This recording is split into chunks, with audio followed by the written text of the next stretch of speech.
Fort Laramie.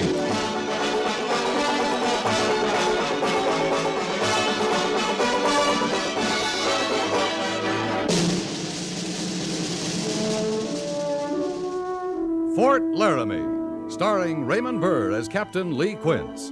Specially transcribed tales of the dark and tragic ground of the wild frontier, the saga of fighting men who rode the rim of empire, and the dramatic story of Lee Quince, Captain of Cavalry.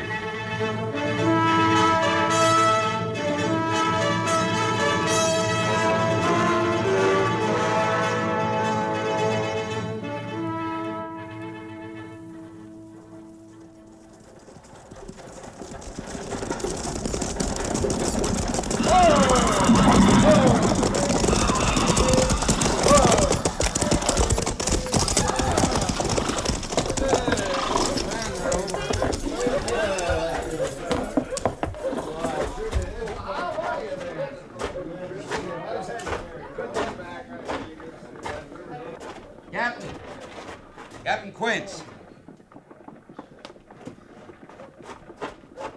Sergeant Gorse, how are you? Oh, it's sure good to see you, Captain. You look kind of funny, though. What do you mean? Well, them clothes, mufti. I ain't used to you out of uniform. I'll be back in uniform at midnight tonight, Sergeant. We'll stay in town till then, and you can buy me a drink. Me? I thought you was going to get rich in St. Louis.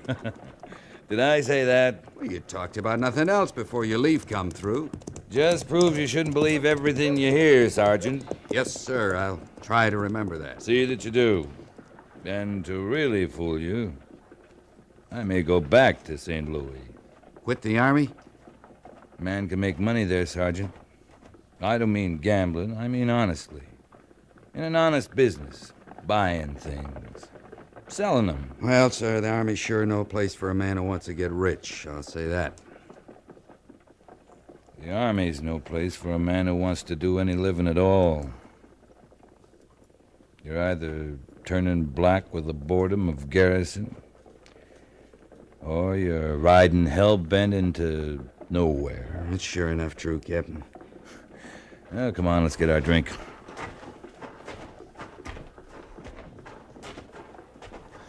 How's B Company, Sergeant? Company's fine, sir. Major Daggett's going to be mighty glad to see you back at Fort Laramie. He isn't going to see me till midnight. He'll be waiting up. Send me into town to tell you. Oh? Something wrong? Yes, sir. Well, what? Arapahoes. They've been raiding for horses. Massacred a whole family over in the basin about 10 days ago. You mean they jumped the reservation? Not the whole tribe, just a few of them, I guess. Mr. Seibert's took B Company out last week, but he didn't have any luck. Why not? I don't know, Captain. I wasn't with him. What? I've been on sick list till 2 days ago. Sick list? You? Yes, sir. Pack mule kicked me in the belly. Oh. Well, a little whiskey will cure that, Sergeant. Well, here we are. Mr. Seibert's is feeling mighty bad about it. Your belly? Like I said, it's good to have you back, Captain. Bottle of rye and 2 glasses. Coming up.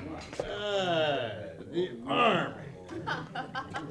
Hey, Moylan, look at what came in. What's his trouble? 8 soldiers, I guess. Like a lot of people. Since Richmond. Yeah, too much war, maybe. I guess everybody'd like to forget it now. We'd all like to forget it. There's a war still going on. You're right, sir. Who do they think stands between them and all the hostiles out there waiting to hack them to pieces? Who does all their dirty work for them? It isn't like people to be grateful for any favors, Sergeant. No, sir, I guess not.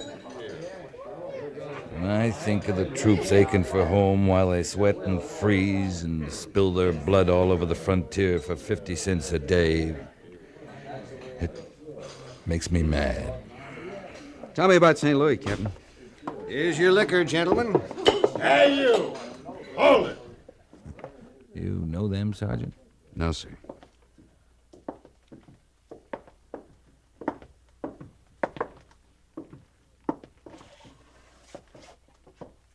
What's your trouble, mister?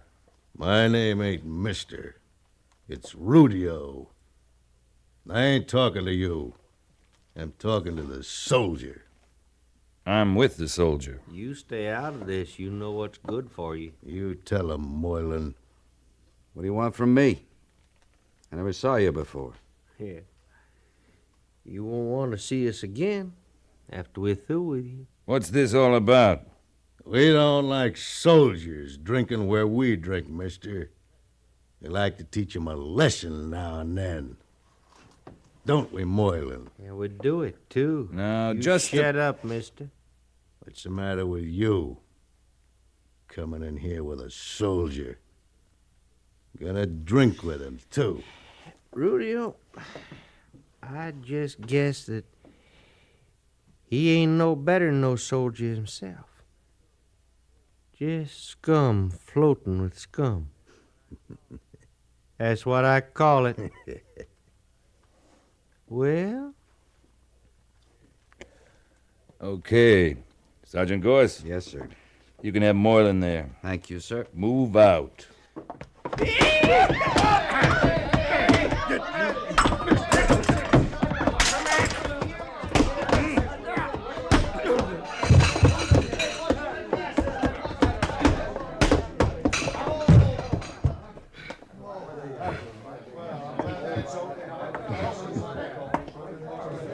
I'll buy you that drink now, Captain Quince.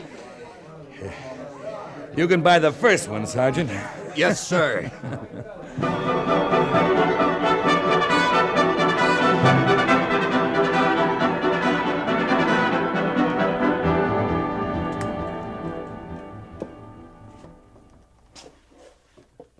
You're half an hour late, Captain Quince. I was on the post at midnight, Major. I wanted to get back into uniform before reporting. I'm glad of that, anyway. I kind of figured you would be. You still think I'm too Army, don't you, Lee? We've known each other a long time, Major. Since Vicksburg with Grant. I remember a night in Chattanooga. You weren't very Army. I've forgotten the girl's name, of course.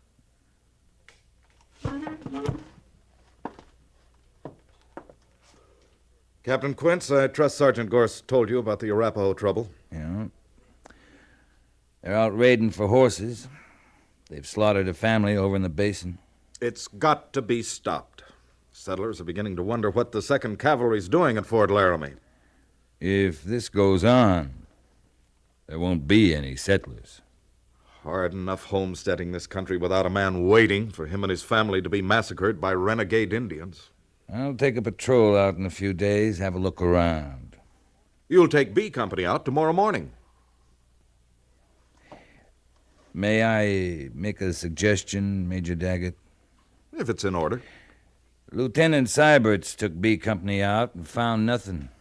Sure, he's green, but a few Arapaho can hide easy from a whole troop of cavalry beating its way through this country. Give me 12 men. I'll scout those Indians, get them set up. Then I'll come back for the company. No. No, it's too slow. There isn't time. Better let me try it, sir. I said no, Captain. You haven't got very far your way, Major. You have your orders. Yes, sir. Oh, Captain. Yes, sir.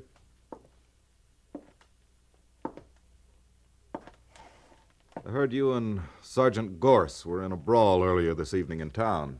Conduct unbecoming an officer. You should learn to control your temper, Captain. I wonder what family the Arapahoes are putting the knife to tonight, Major Daggett. Should never start this sort of thing with you. Take your patrol. Yes, sir. Any further orders? May have Sergeant Gorse and Lieutenant Seiberts, but no other officers or non-commissioned officers. Right. Pass your men through the main gates of the post half hour before reveille. Any questions? No, sir. Then move out.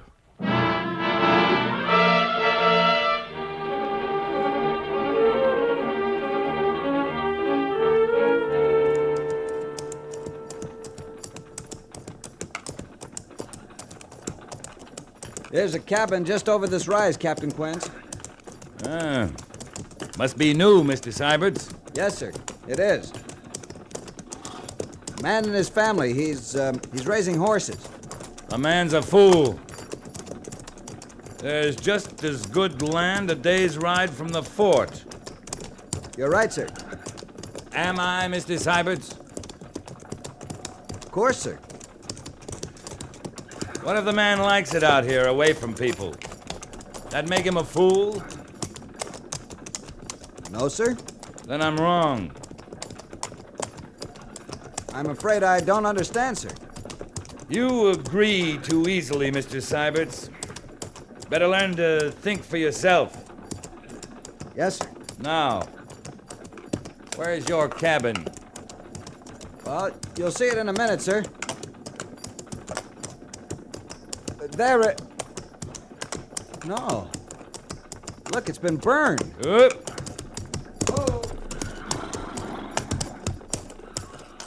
Sergeant! It's those Arapahoes again, Captain. Yes, Captain. Look down there, Sergeant. File the patrol out as scouts, Sergeant. 1,000 yards between men.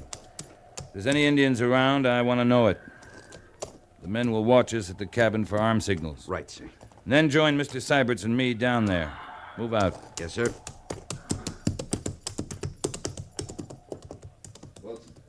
Follow me, Mr. Seiberts.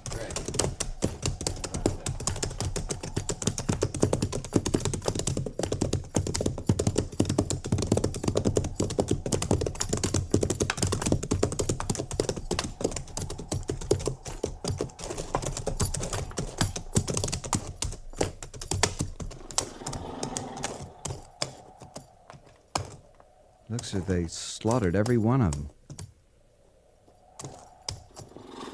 Man, a woman, a young boy. Is this the whole family, Mr. Seiberts? That's all of them, sir. Thank God for that.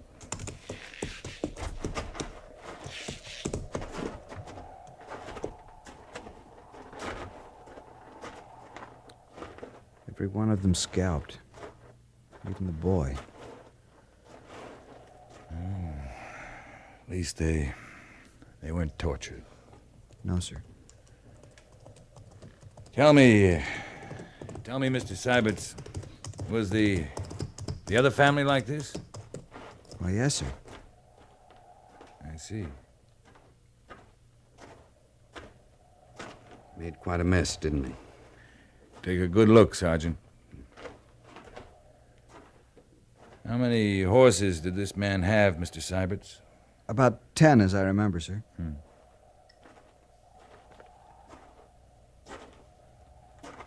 Well, Sergeant, Funny thing. what is? Well, Captain, I don't know how them Arapahoes could have surprised him so fast. What makes you think they did? Not many arrows around.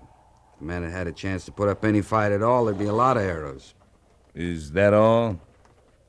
Yes, sir. You sure?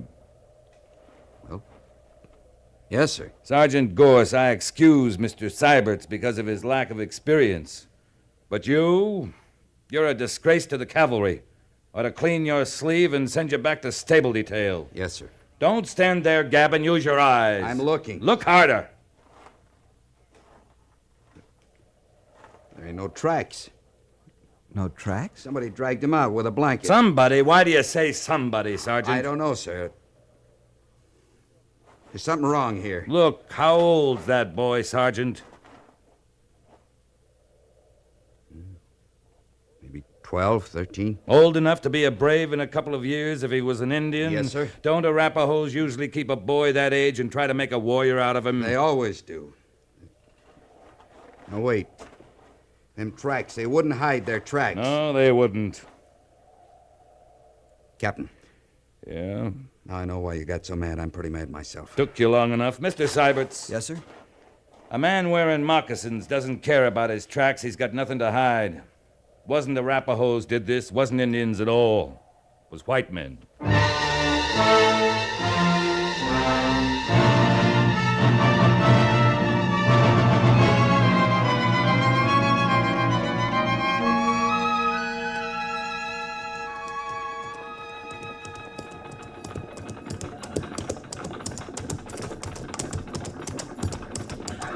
Whose place is this, Captain?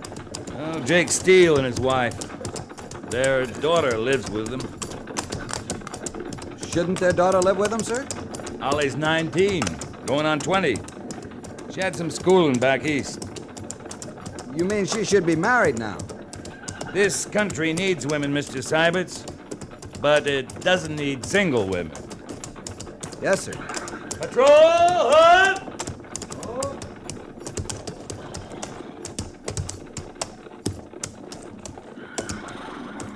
Mr. Syberts, Yes, sir? dismount and unsaddle. Dry the horses, turn them into the corral yonder. Cache the saddles over in that brush so they can't be seen. All other equipment the men will keep. Yes, sir. 2 men will stand by for escort duty. Move out. Yes, sir.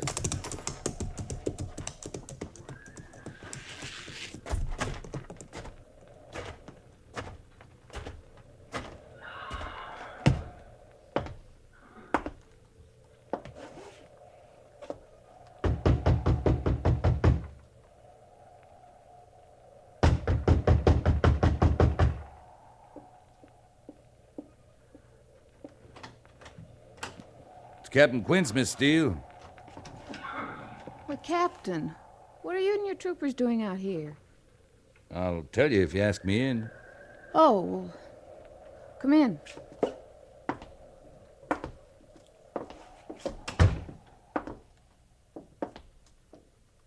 Where's your family? Well, they rode over to the Abbott place. That's a long ride. They're spending the night. They'll be back tomorrow. Why? Is there trouble? No, not for you, Holly. And what are you doing here? I came to borrow your ranch. What? I need it for a few days, maybe a week. Now, Captain, You and your folks can stay with the Abbotts for a while. I'll send for you when I'm through here. You seem to have it all figured out. I have. Of course. Shall I leave right now, Captain Quince? Sooner the better. I'm sending an escort with you. Well, that's very kind of I you. can spare a couple of troopers. Then you'll move in here. Sergeant Gorse and me. Wouldn't you like for me to stay and cook for you? No. You couldn't do that. Why? Don't you think I'm a good cook? Maybe when this is over, I'll ride back sometime and find out.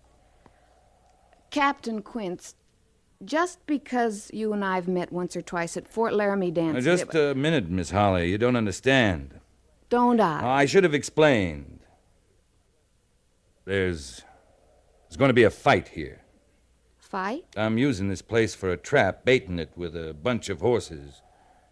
And when the men I'm after come for them, well, we'll be waiting. What men? Men who've been stealing horses, murdering settler families, blaming it on the Arapahoes. You mean it's white men who've been doing that? I do. Captain Quince, I'm beginning to understand that being in the cavalry, you're accustomed to ordering people around and not explaining anything. I'm sorry, Holly, I upset you. Now, if you'll wait outside while I get some things together, I'll ride up to the Abbotts with that escort you promised me. Good. Oh, Captain, Yes? I hope you have a chance someday to find out about my cooking. What I mean is, good luck. Thank you, Holly. Go on, get out of here now.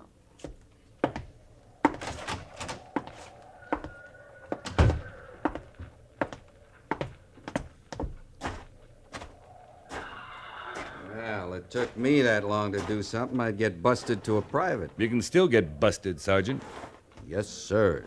Mr. Syberts, Right here, Captain. you'll take over the patrol, Mr. Syberts. I want you to spot the men in a complete circle around this place, half a mile out. They're to dig in. And when they think they're hidden, I'm going to ride that circle. I understand, sir. Heaven help any trooper I can see. Yes, sir. They're to let those men through. But when they hear gunfire from the cabin here, they're to kill anything that tries to get back out. Any questions? No, sir. Move out. Yes, sir.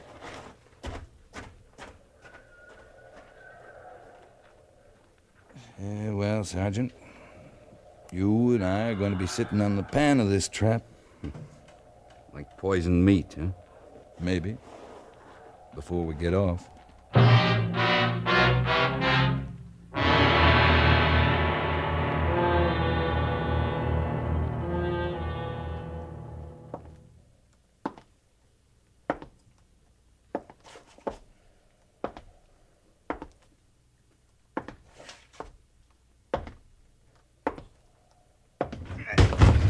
You have to do that, Sergeant. I didn't join the army to be locked up in this coop for 3 days. Maybe you'd rather be sitting outside with the real men, half buried, afraid to move, with nothing but a canteen of water and a handful of jerky. And no smoke? And no smokes. Captain Quince, I never had it so good, sir. Then shut up.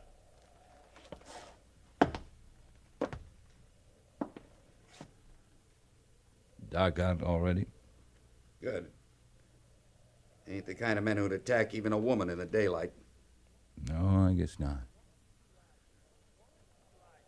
Gorse, you lied to me. What? No smokes. You tried to make me think you'd find it rough out there with the troopers because they can't smoke. Well... You never smoked in your life, you ape. Not with that quid of tobacco in your jaw day and night. What are you trying to give me? You need action too, Captain. Bad as I do. Yeah, I do. 3 days of this is worse than a winter in garrison. You go to St. Louis, I'm going with you. That easy money... Shh, wait. Come here. What is it? Horses. Listen. We got him, Captain. We got him. Okay. Move fast. Get out the back window. Come up the off side of the cabin. But don't shoot till I get at least one of them inside here. Yes, sir. Good hunting, Captain. Same to you, Sergeant.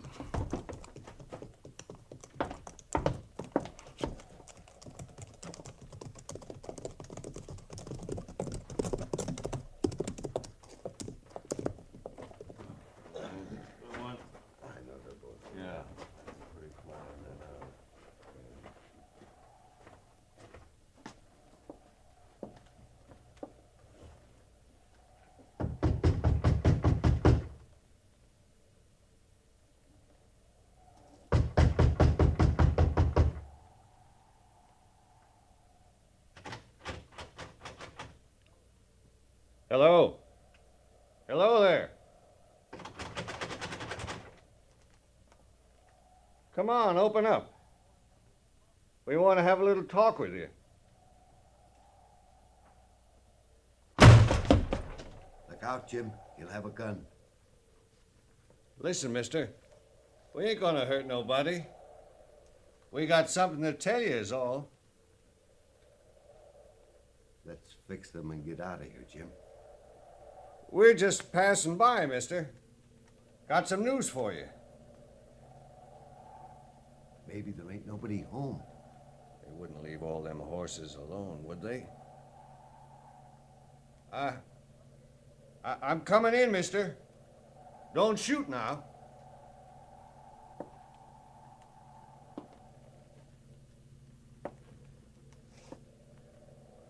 Have your daughter light the lamp, mister. Then we can talk.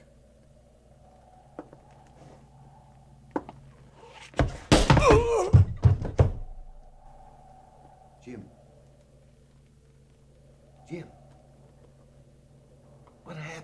You're next, mister.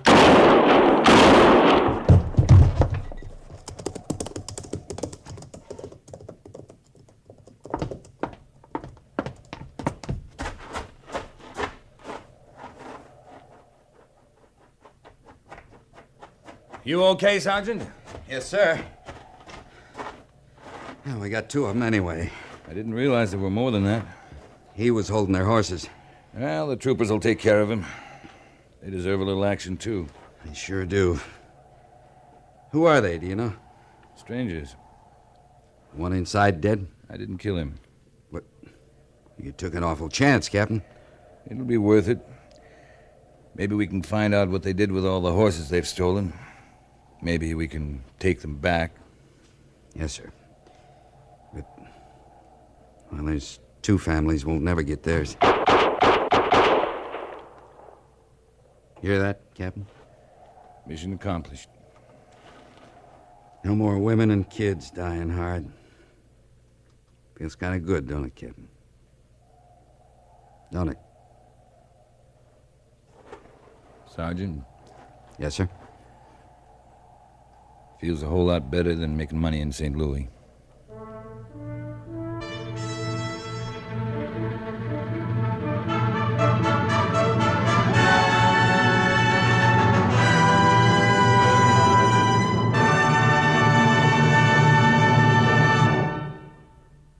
Fort Laramie is produced and directed by Norman MacDonald and stars Raymond Burr as Lee Quince, Captain of Cavalry, with Vic Perrin as Sergeant Gorse.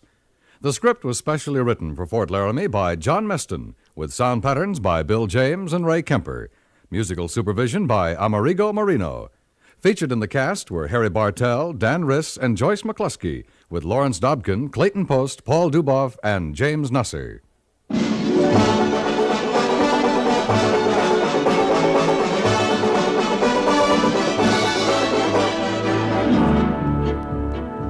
Old Man Trouble takes it on the chin 5 nights a week when Bing begins to sing, which is just dandy for everybody else who's listening in. Since Old Man Trouble has no great charm to speak of, and since Bing Crosby has an ear for melody, a cheery disposition, and many other charms as well, folks naturally prefer to spend their time with Bing.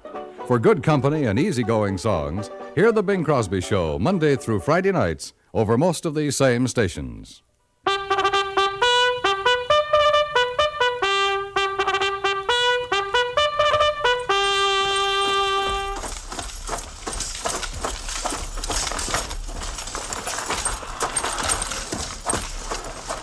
Company, tension! Dismiss!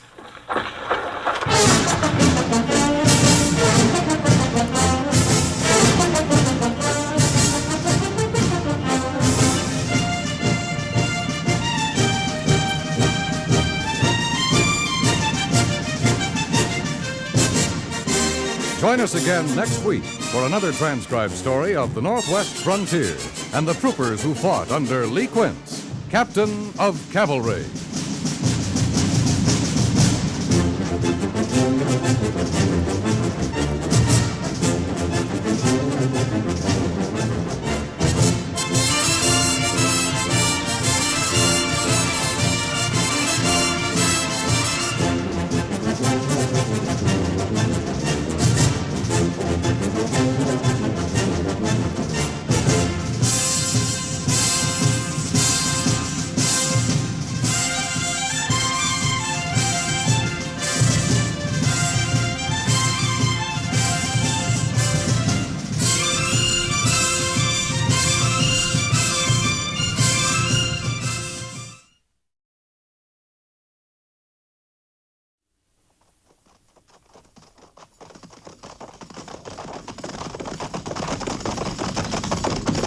At the gallop!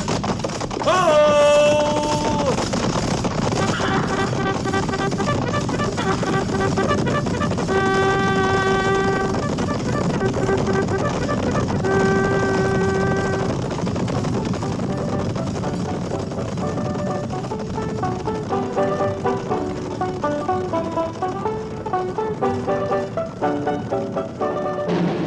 Fort Laramie.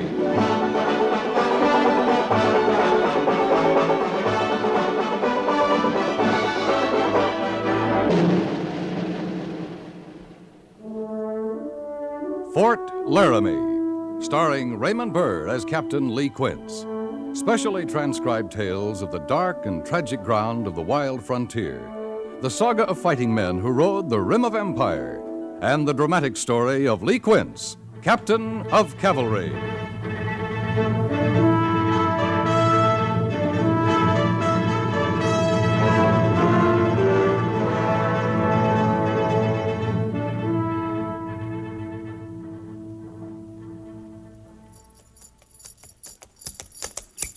Dismount and unsaddle. Pin grazing water. Dismount and unsaddle. Pin grazing water.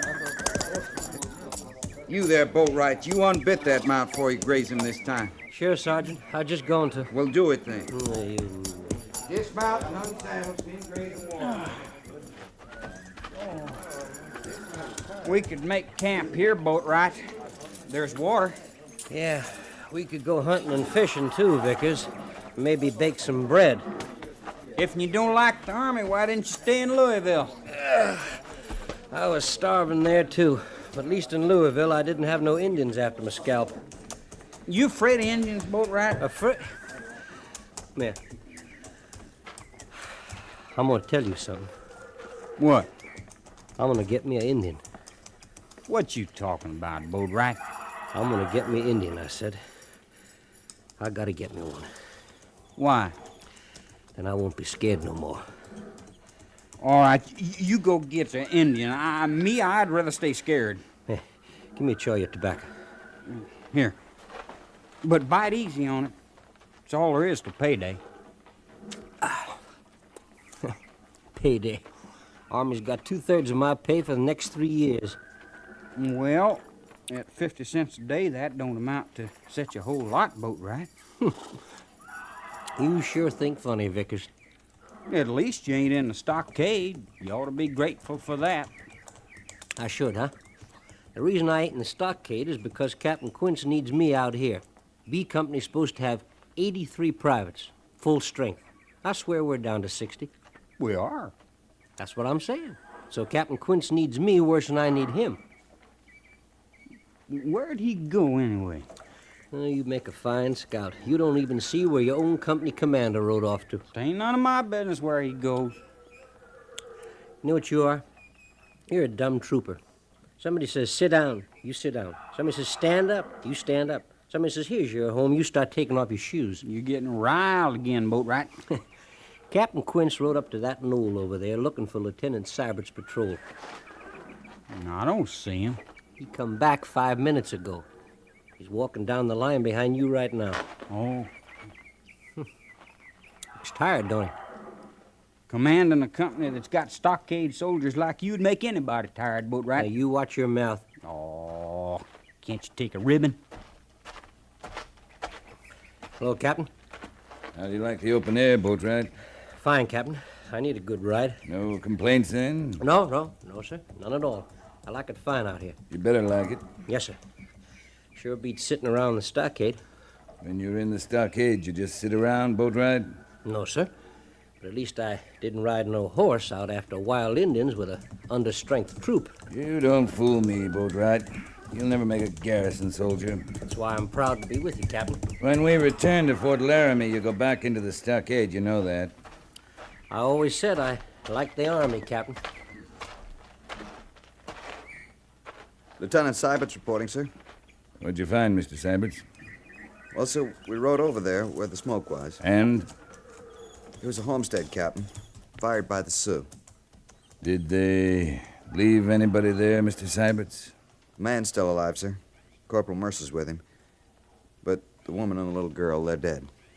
I see. What does the man say? Nothing, sir. He's got no tongue. Take charge of the troop, Mr. Syberts. Sergeant Gorse and I'll ride over there. Yes, sir. And, Captain, take a look at this. That's a Henry rifle, Mr. Syberts, latest model.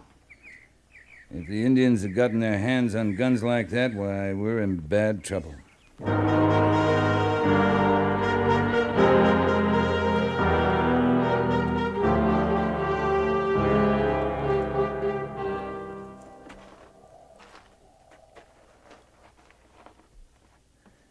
is he, Corporal? Bad, sir. They burned him some, too, but he's still conscious. Sure a slow way to die. It's 100 miles to Fort Laramie, Captain. You never lived that long, Sergeant. Give me your revolver. You and Corporal Mercer start back. I'll catch up with you. Yes, sir. Well, move out, Mercer.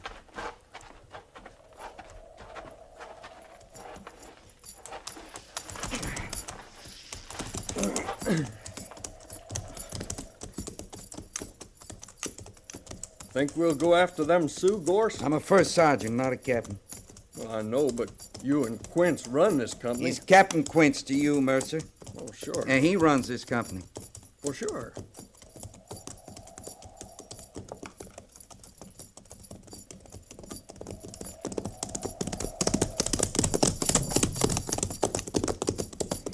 Everything all right, Captain? Everything's all right, Sergeant. Hey, what was that? You shut up and keep riding, Corporal. You don't have to get so hard-nosed about Shut up, I said. Sure. Sergeant, Yes, sir. when we get back, fall in a burial party. Yes, sir. And see that those graves are cairned. Yes, sir. And one other thing, Sergeant. Don't forget to pick up your revolver. That homesteader doesn't need it anymore.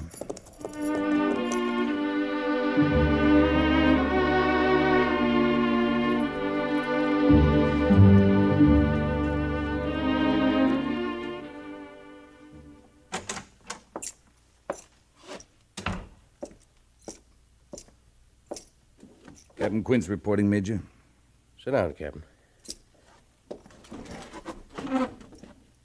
I know you're mad because I ordered you back from chasing those Sioux last week, Lee, but You didn't see what they did to that Homestead family. I've seen their work before. There'll be more of it if we don't stop them.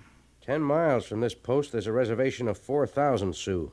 An uprising there'd be far more serious than your little band that's marauding under Yellowknife. You have enough troops to patrol the reservation and still secure Fort Laramie here. Give me just half of B Company and I'll run down Yellowknife and his renegades. My orders are to keep a constant watch on the reservation to secure Fort Laramie with all remaining troops. Yellowknife is being supplied with rifles, Henry 44s. I know that. Those are repeating rifles, Major. I've reported that to Washington, Captain. Whoever's smuggling those rifles has got to be stopped or every brave on the reservation will join Yellowknife in spite of your patrols. I've received no change of orders, Captain. We can't afford to wait, sir.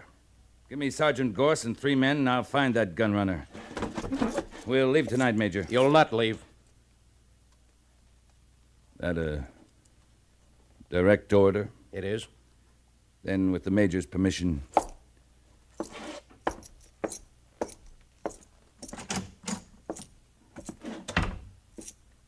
Mr. Syberts. Yes, Captain? I'm leaving the post at 6 o'clock this evening. I'm taking Sergeant Gorse with me. Until I return, you'll act in command of B Company. Any questions? None that would be proper, sir. You're learning, Mr. Syberts. I'll tell you where I'm going. There's a chief out on the reservation, an old friend of mine, Wild Dog. He's about 80, and he's pretty smart. You're going to have a talk with him. That's right. If you'll excuse me, sir. Well, isn't it pretty dangerous walking right in among all those Sioux? We'll try to reach Wild Dog before anything happens. But, Captain... That's all, Mr. Syberts. Yes, sir.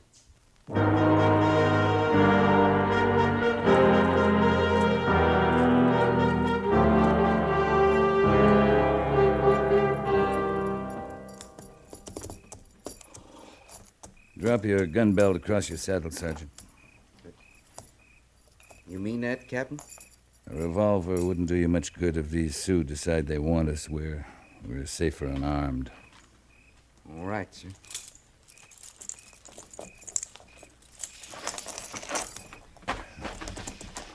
All right, let's move out. Sure wish I had me at least a Bowie knife, Captain. I don't trust any of these devils. It's late. Most of them are asleep. There's 4,000 Sioux in this camp. They ain't all asleep. Oh, we're being watched, all right. Some young buck could get his first coup feather by spearing us. You wouldn't want to stand in the way of a man becoming a brave, would you, Sergeant? Captain, we're being stopped. I see him. Keep walking. There's only one brave. We can handle him. Leave him to me, Sergeant. Yes, sir.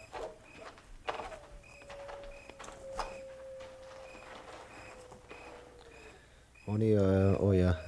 Diale, wild dog nya. Ishle ai. Ilya, zo valya.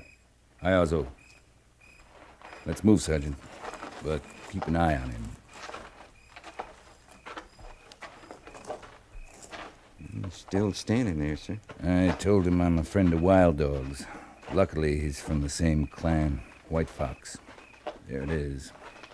See that medicine pool over there? With a white skin on it? That's Wild Dog's lodge.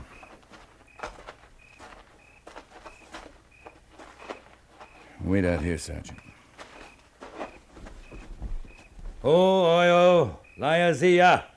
Nice, Leozo. Come in, my son. Sit down. It's been a long time since we talked, Wild Dog. A long time. And now you come because of Yellowknife. Yellowknife is leading your young men into war with my people. There are many clans among the Sioux. I am chief only of White Fox. What clan is Yellowknife? Yellowknife is of Two Moon clan. But there are White Fox braves with him. Yes, I cannot stop them. I remember what it was like when I was young. It was different when you were young, Wild Dog. You had a chance then. But now, they have no chance. They have many rifles. They have a few, Wild Dog, but the white man, the cavalry, has thousands of rifles. In the end, the Sioux cannot win. You are a wise man. You know this is true. Yes, you are right. Yellowknife and his braves will be caught and punished. Some of them will die. But if I don't stop his supply of rifles, many more of your people will die. You want to know where rifles come from? Tell me where Yellowknife meets the white man who's supplying them. I'll do the rest. You'll be saving lives, Wild Dog. Sioux lives. For the sake of my people, I tell you. A place north of here. A place you call Bright Canyon. Bright Canyon. Well, when it's over, I'll come back and we'll smoke the pipe. Yes, if you come back. If I come back.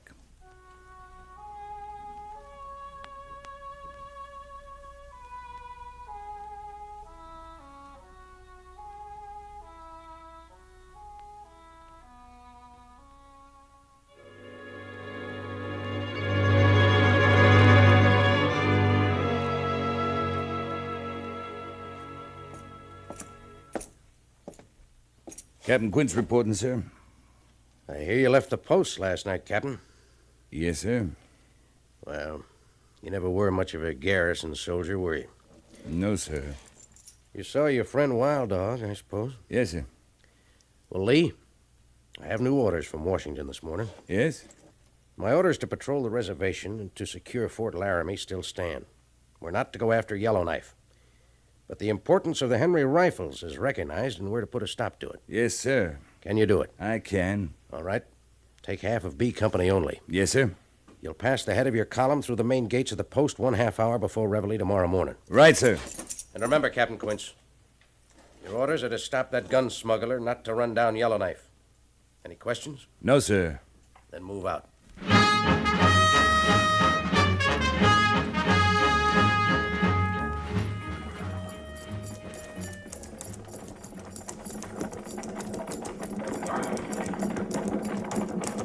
Sergeant Gorse? Yes, sir. Sergeant, ride out here with me and take a look at these tracks.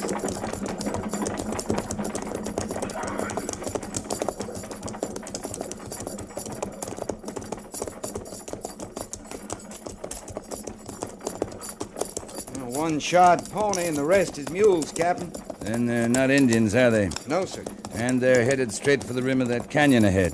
Bright Canyon, Captain? Wild Dog wasn't lying. Take 5 men right out ahead of Corporal Mercer's point. Make a reconnaissance of the north rim. If it's clear, send a runner back. Yes, sir. Tell the point to swing north and to dismount in the cover of those trees below the crest. Right, sir. Move out.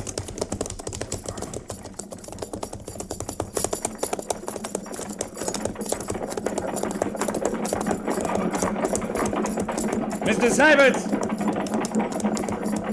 Yes, Captain. I think we've found our man, Mr. Syberts. He'll be in that canyon up ahead. Sergeant Gorse is scouting the north rim of the canyon. If it's clear, we'll hide in those trees just below it, and then we'll wait. Wait for what, sir? Why, we'll catch him in the act, Mr. Syberts, when Yellowknife comes for his rifles. But, Captain... It's not my fault if Yellowknife gets in the way when we move in on that gun smuggler. No, sir.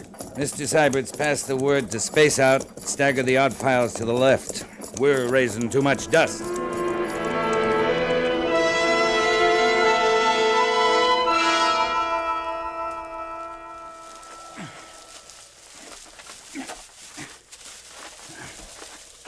Hey, boat right. What are you doing over here, Vickers? Go on back to your post. Oh, there's nothing happening down there in the valley. He's some gun smuggler. Just sits around in his cabin. What's the matter, Captain Quince, anyway? Half a troop against one man, and we hide around watching him for 2 days. You can't figure nothing, Vickers.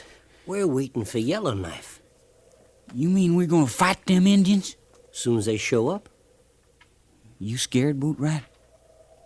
All I need is to kill me an Indian, and I won't be scared no more. Yeah, me too. I think. Who's throwing that rock? It's Gorse and the captain. Well, get down there. He signaled to you. Oh, man, I'll catch it now.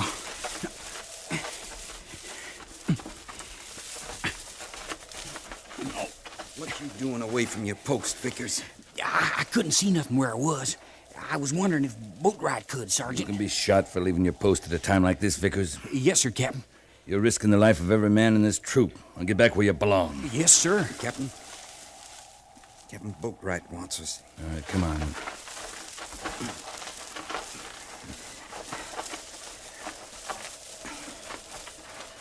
The end of the canyon, sir. Look, there they come. Yellowknife. How many braves you figure he's got with him, Gorse? It's hard to say yet, sir. Maybe 30. They got a bunch of horses, too. Yep, that's to pay for the rifles. Captain, I can see more than 30 Sioux down there. Must be nigh under 40. Yeah? There's that dirty gun runner now out talking with Yellowknife. I wish we had whole of B Company here. Sergeant? Yes, sir. Take Boatwright and move out about 300 yards west of here. When you're ready, I want you to ride straight down into the canyon. What? Shut up, Boatwright. Your orders are to find out if they're really trading for guns down there. But, Captain... If you run into any trouble, I'll have to help you out of it, that's all. I understand, sir. Come on, Boatwright, let's move. Well, of all the Shut crazy... up. And tell Mr. Syberts there I want to see him. Right, sir.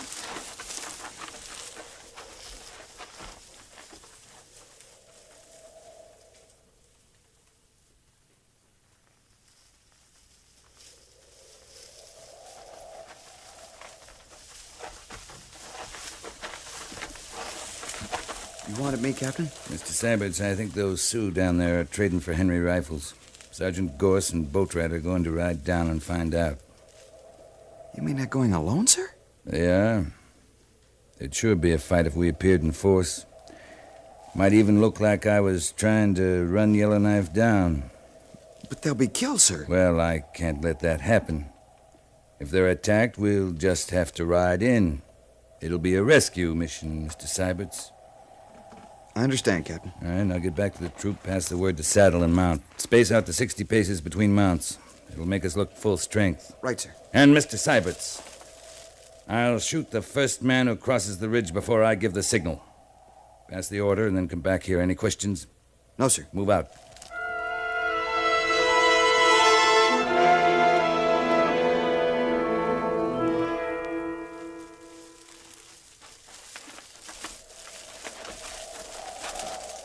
Troops ready, Captain. Just in time. There go Gorse and Boatwright. They'll be seen any minute, sir. Yeah. Let's get back.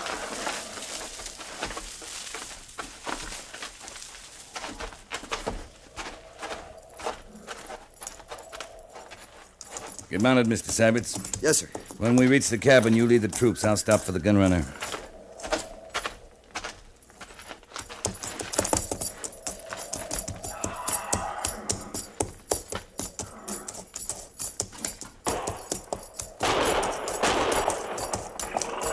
As skirmishers, pull! Skirmishers, pull! At the trot, pull! Pull! Get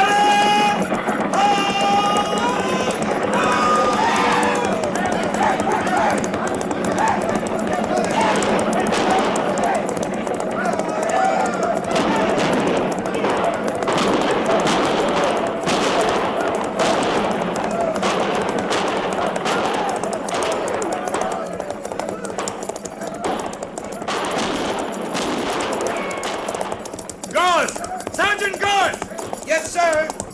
Where'd the white man go? He isn't with him up there. I never seen him, Captain. Well, he must be in the cabin here. I'm going in after him. I'll go in with you, sir. No, you stay with the troop. They've chased him far enough. And get those stolen horses rounded up. Right, sir.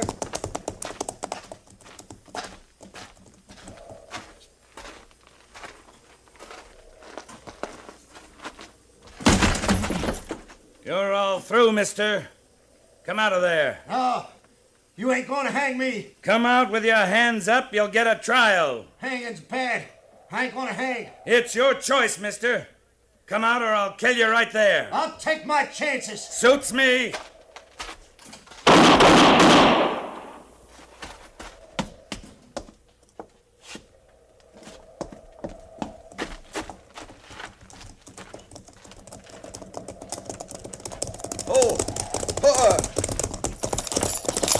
They're still running, Captain. But we killed some of them. What about Yellowknife? He's dead, sir. Right over there.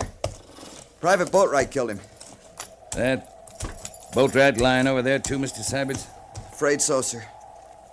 He took a bullet after he got Yellowknife. Sergeant Gorse has some men rounding up their horses, Mr. Sabbits. Reform the rest of the troop. Take care of the wounded. Detail 6 men for a burial party. Yes, sir. Mercer, over here.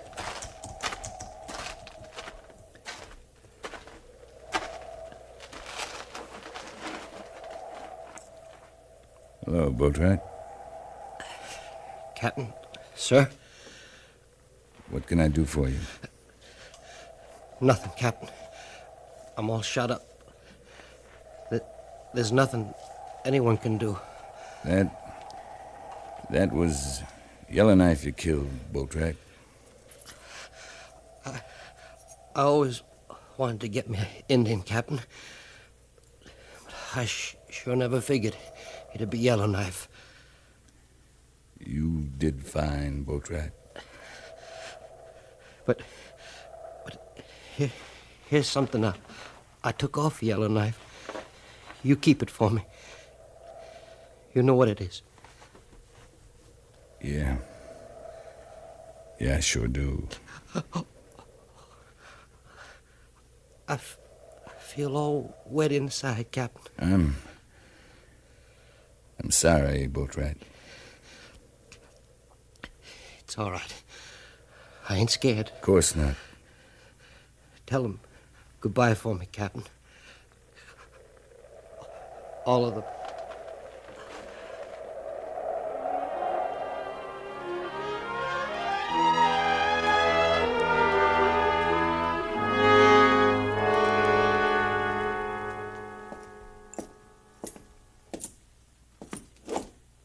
Captain Quince reporting, sir. I've just finished going over your report, Captain. Yes, sir. I'm not sure on reading it whether you deliberately disobeyed orders or not. Would you care to clarify that point? Major Daggett, did you ever see one of these? That's a scalp. Private Boatwright took it off a Yellowknife, Major. It's a woman's scalp. Young woman. Get rid of it. Yes, sir. Captain Quince, I'm reporting to Washington that the gun smuggler's been destroyed, but that you were attacked by Yellowknife during the operation and were forced to defend yourself. Thank you, Major. That's all, Captain. Oh, Captain. Yes, sir? Just one more thing. In regard to your recommendation for a posthumous medal for private boat ride. Yes, sir. Washington might question a report that recommended an honor for one of the soldiers who actually brought on Yellowknife's attack. So, for the good of the company, I'd suggest... That's all right, Major. Boat ride'd understand. He was a real soldier. A line soldier.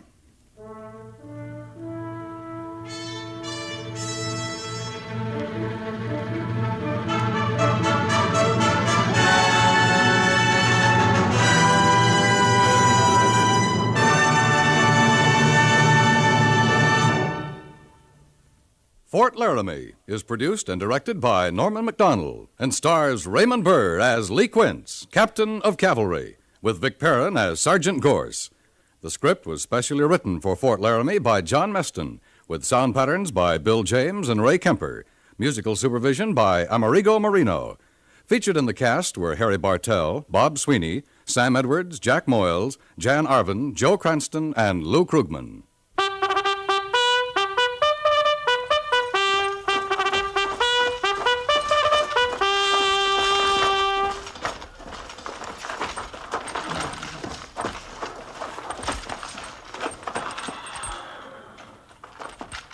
Company, tension! Dismiss!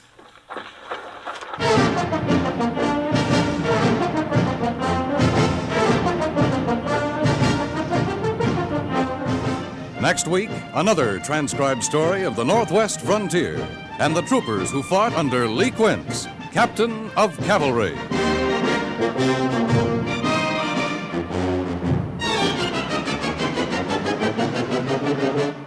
People keep saying that conversation is a lost art, but meanwhile, proof keeps popping up that they're wrong.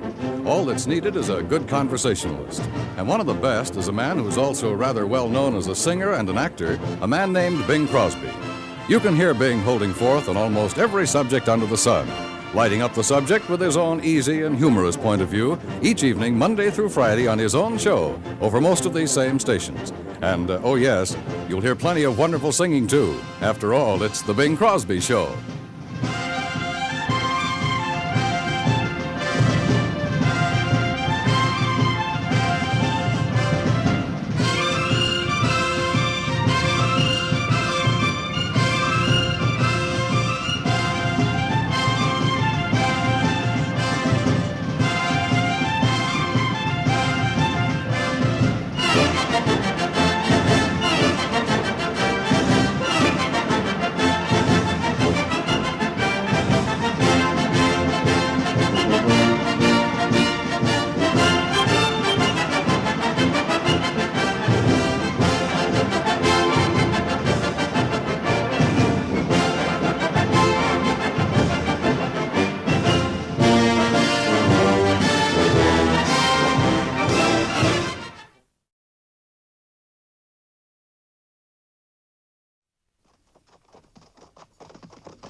At the gallop!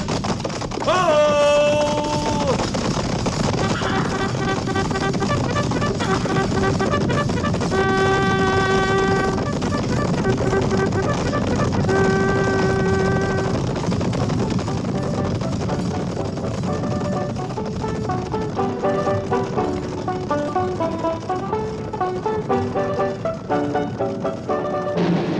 Fort Laramie.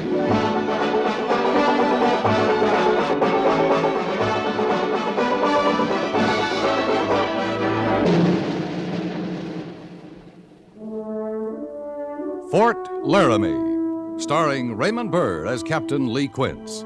Specially transcribed tales of the dark and tragic ground of the wild frontier, the saga of fighting men who rode the rim of empire, and the dramatic story of Lee Quince, Captain of Cavalry.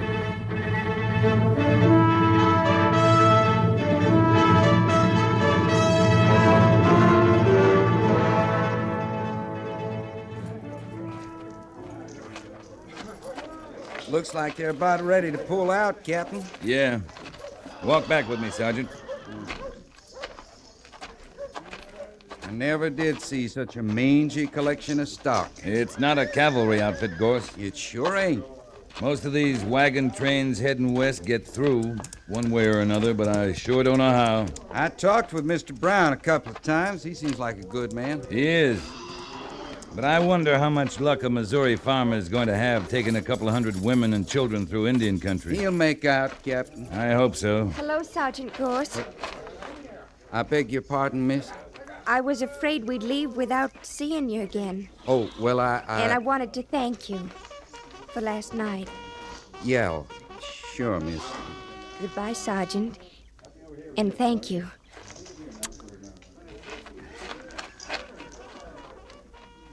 Still water runs deep, Gorse. How's that, Captain? Never mind. All I did was give her a little old knife. I bought it at the sutler's. Never mind. That's all Sergeant. it was, Captain. I just give her a little old present. Sure, Sergeant.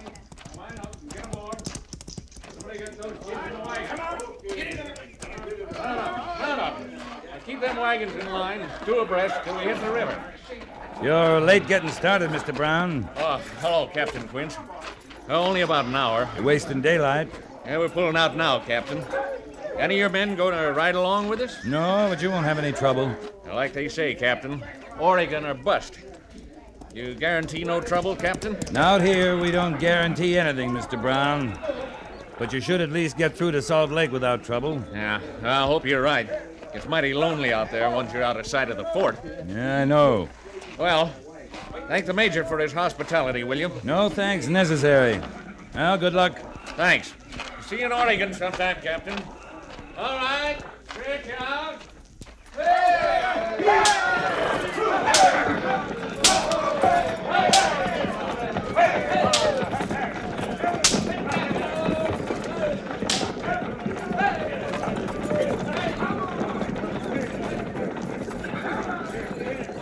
Well, Gorse, what are you staring at? Oh, nothing, Captain. Just a train heading out. You've seen a few hundred of them before, Sergeant. Yes, sir. What's her name? Who? The girl? Emily. Emily McCutcheon. Going to Oregon with her pa. She was put up real good. You're all cavalry, Gorse. Yes, sir. Long way to Oregon. I hope they make it. So do I. Yeah, come on. I missed coffee this morning. Let's find some.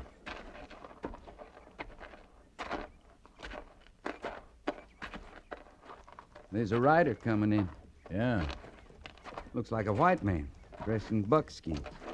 Hunter, maybe. It's Will Granby. He's a squaw man, ain't he? Yeah, lives with the Arapaho.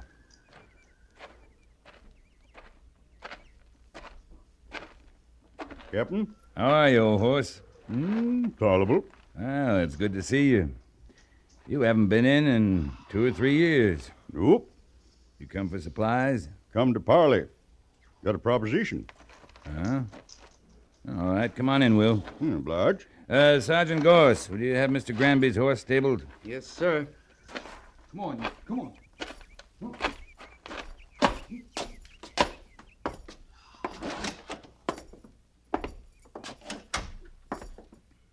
Sit down, Will.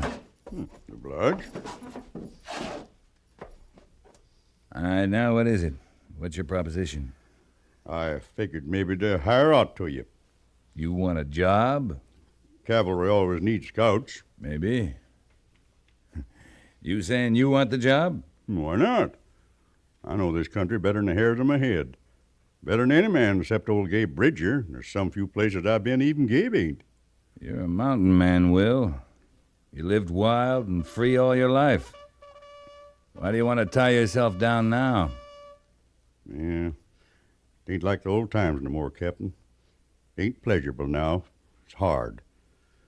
Maybe it's a doing you cavalry fellers, or maybe it's our own fault. Maybe we trapped too much, took too much buffalo, I don't know. But I got me a young squaw, prettiest you ever seen. I figured if I was to work, her and me'd eat regular at least. Right now we have peace. We don't need any more scouts. I figure you do, Captain. Tell me, Will. Am I hired? I haven't got the authority to hire you. That'll have to come from the major. No, I'd rather deal with you. I know you. I can't hire you, but if you've got information, I'll make you a promise. At least I'll feed you and send you back with meat. Yeah, meat I could carry wouldn't last long. Then we'll go see the major. Now, wait. I'd rather tell you, but you got to promise me one thing. What's that? That it'll be settled peaceful. They're my people. Will, I'll do all I can. All right. There's going to be trouble. Tribes are getting restless, all of them. The Arapaho even. Government promised them if they'd go to the agencies, they'd get food, meat. And that promise ain't been kept. Yeah, I know.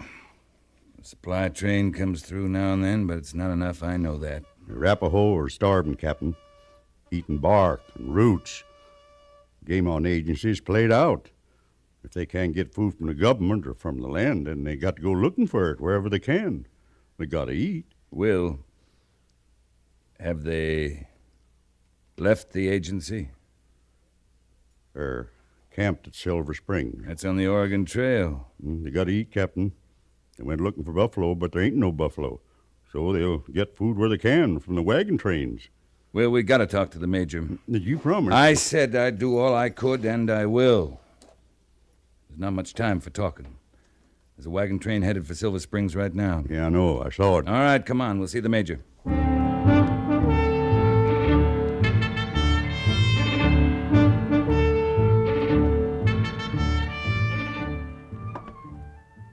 How do we know this man's telling the truth? I've known him for a long time, Major. He doesn't lie. Could be a trap. If it is a trap, then there's trouble for sure. I don't trust a man lives with Indians, marries them. No, look here. Major, there's a wagon train on the trail to Silver Springs right now. They got to be warned. I can still ride out with a detachment to turn them back. Captain Quince, our orders are to keep the trail open to Oregon and to keep the Indians on the agencies. If anything, we'll send a company to escort the train through and run those Arapaho back where they belong. Couldn't do that without fighting, Major. That's one of the functions of the cavalry. In this case, there's no cause for it. The Arapaho have broken their treaty, Captain. The way they see it, we're the ones who broke the treaty by not keeping our promise about food. All I know is they're off the agency and they'll have to go back. If we go out in force, there's bound to be trouble. If I take a small detachment, maybe I can talk to them. This is a hostile action, Captain. It's got to be met as such. Major, the Arapaho are starving. They got to eat. Mr. Granby, I'm sorry that they're starving, but I can't do anything about it. At least not until the supplies come through to me. My orders are to keep the Arapaho on the agency, and I can do something about that. Those are people out there, Major, and they're hungry. They only want food. Captain Quince, you'll take Company B and escort the wagon train until you meet the Arapaho. You'll send the wagon train on and escort the Indians to the agency, and use whatever measures are necessary. That's all, Captain. Yes, sir.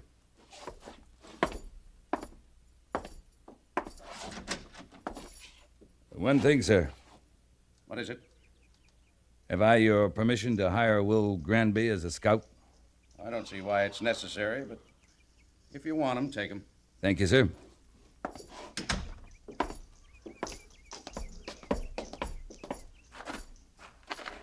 What kind of a man is that? Oh, he's all right, Will. He's an officer. He's got his orders. He goes by the book. He understands the situation all right, but he can't admit it. Listen, can you be ready to move out in an hour? I can't ride with you, Captain. They're my people. Will, I said I'd do what I could. I need your help. Ride with me. You know what you're asking? You know what it might mean for me if there's trouble? There won't be trouble if I can prevent it. I'm afraid you can't, Captain. But I'll go with you.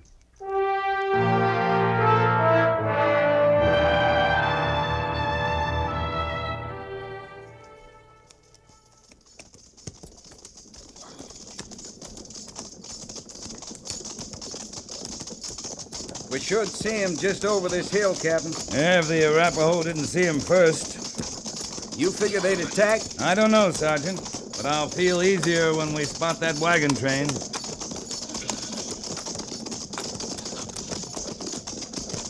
I was right, Captain. There they are. All right, Sergeant. Let's ride out. Company! At the gallop! At the gallop! Ho!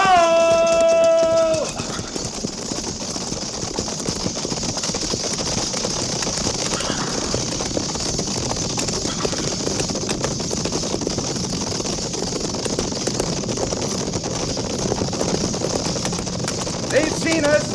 They're pulling up. Sergeant, blind men would have known we were here.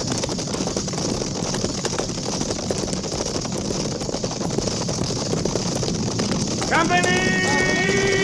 Hold!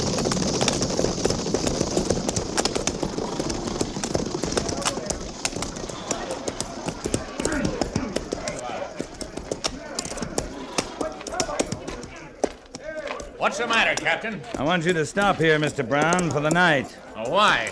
We figured to camp at Silver Springs. It's just over the pass there, not more than 2 or 3 miles. We can make it easy before dark. This'll make an all right camp. There's water and wood. If there's trouble, Captain, I want to know. It may be nothing, Mr. Brown, but I want to find out. You're to camp here and stay here till I give you the word to go on. It's Indians, ain't it? There is trouble. Maybe, maybe not. But there's no use worrying all your folks. You'll be safe here. I'm leaving most of my men to guard you. Well, why can't you escort us over the pass to Silver Springs? Because if there were to be trouble, it would happen there in the pass, with the wagon trains all strung out and hard to defend. All right, Captain. Whatever you say. I'll come back or send word back to Lieutenant Seiberts as soon as I know it's safe for you to cross. Sergeant Gorst! Yes, sir. You and 2 men will accompany Mr. Granby and myself. Pick 'em and fall out. Mr. Brown, Lieutenant Seiberts is in charge here till I get back.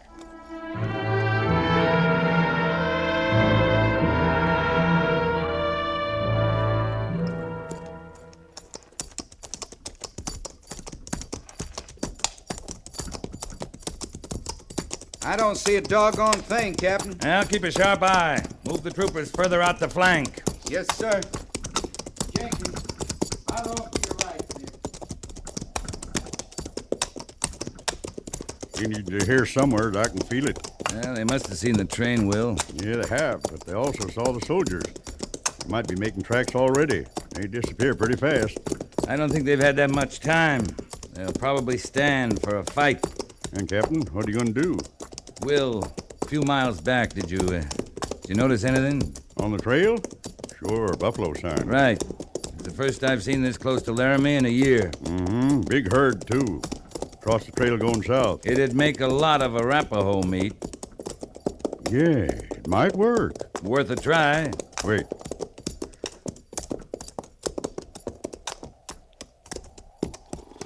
You see anything, Will? Yeah, one of the scouts. Leave it to me. Nina, Nana sina na, Hanida ina. No, no, ina. Yeah, all right. They'll take us in.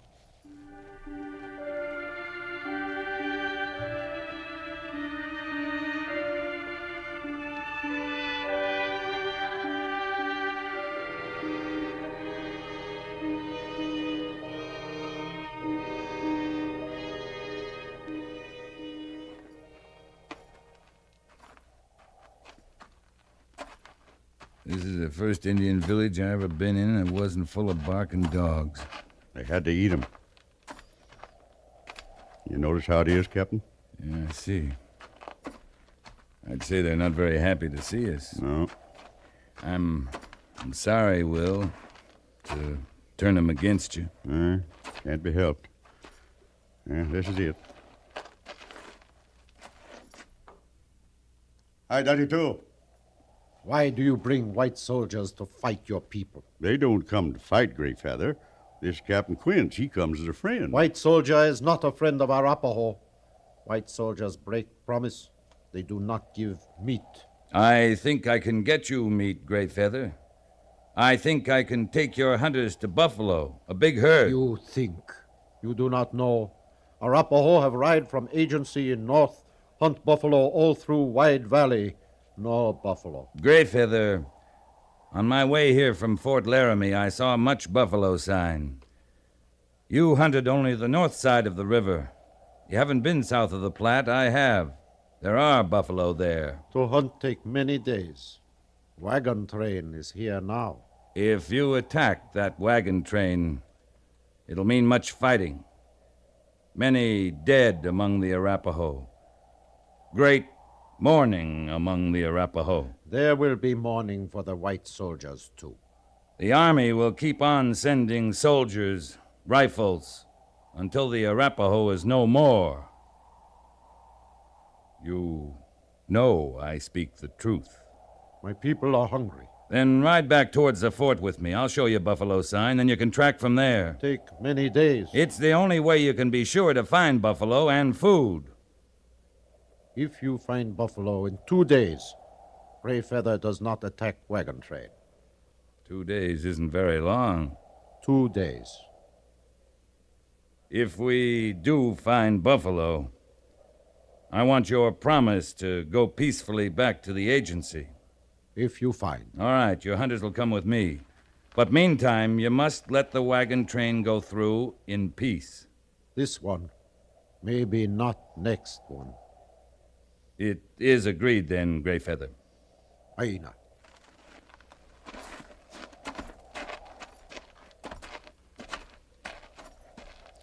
Captain, 2 days ain't very long. We gotta be awful lucky. We don't have much choice. You know what'll happen if we don't find buffalo? Yeah? It'll be just the 5 of us out there with Gray Feather's hunters. Like I say, we don't have much choice. We gotta guess where the buffalo will be. We don't have time to backtrack them. Sergeant Gorse! Yes, sir. I'm sending you back to the wagon train with a message for Mr. Seibert's. Private Jenkins' horse is fresher, Captain. I ain't been on no buffalo hunt in a long time. All right, Sergeant. Jenkins, you'll go back to the wagon train and tell Mr. Seibert's to escort the train past Silver Springs, then return here and bivouac. If I should not return, he's to get clear if he can and report to the fort for reinforcements. Move out. Well, we got 48 hours, Will. Let's find those buffalo.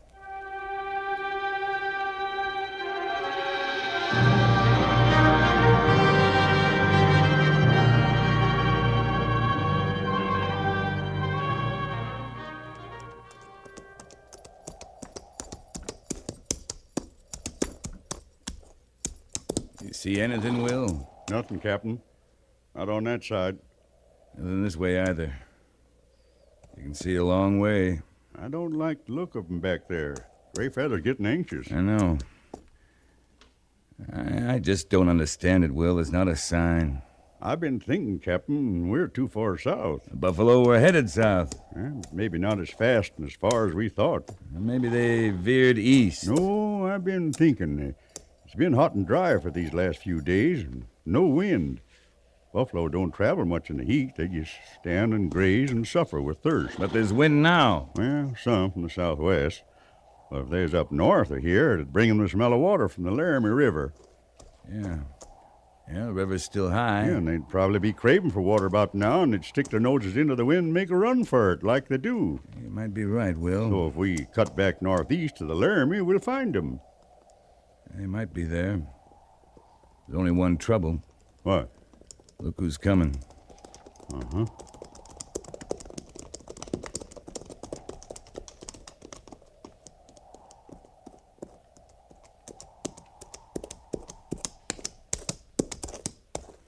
Captain, it is as Gray Feather spoke. You promised buffalo 2 days.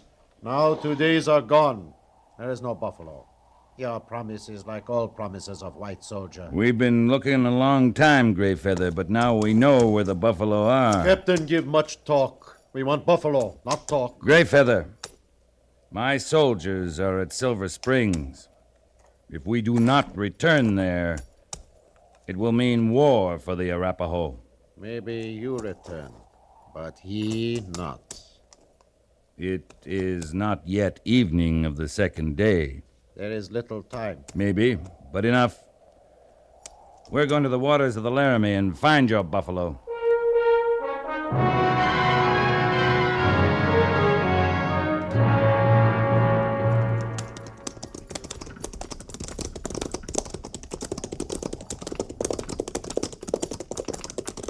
On this next rise, we ought to be able to see. That's right, Will.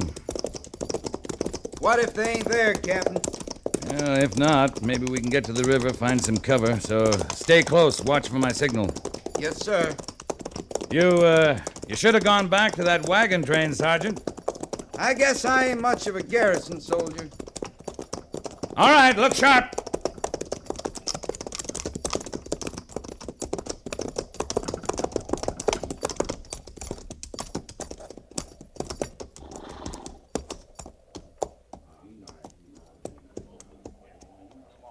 Captain, they ain't at the river.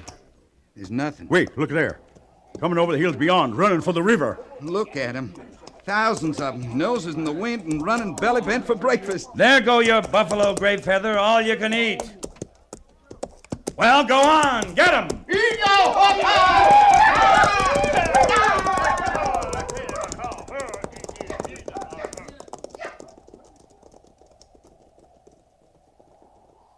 They sure was mighty hungry, Captain. Yeah. Well, I guess our luck held. Guess it did. Well, let's ride on down to the river. I could do with a drink.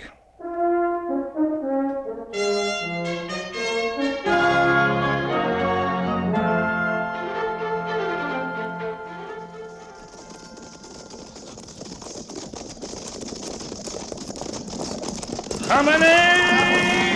Oh!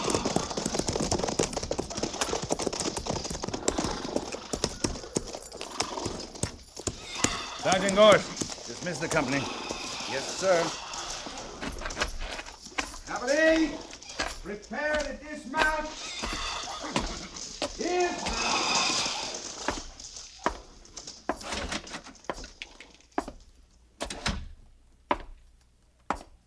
Well, you're back.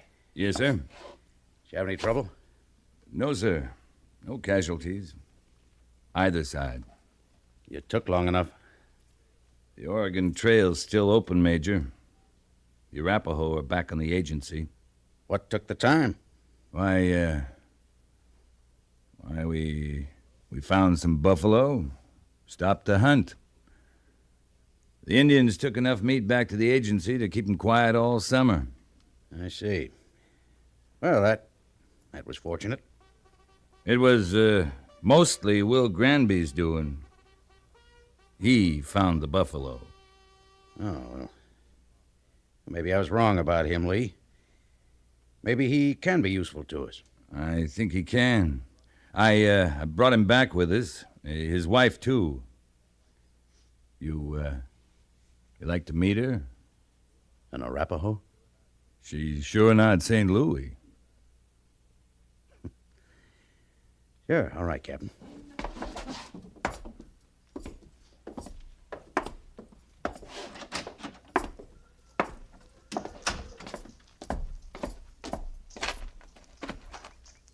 Mr. Granby?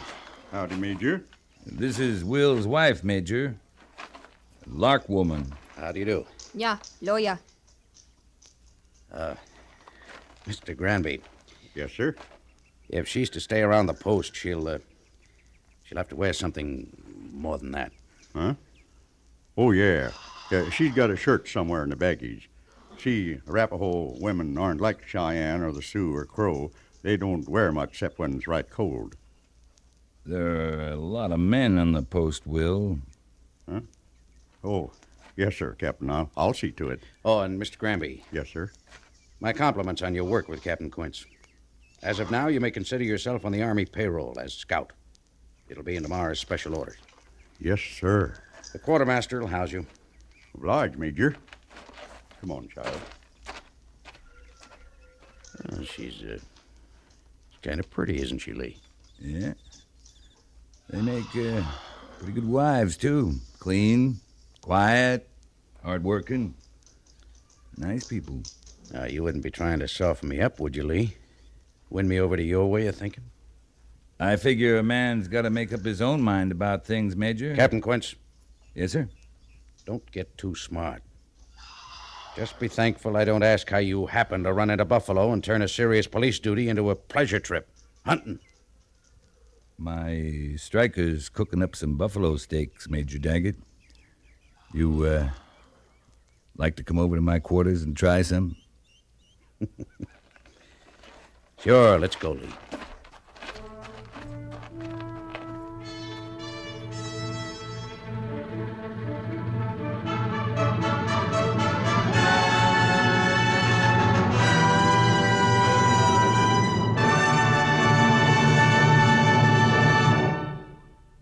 Fort Laramie is produced and directed by Norma MacDonald and stars Raymond Burr as Lee Quince, Captain of Cavalry, with Vic Perrin as Sergeant Gorse.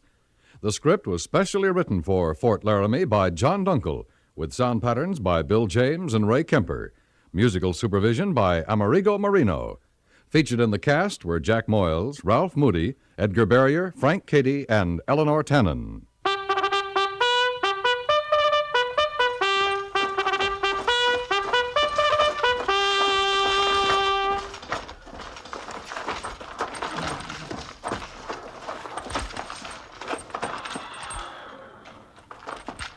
Company, tension!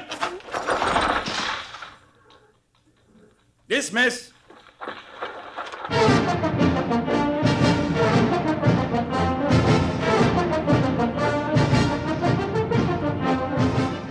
Next week, another transcribed story of the Northwest frontier and the troopers who fought under Lee Quince, Captain of Cavalry.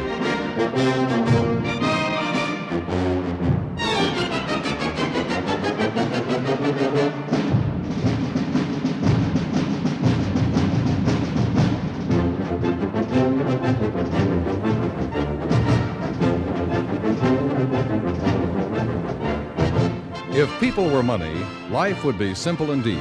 We could enter them in books in nice, regular columns, one for credit, another for loss. And as long as we kept the credit column higher, the losses wouldn't matter. Money spent can be re-earned, but people are not money. Every individual is irreplaceable. The time to care about them is now, before another victim is hurt. Obviously, heart researchers may not find the cures and preventatives to all heart ailments the moment you contribute to the Heart Fund. But the sooner you do your part, the closer they'll come to answering the mysteries of the heart. Send your contribution to Heart, care of your local postmaster. That's Heart, H-E-A-R-T, Heart, care of your local postmaster.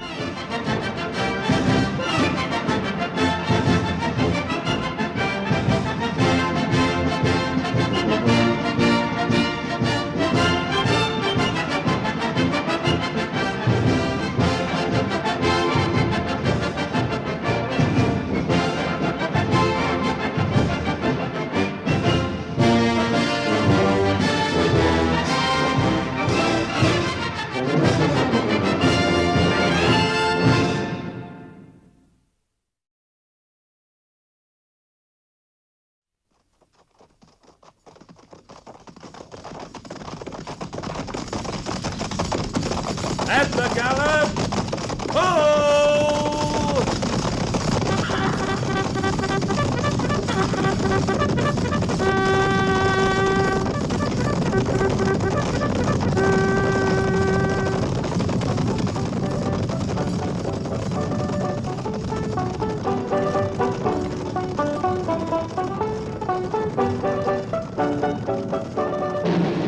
Fort Laramie.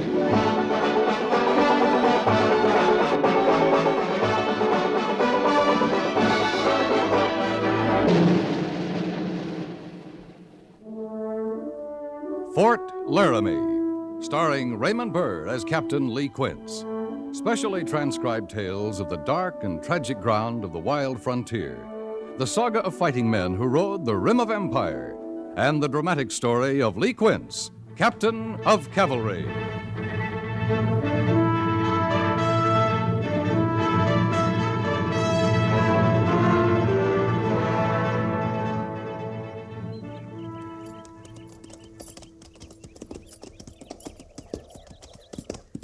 How far you reckon it is to the North Platte, Captain?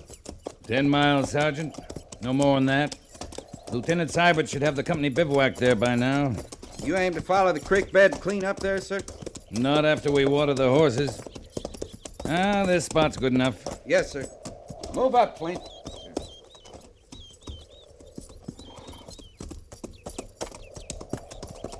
Sergeant? Captain says we'll take a break here, ease those cinches, and lead the mounts down to the stream there in water. All right, Sergeant.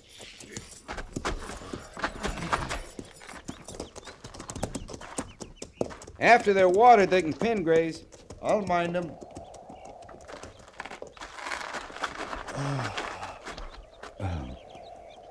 Kind of peaceful, ain't it? It's quiet. Sit down, Gorse. More comfortable than the McClelland. Yes, sir. Them Shoshones, they got a way of wearing you out. You think they're still running, Captain? They'll be back. They never run for long. Not when they're hungry. I never heard of Shoshones as far east as the Nebraska border before. You can find them as far east as Texas. Only there we call them Comanches. They're offshoots of the same tribe. They sure don't talk the same. The dialect's the only difference. They're a disorganized lot, the Shoshones. I guess we can be glad for that. Yeah. Little of them goes a long way. How about the company, Captain? We'll know more when we rendezvous. Lieutenant Seibert's has orders to make camp on the North Platte until the company's accounted for. I think we held up, sir. Yeah, I hope so. I sure got a thirst. Hold it, Gorse. You hear that? Like digging? Yeah. Up there. Top of the rise. I don't see anybody. Neither do I yet. Come on. And move small.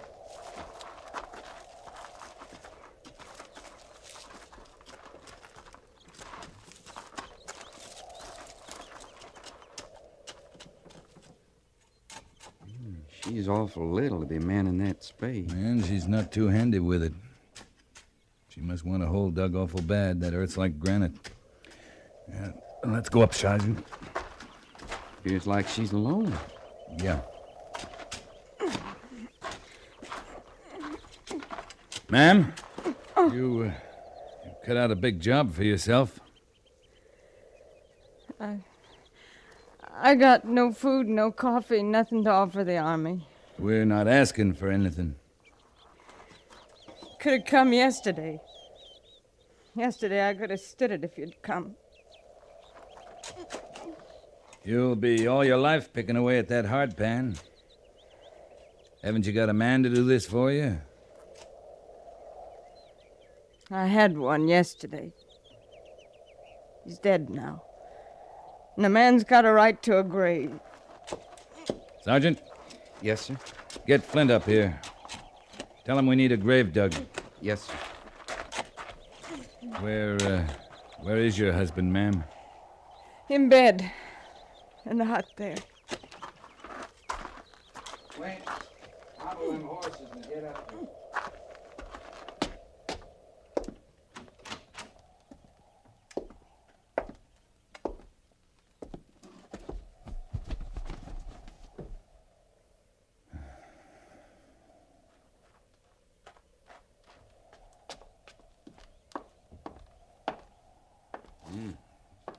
Foul in here, sir. Gangrene. He's ridden with it. Must have taken him a long time to die. Yes, sir. Got a broken leg. That's hard pain, Captain. Looks hard, Gorse. Here, we'll wrap him in these bedclothes. Right, sir. The army always take over this way when it's too late. It's best he's out of here, ma'am. You ready, Gorse? Yes, sir. Now, easy now. Don't bury him. Just yet. Grave's not ready yet.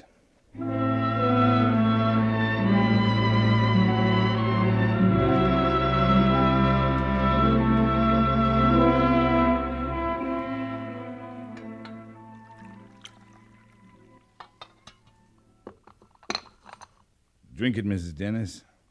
It's hot, that's all I can promise. They're a long time at it. It takes time. Drink it, Miss Dennis.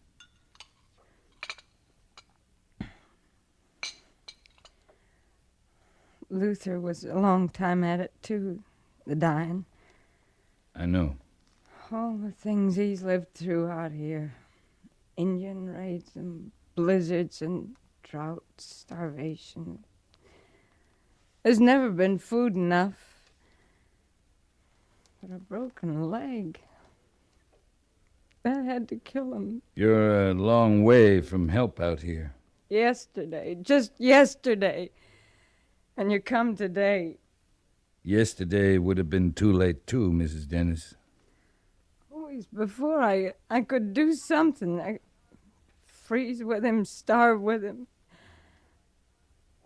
When's the last time you watched a man die, Captain? Yesterday. Did it take 10 days? 10 days and 10 nights? Did you hear him scream with pain and beg for you to go for help and beg you not to leave him? Miss Dennis! Where will you go now? You got people somewhere? Oh, sure, I have people. Got parents in Philadelphia who never want to see me again. 2 years ago, when Luther come back for me, they fought us all they could. When they saw I meant to leave with him, they said, don't come back. You can't stay here. The nearest to me is here. There's 2 dead babies out there by where I'll set Luther down. You can't stay here alone. Isn't safe. I'm not used to feeling safe. Captain, it's already out there. Then you can go now. Mrs. Dennis, this is no country for a woman alone. We'll take you to Fort Laramie. It's safe there. And You'll then leave me be. It's not a brave thing staying on here. It's stupid. I mean to stay on with Luther. A while yet. All right, Mrs. Dennis. Let's get back to the horses, Sergeant. We're wasting time.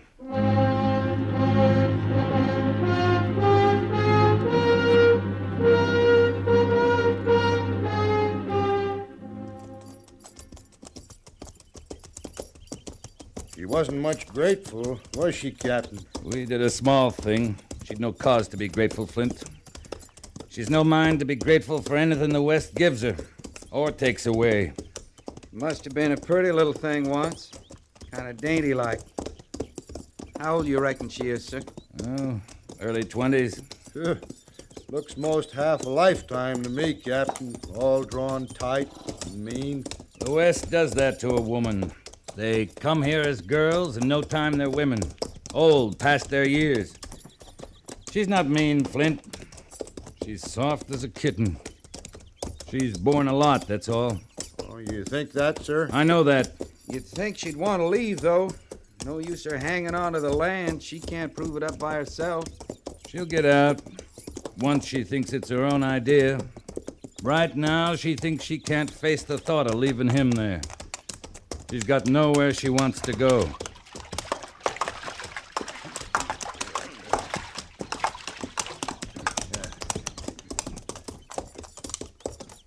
Wonder what'll happen to her. I mean, alone, like that. She can't fend for herself, can she, Captain? Those women I seen out here'd find him a man. Any man. Marry again. Just to live. They hate the West. Chances are they'd hate the man, too. But they keep marrying. To live. Now this one, Captain. You seem pretty sure, Sergeant. Just a feeling. She'll go back east somewhere. Leave her dead. Go back where she came from. She don't belong out here. She's got no wagon or stock to pull it. If she goes, she'll have to walk. Maybe she won't, sir. Maybe she won't.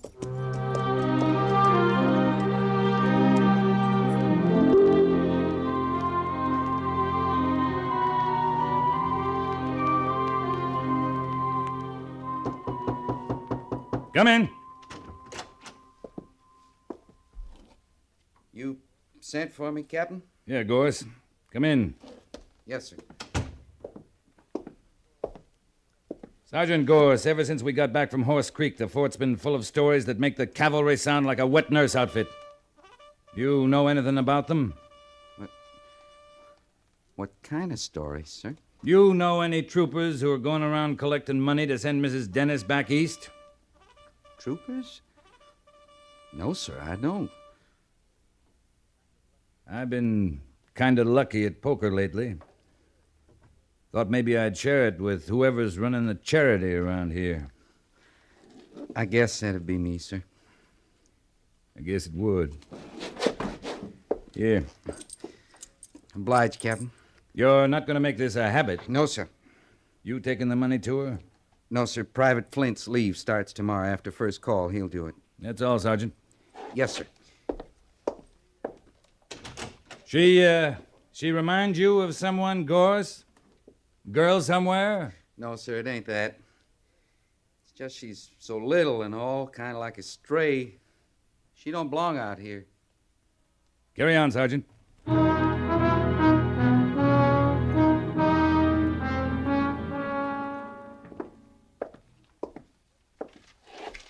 Captain Quince reporting, sir. I'm afraid you didn't do a very good job on the Shoshones, Captain. We didn't wipe 'em out, Major, if that's what you mean. You met 'em near the Nebraska border before, isn't that right? And they were hightailing it into Nebraska the last we saw, those that lived. Well, they're back, Lee. And in numbers, too. They're hungry in numbers. I'm familiar with your charitable streak, Captain Quince. I understand it's spread to Sergeant Gorse, right on down to the ranks. There's no cause for worry, Major. It's not widespread enough to be called an epidemic. All right, Lee. The Shoshones are raiding homesteaders from our side of the North Platte, south along Horse Creek.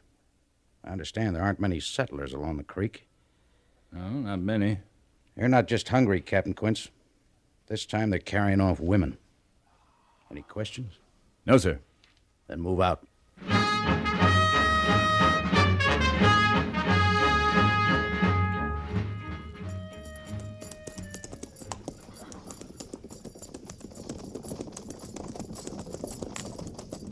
There's smoke ahead, Captain. I see there is, Mr. Syberts. Might be able to surprise them. Just how do you think we could manage that? Well, sir, if the fire's still burning, chances are there may be Indians around somewhere. Look at that smoke again, Mr. Syberts. Yes, sir?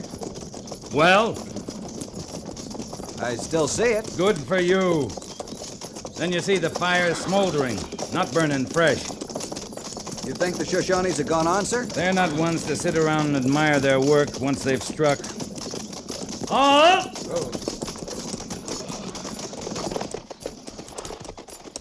Sergeant! Yo! Think we can find them, Captain? They're probably hours away by now. Unless it's a trap, Mr. Syberts. Yes, sir? Sergeant, that's Carpenter's cabin ahead, isn't it? Was, sir. You and I'll ride in, Sergeant. Mr. Syberts will move the patrol to that rise to the left and hold the position. 2 shots will be your signal to move in, Mr. Syberts. Yes, sir. That's an old fire, Captain, smoldering. Mr. Syberts and I know that, Sergeant. Any questions, Mr. Syberts? No, sir. Then move out. Yes, sir. Come on, Gorse.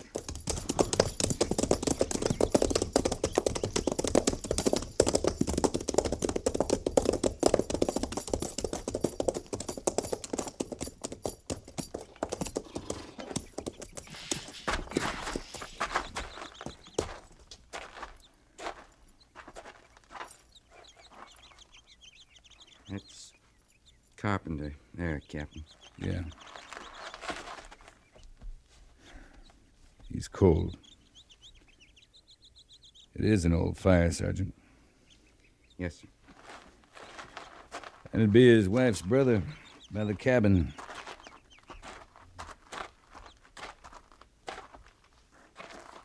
He ain't been here months, sir.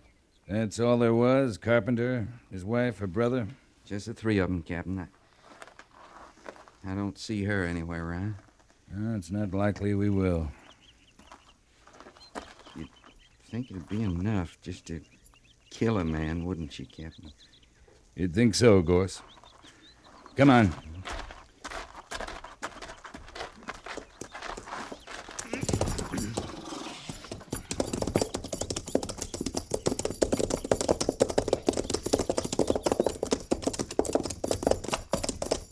No sign of life, sir? No sign of life, Mr. Syberts. I was wondering, I Captain... know what you're wondering, Sergeant. Well, her place would be north of here, sir. Due north, along the creek. Mr. Syberts. Yes, sir. You'll take half the patrol and move along Horse Creek to the south. You see those dots of smoke on the horizon? I see them, sir. Well, check them. Yes, sir. Sergeant Gorse, prepare to move the other half to the north. Yes, sir. All right, fall in. I'm going north with Gorse, Mr. Syberts. We'll rendezvous at the usual point on the North Platte. First arrival makes camp and waits, with pickets out. Right, Captain. I'll judge the fires better this time, sir. Use your eyes, Mr. Syberts. Then use your head.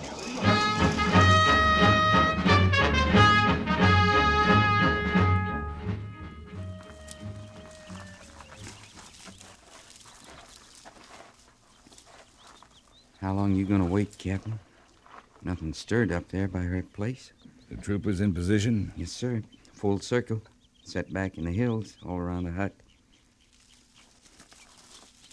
Likely she's gone by now. Flint would have been through here with the money 2-3 days ago. Maybe. I'm going in, Gorse. You got a clear shot at the door? All the way. I didn't think we'd find her hut still standing. Well, we'll see, Sergeant.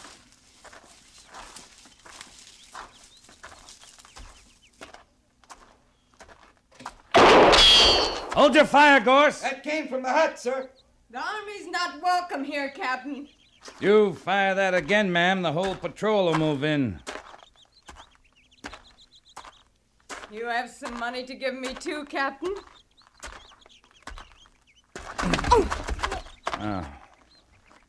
Now we'll talk inside, Mrs. Dennis. You all right, sir? No problem, Sergeant. How many men, Captain? 6, all around the hut. 6 army men, after 1 woman. The Shoshones are raiding all along Horse Creek. You're lucky they missed you. Lucky. You can bring a few things, but not much. Let's get them together. You didn't answer me, Captain. I asked you what you come for. I told you to take you back. I was real took in at first. I felt sort of kindly toward all the brave army men who put by the money for me. Private Flint was here then? That his name? That nice, smiley one who dug Luther's grave? Yeah, he was here. Clean till early this morning he was here. I don't figure I owe the army a thing now, Captain. Not a thing. I'm sorry, Mrs. Dennis. You're always too late, aren't you, Captain? Too late for everything. I am sorry. I warned you it wasn't safe here. So your hands are clean. Your conscience is clear. I didn't mean that. Oh, you warned me, but I had in mind you was talking about Indians when you said this was no country for a woman alone. Indians or Flint or any man who hasn't seen a woman for a long time. And now you've come. 6 of you. To force you to safety this time, ma'am. There's a safe place for a woman out here? Fort Laramie, for the time being. Flint was from Fort Laramie. Private Flint isn't the whole cavalry, Mrs. Dennis. You'll get food there. Rest. In a couple of days, there's a stage out for the east. With cavalry protection? Not unless it's called for, ma'am.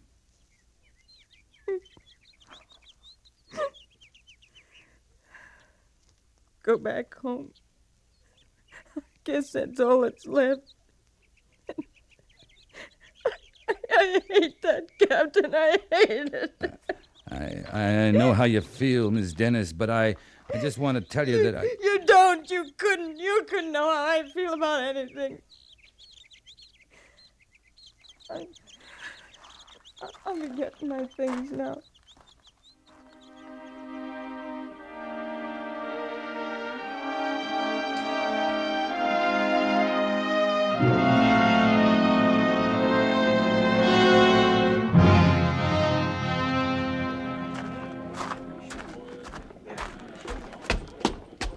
The stage driver says about 5 minutes.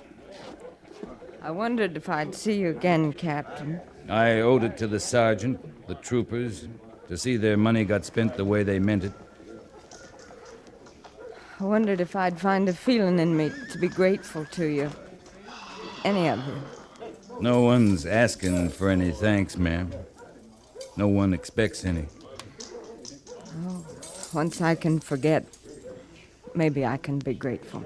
You're better off leaving. Luther was a good man. I used to read all he sent me about the West. He saw the good of it.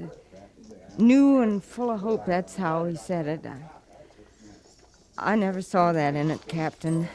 I never saw the good. Isn't all good, isn't all bad either. But you're better off back home, reading about it. Well, I'd better be getting on the stage now. Safe journey to you, ma'am. Thank you, Captain. And I mean thank you. Goodbye, Mrs. Dennis. Night, Eater. All set, driver. Yes, sir.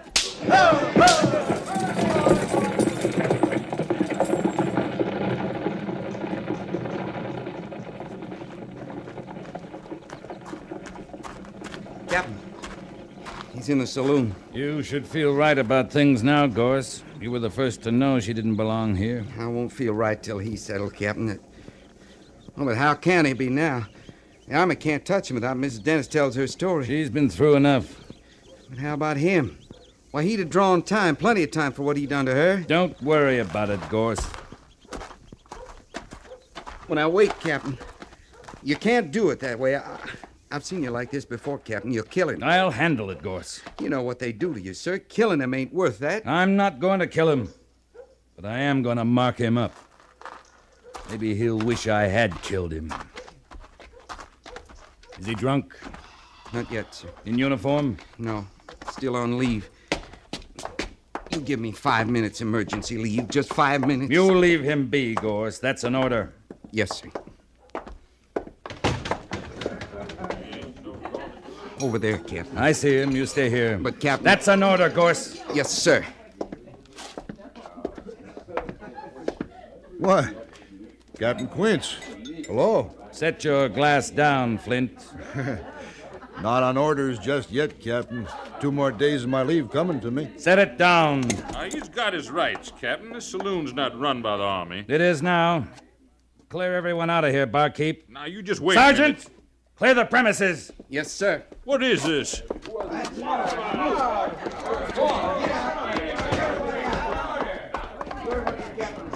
I don't know what you got in mind. I do. There's regulations on my side, Captain. I'm waiting to hear you say it isn't true, Flint.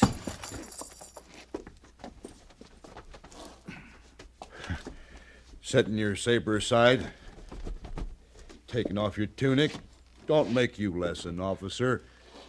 You can't lay a hand on me. There's regulations. I'm waiting, Flint. You touch me and I'll go over your head. I'll tell my story to the major. You do that. He'll break you down to my size once I tell my story. You tell him, Flint, and tell it all, because I'll be there to see you don't leave any of it out. And don't come any closer. I got every right to defend myself. You sure do. And put that chair down. I don't care who you are. I'm just like you now, Flint. I got every right to defend myself.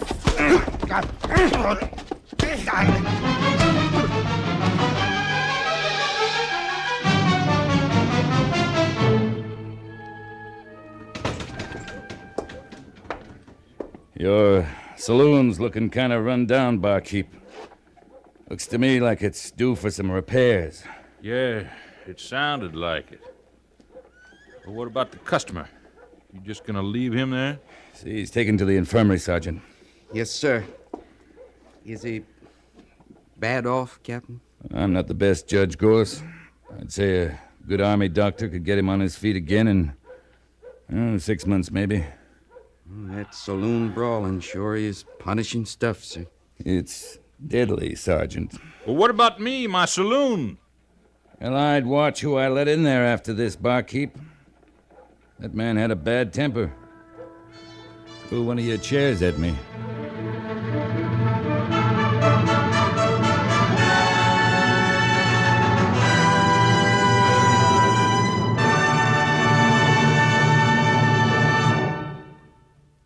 Fort Laramie is produced and directed by Norman Macdonnell and stars Raymond Burr as Lee Quince, Captain of Cavalry, with Vic Perrin as Sergeant Gorse.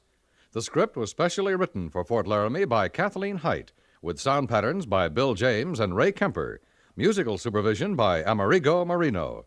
Featured in the cast were Virginia Christine, John Daner, and Barney Phillips. Jack Moyles is Major Daggett, and Harry Bartell is Lieutenant Seiberts.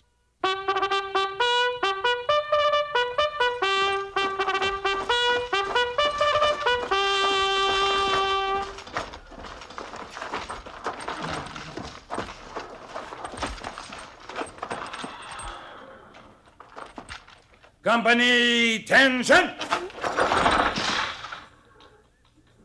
Dismiss.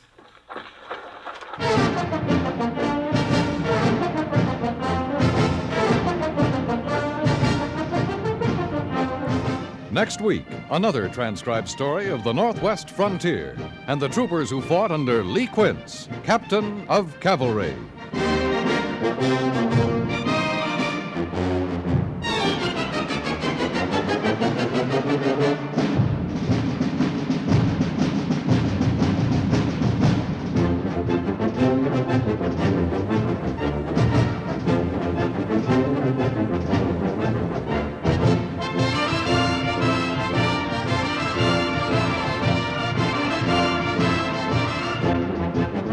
CBS Radio urges you to follow through to make sure you're registered to vote next November, no matter which candidate you prefer. You are lost in making a choice unless you're registered to vote in a national election. Are you sure you're registered? Are you sure the rest of the voters in your family are? Make sure today. Registration laws vary from state to state. Make sure you're in the book.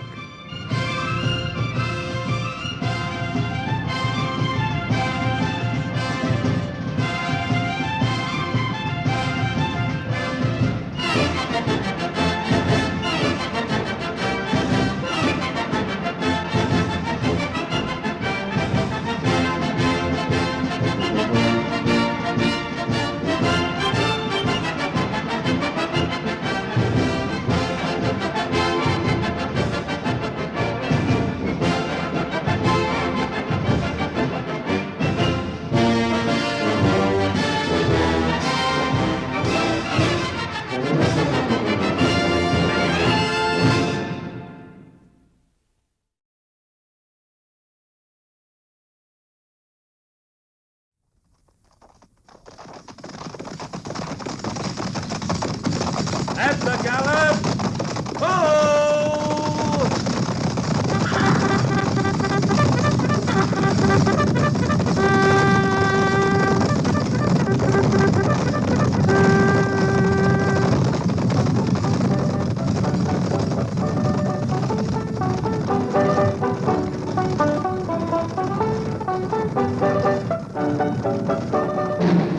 Fort Laramie.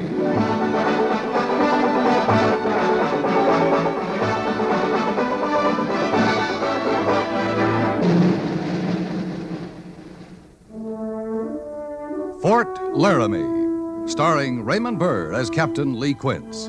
Specially transcribed tales of the dark and tragic ground of the wild frontier.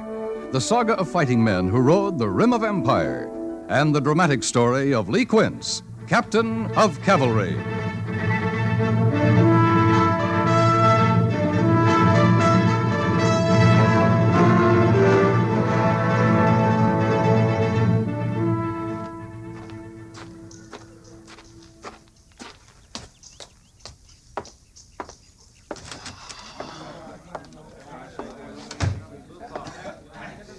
All right, you men, at ease.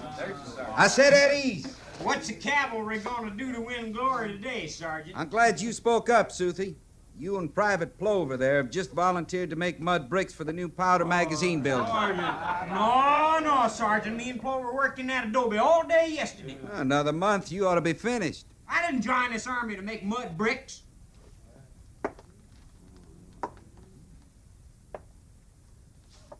You refusing an order, Soothie? Put your shoes on, Plover. Let's get going. Now, the rest of you men will finish cleaning this barracks and fall out in 10 minutes. I suppose you're taking them buffalo hunting, Each Sergeant. man will go to supply and get a pick or a shovel. We're building road today. That's enough. I said 10 minutes. You line up smiling and happy, or I'll work you all night.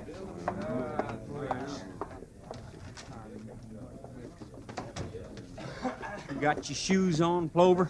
Well, sure. What I need shoes for? I'll be on my hands and knees most of the time. Ain't it a shame, men like us doing that kind of work? Yeah. I'm ready, Sooty. Then let's go. 10 minutes, soldiers, and don't forget them shovels. I reckon any outfit's got to do some time in garrison, Sooty. We've been in garrison 3 months.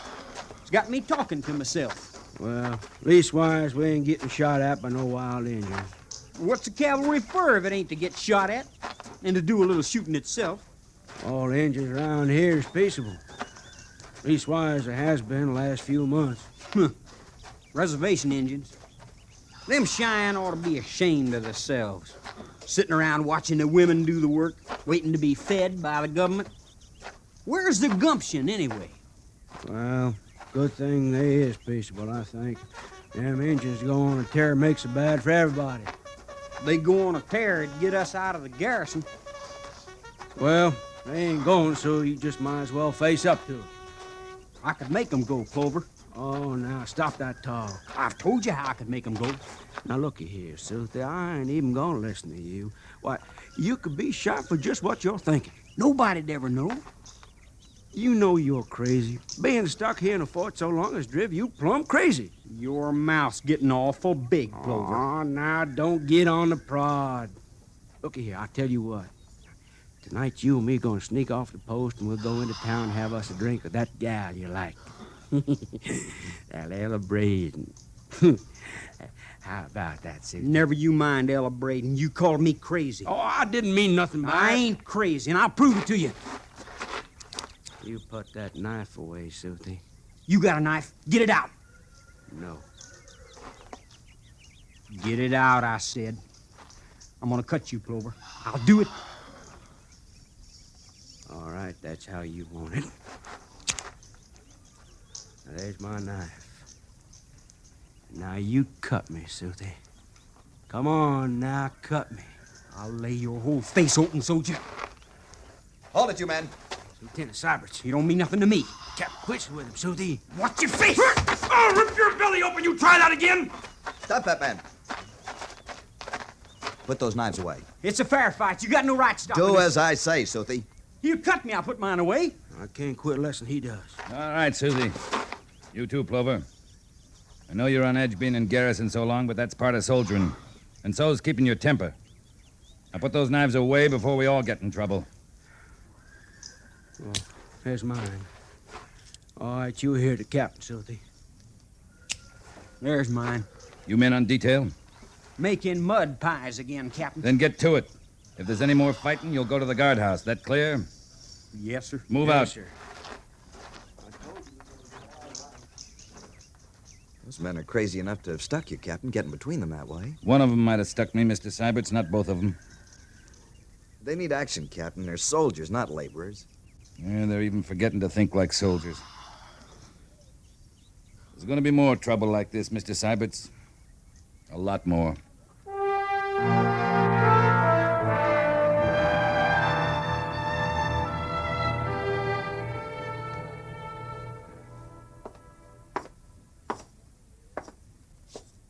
Captain Quince reporting, sir. At ease, Captain. How's B Company getting along? Well, Major Daggett, I guess B Company's getting along about the way you'd expect. Like those two men of yours last week who were going at each other with knives? I didn't know you'd heard about that, Major. I heard about it. I also heard how you failed to punish them. With all due respect, sir, it's my company. And you know I never interfere on a company level. I'd transfer out of here if you did. Oh, I'm sure you would.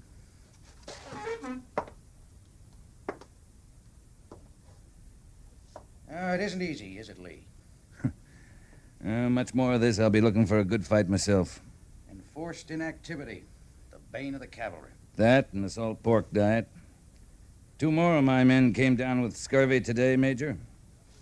That's what I wanted to see you about, Lee. Huh? How'd you like to go on a buffalo hunt? Buffalo hunt? I thought we couldn't go I know. General orders are to avoid antagonizing the Indians by hunting buffalo in their territory. We're sitting right in the middle of their territory. 22 cases of scurvy are enough. Higher orders are to hold Fort Laramie with a full complement of cavalry. Captain Quince, you think you can bring in some fresh meat without starting a new Indian war? I can try, sir. I'm dependent on you. Yes, sir. You'll take 15 men, 2 wagons, and 6 mules. You'll leave 1/2 hour after reveille tomorrow morning. You'll return Saturday by sundown without fail, exactly 1 week from today. Any questions? No, sir. I hope you'll see fit to include those 2 men, Soothie and Plover, in your party. I intend to, sir. As skinners. Then move out.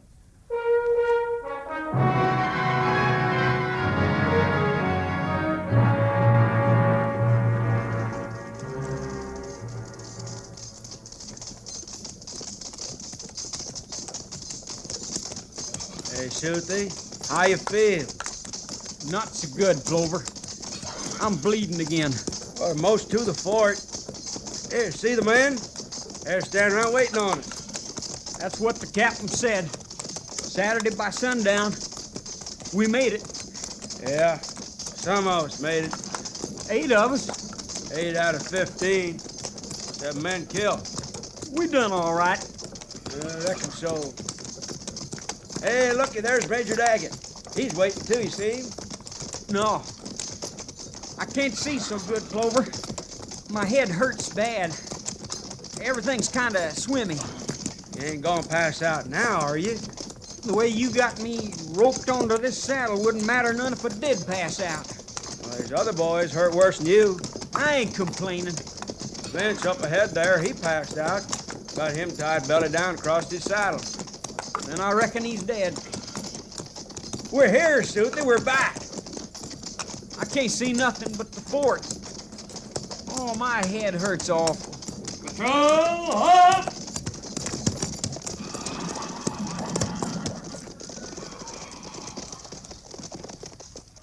Corporal Mercer, you'll remain with the wounded. They'll stay mounted. Sergeant Gorse, take a detail from the garrison to help these men down, get them to the hospital. Yes, sir. Rest of you stable the horses. Patrol dismissed. Mr. Seibert. Yes, sir. Would you take my horse to the stable for me? Certainly, Captain. I'd better report to the major there. Yes, sir. If you'd care to, come by my quarters later. I'll find us a drink. Thank you, sir.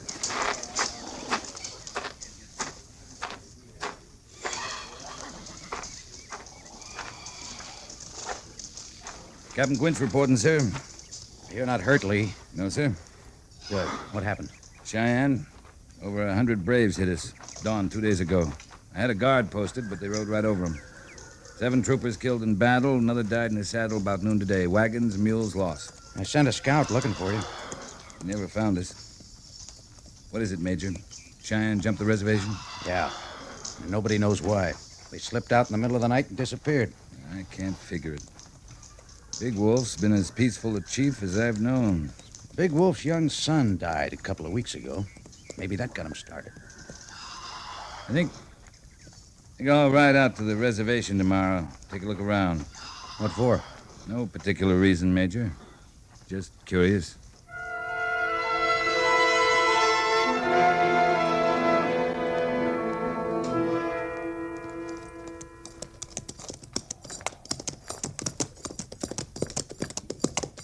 Captain, I don't think them Cheyenne left a single thing out here. Yeah, they sure stripped the place, Gorse. I guess when you ain't got much, you don't leave nothing behind at all. No. Captain, all them poles over there with the burying platforms on them. What about them? They're all new, Captain. I mean, they're empty. There's no corpses laying on them. Can't be new. They must have taken their dead with them, Sergeant. I don't understand it. That ain't like them. Why would they do that? We're in quite a hurry. What do you mean? Look at that grave over there. It's half torn down. Yeah. Kind of spooky out here, ain't it? Yeah. Well, we'll stop in town on the way back, Sergeant. Now you're making this detail worthwhile, Captain. Yeah, I got some business at the post office. Post office? But I'll meet you at the saloon when I'm through. I'll be there, Captain. You can depend on me.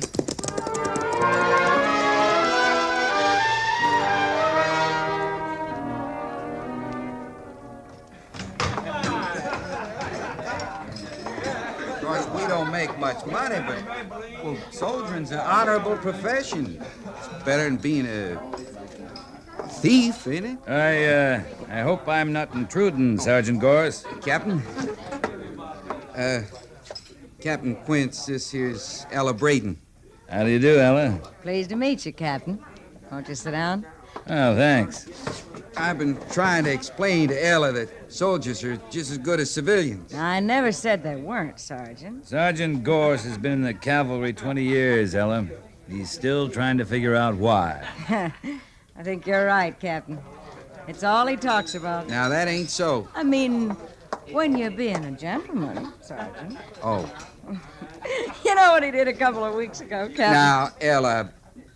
What'd he do, Ella? Well, he... Nah, I'm too much of a lady to say it. Thank goodness for that, anyway. Ella, if Gorse gets out of line, just you whack him with a bottle. It's the only kind of language he understands sometimes. Oh, I got something better to whack him with, Captain. It's carved from solid bone. What? Here, I got it in this sack. Brought it in to show to the barkeep. Now, what in the world is that, Ella? Let me see that. It's an Indian souvenir of some kind. Where'd you get this, Ella? A kid at the fort gave it to me. He found it somewhere, I guess. Who gave it to you? His name is Suthi. Suthi. Well, what's wrong, Captain? This is a Cheyenne totem, Ella. I'm gonna have to keep it. Oh, here, now, that's mine. You give it back. Sorry, Ella. You'll have to find another souvenir. This one's caused enough trouble.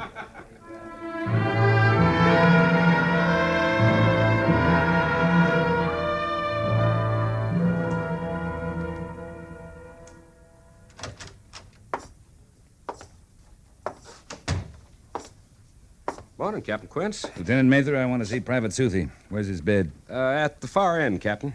There, where Sergeant Gorse is. Thank you.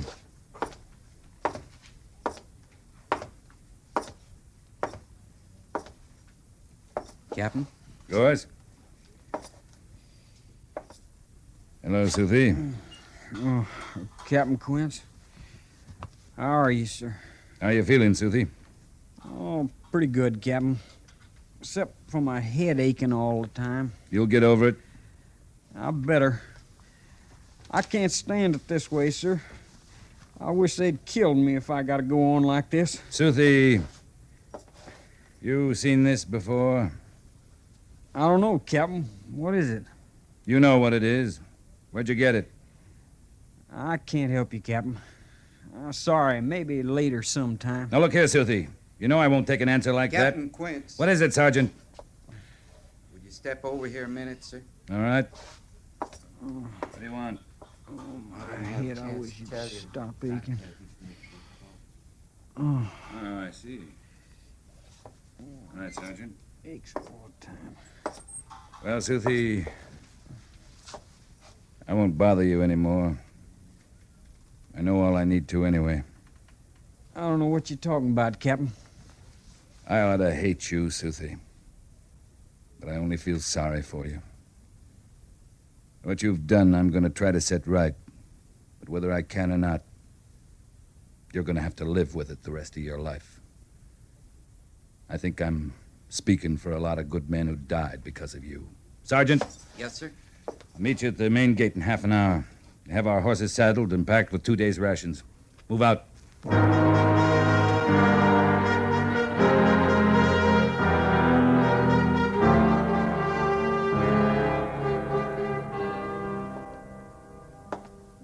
I find this hard to believe, Captain. Major Daggett, I've always tried to think of every trooper in my company as a real soldier. Somehow it makes me feel less of one myself when I find out about a man like Private Southey. I can understand that, Captain Quince. I sympathize with you. Yes, sir. But what you propose to do about it is nothing short of suicide. I can't allow that. I'm meeting Sergeant Gorse at the main gate in a few minutes, Major. I'm volunteering for this mission. If he goes with me, he'll have to volunteer, too. Big Wolf and his Cheyenne are a mission for the entire 2nd Cavalry, Captain, not for 2 men only. It was me those Cheyenne warriors hit, Major. It was my men I watched die. This mission belongs to B Company. To me. Not to the 2nd Cavalry. You're putting a terrible responsibility on me, Captain Quince. As a volunteer? I don't see how, Major. All right, go ahead. Thank you, sir. Oh, Lee. Yes, sir? I'll give you one order. You're to return to Fort Laramie within 2 weeks, without fail.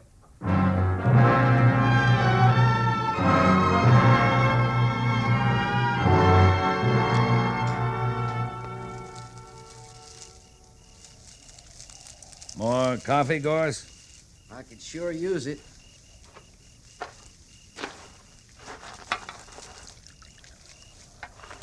It's hot. I can see that. Thanks, Captain. This is better than Garrison, isn't it, Sergeant? Oh, it sure is. Night's full of stars. We had a good dinner of pork and chickpeas. Coffee's hot. There's plenty of it. Got a big fire going here, lots of wood. There's nothing wrong with this, Captain. Except for one little thing, maybe. What's that, Sergeant? Oh, it's hardly worth mentioning. Oh, go ahead. Speak up. Well, from all the sign we seen today, I'd guess we're smack in the middle of about 4 Cheyenne war parties. I think you're right, Sergeant. Of course, I don't know for sure, but with this bonfire we got going, I got a sneaky idea them Injuns just might catch on to our being here sooner or later. They might. Sorry you came along, Sergeant? I volunteered. Interesting mission, you said. Yeah. I also said we might get killed, didn't I? You didn't say how. I don't know how, Sergeant. I'll bet I could tell you. Not interested. We get killed, this mission will be a failure. Now, say I hadn't thought of that. Now, that'd be a doggone shame, wouldn't it, Captain? It would. I can just see all them generals back in Washington sitting around a big shiny table saying, that darn fool captain, that darn fool sergeant couldn't accomplish a simple little old mission. What's the cavalry coming to? That's what they'll be saying. Throw some wood on the fire, Gorse. You're closest. Sure. Captain Quince? Yeah? They're here. All around us. Step back to the fire. Real slow.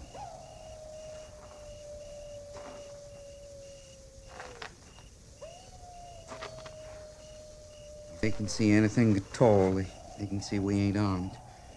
They wouldn't show themselves this close if they didn't know that. They're coming in, Captain. Stand steady, Sergeant.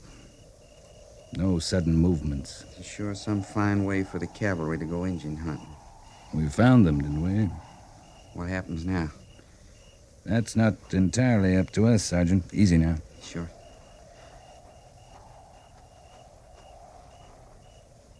Zilaho di na yi. Hi alo, zilo. Diish lai nya. Hi aize ova rio onzo. What's he saying? He says he'll take us to Big Wolf, all right. He says the chief wouldn't want to miss the torture before they kill us.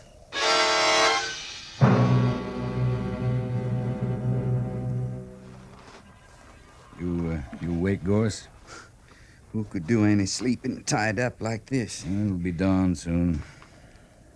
I just ain't looking forward to it today, Captain. At least we'll get out of this teepee. You know, this is the first time I was ever inside one. I ain't missed a thing. Oh, I don't know. A teepee can be pretty nice when you got a fire going and a buffalo robe to wrap up in. Maybe some Antelope steak for breakfast, a jug of spring water, maybe a woman to do all the work. You're spoiled, Gorse. Rotten spoiled. Well, it ain't the frontier life did it, Captain, I can tell you that. You never should have left home.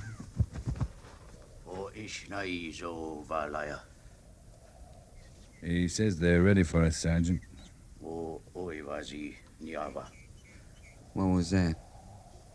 Big Wolf hasn't returned. They've decided not to wait for him. But, He Captain... was our only chance. I could have talked to Big Wolf. Not these other warriors, not even worth trying. He's gonna cut us loose. Why not? With 100 braves out there, we ain't going no place. You can tie a man up awful tight. I ain't even sure I can walk.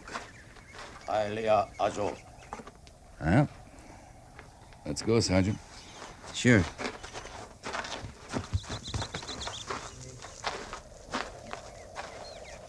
Sergeant. What is it? Big Wolf. He's back. Thank heaven for that. Well, it's a chance, at least. There he is. Say, he looks like a chief, don't he? Yeah, he does.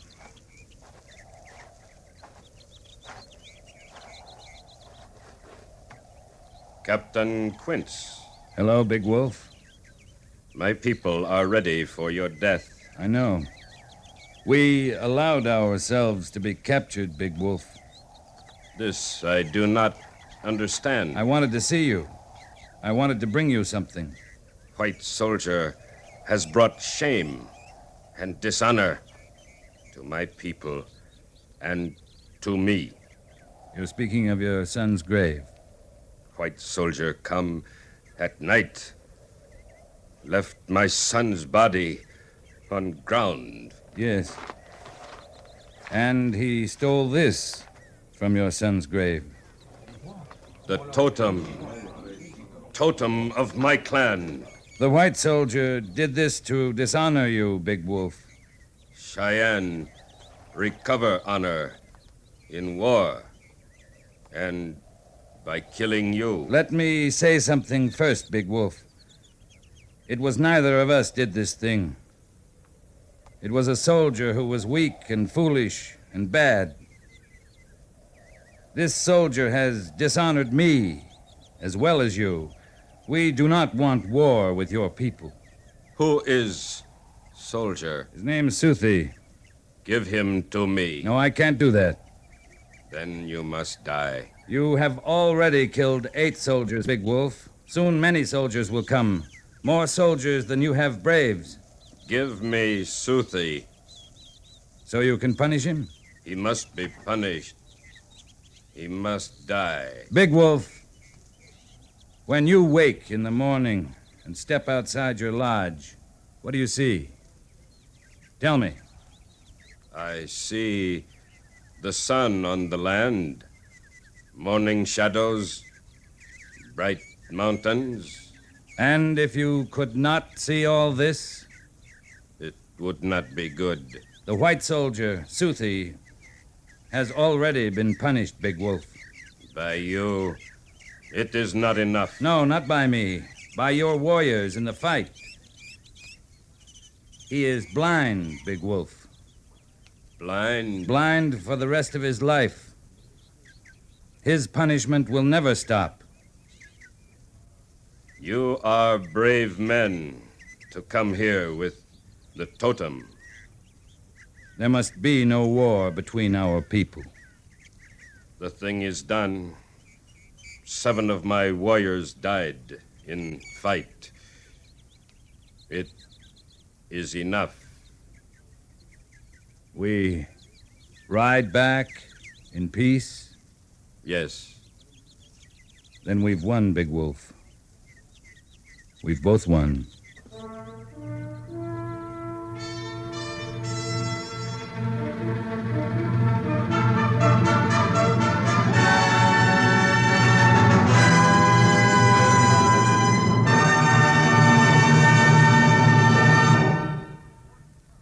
Fort Laramie is produced and directed by Norman MacDonald and stars Raymond Burr as Lee Quince, Captain of Cavalry, with Vic Perrin as Sergeant Gorse. The script was specially written for Fort Laramie by John Meston, with sound patterns by Bill James and Ray Kemper.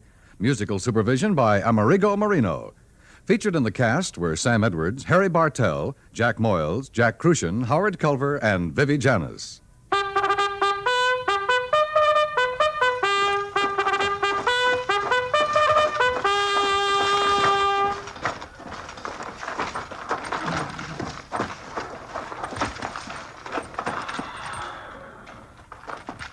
Company, tension! Dismiss!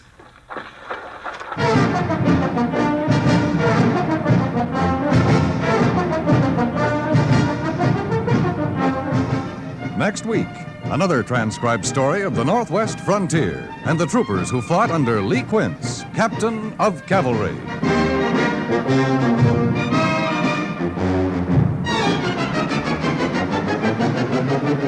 The time to fight heart disease is now, before another victim is hurt.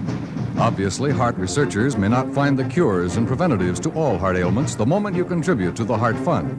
But the sooner you do your part, the closer they'll come to answering the mysteries of the heart. Send your contributions to Heart, care of your local postmaster. That's Heart, H-E-A-R-T, Heart, care of your local postmaster.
At the gallop! Oh!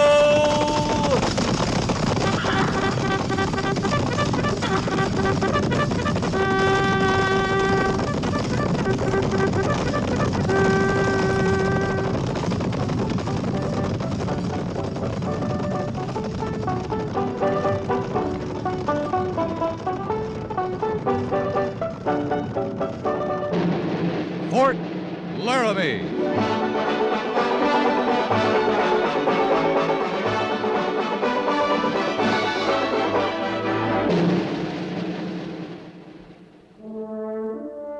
Fort Laramie, starring Raymond Burr as Captain Lee Quince.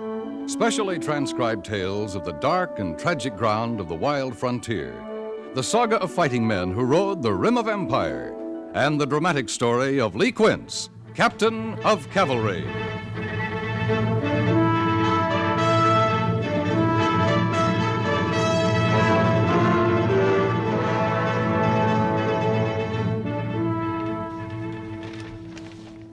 "83 men for duty. Hardy and Simmons in the hospital. 5 men on leave, Captain." All right, Corporal Mercer.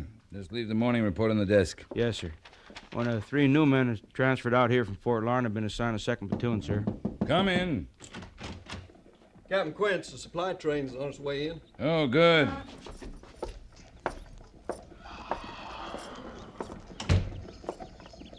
Lieutenant Syberts is sending the train on to the quartermaster's depot, but he said he'd be right here. All right, thanks, Jenkins.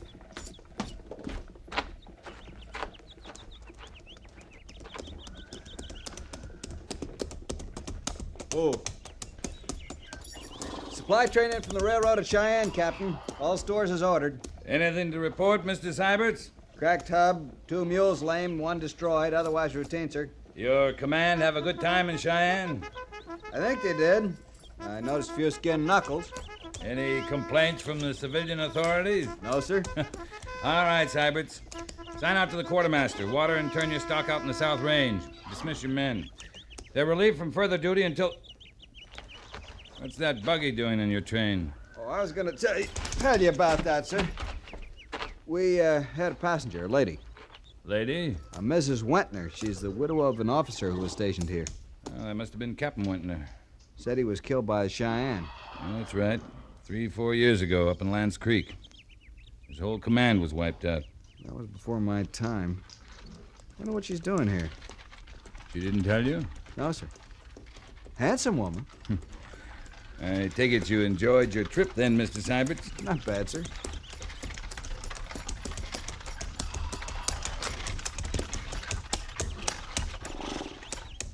May I give you a hand, ma'am? Thank you.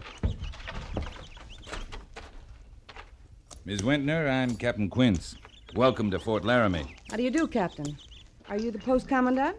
No, ma'am. That would be Major Daggett. We didn't expect you, Mrs. Wentner. Perhaps your letter was delayed. There was no letter. I told no one I was coming. If we had, we might have arranged a more fitting reception and better transportation. This was quite satisfactory. I rented the horse and buggy in Cheyenne, and the lieutenant furnished me a driver. You were very considerate, Lieutenant Syberts. Thank you, Mrs. Wentner. Now, if you'll excuse me, I'll get back to the train. Of course. Thank you, Lieutenant. Pleasure, ma'am.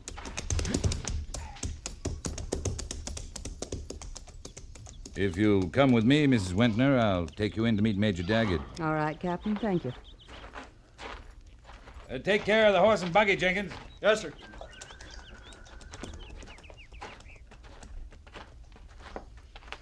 Did you know my husband, Captain Quince? Why, yes. Out here? That's right. I don't remember him mentioning you in his letters, but it seems to me there was a Quince in his class at West Point. Oh, I wasn't at the point, Mrs. Wentner. I was commissioned in the field at Shenandoah. Up from the ranks. Oh, I see. Here we are. Come in. Oh, Major Daggett, this is Mrs. Wentner. Just came in with a supply train. Oh, this is a pleasure, Mrs. Wentner? That's right, Major. I'm Philip Wentner's widow. Oh, yes. Won't you sit down? Thank you. I didn't know your husband myself, Mrs. Wentner, but I've been assured that his death was a great loss to the Army. Even more tragic for yourself, of course. It was a horrible thing. And even worse, a terrible, unnecessary thing. He could have been safe in Washington. I arranged it all with the president himself. I see. I could never understand why Philip refused it, but he was a stubborn man. Well, he was very popular here, I understand. Isn't that right, Captain Quince? He was a good field officer, Miss Wentner. Perhaps he wouldn't have been happy at some desk in Washington. It might have been better for him to be a little unhappy and alive today, mightn't it, Captain? That's hard to say, ma'am. Well, at any rate, we're happy to have you here, Mrs. Wentner. Sorry we weren't prepared, but I'm sure Mrs. Daggett will be able to arrange things comfortably. You'll stay with my wife and me, of course. Thank you, Major. And perhaps we can use your visit as an excuse to liven things up around here. We've had very few social activities. Might even arrange a reception or something of the sort. Major Daggett, I'm not here for social reasons. Well, what I meant was... Major Daggett, I came to get my husband's body. Mrs. Wentner, your husband's not buried here at the fort. I know that. But you see, I want him recovered and taken back east. I've arranged that he will be buried with full military honors in Arlington Cemetery. But his grave is 100 miles from here, up on Lance Creek, where he was killed. I've already come 2,000 miles. Another 100 doesn't matter. I don't think you understand. That's Indian territory. Cheyenne and Sioux hunting ground, treaty territory. Aside from the very real danger, my orders strictly forbid any white person to enter that region, including my own troopers. Perhaps this letter will clear your mind. You will see it signed by the Secretary of War himself. Yeah. Yes, I see. So, Major Daggett, I shall want to leave for Lance Creek as soon as possible. And you expect me to send you there with a troop escort, of course? The letter says every assistance possible. It also says, within the scope of my orders, and with due consideration for your safety. I'm not worried about my safety, Major Daggett. But I am. But in a case like this... There are no exceptions mentioned, Mrs. Wentner. What do I care about a treaty with those savages who murdered my husband? The treaty was made, ma'am, to prevent other men from dying the way your husband did. Captain Quince, I'm beginning to understand why these Indian troubles go on and on. I've wondered about that. Wondered why you didn't just wipe them out. I think you're afraid of them. It's not that easy. The Indians are people, too. They have rights. I'm not interested in their rights, Captain Quince. And I'm not interested in your orders, Major Daggett. Am I to understand that you refuse to allow me to go to Lance Creek? That's correct. I can't risk your life nor the lives of my men. And I won't risk a general Indian war. Very well. Captain Quince, would you be good enough to show me to my quarters? Of course, ma'am.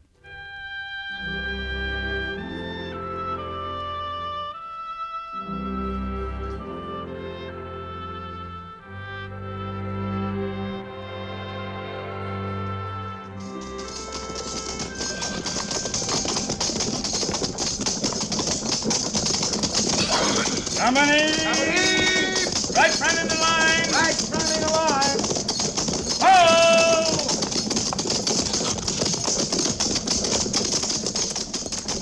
Company! Company! Ho!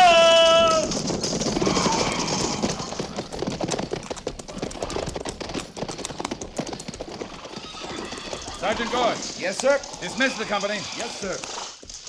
Company, prepare to dismount. Dismount. Fire off.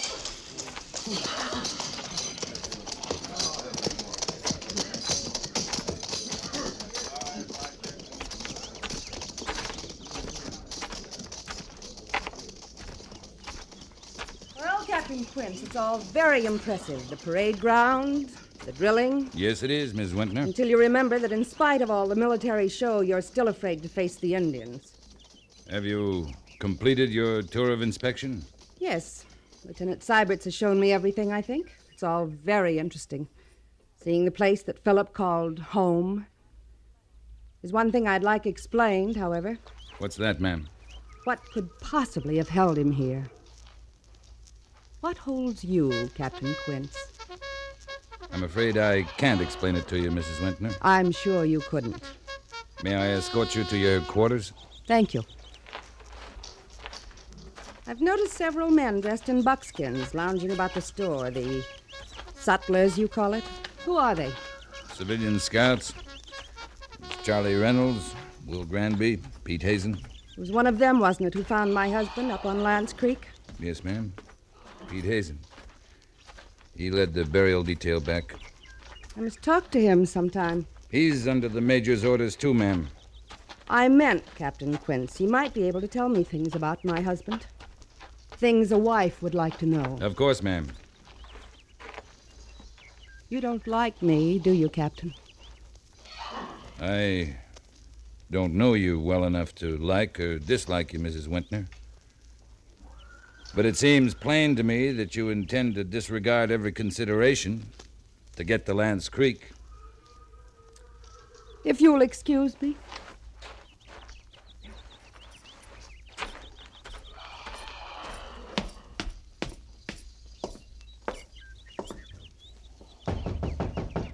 Come in. Captain Quince reporting, sir. Oh, Lee. I've just been thinking, Caldwell's due for a leave. Who can we send out to the Clearwater Patrol as replacement? Is Seibert's too green? No, he'll do. He's come along fast. All right, good. Major, what about Mrs. Wentner? Well, what about her? I think she's going to make trouble. I don't think she can. I've kept a check at the telegraph office and the mail. I think she's accepting the inevitable. I don't. I think she's determined to go to Lance Creek, one way or another. How can she, if I won't let her? I don't know. But I think you better warn the civilian scouts, especially Pete Hazen. Oh, he wouldn't be that much of a fool. I wouldn't think so either. But with her, anything can happen. believe that. She's quite a woman. Oh, by the way, the evening social's all set up for Saturday night. Nettie's sending out the invitations today. Having a small dinner first. You're supposed to come. Oh? As Mrs. Wentner's escort. Why me? Well, you're an inmate of Old Bedlam. You're eligible. There are other bachelor officers living there, Syberts. Youngsters. She's more your age. Now, don't fight it, Lee. Nettie's mind's made up. Only one thing I don't like about your wife, Major. She's a matchmaker. Yeah, I know. She can't help herself. Hates to see an unmarried officer, especially one as old as you. But after all, Mrs. Wentner is a widow and mighty attractive. You could do worse. Major, some women are Army, some aren't. When Phil Wentner came out to Laramie, he came alone. She seems to fit in fine now. Maybe she's changed. Women like that don't change. Just the same, you'll escort her Saturday night. You better present your compliments to her tomorrow afternoon. That in order, sir? Tomorrow afternoon, Lee. White gloves.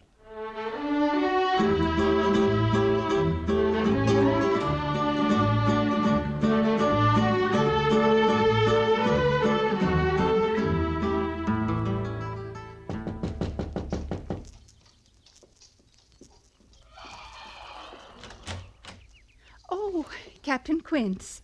Afternoon, Mrs. Daggett. I'd like to present my compliments to Mrs. Wentner. Why, yes, of course, Captain. Only, well... What is it, Miss Daggett? Well, it's very strange. But last night, Carolyn asked not to be disturbed this morning. Said she wanted to sleep late. But when she didn't come out, even for luncheon, I got worried. So a few minutes ago, I knocked and looked in her room.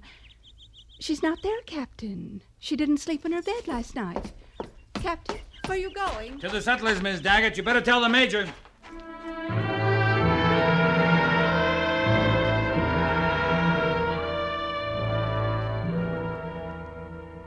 Lee, what do you make of it? It's very simple, Major. Mrs. Wentner was last seen last night. Pete Hazen left sometime before dawn with 2 loaded pack mules, 2 horses, 1 rig side saddle. He left this at the settlers for you with a $20 gold piece. Guess it's his resignation. Didn't want to get arrested for disobeying orders.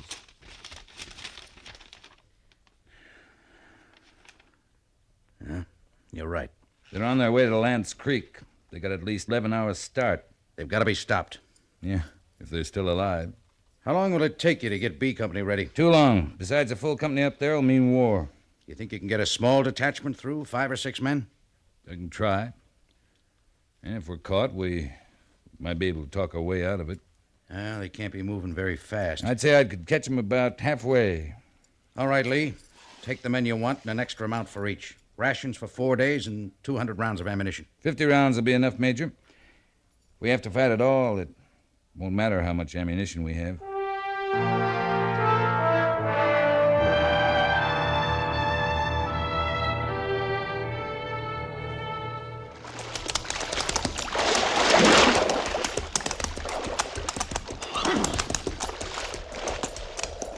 I've lost their tracks, Captain.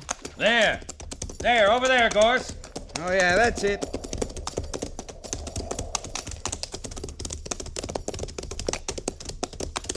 I'd never believed it, Captain. 2 days from the fort, almost to Lance Creek, and they're still ahead of us. I underestimated that woman. She's tougher than I thought. She sure must be.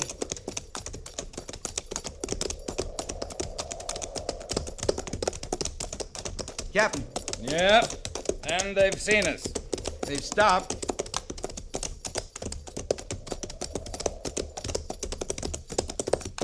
Ho! Miss Wentner?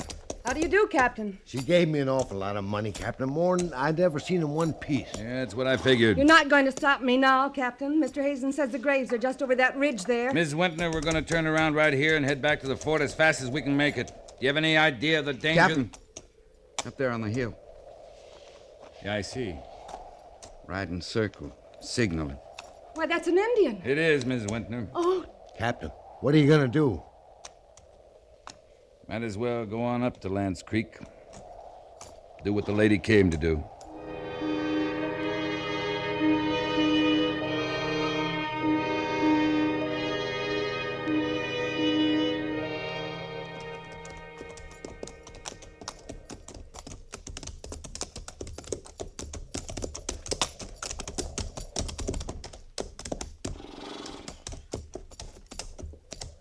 This is it. Right over there.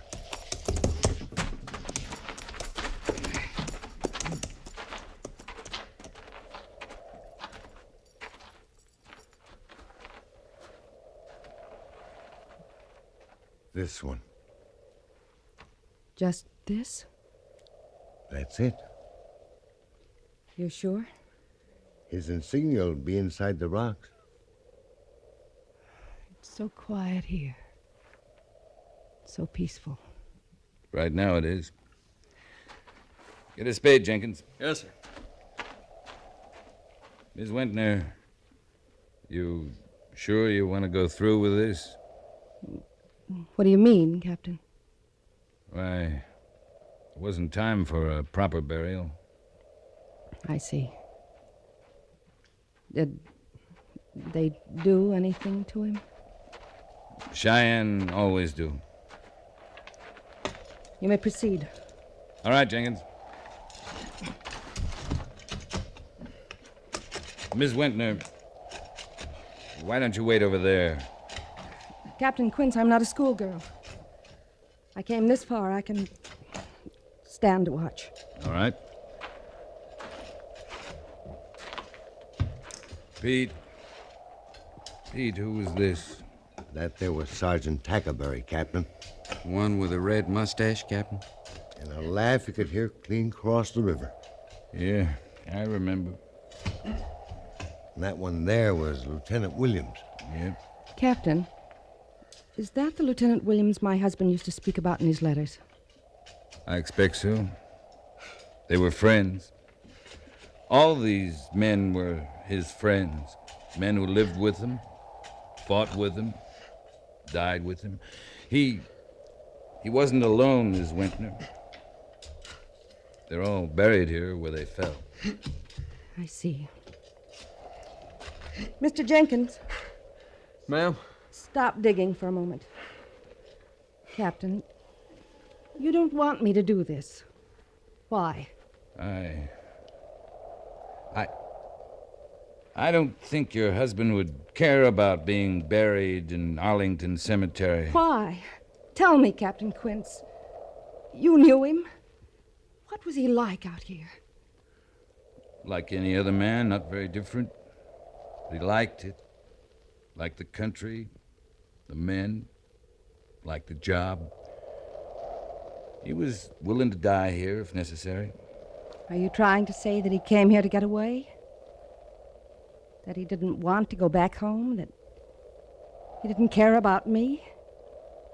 He never talked about you, Miss Wentner. Captain, all I want to do is take him back to a hero's grave. He's in a hero's grave. Nothing you or I can do will add to that. You think I'm a selfish woman. I was thinking only of myself, of my pride. Only you can answer that, Miss Wentner. On the ridge, Captain. Yeah, they didn't waste any time. Must have been a hunting party close. They're coming down. Must be 30 at least. Doesn't give us much chance, Captain. Oh. It's important to keep calm, Miss Wentner. Very important right now. What have I done? Bringing you men here to this. We may be able to get out of it yet. Talbot, keep those horses under control. When they get a whiff of those Indian ponies. Mrs. Wentner, what are you doing? If anything's going to happen, I want his grave just the way it was. Jenkins, help her. Yes, sir. Sergeant Gorse. Yes, sir. Watch her. Stay right behind her. If the Indians attack you, you know what to do. Yes, sir. Don't miss. I won't. What do you think, Hazen? Can't tell yet. They're still bunched, ain't hurrying. But they ain't gonna be friendly. No, we're uninvited guests. Can't expect much. They're down and stringing out. And stopping. Right across the only way out. Well, they won't come any closer to the graves. Cheyenne custom, respect for the dead. Even the dead they killed. We're safe as long as we stay right here. How long can we stay, Pete? Captain, we might try cutting up over the ridge. No, the minute we break and run, we're finished. I'll go out to him. Might as well all go, Captain. There'll be no defending ourselves anyways. All right. Miss Wentner? Looks all right now, doesn't it, Captain? Yes, it does. Well, ma'am? Don't worry, I'll be fine. Good. Now, everybody will move slowly forward, leading your horses. Move easily. Don't show any fear or excitement.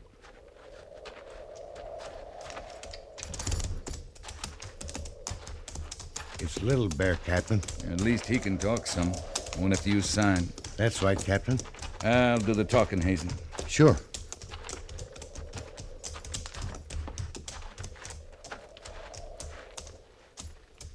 Greetings to Little Bear.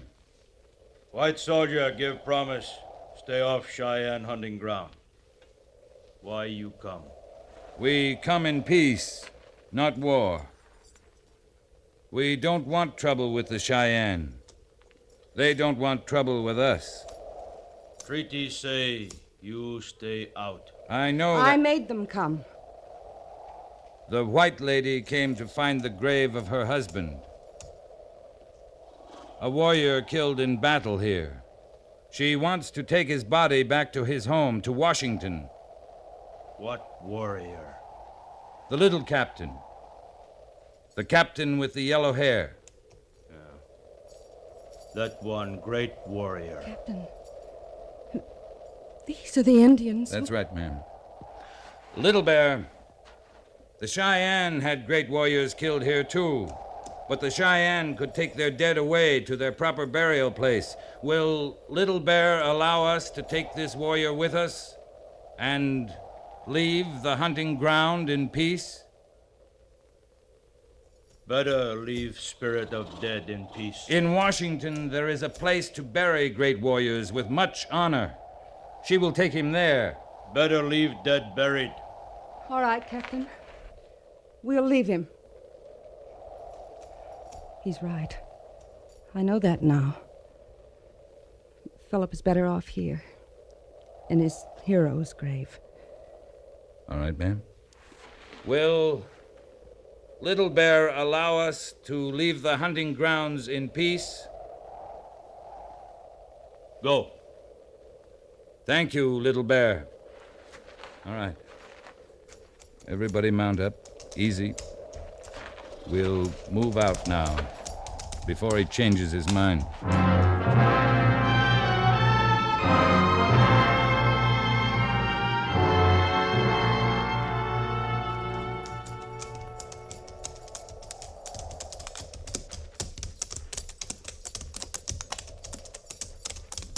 Sergeant Gorse, how does it look behind? They're turning away. I figure it's all right. We'll keep the horses at walk just the same for a while. Yes, sir. Captain. Thank you. What for, Mrs. Wentner? It was probably your presence that saved us and what you said. No, I mean, for teaching me a lesson. Not me, Miss Wentner. Let's say this country out here. It can teach you a lot of lessons. Maybe I was wrong about something, too. What? Oh, just something I said about people not changing. Just something I said. You know, we keep moving. We might be able to make the Daggett Social Saturday night.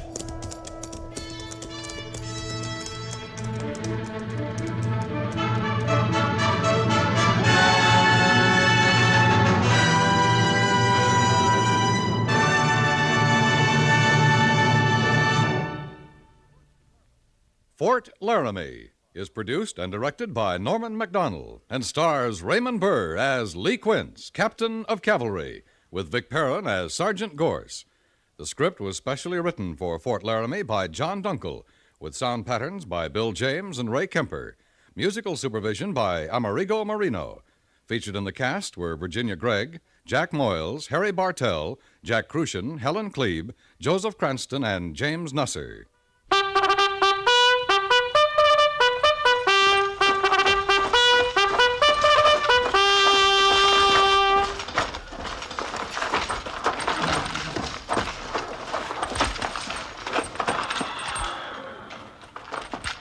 Company, tension! Dismiss!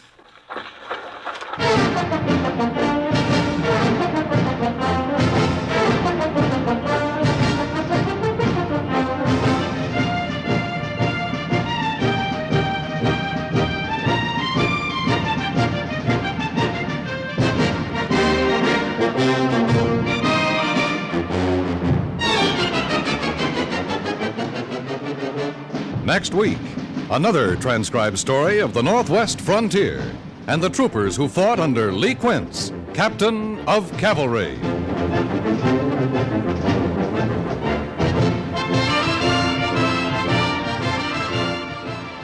Half a loaf may be better than none at all when you're bargaining for bread. But every Sunday, the Edgar Bergen Show calls for a happier arrangement than that. For each half of the Edgar Bergen Show seems somehow to be better than the other half. And with so much fun in store, there's no need for compromise. Enjoy all of the lighthearted antics of Edgar Bergen, Charlie McCarthy, Jack Kirkwood, Effie Clinker, Mortimer Snerd, Gary Crosby, Carol Richards, and the famous Edgar Bergen End Table Discussion Group. They'll all be with you again over most of these same stations every Sunday night.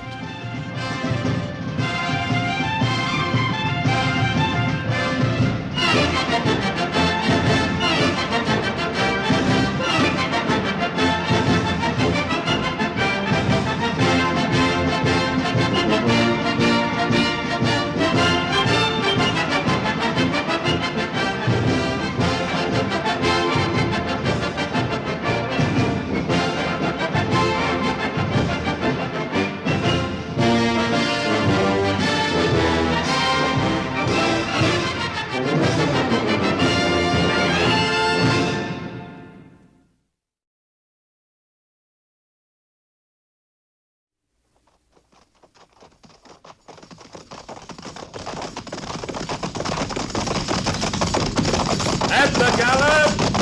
Ho!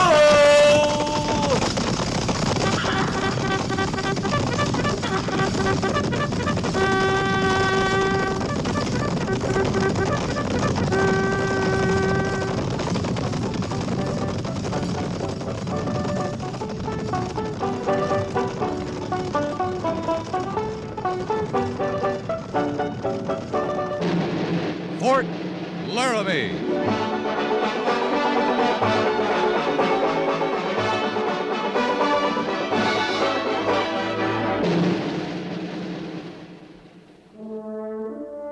Fort Laramie, starring Raymond Burr as Captain Lee Quince. Specially transcribed tales of the dark and tragic ground of the wild frontier, the saga of fighting men who rode the rim of empire, and the dramatic story of Lee Quince, Captain of Cavalry.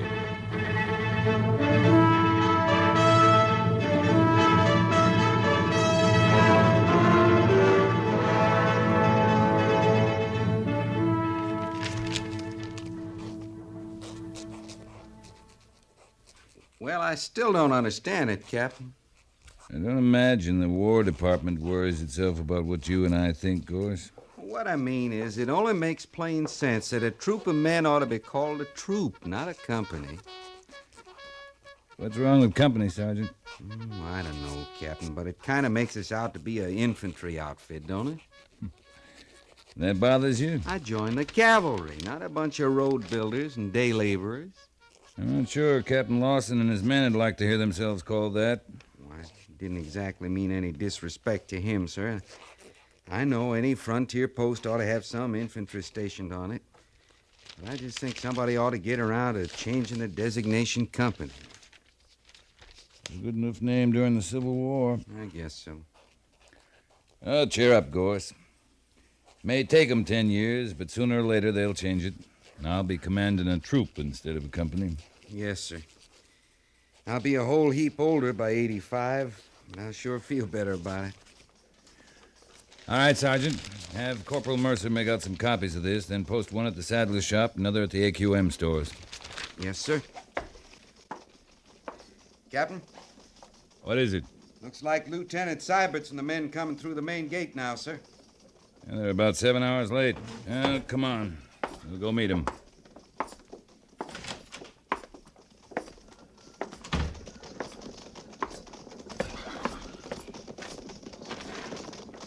Platoon!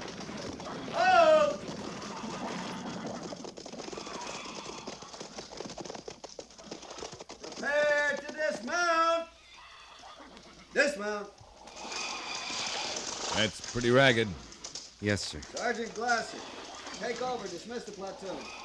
Sergeant Gorse, have Lieutenant Syberts report to the orderly room as soon as he's free. Yes, sir. Well? Captain... What is it, Gorse? Say it out. Lieutenant Syberts is awful young, and he come here straight from the point. I know that, Sergeant. You want me to be patient with him, that it?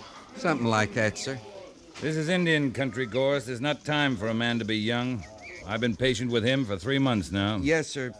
But there's something else this time. What's that? His column out there's one man short. I can see the empty saddle, too, Sergeant. Just have the lieutenant report to me. Yes, sir.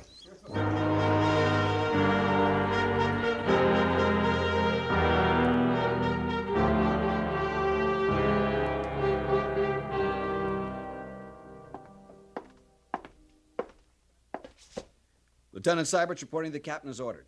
Stand at ease, Mr. Syberts. You've just completed a fairly routine mission, Mr. Syberts. That correct? Yes, sir. If I recall, your orders were simply to take a platoon from B Company, proceed along the wagon road to Fort Collins, accept delivery of 60 remounts from Garrison Quartermaster, and return to Fort Laramie. Yes, sir. That's correct. You were to hold strictly to the route assigned, avoid all contact with Indian irregulars or any action which might provoke hostilities or reprisals. Were those your orders or not? Yes, sir. They were. Were they clear? Did you understand them? Yes, sir, but... Just ride to Fort Collins and bring back 60 horses. Those were your orders. Now, why didn't you carry them out? I did, sir, until circumstances changed things. Circumstances never change an order. The most you can do is alter the way you carry it out.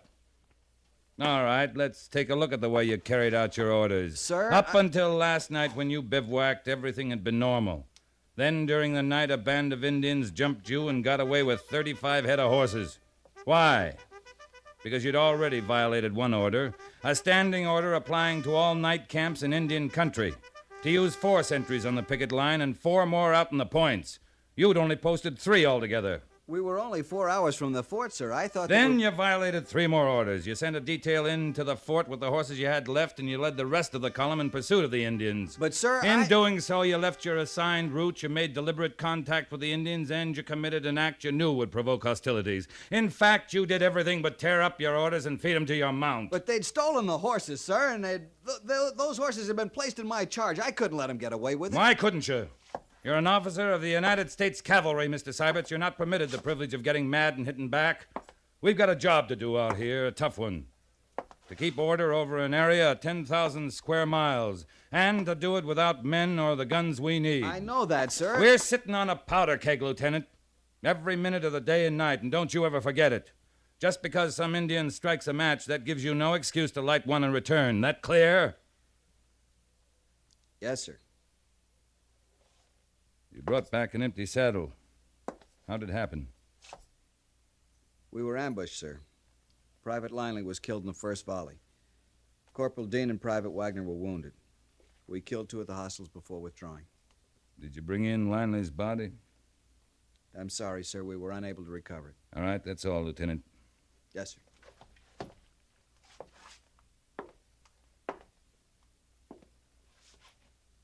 Captain Quince, shall I expect a board of inquiry? That's up to the Major. Sir, won't he go by your recommendation? I can't be expected to cover up for every green lieutenant who comes off the point. I'll give him the facts. Without recommendation? That'll be all, Mr. Syberts. Yes, sir.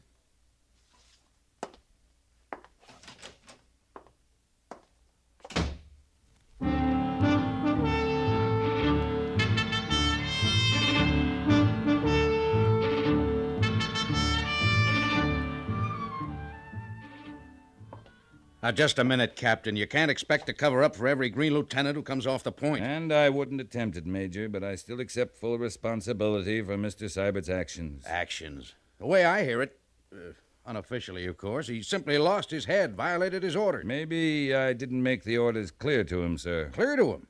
How could he possibly misunderstand a simple mission like that? He's young, Major. We do things different out here on the frontier. It takes a while to ease into it. We haven't got a while. You'll realize that, sir. Left his route, attacked a band of Indians, and Lord knows what else. Major Daggett, you asking me for a detailed report? Yes, of course I'm asking for... Oh, no. No, by heaven, you've already accepted responsibility. I don't want to know the details, at least not officially. Whatever you want, sir. You mean whatever you want? Confound it, Lee. You mother that troop of yours like an old hen with a flock of chicks. Yes, sir. You'll take 'em out in the woodshed and whale the daylights out of them yourself, but you'll be hanged if you'll ever let the neighbors find it. Yes, sir. All right, you've accepted responsibility, so I'll let it go at that. Good. Provided you also accept the responsibility for pulling us out of the fire. A band of renegades, whoever they were, have attacked a cavalry column, stolen 35 horses, and killed a trooper. If they get away with it, more Indians will jump reservation and join up with them. I think we can prevent that, Major. With your permission, I'd like to have a try at it. What'll you need? 40 picked men from B Company, a second in command, and half a dozen of the best Indian scouts at the fort. Quanto for one, Dancing Fox, and maybe Will Granby and Pete Hazen. All right. Who'll you take as your second? Peterson? No, sir. Lieutenant Seiberts. You're handicapping yourself. I'd like to move out by 1 o'clock. That way a forced march will put us at the site of the ambush before dark. All right, Captain Quince. Make your arrangements. Thank you, sir. Oh, and Captain. Yes, sir? Good luck. Thank you, sir.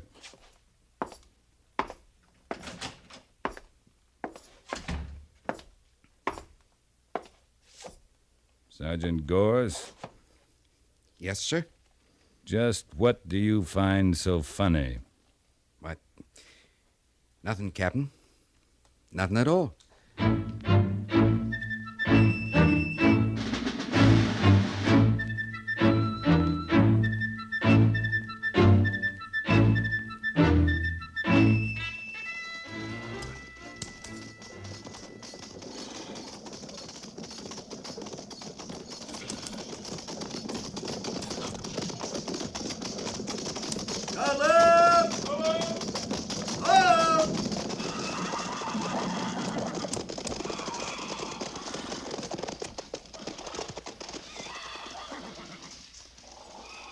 Prepare to dismount! Prepare to dismount!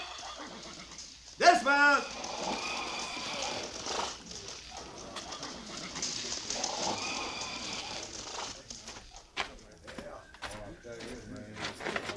Lieutenant Seiberts reporting, sir. We're ready to move out on order. Good. Sergeant Gorse? Yes, sir? What do the scouts say? Quanto talked with the scouts that were with the lieutenant at the ambush, sir. He's pretty sure they're a bunch of Cheyenne, Bison clan, with Squaw Dog leading them. Squaw Dog. How many braves? Around 30, sir. And Quanto thinks they won't be very far away. I agree with him. This time of year, they're not likely to go north of the Laramie Mountains or west of the Sweetwater Ridge. 10 to 1, they'll hole up somewhere in the Butte country this side of the Laramie foothills. Well, that's what Quanto thinks, too, sir. All right, Sergeant. Tell Quanto and the other scouts to move out. They can cut the sign at the site of the ambush before the column arrives. We'll be there at 5. Yes, sir. Quanto, you and Will Granby move out. All right, Mr. Seiberts. Post. Column! Check! Prepare to mount! Prepare to mount! Mount!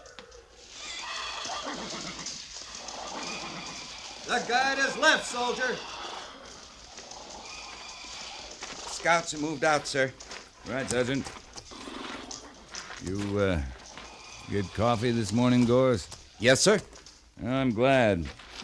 I have a feeling it might be a spell before you get any more. Mr. Seiberts? Yes, sir. You will move out with a point. Once we clear the fort, you will deploy the men as skirmishers. Yes, sir. By the column of 2's left. On the guidon. Forward! Forward! Ho!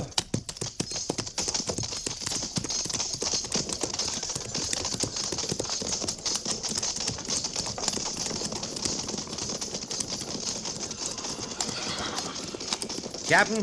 What is it, Gorse? I sure do like getting out in the open air now and then. I just hope you feel that way 2 days from now. I think I will, sir. I think I will.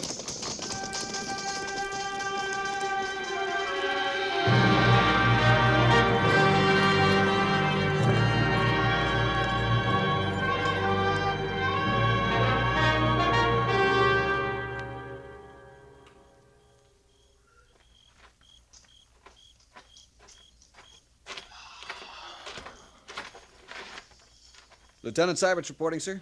Yes, Lieutenant? I've checked over the mount, sir. They're standing it well, all in good shape.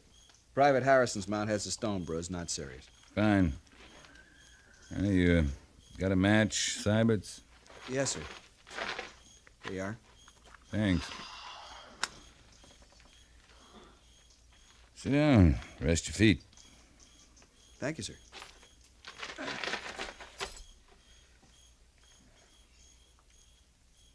Captain, may I ask what the plans are? We'll let the men rest here till midnight, then push on north following the river. Unless Quanto or one of the other scouts makes contact before then. And after that, sir, when we find Squaw Dog and his men? No plans. At least no detailed plans.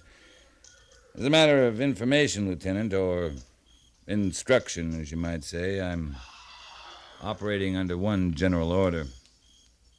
To get the horses back, punish the Indians responsible for stealing them and for killing Private Linley, and do it without starting a blood feud. You pardon my saying it, sir. It sounds like a difficult mission. Most of the jobs the cavalry does out here are difficult, Lieutenant. In time you'll realize that. I'm beginning to, sir. Hope so. Who goes there? Advance and be recognized. 1, 2, go. Captain Quince, it's Quanto, sir. Over here!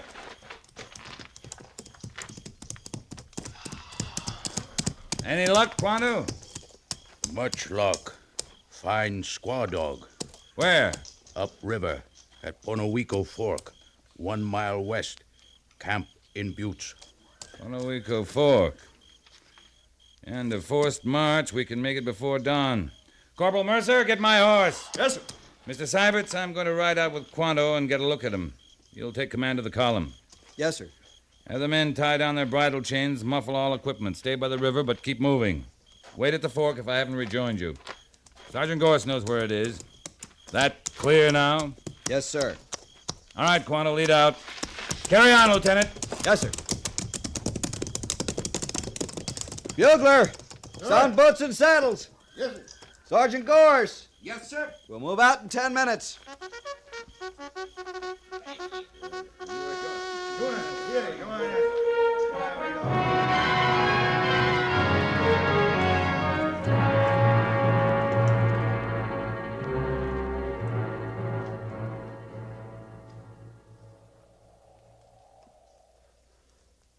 Well, that's them, all right, Lieutenant.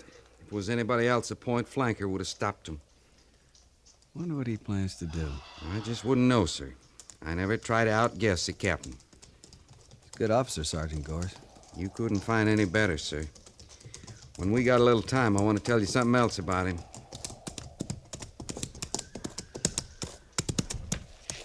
Made good time, Mr. Syberts. Thank you, sir. Be full dawn in about half an hour.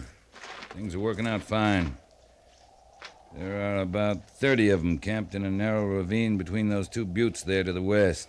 Luck sure is with us, Captain. The ravine's about 150 yards long. Only way out's at either end. Sides are too steep to climb. So here's what we'll do.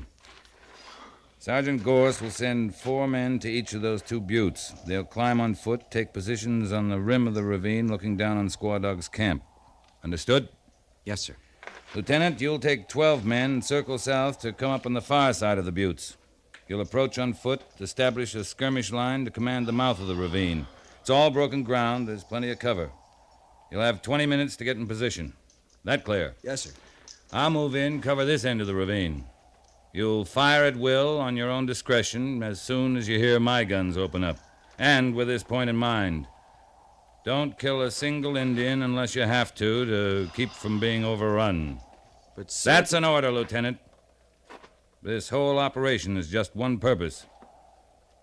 I want Squaw Dog to realize one thing fast, that he's trapped, and that we can kill him and every one of his braves if we so choose. After that, we'll just see what happens. That clear to both of you? Yes, sir. Yes, sir. All right, move out.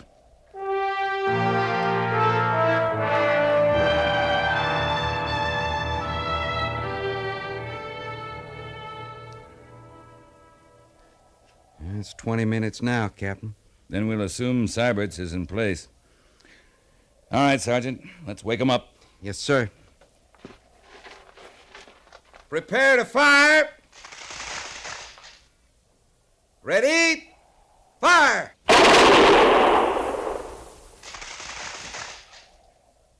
Hit him again, Sergeant. Ready? Fire! At the ready, hold! Well, that ought to show him it'll be a little rough trying to come out this end. He ain't even going to try it, sir. Not one brave has shown up at the end of that ravine. There go the boys up on the rim. That'll give him something else to think about. Well, he ought to run into Syberts down there at the far end any second now. There he goes now.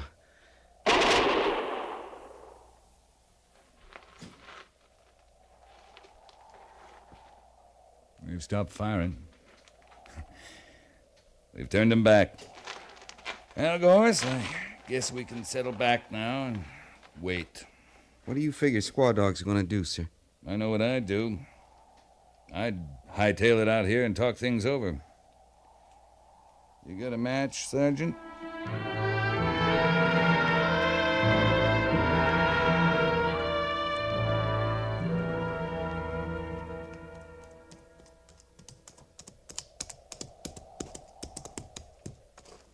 No, that to be not. If Squaw Dog wishes to say something to the captain, let him get off his horse and speak the English he learned in mission school. And let him hand me his rifle.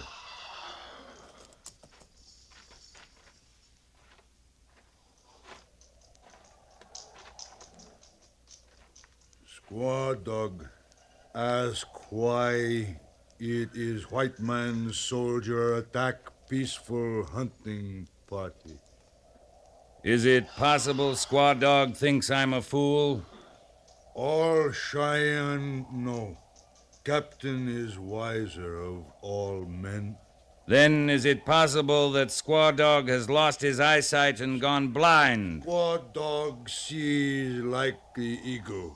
Then why can't he see 35 horses in there, in that ravine, with the mark of the white man's government on their flanks?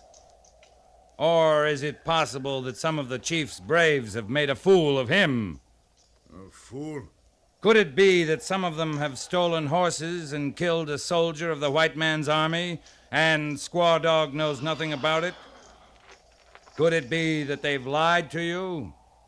Told you they traded for the horses? Are you a chief, Squaw Dog?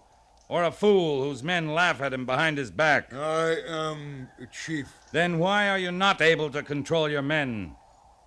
Why are they able to fool you so easily? Have you lost your authority? I am chief. If you were chief, you would identify the guilty men and punish them yourself. Why is it necessary for the white man's army to do your job for you? I do not know who does this thing. Well, I'll give you 5 minutes to find out. And if you can't, then we'll look for the guilty men with bullets. And a bullet has no eyes, Squaw Dog. It can't tell the guilty from the innocent. How many brave, you say, do this thing? I don't know. But one trooper was killed. I'd say it would take about 4 braves to kill a trooper. Squaw Dog, go now. Just 5 minutes. And when you come out, leave the government horses in the ravine and leave your rifles there, too. We do not keep rifle. You do not. It may help remind you to supervise your braves more closely in the future. I'll get going.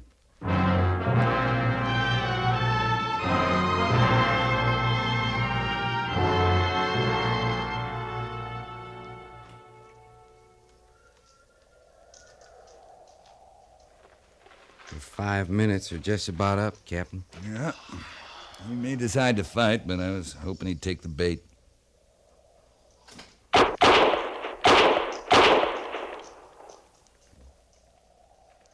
He took the bait, Captain. Yeah.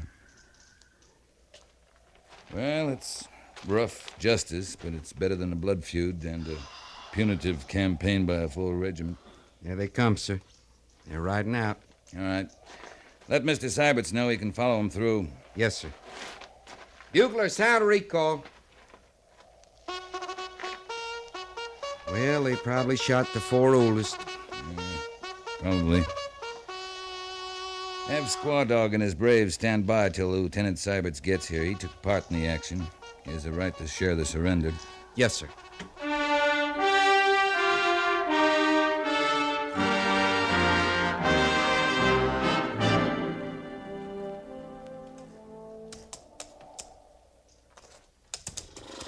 Guilty braves are punished. Squaw Dog is free to go now. Yes? You have my permission? Now go. Kinyanyo. Oh, just one more thing, Squaw Dog. Every chief should have a rifle, but you have none. No. I will permit you to have a rifle, Squaw Dog. Here, take this one. Now, go in peace. Peace. Bye. Kinya.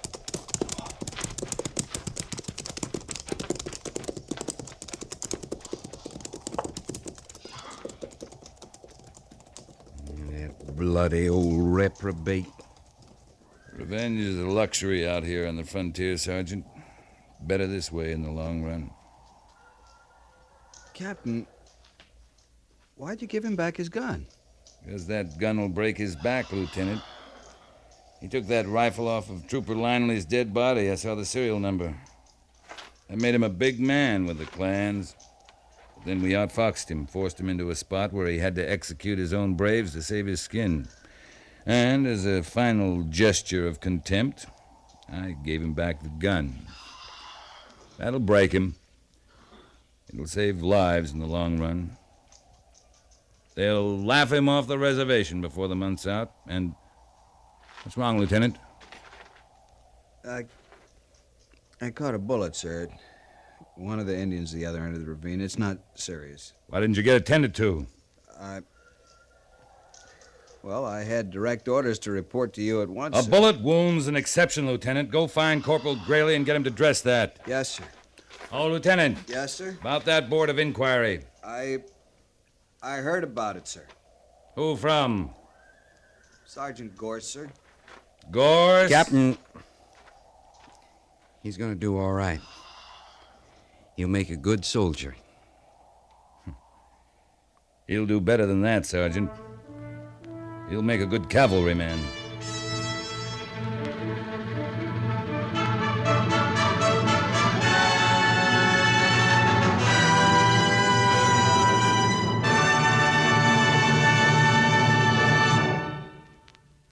Fort Laramie is produced and directed by Norman MacDonald and stars Raymond Burr as Lee Quince, Captain of Cavalry, with Vic Perrin as Sergeant Gorse.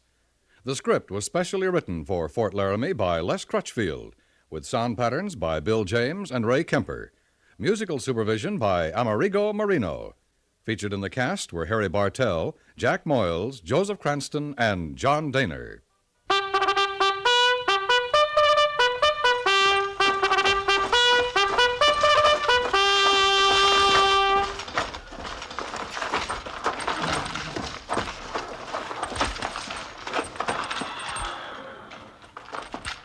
Company, tension!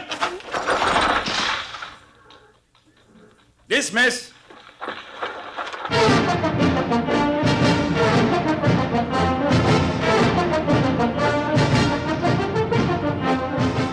Next week, another transcribed story of the Northwest frontier and the troopers who fought under Lee Quince, Captain of Cavalry.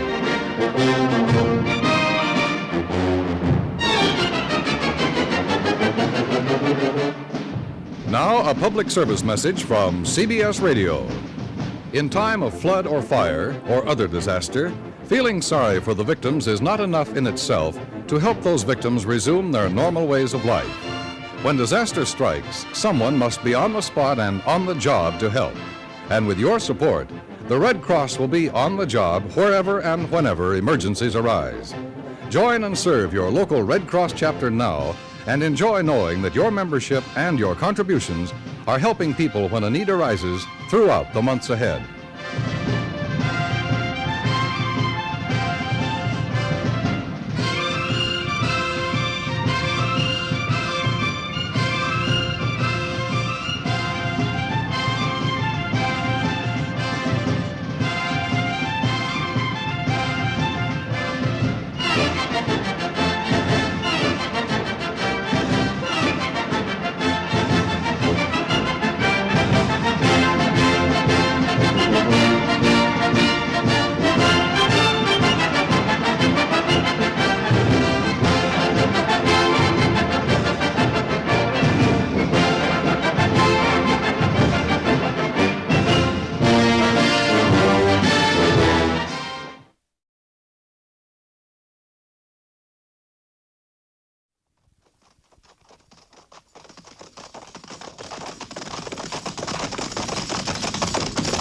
At the gallop! Ho!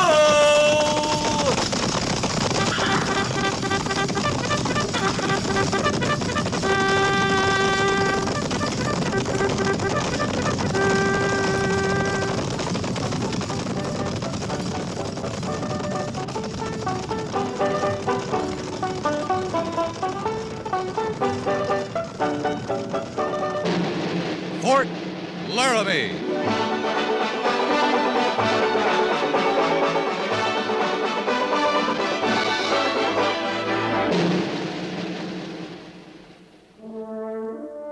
Fort Laramie, starring Raymond Burr as Captain Lee Quince.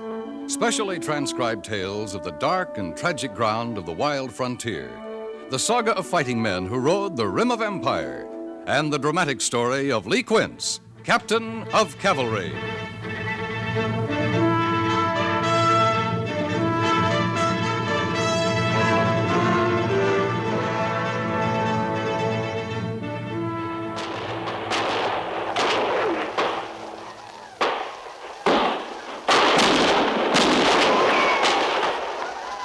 Mr. Syberts!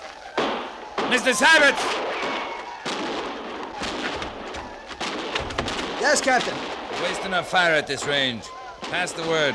Men are to flank the canyon, dig in, and hold their positions. And their fire, sir? Cease fire. But they'll think we've quit, sir. I hope they do, Mr. Syberts. Yes, sir. Captain, what about your leg? It's fine. Now pass the word, Mr. Syberts. Right away, sir. Cease fire. Flank the canyon, dig in, hold your position. Cease fire. Gorse! Sergeant Gorse! Yo!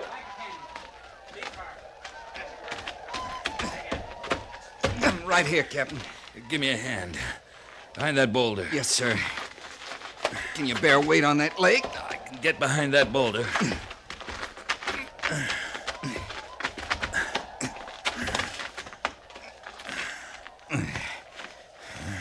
Are you easy now, sir? Don't know when I've been more comfortable. If you're dry, I got part of a canteen here. No, save it. You'll need it. Captain, there's a clearing about 100 yards back. We got the horses back there. Harrison and me together get you there. I'm fine here, Sergeant. Well, you'd rest a mite easier there, sir. Maybe you ought to take up nursing, Gorse. You're developing a fine manner for it. Well, sir, I reckon it's all this easy living. It's kind of got me soft. Go back to your position, Sergeant, and dig in. Flanking the canyon this way, you must be figuring them Injuns will try another run-through. No use 40 men spreading thin against 200-300 Arapaho. Yes, sir. Go on back, Gorse. Send Lieutenant Syberts here. Right, sir. Lieutenant Syberts.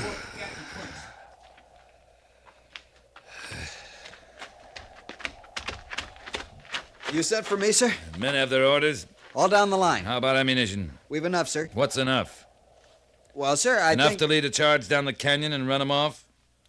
No, I don't believe so. Enough to hold our ground here and stand off an assault?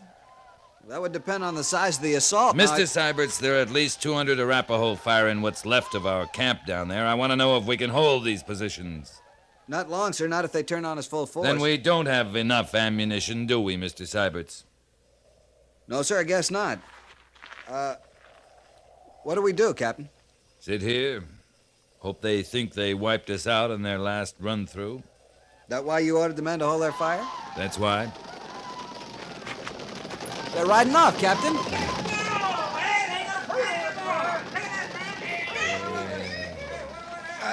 Don't look like they counted us too important, Captain Quince. That a complaint, Sergeant? No, sir. I was born plain insignificant. I mean to stay that way. Help me get the captain back to the clearing, Sergeant. His leg needs Now, attention. wait a minute, Mr. Seiberts. We can't waste any more daylight. You have 6 hours of good riding left before nightfall.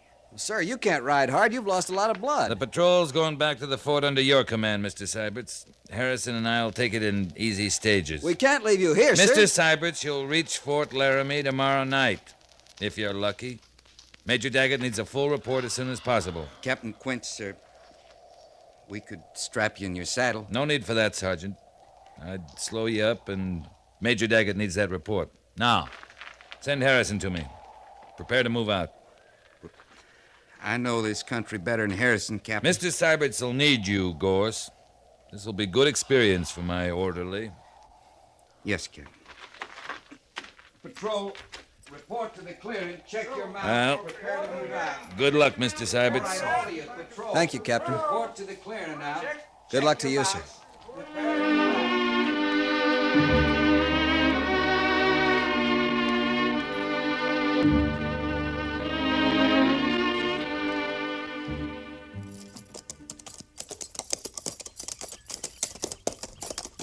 You're all played out, aren't you, sir? There's fresh water ahead. To the left there. That clump of trees. You can't go on just water, Captain. A little help. We can water the horses, too. Not much sunlight left. I hoped we'd find a settler where we could bed down for the night. This is Arapaho country, Harrison. They routed out most of the settlers. They sure got a way acting like they own the place, don't they? Running off white men. They were here first. I guess they got a funny idea that makes it their land. If we'd have had the whole company back there, we'd have run through them, sure. Showed them whose land it is. Well, it would take an awful good company. Those were dog soldiers leading that raid. Dog soldiers? Toughest fighters in the tribes. Hand-picked for their daring. Hote Mintanio. How's that, sir? That's the Cheyenne name for dog soldiers. But most Plains Indians have a select band like 'em. Sioux and the Arapaho. Oh. Guess we were smart to take cover in that canyon, Captain. Yeah, I guess we were. In through the trees, Harrison. Good grass there by that stream.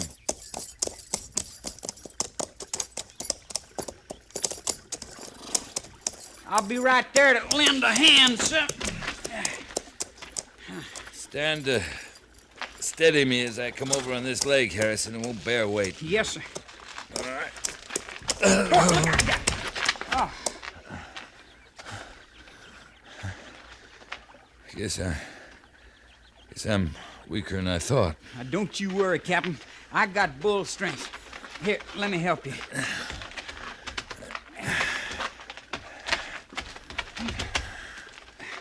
Now, you just sit back against this tree. There. How's that, sir? All right, Harrison. Thanks. I'll get you some fresh water. You going all white. No, I'm all right. I'll ease those cinches and lead the mounts down to the stream and water them. Go on. I just need to catch my breath. Rest a bit. I sure wish I could make you right comfortable, sir. In bed with food and all. I know. Mind the horses. Yes, sir.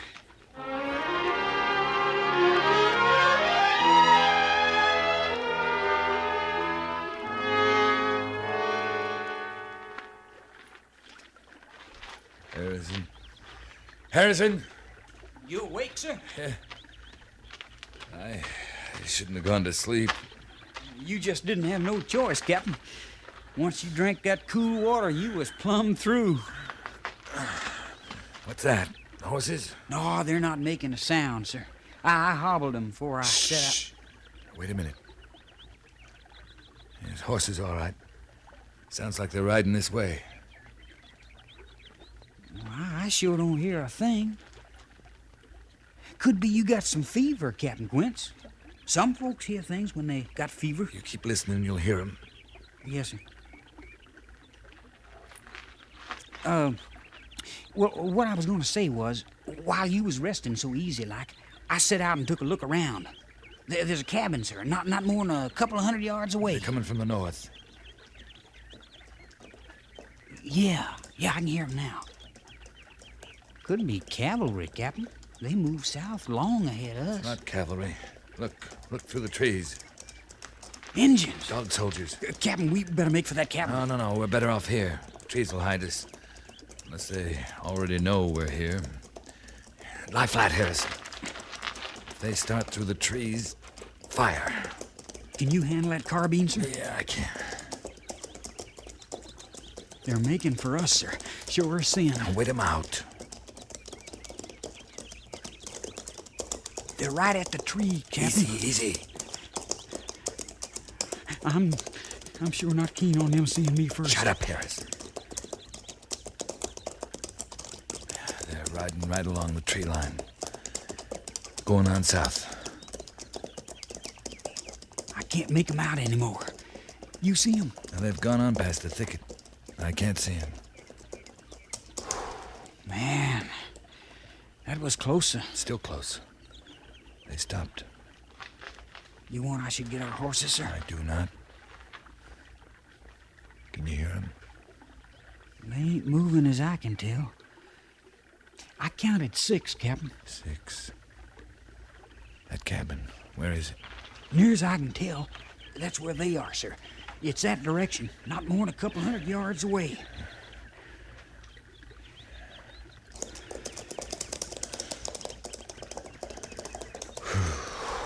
Oh, I tell you, sir, that's a welcome sound. You were talking about a deserted cabin, Harrison? Not a living thing around.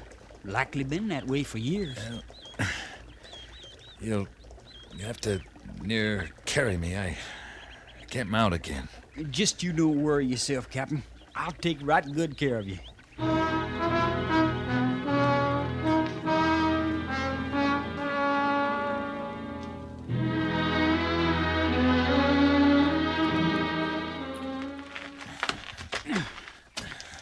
Not 10 more steps. You can make it, sir. I don't know, Harrison. You just lean heavy now. We'll get there. You'll make out fine. You come no closer. Well, ma'am, there's no cause for shooting. We're your kind, white folks. I'll judge about the shooting. What ails him? He's all shot up and weak. Ma'am, I'm not even asking for a hand, but I gotta put him down inside. Army?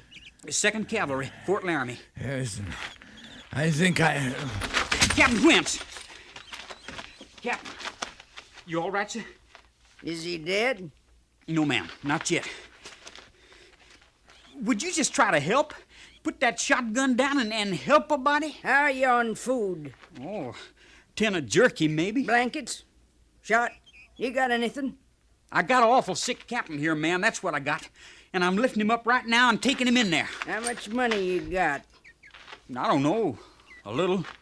Hand it over. Once we inside... I tell you, son, I'd as soon shoot the both of you as jaw this way. I want your money and your guns.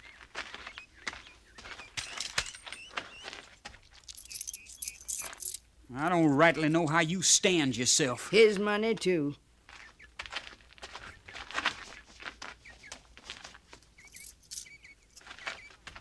I'm bringing him inside now. Not for long. For this little bit of money.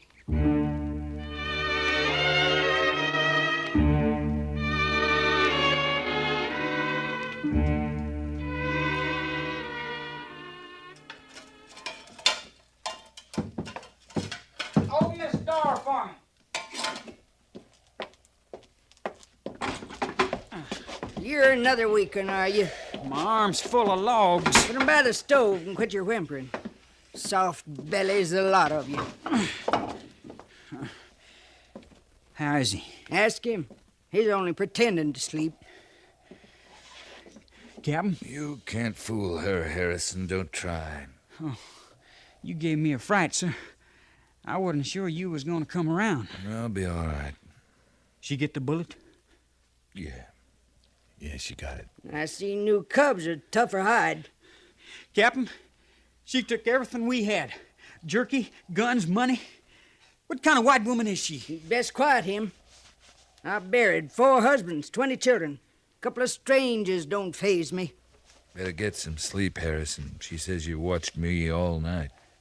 You sure you're all right? I'm fine. Now go to sleep. That's an order.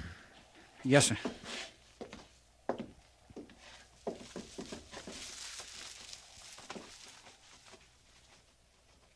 Four husbands, ma'am? Outlived 'em. But they was men, regular men. Didn't go around sirring every other man and mamming women folk. Yeah, they weren't in the army. Indeed they wasn't. No call for the army in those days. Mr. Pelfrey and me lived as peaceable as could be with the Indian folk. We come here peaceable, me and Mr. Pelfrey. When was that? In the 30s. Things are different then. No different than with Mr. Griffith, Mr. Albright, even later on with Mr. Netherton. Yeah, there was lessons to learn in the West in them days. Eat the porridge. Much obliged, ma'am. Hattie. How's that? Hattie, I say. Hattie Pelfrey. I go by that. I can't abide being called ma'am. Oh. I lean toward Hattie. Hattie, you live alone, middle of Arapaho country. How do you manage? I come by your guns. Such little money you had.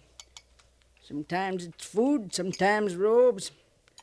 I'll take what I can get. No matter to me if it's settlers or scouts or army folks. Or Arapaho? Folks don't find Hattie less'n they lost, or half dead. It'd open your eyes to see what they part with. You always greet 'em with a shotgun? If need be. Before we came here last evening, a band of Arapaho braves stopped here. I got good arrows, strong bows, rifles. Even a couple of buffalo guns off a hunter broke his leg down the canyon. They got a camp near here, the Arapaho? You got something more to give me? Oh, Harrison said you cleaned us out. You're getting full measure.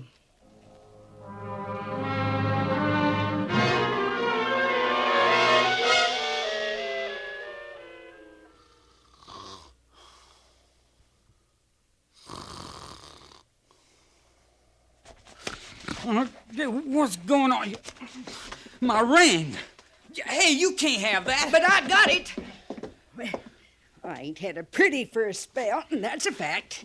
A man ain't safe sleeping here. I bought that ring myself in St. Louis. Oh, it'll fit fine once I wrap some twine around it. Body's fingers thin with age. Next you'll be picking my bones, you old buzzard. Mind your tongue! Give him his ring back, Hattie. Not likely. Captain Quince, what says you can't hit an old woman when she's so contrary? Oh, for one thing, she's got a shotgun. I'd soon use it as jaw with you. You take his ring, you give us something, Hattie. I do admire a pretty. Clean forgot the bright feeling they give you. Our guns for the ring, Hattie, that's fair. I come by your horses down the creek this morning. They're grazing on my grass, swilling my water. The pretty's to pay for that. Captain, I better see to them mounts. You'll stay with the sick and ailing. I'll see to the horses. You saying he can't leave the cabin? Not alive, he can't. Why, you... She means it, Harrison. I do that. Now, I've got tending to do. Outside. No need peering around for your rifles whilst I'm gone. You won't find them. Captain Quince, we gotta move out of here. Well, we need horses to do it. Here. You steady me. You ain't fit to stand yet, sir. Just you stand still. Yeah. We'd have to crawl once we're outside anyway. I can manage to the door.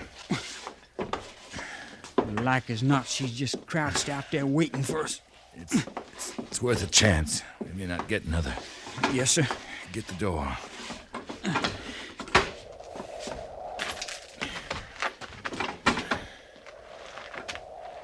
Get on your belly. Move small through this brush. Toward the stream. Can you see her? No, sir. Stream, how far is it? A good 50 yards. Maybe more. I don't see the horses. Not yet, sir. Flatten, Harrison. It's Arapaho. She come out of those trees by the water, sir. She's talking to them Indians. Don't even breathe.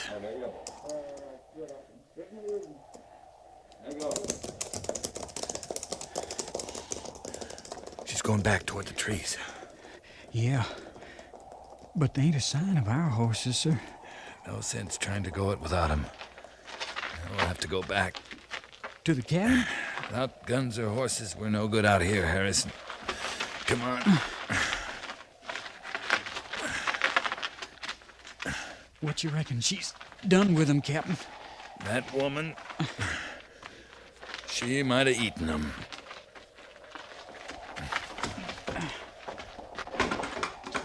I'll steady you for the walk, sir.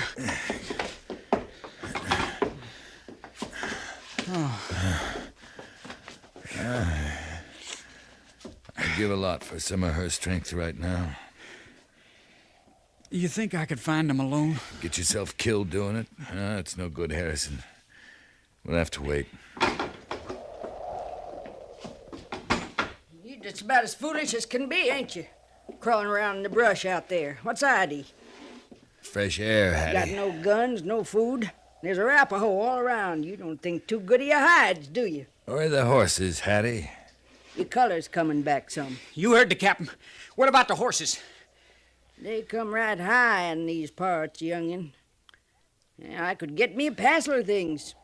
Trading horses. You're real friendly with the Arapaho, Hattie. They treat me good. Of course, they know Mr. Pelfrey and me come peaceable to their country.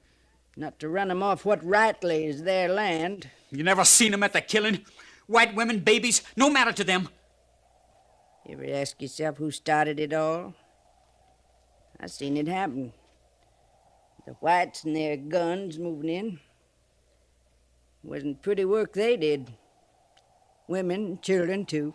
They let you live here. There's got to be a reason. He come here like you, full of shot, ailing. White men's doing. Mr. Pelfrey and me, we took him in, tended him. He was a young chief then. But Standing Bear never forgot.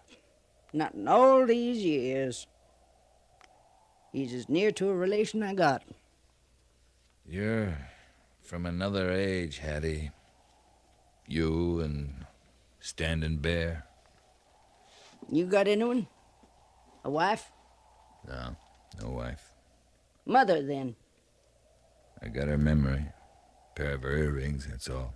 Not on you. I'd have found 'em. They're back at Fort Laramie. Oh, that's a pity. Yeah, that's a pity.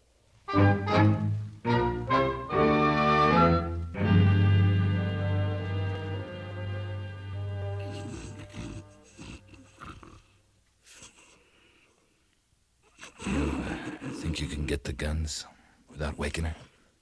I can't make out good with no light. But I can fight an old woman in the dark. Not long till sunup. This may be our last chance. Easy now.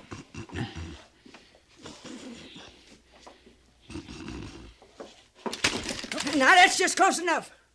Stealing up on an old woman. What kind of men are you? I don't mind shooting. A bit. You're a witch. That's what you are. Seeing in the dark, hearing. You're no kind of woman at all. Maybe not now, young'un. But I was once. More woman than you could imagine. Now shut up, both of you. Someone's coming. Come earlier than I said. It's probably them same engines again, Captain. Yeah. Now get. Back where you belong. Over there, to your beds.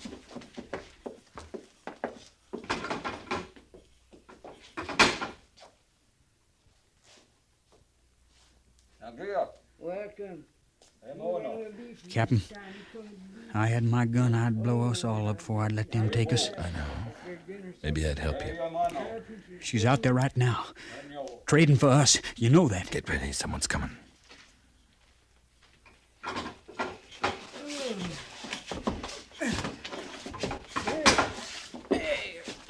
Now, that side of beef will last me the winter and more. Gift for my friend Standing Bear. For us, Hattie? Now then, you're worth a sight more than that. They're riding off, Captain. You sparing us, Hattie? For what?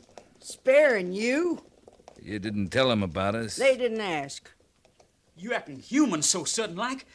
After near scaring us to death. I ain't gonna miss this, young'un, that's a fact. I'd soon keep company with a bawling calf. I tell you, I'm bone brittle with you two around. Well, we'd be glad to get out of your way. Trade for guns, our horses, and a cut of your new beef. Been thinking about them ear bobs. I've been thinking about our guns. Under my bed. These two horses saddled at the spring. Now, them ear bobs. They're back at Fort Laramie, Hattie. You mean to ride back with us? I gotta watch who I'm seen with. Yeah. Well, and I might get back your way someday. If I do, I'll bring them to you. For these old ears? Yeah, here, young'un. Pretties ain't for me, not no more. I'll take my ring, ma'am. And thank you. But I ain't even pretending to understand you. If you was regular men, you'd find yourself a woman. Pretties don't belong on a man's hand, locked up at no fort. Now, us women folk, it gives us that bright feeling, having a pretty.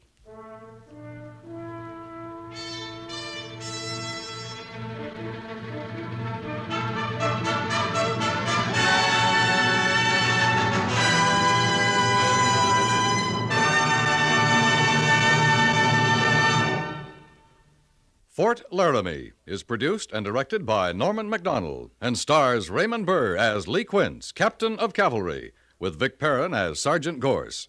The script was specially written for Fort Laramie by Kathleen Height, with sound patterns by Bill James and Ray Kemper, musical supervision by Amerigo Marino.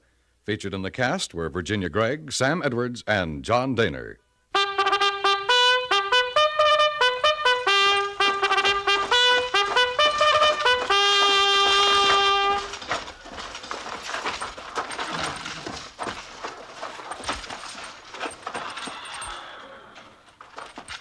Company, tension!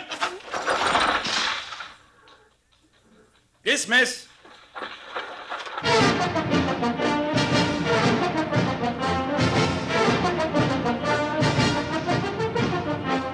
Next week, another transcribed story of the Northwest frontier and the troopers who fought under Lee Quince, Captain of Cavalry.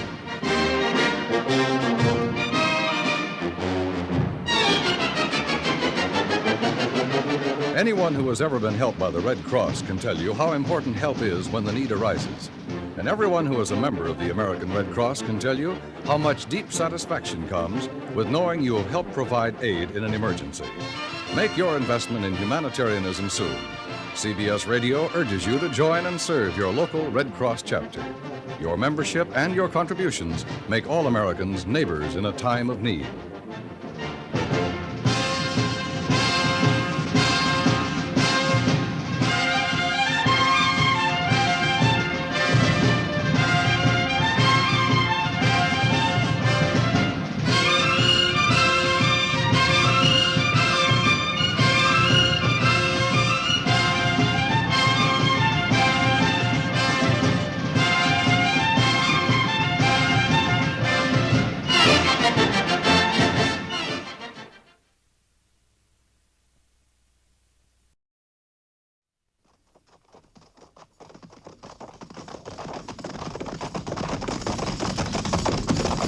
the gallop! Ho!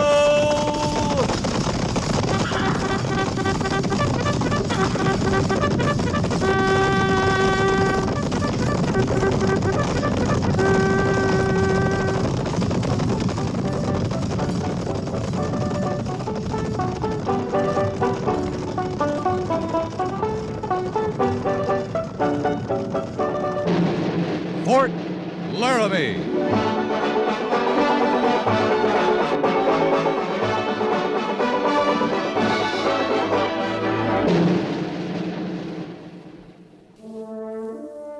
Fort Laramie, starring Raymond Burr as Captain Lee Quince.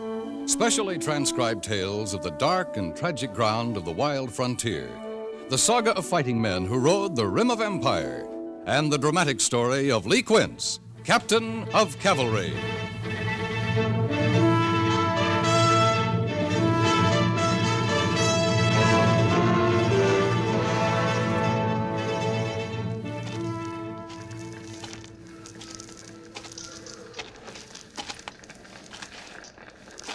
You alive, Harrison? No, sir, he ain't. Move him back with the others. In the name of heaven, Captain, how could he be alive? Look at him. Move him back, Harrison. Lieutenant Syberts is directing the grave detail. Now give him a hand. We gonna bury them all? It's the least we can do. I can't do it, Captain Quince. I can't. I'm all hot and cold in my belly. I just can't look at any more of this, sir. You get a firm grip on that belly of yours, Harrison. This kind of cleanup's got to be done. Now don't look, don't think, just do your work. Yes, sir. Yes, I'll do that.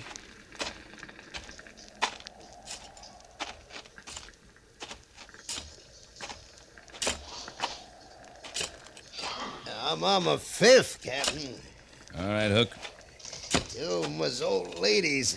I figured they was too old for travel anyways. See, those graves are cairned. The lieutenant's seeing to that, Captain. All I gotta do is dig 'em. Count 12 wagons burning. Them engines don't leave nothing to chance.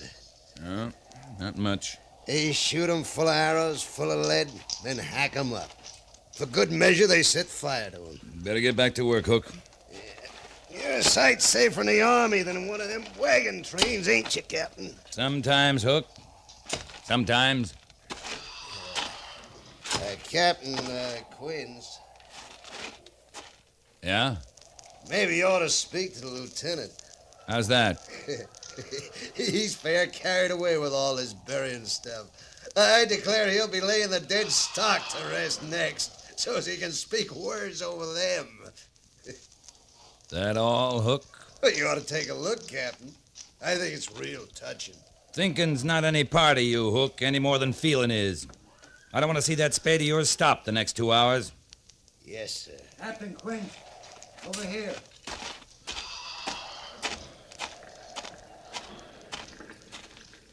This one's still alive. He conscious? I just come on him. I heard him.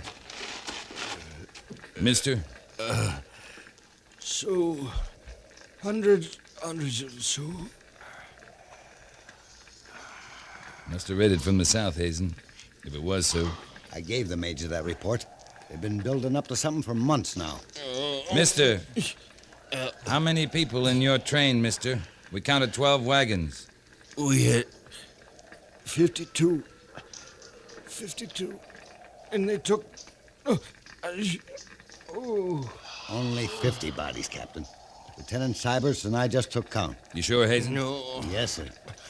49 dead in this one. No. Beasley. It took the Beasley girls. It took... Make that 50 dead, Hazen. Yeah.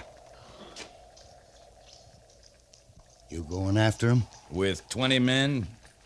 No, we'll be another couple of hours here, and it'll still take us 3 more to get back to the fort. Them girls, that's... Well, dying's easier, You telling me something I don't know, Hazen? Yeah, I'll go after him when I stand a chance of getting him. Meantime, you pick up the trail. Yes, sir. I ought to come on the Sioux camp before night. If I do, I'll make it back to the fort by daylight. I'm going after him at sunup, whether you're back or not.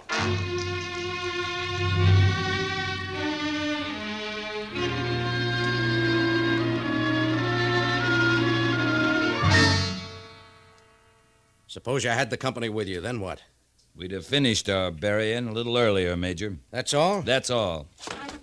Captain, I have to make a report to Washington. I'd like to make it look as if the Army meant something out here. So far, I can tell them that a patrol of 20 men arrived in time to bury the members of an entire wagon train. Would it make your report read any better if you told them a whole company arrived in time to bury him, Major? I'm not interested in your impertinence, Captain. I'm not interested in your report, sir. All right. Look, I know you don't think much of paperwork, Lee.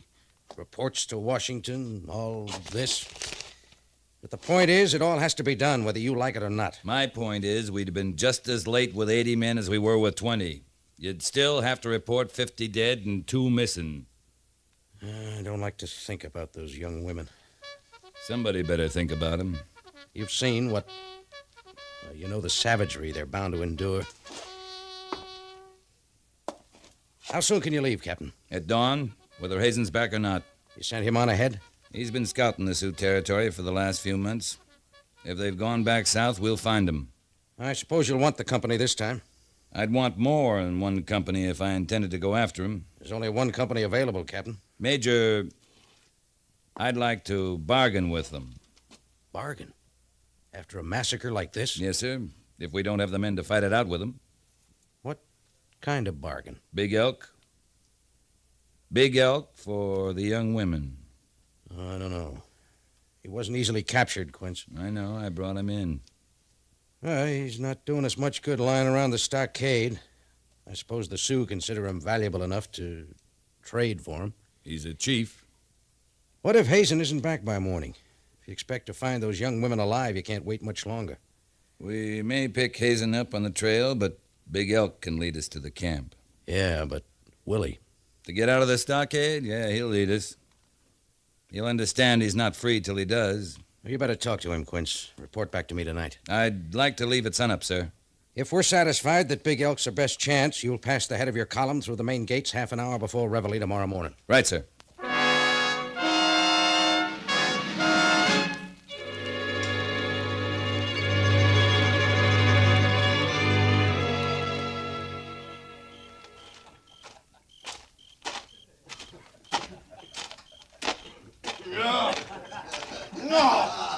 No good. You'll try to kill me, no.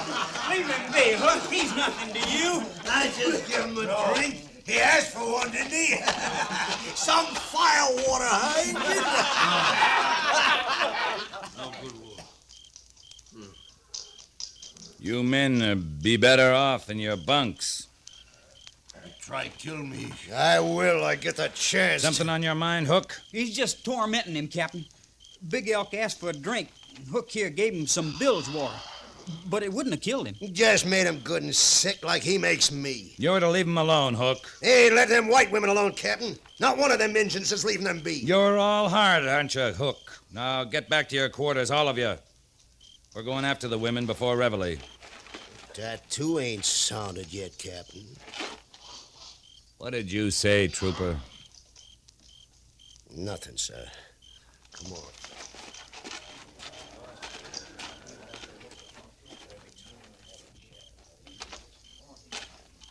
Here you are. Here, you can drink this, Big Elk. White man, no friend. Try kill me. I could have killed you 2 months ago. I brought you here instead. Now go on, drink it. It's from my own canteen.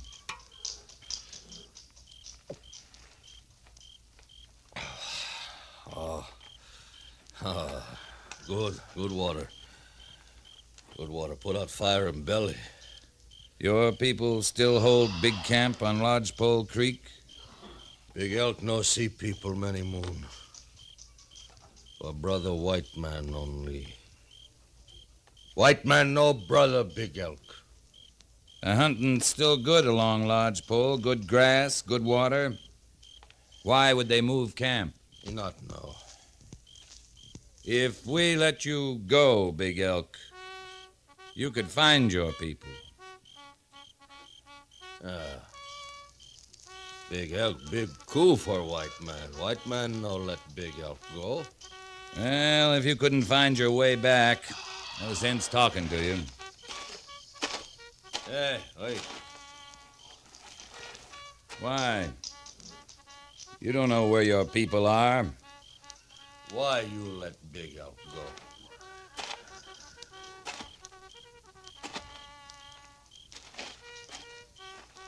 A fair trade.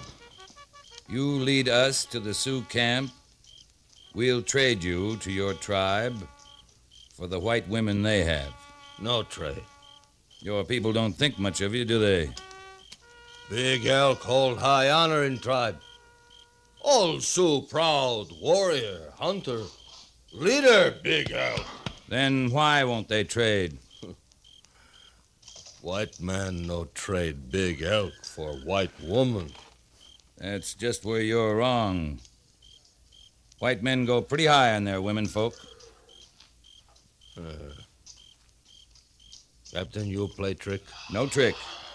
You have my word. No trick. Then Big Elk give word. We'll lead to Sioux camp.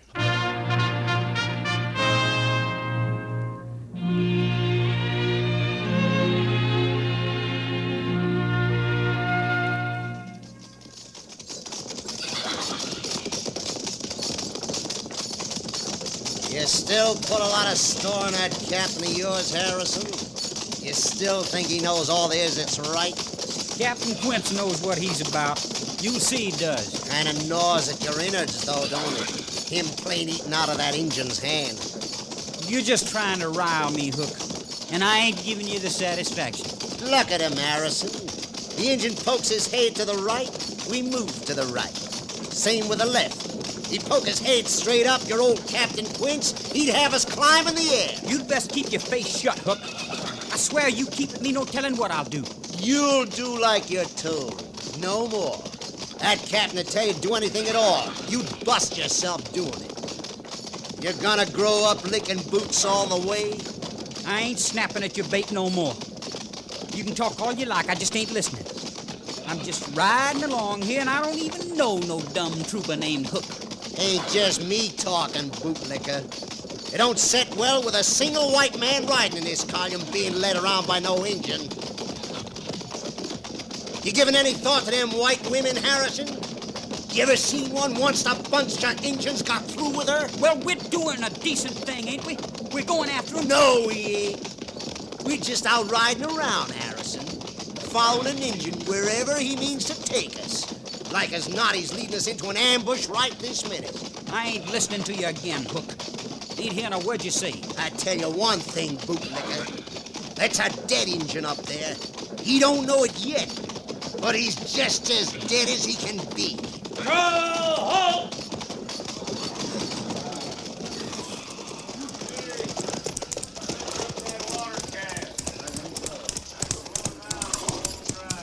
Men, we're about an hour from Bear Creek. There's still daylight enough to see us there. We'll bivouac there for the night. Rider coming this way, sir. I know, Syberts. I think it's Hazen, with word on the Sioux camp.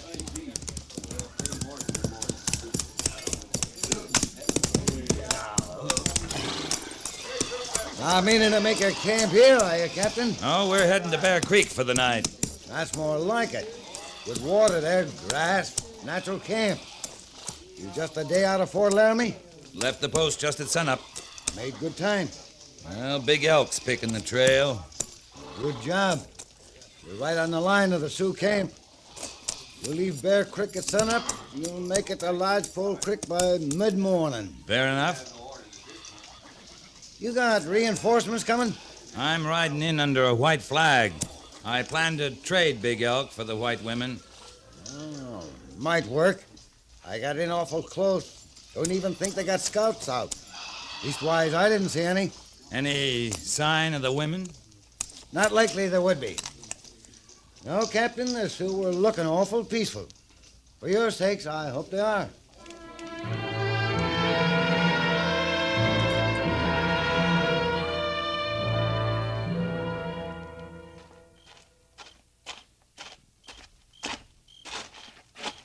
You sent for me, sir? Yeah, sit down, Mr. Syberts. Thank you, sir. What's the talk among the men? You know the men, Captain. Just camp talk. Just camp talk? That's all, sir. Well, that's good. I had an idea maybe feeling was running a little high against Big Elk. Well, it is. You know, men feeling the way they do about the Sioux capturing the white women, they're taking on with him a little. What do you mean? Well, joshing him, making threats, little things. Well, for example, he's half starving, I guess, and thirsty, of course. So? Well, they keep putting food and water just out of his reach. And you stood there and let it happen, Mr. Syberts? Well, sir... Just camp talk, Mr. Syberts. It's more my fault, Captain. You can't blame the men. I can blame the men, and I can blame you. I gave my word. Look out! He broke free! Picket! The engine's loose! Hold your fire! Don't shoot, any of you! Hold your fire! Watch it, Captain. He's coming your way. All right. Let go. White man, they try to kill me. Now, nobody's going to kill you. Now, listen to me. I won't let anyone harm you. Your word no mean much. White man, no honor. Quiet! Quiet, all of you! Quiet! Now, listen to me. And understand me. I don't know what's behind all this, but for your sakes, I'm going to put it down to your feeling for the captured white women. All right, quiet! We'll lay it to that for now. But I'm not forgetting what happened here. Now use your heads. Big Elk's our best chance to get those women out of the Sioux camp safely. Maybe our only chance. I gave him my word there'd be no tricks. The stockade's waiting for the next man who abuses him. Any questions? Harrison? Yes, sir? See that there's water and warm food for Big Elk. Right away, sir. Now, any of you get any ideas, I'll be waiting for you. That's all. Dismissed.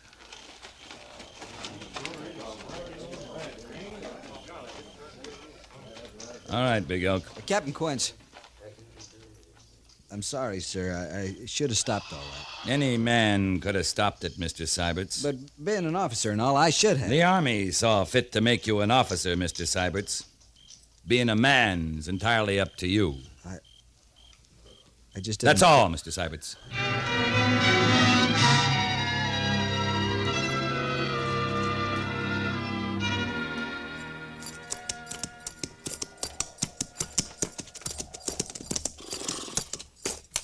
Now, camp of my people in valley below.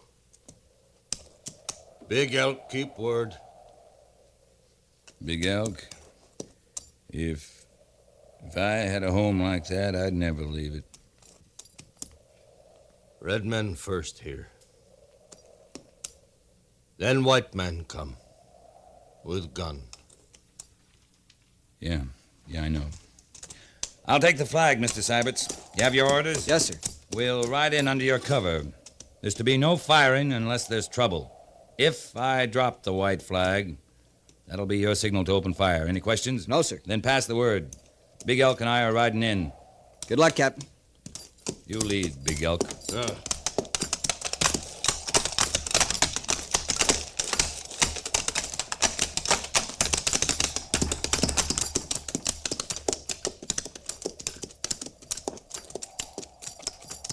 No sign of your scouts yet. My people expect no trouble. There'll be no trouble. Big Elk turned back on white men. Not safe.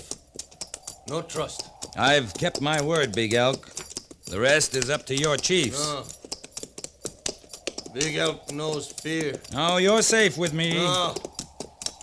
Big Elk no trust. His strength. You crazy fool! Stop it! Stop!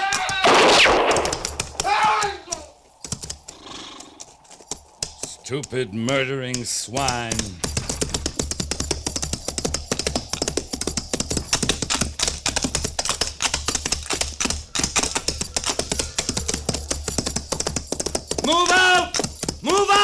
Save your filthy hides! It was Hook shot him, sir, before anyone could stop him. He'll rot in the stockade for this. Stand a horse! Stand a horse! Lieutenant Seiberts, move Yes, the sir. company back immediately.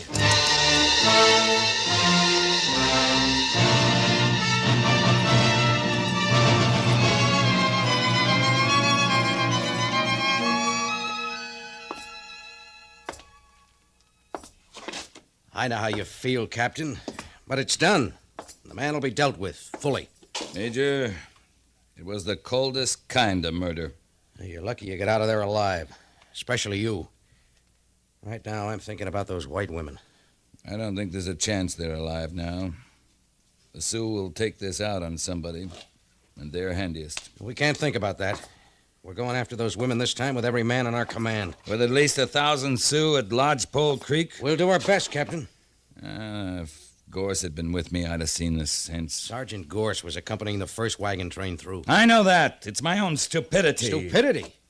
Surely you're not blaming yourself. For taking Hook on that patrol, you bet I am. I'm long enough in the Army to spot a troublemaker. You're not thinking straight, Lee. I count on your judgment because it's cool and straight. You're no good to me in this turn of mine. Major, my guts are crawling now. What do you want? I want an officer with head enough to command Company B to engage the Sioux. All right, sir. You got one. I'm all right. Captain Matheson moved into the post yesterday with C Company. With Meade's infantry and howitzers, we should give you the cover you need. I'm not used to this much support, Major. Might get lost in that crowd. Your job is to get those women and get out. After your initial charge, the main fighting's up to C Company and the infantry. Yes, sir. Get the women, bring them here. And you'll stand by as reinforcements for Matheson and Meade. Right. Yes? Major? Come in. Captain? Hazen? We're going to need your help, Hazen. Well, there's a chance you can surprise him. They're on the move. Which way? North and to the west. Where's your map? Right here. Yeah. This was their main camp at Lodgepole. Uh-huh. Now, they moved along the valley where you were, Captain. Along the stream and then up to Horse Creek there. Then branched up to Bear Creek near Iron Mountain right there. We bivouacked there. You were a little to the east, but no matter. They moved across the Chugwater along here, see? And followed along the Laramie Range there. A whole lodgepole camp on the move? All of them. But this is where I think you can get them. If it's still the Beasley girls you're after. They're our first objective. All right. The warriors, the main force of the tribe, they're well up front, moving ahead. They're not expecting any trouble from the rear. And so that's where they got their squaws and old folks and young'uns. Yeah, likely the Beasley women are back there with them. It's a near cinch. Where are they now, in your judgment? The natural camp spot's about there, on the Laramie River. Moving slow like they got to along that range, they should make camp there tonight. If it was me, I wouldn't wait for sunup to move in. He's right, Major. Can you have B Company ready to move out by dusk? I can. Pass the word, Captain. Report back in half an hour. Matheson and Meade will be here. We'll lay out a full plan. Right, sir.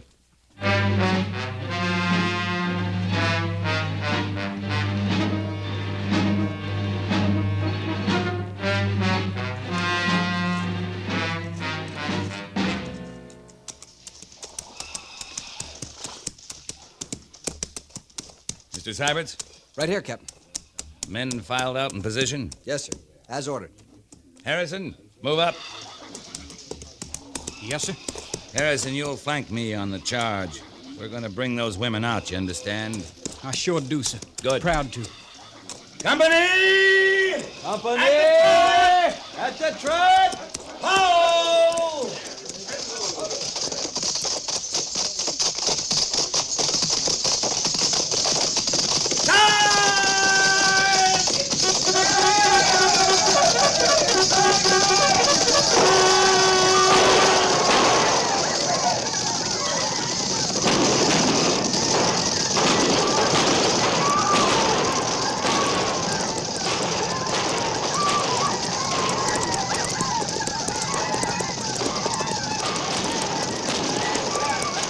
We surprised them, Captain. They're running for cover, sir. We stampeded their horses. They gotta take cover. Leeds infantry. We're covered, sir. Yeah, Mr. Syberts. Keep at 'em. Harrison, over here, this way. The lodges, over here. There's a squaw, Captain. I'll get her.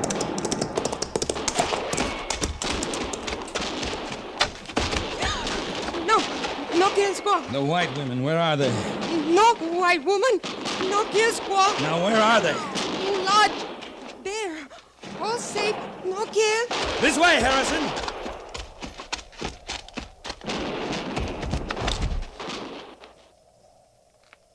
Well, for...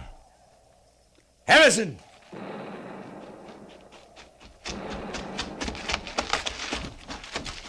Captain Quince. It's them women. Them Beasley girls. Why, they can't be over 5, 6 years old. Either one of them. I know. Come on, Harrison. Let's get these women out of here.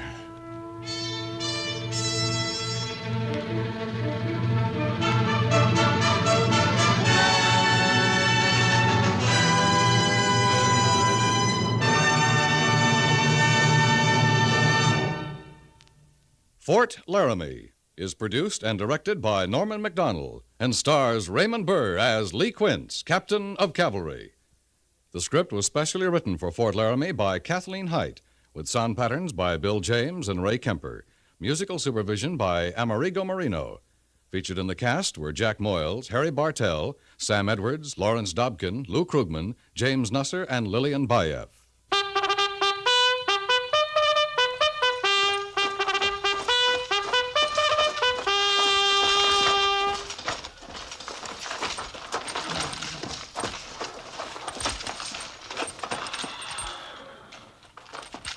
Company, tension! Dismiss.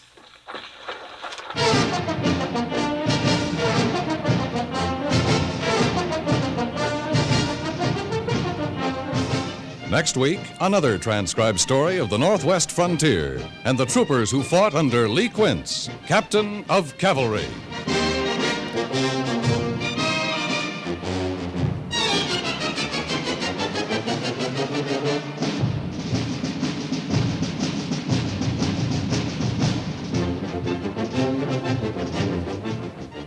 The groups which you support through Easter Seals duplicate the work of no other groups, yet there are more than 1,600 of them.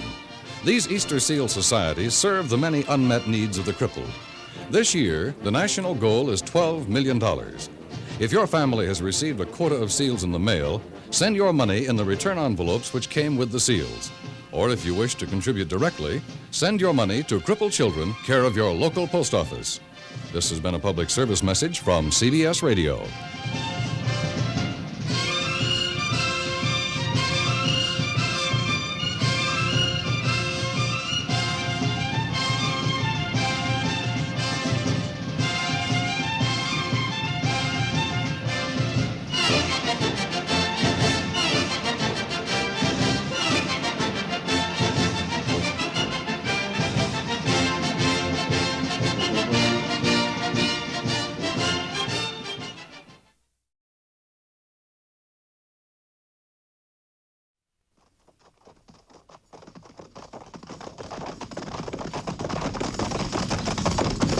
At the gallop!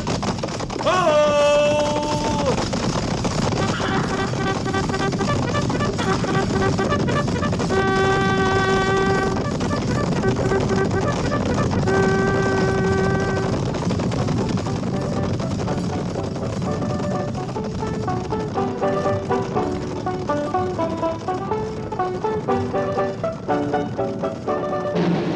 Fort Laramie.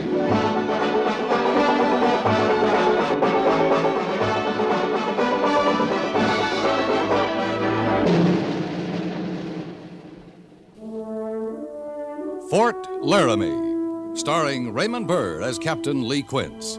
Specially transcribed tales of the dark and tragic ground of the wild frontier. the saga of fighting men who rode the rim of empire, and the dramatic story of Lee Quince, Captain of Cavalry.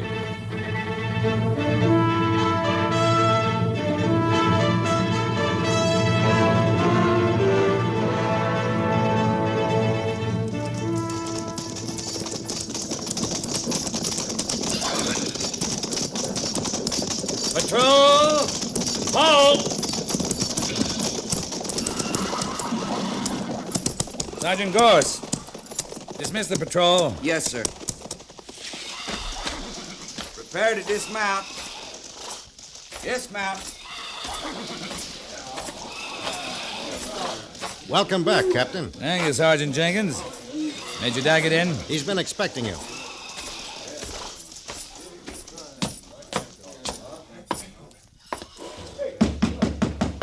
Come in. Oh, Lee. Glad you're back. That makes both of us, Major. Oh, you find anything? No trouble. Some of the dog soldiers are restless, but so far, no Sioux have left treaty territory. Oh, that's good. Yep. Except I've had a 10-day ride for nothing. Well, it's no matter. We have to investigate every report. You know that. I know. Well, like I said, I'm glad you're back. But I'm not sure you'll be. Why? You're in time to welcome an old friend of yours. Oh? Who?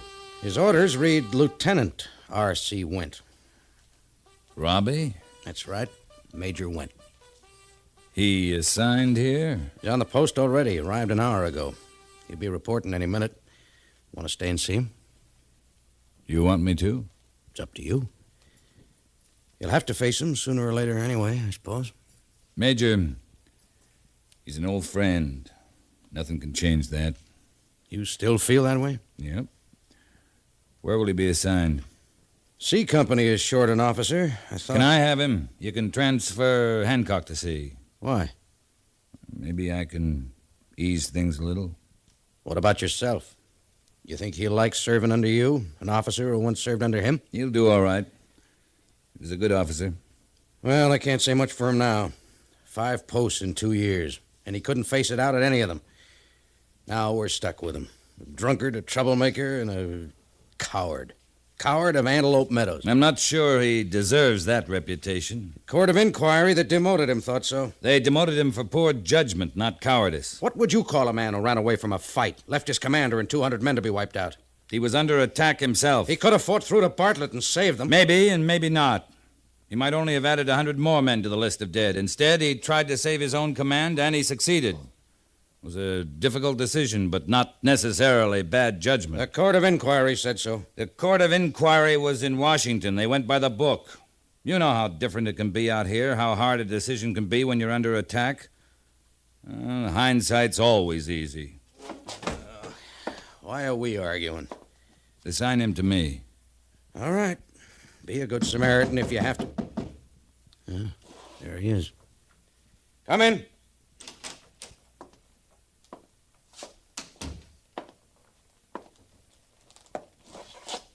Lieutenant Went reporting to Major Daggett as directed. Yes, been expecting you, Went. I believe you know Captain Quince. Hello, Robbie. Captain? It's been a long time since Virginia. Yes. Sorry I didn't see you. I've developed a habit of speaking when I'm spoken to. You're looking well. Major, have you figured out a place for me? I didn't try to figure a place for you, Went. You're just another officer here. You'll be put where you're needed. I've assigned you to B Company. That's Captain Quince here. Very well. You can report to the officer of the day at your convenience. You'll be placed on active duty as of 5 a.m. tomorrow. You'll take morning call. Yes, sir. We hope you'll have a pleasant tour at Laramie. Do you, Major? Went, I said you're just another officer here. That's the way you'll be treated. But I expect a cooperative attitude from you, like any other officer. A chip on that shoulder won't help. Very good, Major. Am I dismissed? Yes. I'll come along if I may, Robbie, show you the place. All right, Captain. Oh, Lee. Yes, sir? One moment, huh? I'll be right with you, Robbie. All right. You see what I mean? Liquored up, middle of the day.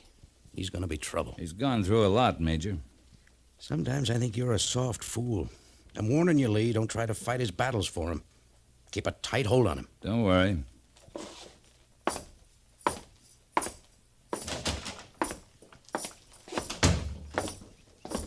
I'll take you over by the quarters, Robbie. They're a little better than the ones we had in Virginia. You might like Laramie. It's a good post. I've noticed a lot of women. More than I expected out here. A lot of the men are married. It's safe enough here. It's good to see you, Robbie. It is? We had some good days in Virginia. I was your commanding officer then. You were a good one. Now... Robbie, there are plenty of gray-haired lieutenants in this army for one reason or another, but not many of them cry in their beer. Thank you, Captain, for reminding me. Oh, you've got to give people a chance. What about them giving me a chance? Oh, you got to meet them halfway, Robbie. Halfway. Good morning, Captain Quince. Oh, hello, Miss St. Cloud. May I present Lieutenant Went? We don't need an introduction, Captain. Hello, Robbie. Mrs. St. Cloud? It's good to see you. Thank you. I saw you earlier crossing the parade ground. What brings you to Laramie? I'm to be stationed here. I'm very glad. Are you? Of course. Captain, Robbie and I are old friends. You must come and visit me the first chance you get, Robbie. Thank you. Oh, here's Philip. You never met my husband, did you? Philip, this is Robbie Went. Lieutenant St. Cloud? How do you do? He's to be stationed here. That's too bad. Philip. You remember Lieutenant Yeager, don't you, Went? He was my best friend, my roommate at the point. I'm sure you must remember him because he died with Bartlett that day at Antelope Meadows. Philip, don't. Come along, Maud. But, Philip...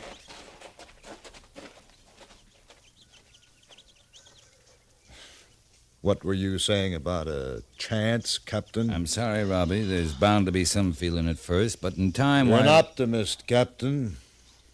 Now, if you'll excuse me, I'll stop by the Sutlers. They can still sell liquor on this post, can't they? You think that'll help? It's the only help I need, Captain. Good day.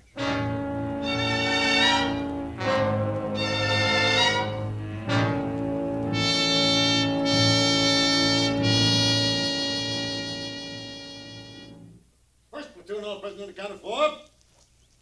Second platoon, all prisoner accounted for. All prisoner accounted for, sir. Yeah.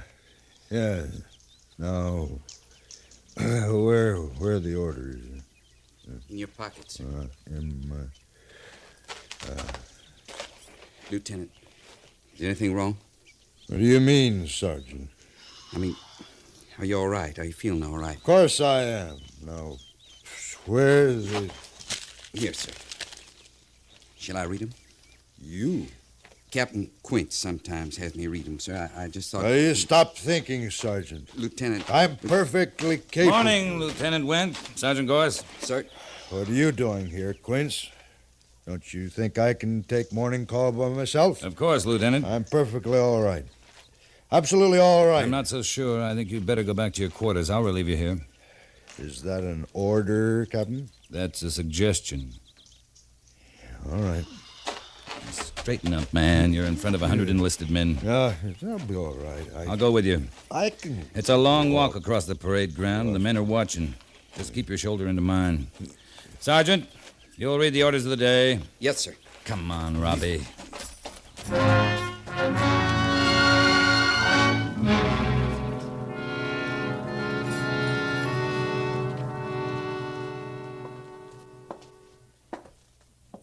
Here, keep this cold compress in your head. Thanks. Robbie, this is no good. You can't keep this up. What? Running away, hiding in a bottle. You gonna report me? Did you report me that time in Virginia? But it can't happen too often, you understand that? I know. Well... Lee, thanks.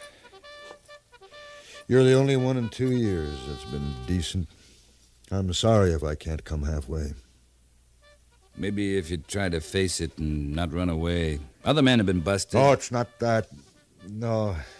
Do you know what my second in command said after Antelope Meadows? He said we should all be dead, and we would have been if we hadn't been led by a coward. You weren't a coward in Virginia, and when that court of inquiry demoted you, you didn't have to stay in the Army. You could have resigned. Yes? It took guts to stay. That wasn't the act of a coward. I love the Army. It's my life. And I was mad. I thought I was right. I had the guts then. Then what's happened? Do you know what it's like to be sneered at? Hated wherever you go? To be blamed for other men's deaths? Like that St. Cloud yesterday. I've had 2 years of that, Lee. Maybe now I am a coward. Not unless you're willing to be. If you... Come in. Oh, Miss St. Cloud. Robbie, I heard you were ill.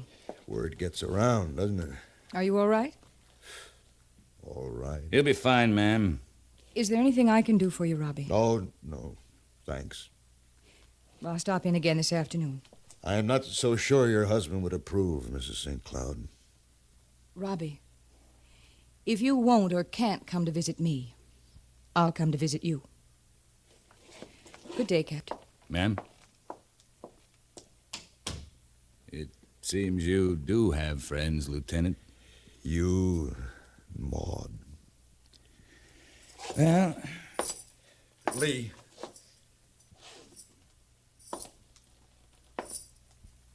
Was I wrong? About what? Antelope Meadows. I don't know. It tortures me, Lee. You did what you thought was right. Now, right or wrong, you better forget it. How can a man forget a thing like that? I don't know, Robbie.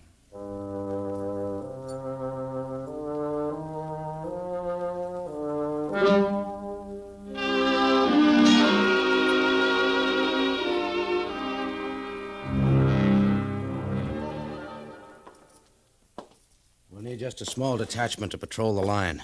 We've had no further reports, but I want to keep watch. What about Syberts and 8 men, Lee? Why not Went? What's the matter? Want to get him away from the post? No, it's not that. It might be what he needs. I'm not sure I trust him with the patrol. You think you fooled me with that relieved of duty because of illness? He's just about drunk the sutlers dry. He's getting better lately. That's not what I hear. Maybe he's not drinking quite so much, but...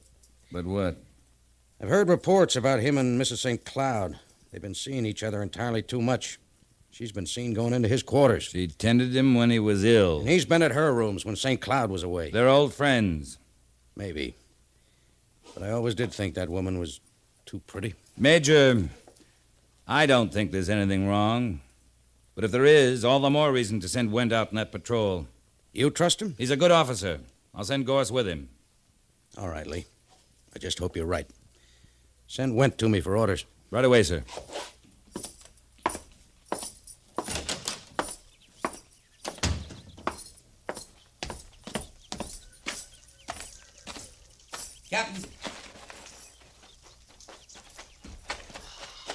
Captain. What's the matter, Sergeant? Over at Old Bedlam. There's going to be trouble. What trouble? The 2 lieutenants. St. Cloud's going looking for Went. Thanks.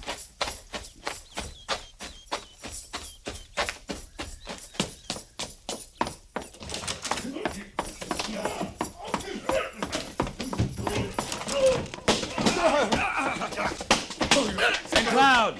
Went! Eddie! Eddie!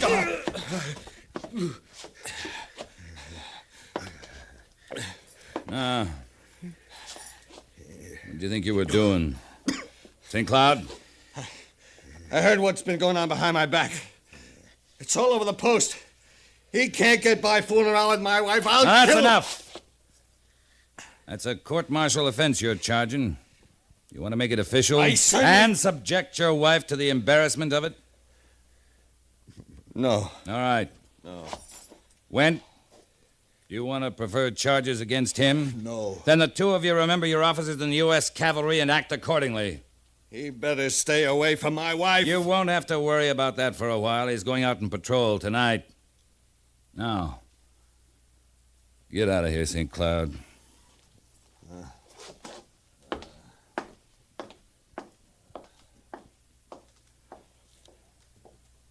Lee. I don't want to hear about it. It's none of my business. But, Lee, there's You got a job to do. As soon as you clean up, report to the major for your orders. All right, Captain.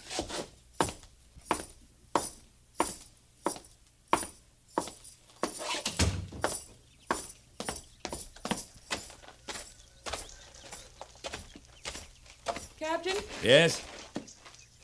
Captain, I No heard you... harm done, Miss St. Cloud. Except to the dignity of a couple of officers. It's my fault. I should have known Philip wouldn't understand. But I want you to understand, Captain. Why me? Because you're his friend, too. All right. I was only trying to help him.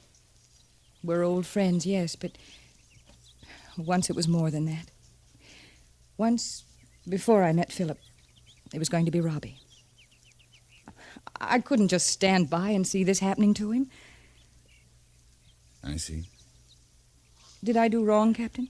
Who's to say that, Miss St. Cloud? I don't know. I wish I were wiser. So do I, ma'am. So do I.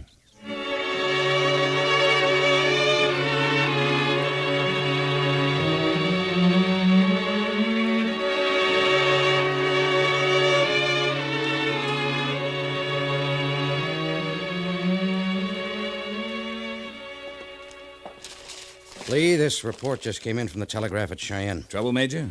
A Sioux raiding party attacked the railroad. If they're not still in the vicinity, they'll be heading north. Went's moving to intercept Went? them. Yeah, he stopped at Pine Bluff and got the news. But he'll need reinforcements. Might be a big party, we don't know. Besides, with Went in charge... I can have B Company ready in an hour. Oh, will that be enough? B's undermanned. You've only got 63 men. It'll be enough. All right.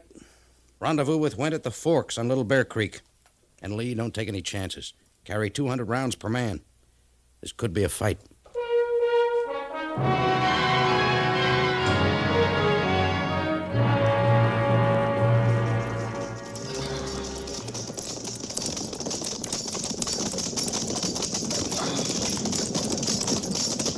Captain, single rider approaching. Yeah, I see him. Looks like Gorse. Keep him going, Mr. Syberts. I'll swing out and meet him. Yes, sir.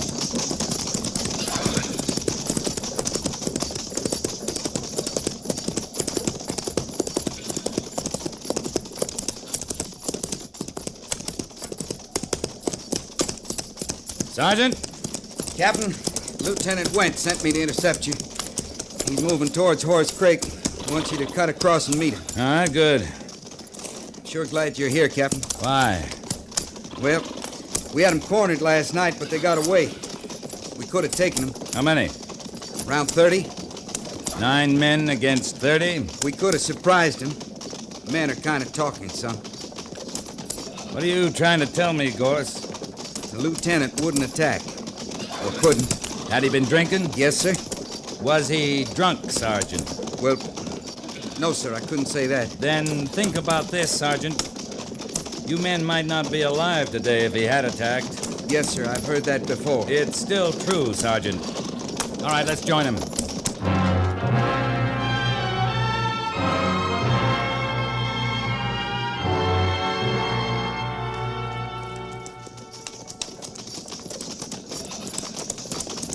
There's their signal, Captain. Here comes the lieutenant to meet us. Company! Company! Hold!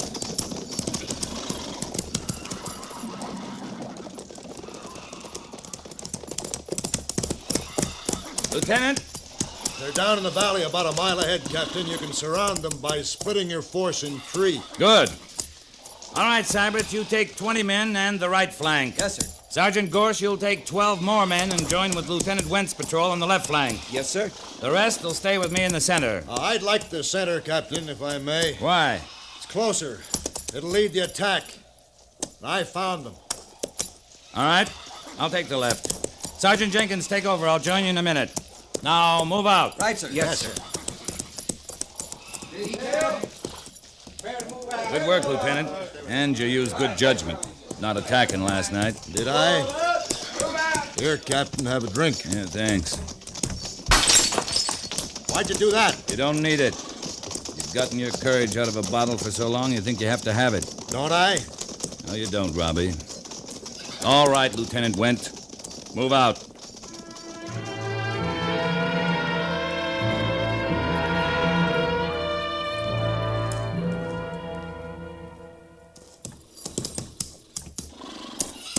Doesn't look like we'll get much fighting, sir. No, Jenkins, we're pretty far away, but we'll block this end of the valley for them. Yes, sir. There they go, sir. All right. Company! Company! At the trot! At the trot! Ho!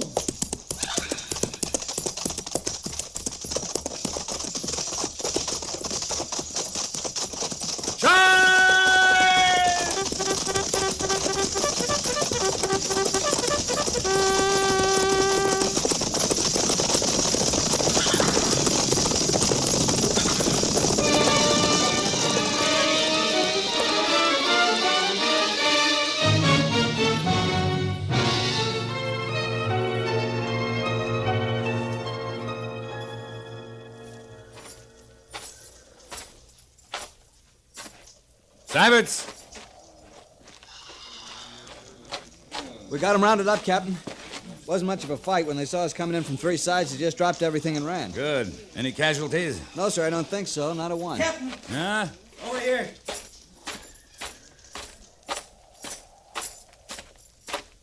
Casualties, sir.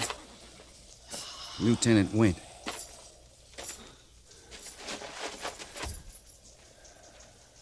Robbie?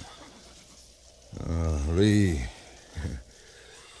I am sorry you smashed that bottle now. Gorse. Holder's bringing the first aid, sir. No. No use, Lee. No use, you know that. Robbie. I'm sorry. Yeah. So am I. About a lot of things. Maud St. Cloud. A lot of things. But Lee, there's one thing I'm not sorry about. Antelope Meadows? Yeah. I was right, Lee. I couldn't have saved Bartlett. But I could save my 100 men, and I didn't. That's right. Oh, only one thing nobody understands. It wasn't my own life I was thinking about. I understand that, Robbie. Do you, Lee? Thanks. I wish...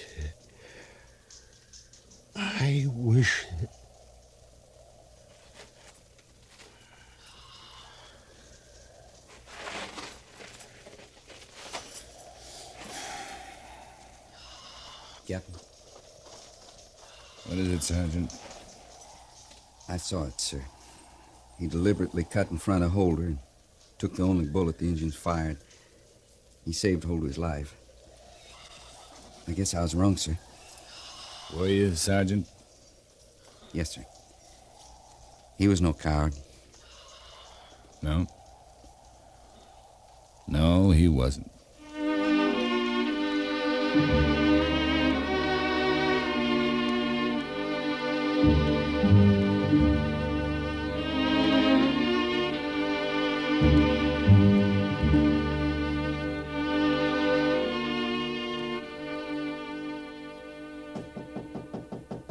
Come in.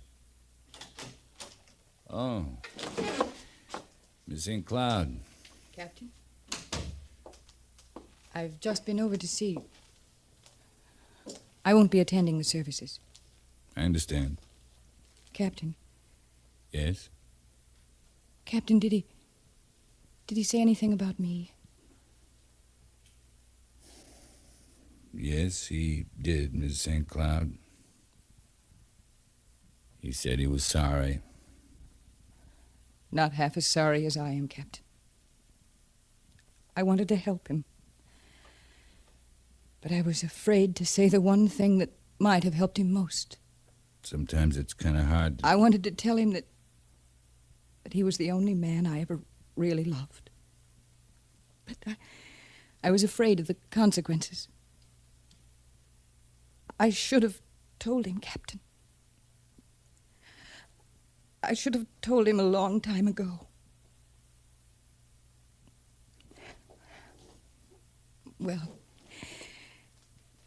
Philip will be wondering where I am. Good day, Captain. Good day, Miss St. Cloud.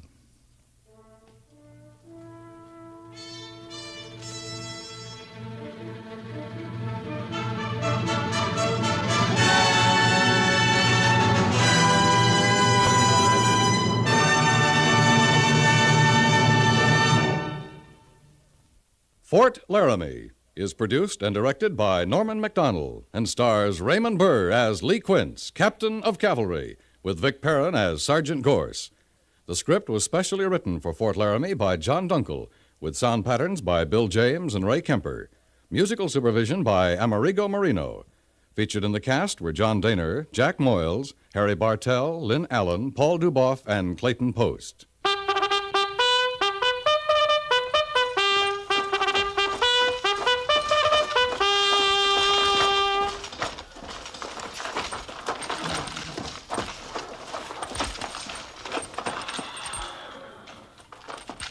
Company, tension! Dismiss!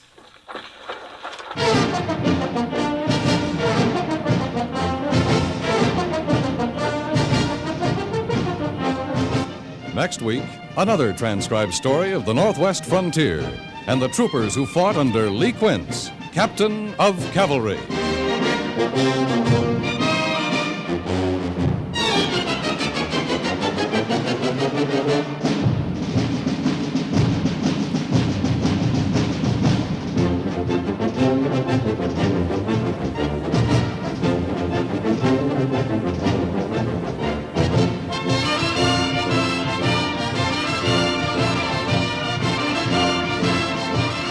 The news that makes headlines knows no time or place. News can be made next door or halfway around the world, at noon, at midnight, or in this next minute.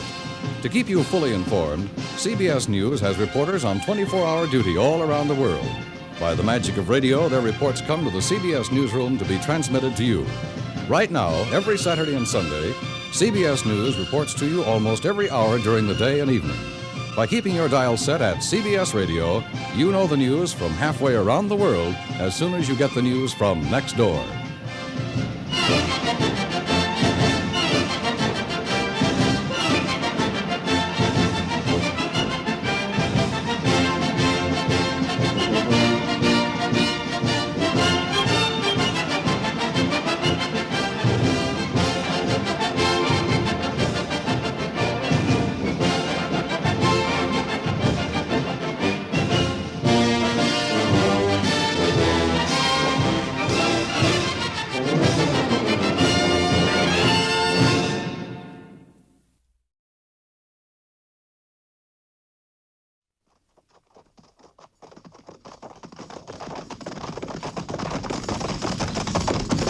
At the gallop! Oh!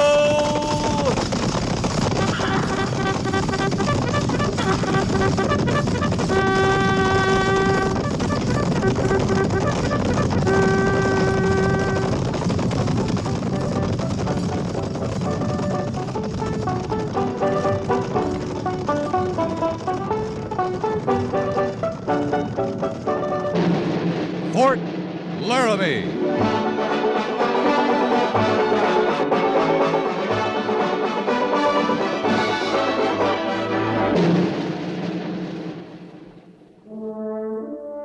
Fort Laramie, starring Raymond Burr as Captain Lee Quince.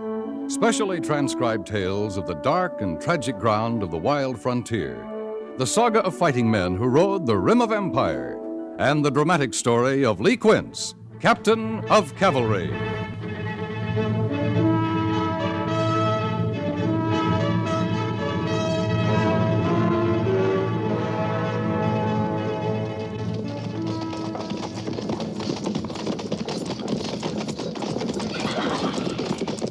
Patrol! Halt!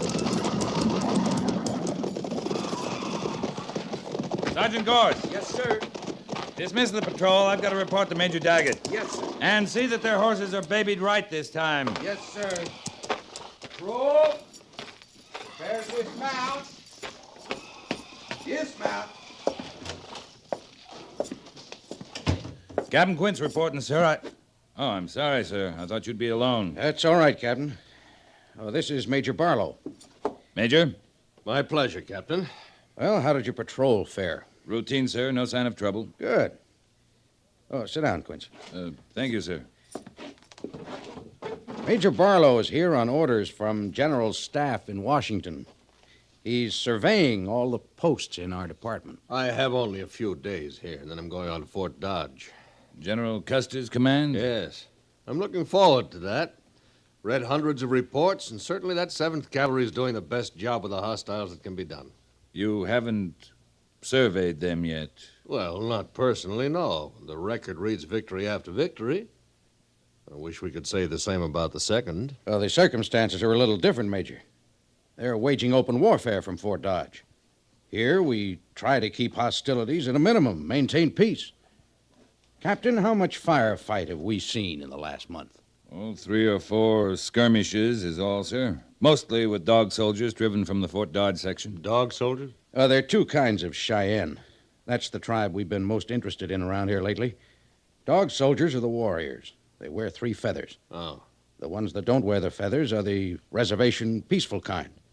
We don't bother either unless they make us. Yeah. Well, Major, it's the belief of many members of the staff, including myself, that a soft policy such as yours is bound to lead to an uprising. I hope you're wrong, sir. Well, the hostiles see it as a sign of weakness. The only way to enforce peace with these savages is to maintain constant pressure, continual display of strength. Will we get a directive to that effect, Major? Or is that a private opinion? It's my opinion at the moment. I can assure you I'll do everything I can to see a directive based on it. Now, Captain, if you'll show me to your troop area. Yes, sir. Major Barlow will be attached to your troop during his stay. You'll place yourself at his disposal, do everything possible to assist him in making his survey. It's an honor, sir.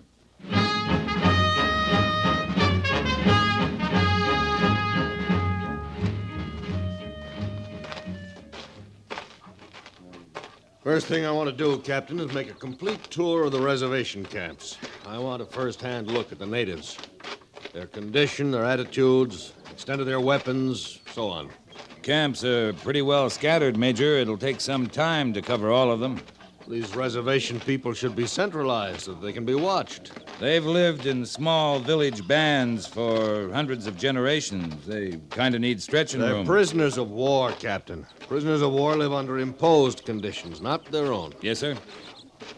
Captain Quince? Yes, Sergeant. At ease. What is it? There's a man waiting for you in the orderly room, sir. Ben Coons. What does he want? He says his stepson was stole by the Cheyenne. What's that? We'll go in and find out. Thank you, Sergeant.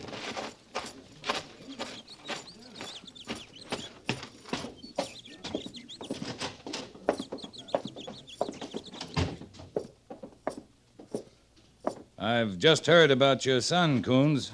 How'd it happen? How do I know?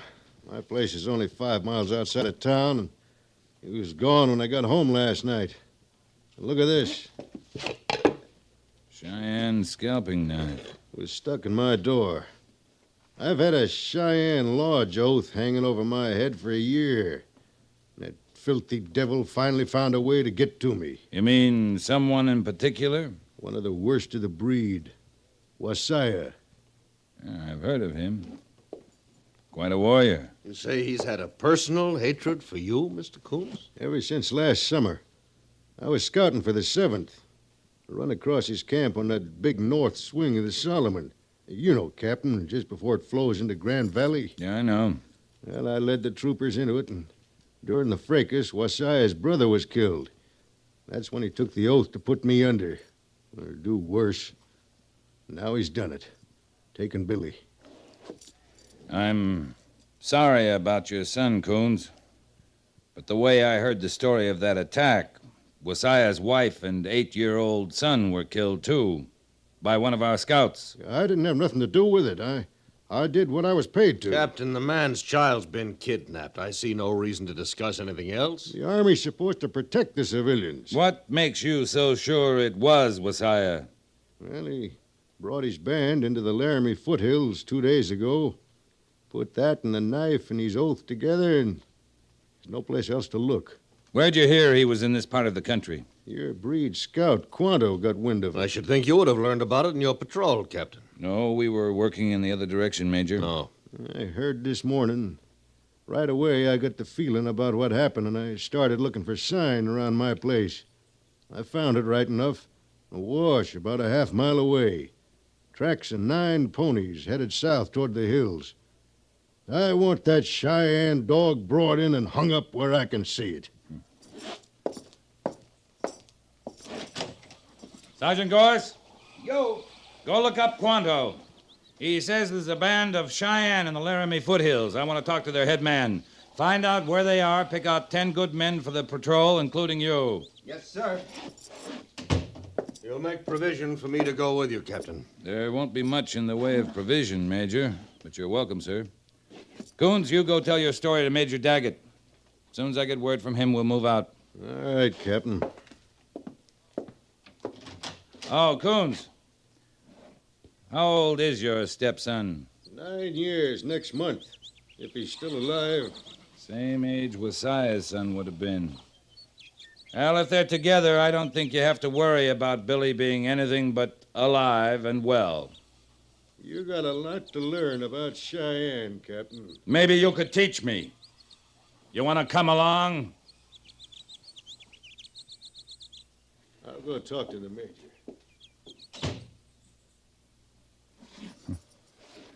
There goes a man with a bad conscience. What about your own, Captain? You seem to feel more sympathy for the savage than you do for this poor man who's lost a child. I hardly think your attitude right for a man in your position. I suppose it won't look good in your survey report, sir, but there's a popular idea out here I've never been able to swallow and keep down. That whatever a white man does to an Indian is all right, but whatever an Indian does is all wrong. You and I are soldiers, Captain. We do not set policy. We follow it. Yes, sir.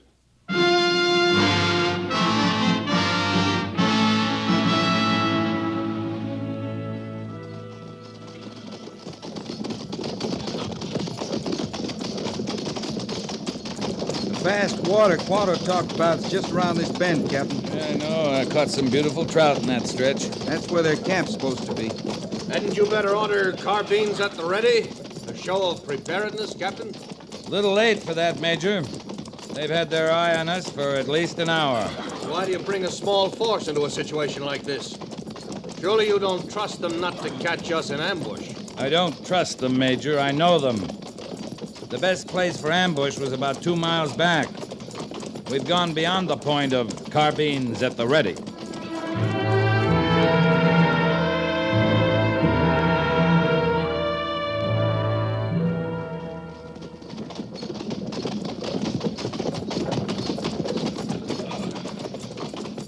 There you are, Major, up ahead, waiting for us. Those are dog soldiers. Some of the best mounted fighters in the world. We're well outnumbered, Captain. We always are. Now, they'll come in to meet us at full run and screaming like banshees. That's their way. They don't want you to know whether they mean to be friendly or to open your throat. If we had our carbines ready, their run wouldn't be exactly friendly. Patrol! Halt!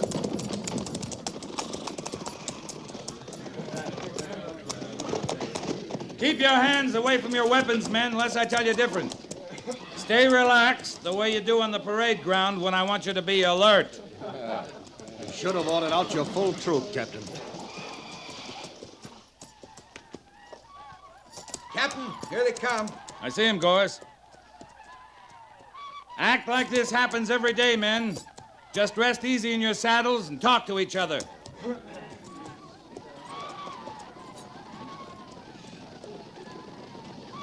Captain, order carbines at the ready. That an order, Major? It's common sense. Show them we'll fight. Don't draw your pistol, Major. You'll spook them for sure, waving that thing around. They'd have opened up by now if they were going to.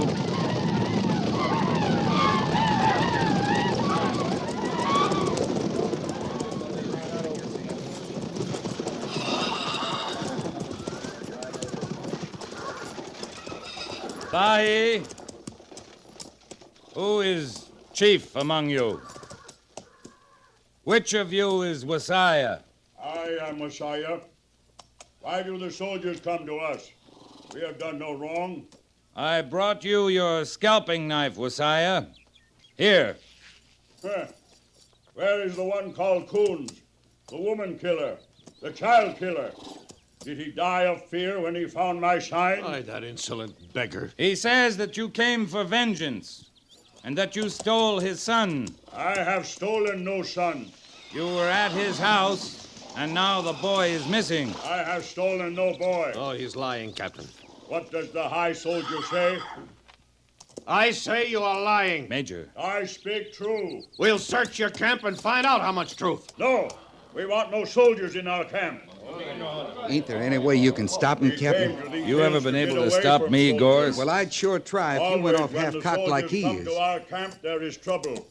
We want no trouble. We are at peace. You don't want us in your camp because you're lying. The search is going to be made. And if you resist us, I'll see the whole 2nd Cavalry out to do the job. Bandu Nicano! Patrol! Carbines at the ready! Boots or carbines! What was that, Captain? Sorry, Major. They're going back to their camp. Those insolent... Well, at least I've seen a prime example of what a soft policy brings about. The hostiles move up here from the 7th Cavalry area. Undoubtedly, they rest, repair equipment, and go back to take up the attack again. Some of them do, some of them don't. There are good ones and bad ones with these people, same as there are with whites. Well, until such time as a magician is attached to the 2nd who can distinguish between the two, Captain, pressure should be exerted against all of them. We'll return to the fort. I'm going to recommend that at least 2 troops are assigned to this matter until that boy's recovered. With your permission, sir, I'll stay here. Sergeant Gorse will take command of the patrol and escort you. Why on earth stay here? I need your statement at the fort. You have plenty of other witnesses, sir. Before you come back with 2 troops of cavalry, I'd sort of like to see what one man can do in that camp. You're thinking as an individual again, Captain. A hard habit to break, sir. If it doesn't work, it'll make a strong point in your survey report. Very well. I trust you don't expect commendation on your stubbornness. I do plan to make reference to your unmilitary behavior.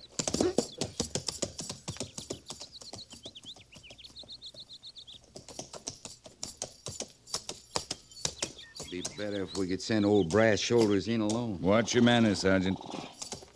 Don't you want me to stay with you? Thank you, Gorse, but I don't need you. This may look crazy, but I don't think I'll run into any trouble. If that youngin's in there, you will, sir. No, I don't figure he is. I've been thinking. If I was Messiah and had kidnapped the boy, I sure wouldn't have left a knife to point the finger at me. And I would have hightailed it out of these parts a long time before this. I sure hope you're right, Captain. Sergeant, I'm ready to go.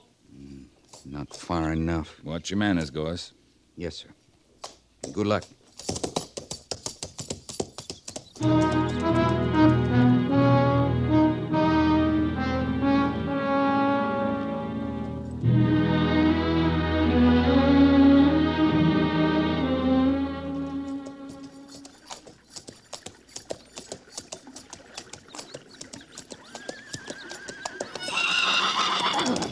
Easy, easy.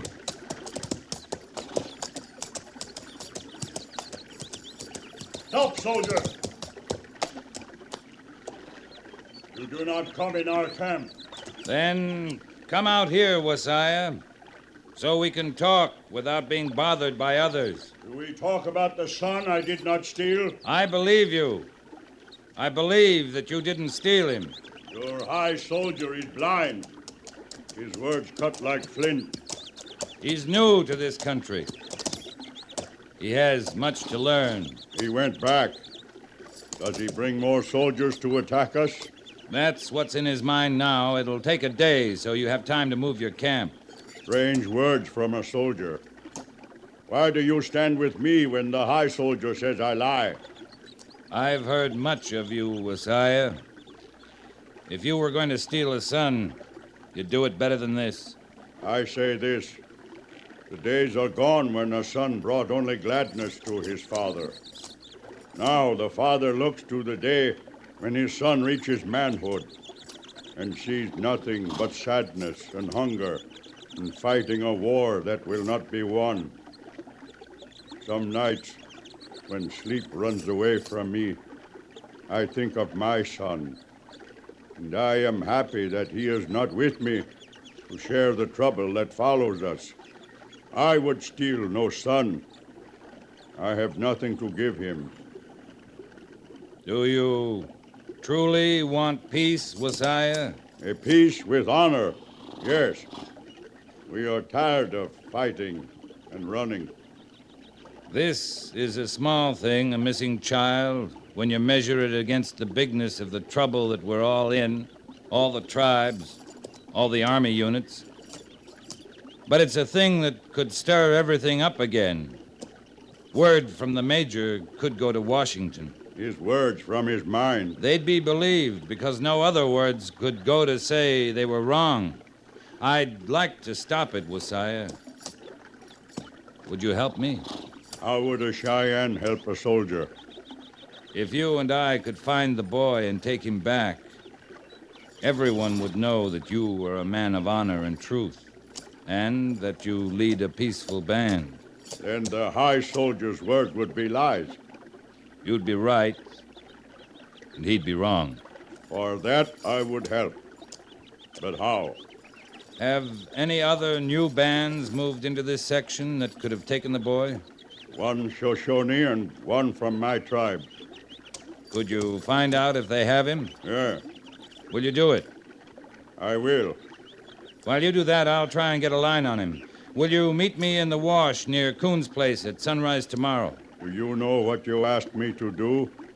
To help the man who killed my son and my wife? I know, Wasiah. We meet at sunrise, soldier.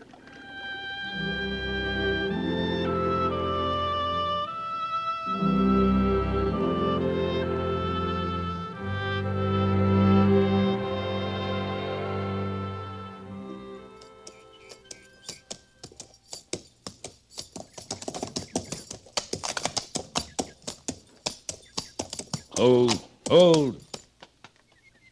I am here, soldier. You hide well. What did you learn? The boy is not with the Shoshones and not with the Cheyenne. Then we have another way to go. He has an uncle in the Rock River settlement. He's talked to some of his young friends about going to live with him. He told them the trail he'd take. If I put you on it, could you pick up his sign and follow it? I have followed older sign. We'll go then.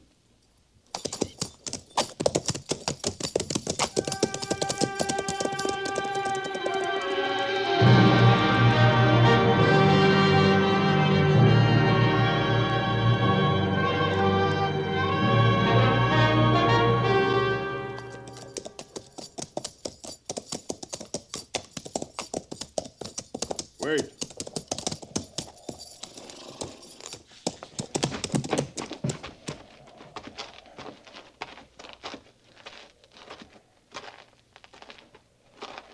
He fell here. All right. Look there, piece of cloth. I'd say he has torn clothing and a sore knee. He rested here. Slept, I think. See, the grass is pressed down. He's traveled a long way for an 8-year-old. I think not much farther than this. He started very slow from here.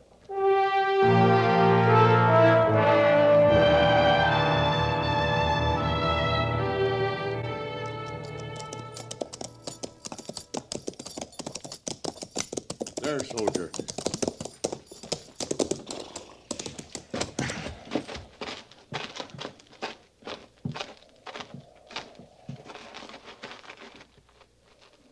Billy? Billy?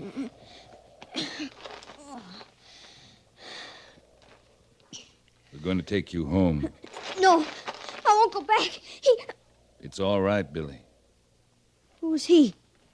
His name is Wasiah. He's a friend of mine. You are a good, strong boy to come this far. If I had a son, I would hope he would be so strong. You've got a nasty bruise on your face, Billy. You must have taken a bad fall. He hit me. Who did? My paw. With a stick. He hit me till I ran away. Here, let's see under your shirt. Yeah, he sure did hit you, didn't he? I won't go back. My paw hit me again. Come on, stand up, Billy. Look, I don't blame you for running away. I guess I'd have done the same thing. I won't go back. If you want to live with your uncle, I think we can work it out. In Rock River? Yeah. And instead of trying to get there all by yourself, how would you like it if you could ride with the cavalry? By myself? On a horse? Yes. Horse all your own. Now, you ready to start back? I won't stay with my paw. You won't have to. Come here, boy. You ride with me on my pony. No, I don't want to. Why, sure you do, Billy. Think what you can tell your friends. I'll bet none of them have ridden with a real Cheyenne warrior. Come on now. Show them how brave you are. Come here, boy. Am I strong enough to lift you up? Oh. He not know the feel of a white man on his back. You all right, Billy? Does this pony run fast? Oh, yes. Faster than prairie fire. I go.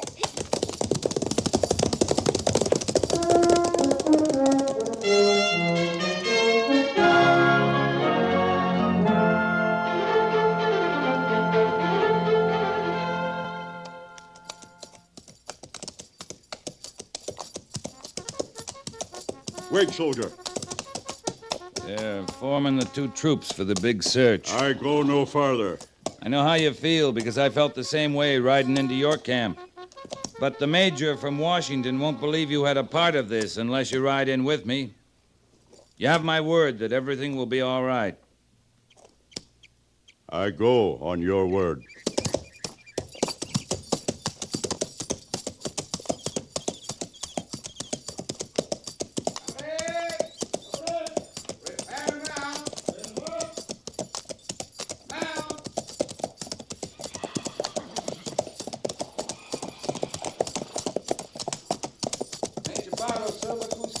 Right up to the major, Wasiah.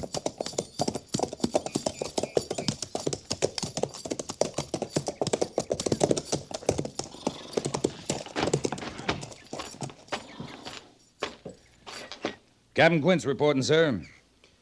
Well, this savage did steal the boy. In spite of his surrender, he's to be punished. This is no surrender. Give me the details, Captain. I'd rather you ask the boy, sir. All right, son. What did he do to you? He didn't steal me. He found me. I ran away because my paw hit me with a stick. He does it lots of times, and I won't go back. I just won't. Order the troops dismissed. Yes, sir. Prepare to dismount. Come on, Billy. We'll find you something to eat. Wasiah, I'd stay out of the 7th Cavalry territory for a while. The high soldier is going to be moving that way. There is very far place where there are many antelope. I think my people are hungry for antelope. My thanks go with you. Mine stay with you. You grow strong, boy. One day you can beat your stepfather. I leave my vengeance with you. I go. Goodbye. Come on, Billy.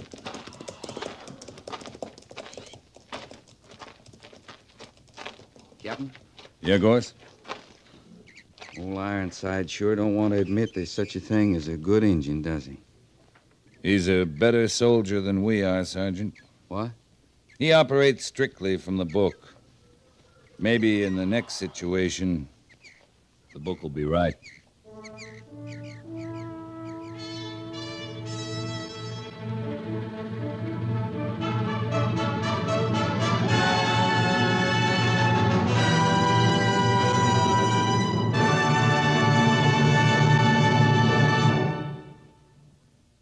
Fort Laramie is produced and directed by Norman MacDonald and stars Raymond Burr as Lee Quince, Captain of Cavalry, with Vic Perrin as Sergeant Gorse.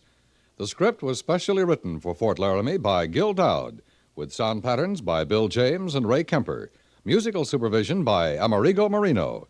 Featured in the cast were Lawrence Dobkin, Clayton Post, Ralph Moody, Jack Moyles, and Richard Beals.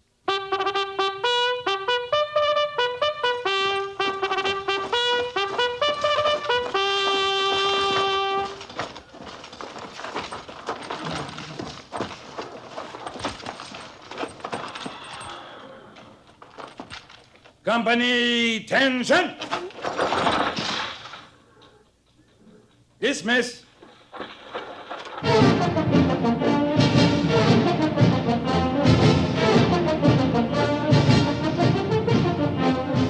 Next week, another transcribed story of the Northwest frontier and the troopers who fought under Lee Quince, Captain of Cavalry.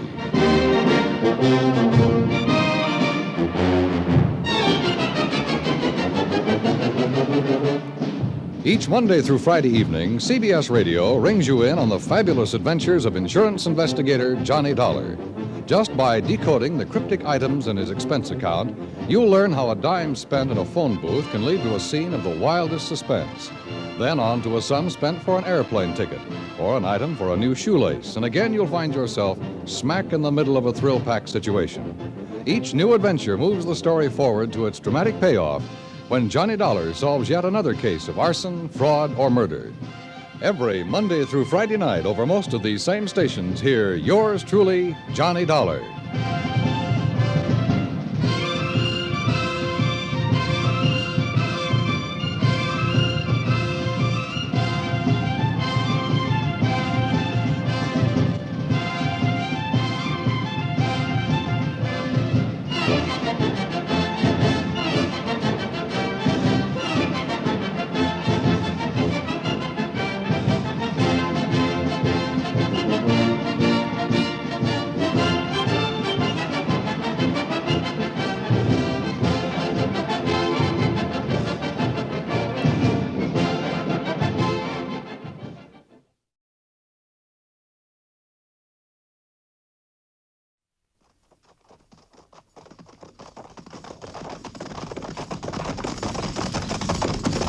At the gallop! Oh!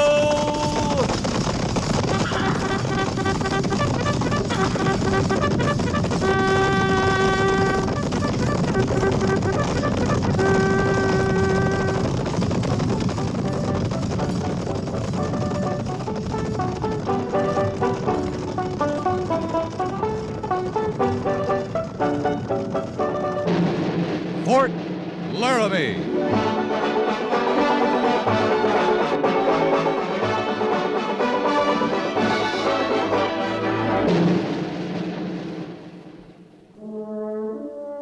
Fort Laramie, starring Raymond Burr as Captain Lee Quince. Specially transcribed tales of the dark and tragic ground of the wild frontier, the saga of fighting men who rode the rim of empire, and the dramatic story of Lee Quince, Captain of Cavalry.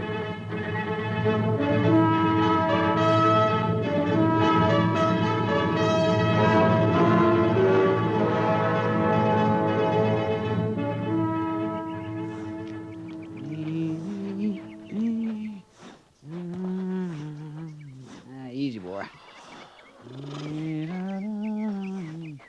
Feels good, don't it?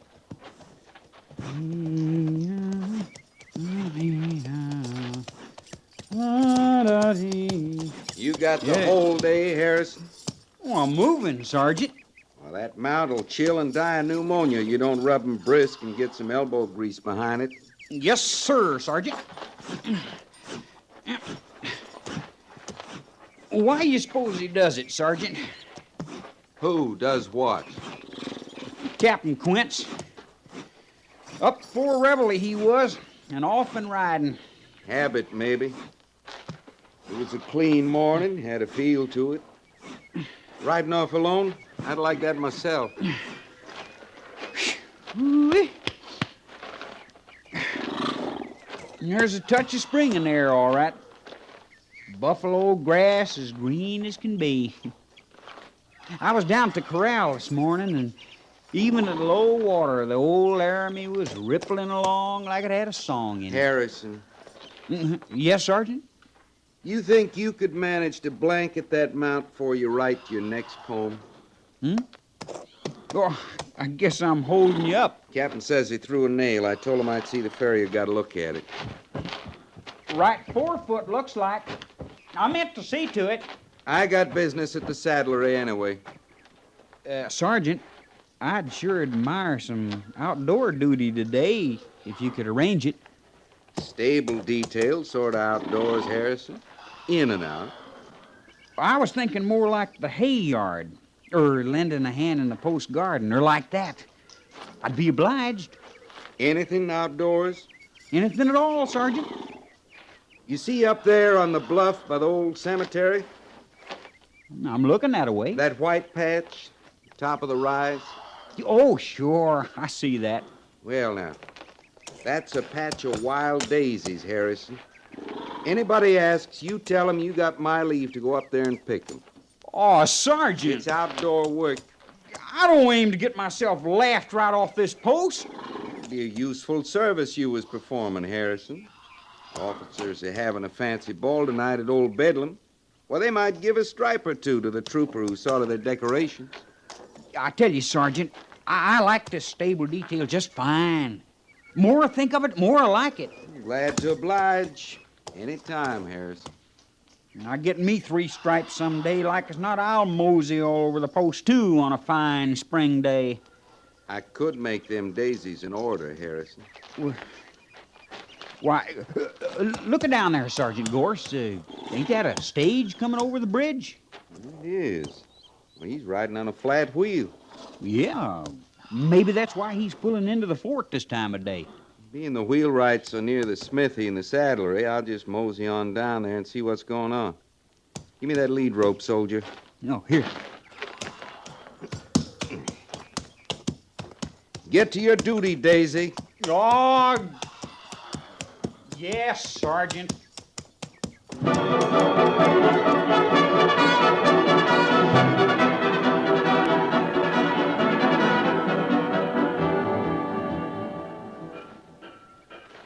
But what do you mean we'll have to put up here for the night? This is an army post. Now, Opie, settle yourself this minute. There's nothing but men here. Now, ma'am, there ain't a stage built that'll run on 3 wheels. But an army post? Why, we're women. Well, be that as it may, we gotta put up here. It took all I had and then some to bring us clean to the fort. Now, the wheelwright tells me he can put us on the trail by sunup, and that's the level best we can do. I declare, I don't know what. Homer off there in Virginia City, waiting for Opie and me? Well, you could maybe telegraph ahead if you think your husband will worry after you. Well, I don't know what to make of you. Of course he'll worry. Homer's bound to worry. His wife and baby girl spending the night in the middle of nowhere at an army post. Oh, Ma. Opie, if you Ma me once more, I'll bang you with my umbrella. Oh, but there's one, Ma, coming right up to us. One what? A soldier, Ma. Oh, Sergeant Gorse. Stand right behind me, Opie. Wheelwright says you got trouble, Clay. Yeah, all kinds, Sergeant. Oh, meet up with Mrs. Kleinhexel. Her daughter, Miss Opie, Sergeant Gorse. Ma'am? Miss Opie? Are you in charge here, young man? No, ma'am. Not exactly. Then I demand to be taken to whoever is. I want to telegraph Homer. I want to see with my own eyes the quarters for my daughter and me. Homer, ma'am? That's Mr. Kleinhexel. He's in Virginia City. Oh. Are you listening to me, young man? Why, yes, ma'am. I do. Clay, Clay, where you going? Well, I'm pretty sure that wheelwright needs a hand. I sure thank you for taking over this way, Sergeant. Hey, now, Clay, you... We've had no food since breakfast, young man. That'll have to be taken care of. Now, those carpet bags over there are ours, and they were brand new when we left Omaha. So, mind you, tend them easy. Who did you say was in charge here? Well, I didn't say, ma'am, but offhand, I'd say you was. Opie, simmer down.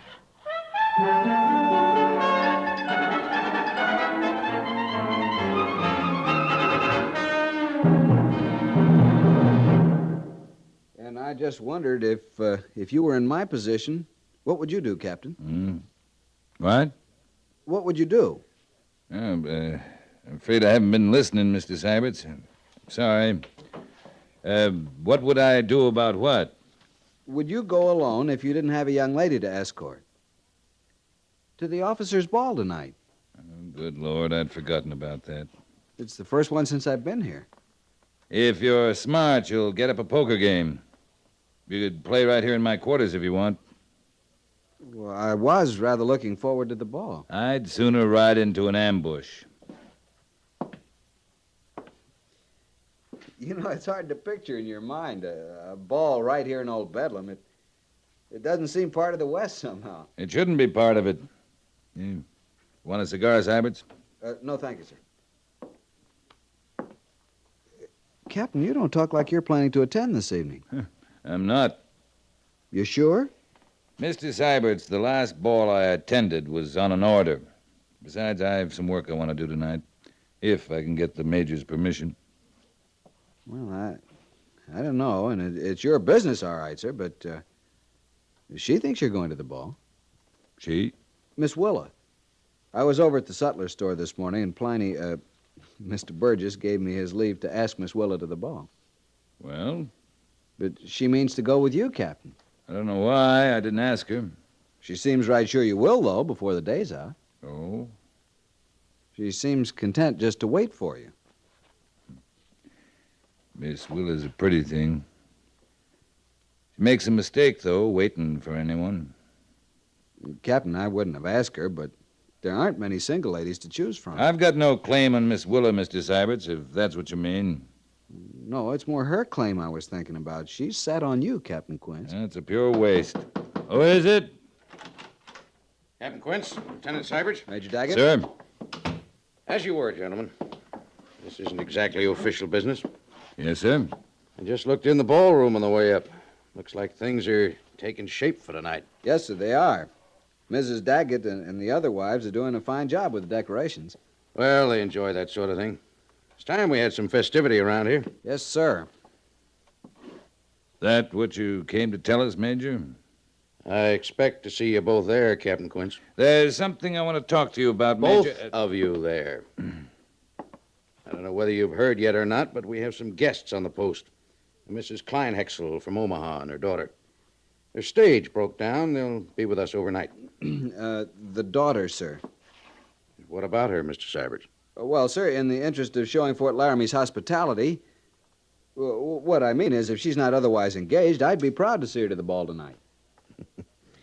I think that's a good idea, Syberts. I would like to discuss something, Major. Yeah, so would I, Captain Quince.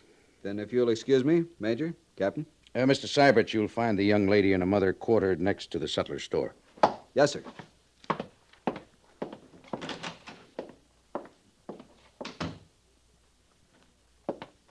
Well, Lee? If we can forget that pink tea a while, Major. I told you, Lee, I expect you at that ball tonight. This is no mere whim of mine, and if I have to order you to be there, I will. We're not going to see eye to eye on that ever. You understand all about troop morale in the field. I never knew an officer to show greater concern for his men. But I think you owe something to your fellow officers, Captain. What do you mean? There's such a thing as post morale, too. The junior officers admire you, they respect you. It'll mean something to them to see you sharing their off-duty entertainment, relaxation. You're a hard man to know, Lee.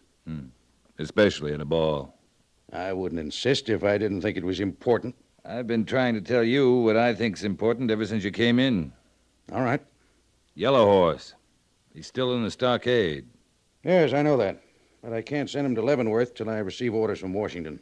So far, they haven't come through. Can't you telegraph Washington? In an emergency. His renegade band of Sioux is still marauding. Tell me, does this have any connection with the fact that you left the post alone before reveille this morning? I rode out to the reservation. Had a long talk with Eagle Wing. I hope he understood it was unofficial, Captain. Eagle Wing and I talked only as men interested in peace. Well, at least he isn't a hostile. And no great friend of Yellow Horse, as I remember. He says a few of Yellow Horse's old band have come onto the reservation in the last few weeks. That could mean trouble, Major. A few hostiles on a reservation of 4,000? I don't think so, Captain. I'm not talking about a Sioux uprising. I'm talking about maybe 6 hostiles thinking to set Yellow Horse free. Eagle Wing said this? I say it. It could happen. Suppose it could. I don't think it's likely. I do. This band's never had a leader like Yellow Horse. He never killed for gain or because the whites invaded his hunting grounds. He killed to kill because he loved to kill. He's their inspirational leader. They'll come after him. All right, Lee. What is it you want? Move Yellow Horse. Move him? Yeah, over to Fort Kearney. Small details starting at dusk. I don't like it, Lee. He'd be that much closer to Leavenworth. No, I can't risk it. I'm on orders to secure Yellow Horse at Fort Laramie. I'd need more reason than you give me to go against him. Then I've said my piece, Major. Lee, you feel pretty keenly about this. Why? Maybe it's not important. I asked you a question. All right. Call it a symbol. We could have killed him when we took him. But we held something out to the Indians. A fair trial. White man's justice. Yellow Horse was tried fairly. And sentenced fairly. The Indians know that. Yellow Horse should pay for his killing. Legally. If an escape is arranged, even if he's killed in the attempt, he's a martyr to every red man because a white man killed him. Sure, I don't disagree with any of that, Lee. But your answer's still the same. It has to be. My orders are clear. I have to respect them. I wish I could count on your understanding. I wish I could give it to you, Major. All right, Captain. We both had our say. Now let's forget it. I'd like you to join my party this evening. That an invitation, sir? That is an order, Captain. Yes, sir.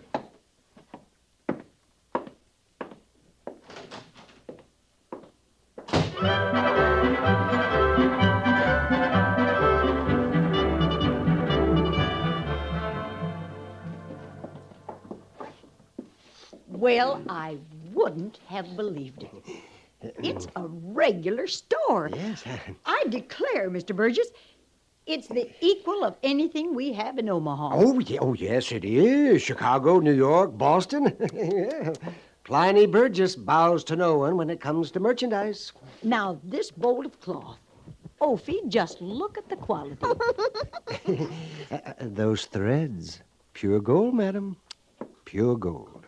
Why, there's no such thing. Well, in color, I mean. Yes, pure gold. Oh, well, yes. I see they are. Oh, Ophi, will you stop clutching me so? Look, Ma, it's another one. Oh, my. Well, he's just another soldier, Ophi. You'd best get used to the sight of them. They're all over out here. Afternoon to you, Captain Quince. Miss Willow around, Pliny? To the back, with the account books as usual, Captain. Thank you. My sakes, he's a big one. Yeah, oh, yes, he is. Now, Ophi, you stop making eyes this minute. You've been spoke for by that other one, and he's a lieutenant. Lovely girl. Shy, but she's a lovely Miss Willa. Well, yes. I have a good Hello, Lee. Hello. Well, come on in. If you're busy, why, we can forget about it. No, you'll not get off that easy.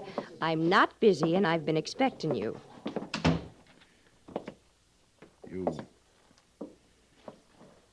You shouldn't wait for me, Willa. You know that. Sit down, Lee. Thanks. I don't wait for you. As you say, I know better than that. I wait for Major Daggett. How's that? Sooner or later, he always orders you to attend the ball. And when he does, sooner or later, you decide you'd rather escort me than dance with ranking officers' wives the entire evening. That the way it is? I'm afraid so. But that's not a complaint. I'll be ready at 8. All right. Don't look so trapped, Lee. You're not, you know. I wasn't thinking about me. Don't worry about me. I understand. It's a lovely day. It'll be a lovely evening, Lee. Yeah. It looks like Mr. Syberts is going to have a lovely evening, too. Oh, poor Ophi. Poor Syberts. You could have spared him that if you'd accepted him instead of waiting around for... For Major Daggett. Yeah. Yeah, for Major Daggett. Good heavens, what...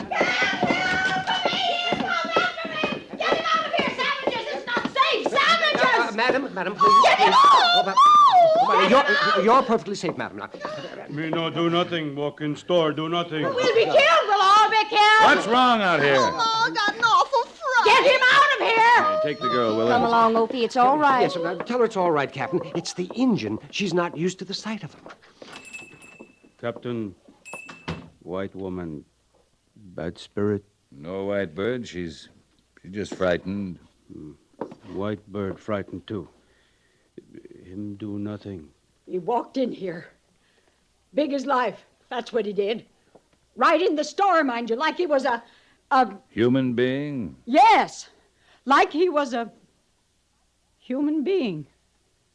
Is that all he did?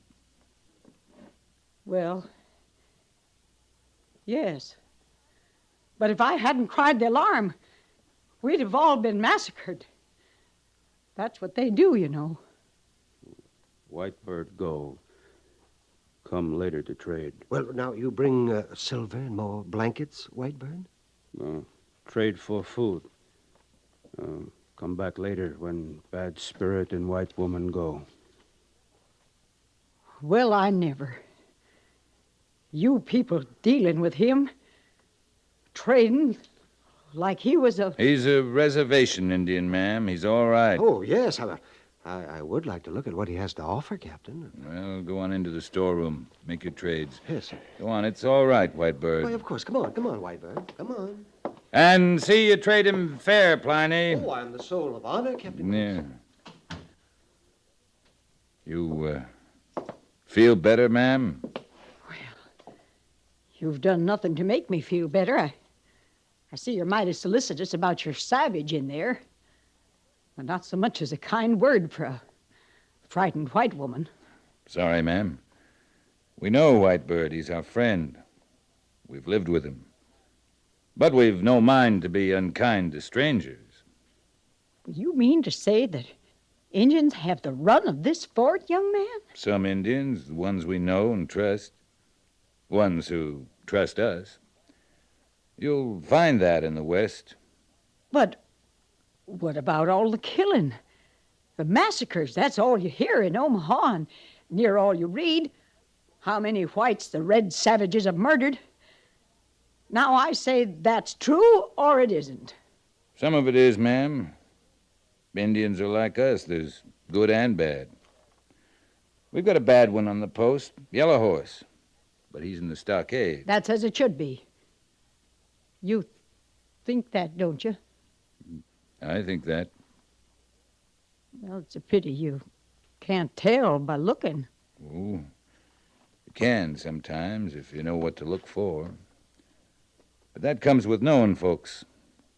White men or red men. At face value. It's a risky business, young man. Many's the time I've been dead wrong in judging a body, on first sight, I mean. Of course, I'm talking about white folks. You planning to live in the West, ma'am? Virginia City. Homer's out there now. Ophi and me are going to him. Sakes, I guess I got a lot of learning ahead of me. A lot of learning.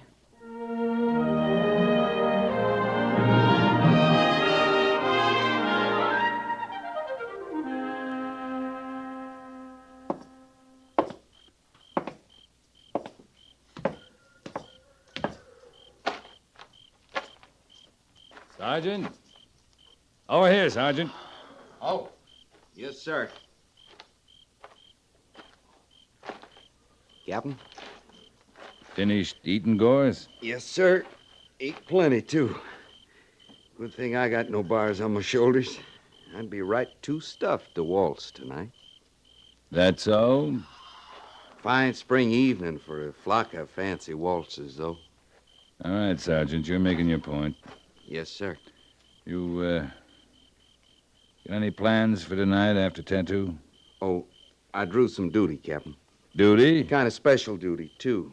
Orders come down from Major Daggett to double the guard at the stockade. I figured you'd know that. No. No, I didn't. Ain't they sending Yellow Horse on to Leavenworth before long? That's up to Washington. Yeah. Sure got a lot of time back there, ain't they, Captain? Seems like it. Sometimes. Did you have something you wanted me to do tonight? No. No, nothing. Well, before I told you about the duty, you asked about my plans, Captain. You answered my questions. Yes, sir. That's all, Sergeant. If anything comes up at the stockade, I'll see you hear about it, sir. You'll report to Major Daggett. Yes, sir. Good night, Gores. Captain? Yeah? It's a right smart sash you're wearing. Good night, Gores. Yes, sir.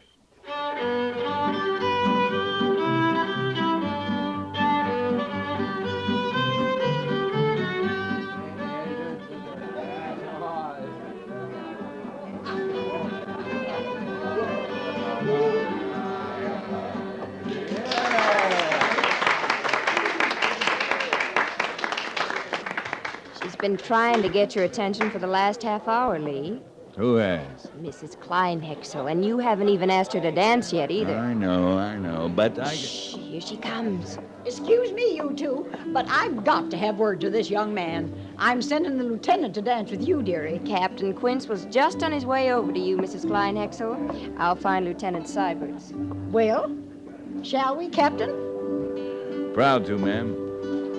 I could waltz with a glass of water on my head and never spill a drop. That's what Homer always says. You try it with me, ma'am. You stand a chance of drowning.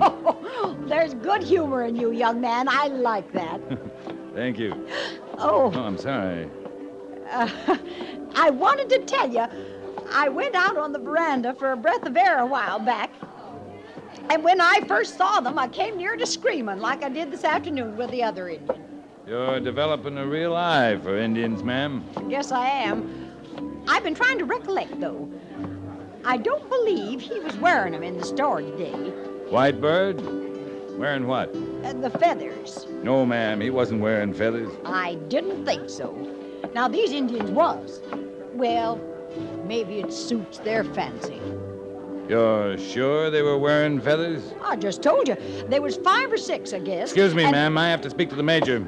Now, what's wrong with feathers?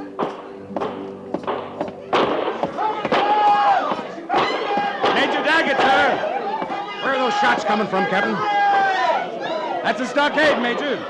Syberts! Lawson! Let's go!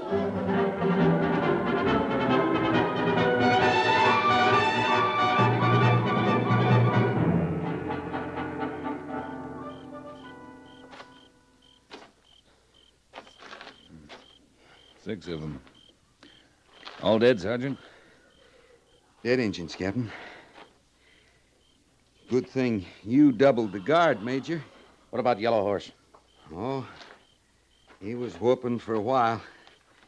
But I checked him. He's got his health, all of it. Captain. Yes, sir? Fall in a detail. I want Yellow Horse on his way to Leavenworth no later than noon tomorrow. Any questions? Just one, sir. What about Washington? I'll telegraph Washington tonight. Oh, Captain. Yes, Major. Thank you.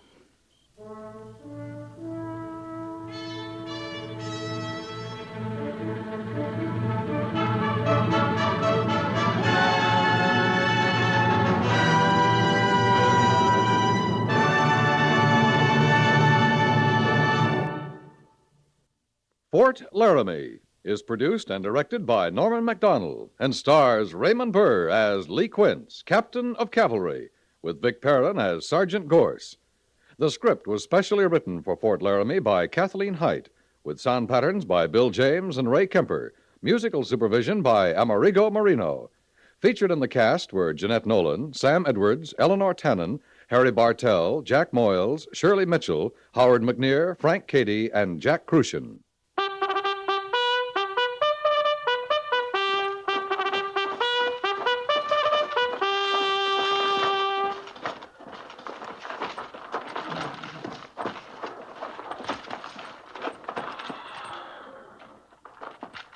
Company, tension! Dismiss.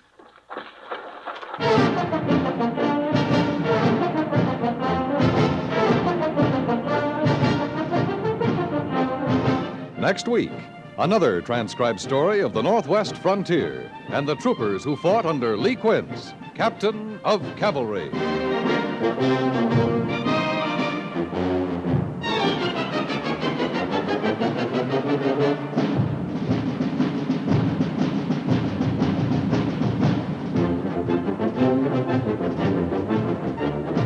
Comes an emergency, it's savings that talk. When sickness strikes, in time of accident or emergency, it helps to be in good financial shape. That's why it pays and pays to invest in United States savings bonds regularly. Have the money deducted automatically through payroll savings or through your bank's bond-a-month plan. Let the bonds you've saved save you when you need money. The new 3% interest United States savings bond, better than ever. This has been a public service message from CBS Radio.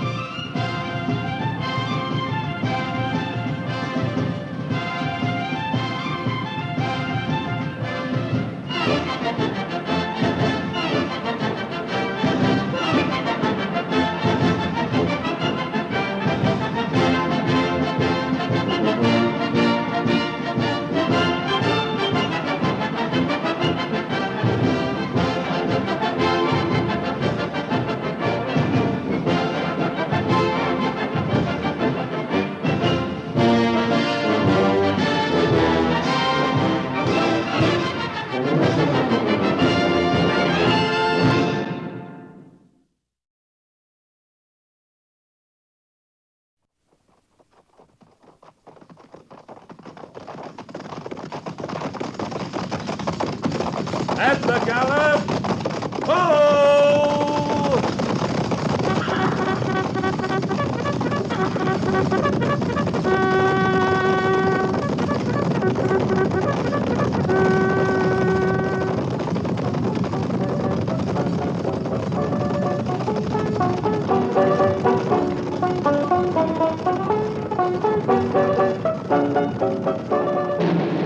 Fort Laramie.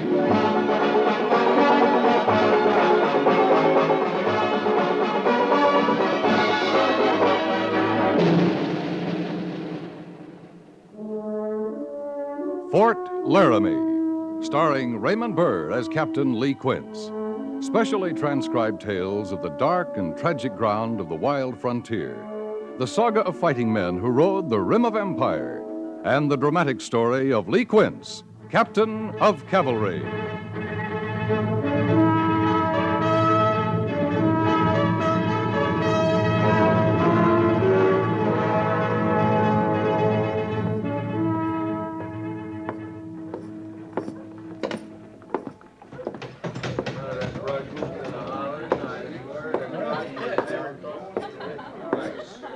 Afternoon, Captain. Afternoon. What'll it be? Oh, glass of rye. Yes, sir.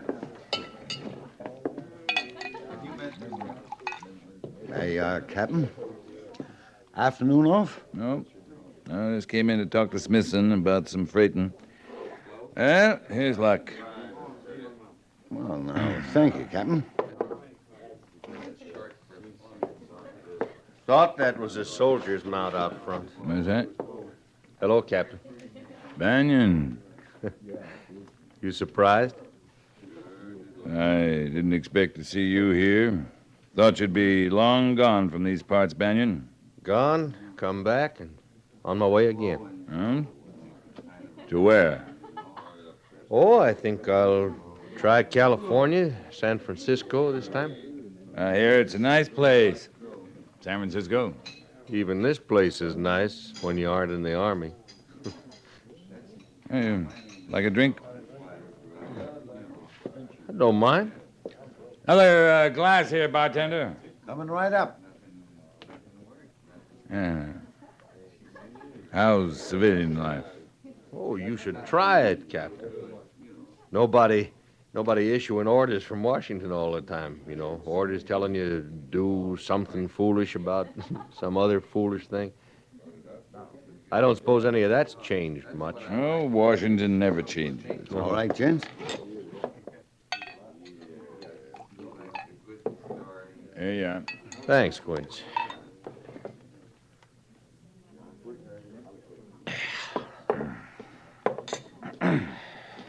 In for the day? Oh, I'm on my way back right now. Oh. I thought you might like to join me. Doing what? Nice poker game going on over there. They've been at it 2 days, 2 nights now. Now, that fella there in the Stetson from Montana, he's winning a lot. But he's getting pretty tired. I figure it's just about time for me to walk in with a good night's sleep. Don't you? Might be. Yeah, that's how I look at it. Just figure I'll have him wore down in, 6, 7 hours. About the time you're sitting horse at retreat. They still have that, don't they? Retreat. Yeah, they do. Yeah. Well, thanks for the drink, Captain. Captain. Hmm? That fella you were just talking with. Been around here 2 or 3 days. Don't seem to know what to do with himself. Fill this up, will you? Sure. Seemed familiar in a way, though. Soldier, was he? He was in the Army. But he was never a soldier. Yeah, see you later.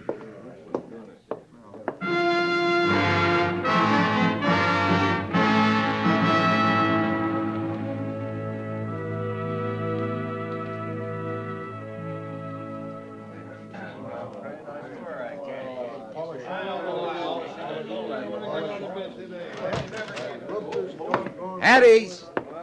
At ease! Bright and shining for dress parade, soldiers. Bright and shining. How soon, Sergeant? They'll sound off any minute, soldier, and you just hope you're not late. I thought this was a fighting out. How's that? Well, we had a dress parade last week, Sergeant. And there may be another next week. I just want to hear wind going by me when that bugle blows. Just wind. When the dust settles, B Company better be all present or accounted for. Carry on.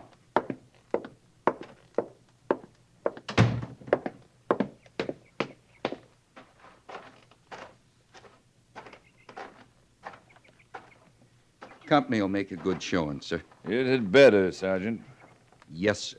The book says a clean soldier's a good soldier. Yes, sir. And Major Daggett goes by the book. All right, Gorse. Call the men in. Yes, sir. Oh, and Gorse. Sir? Be sure Trooper Linley stays awake this time.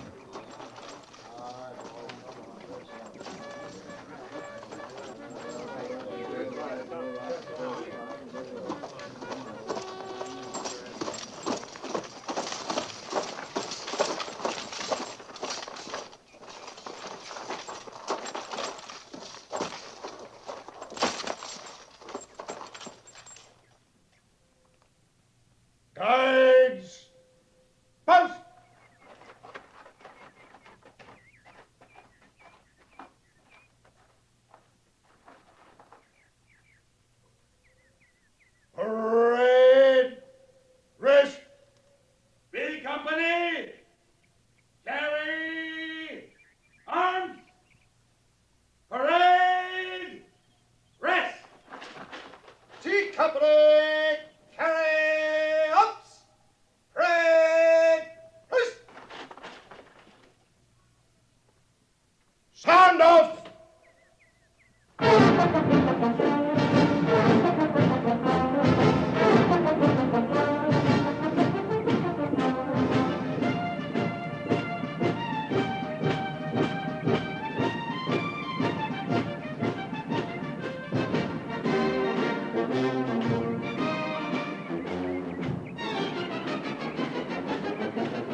Parade is formed.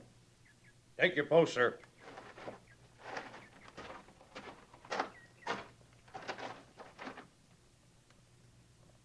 Dismiss the parade, sir. Parade is dismissed. Officers, forward. Guide centered. Turn. Officers, halt. You're to be complimented, gentlemen. The troopers were well turned out. There are no orders to be published, so that's all, gentlemen.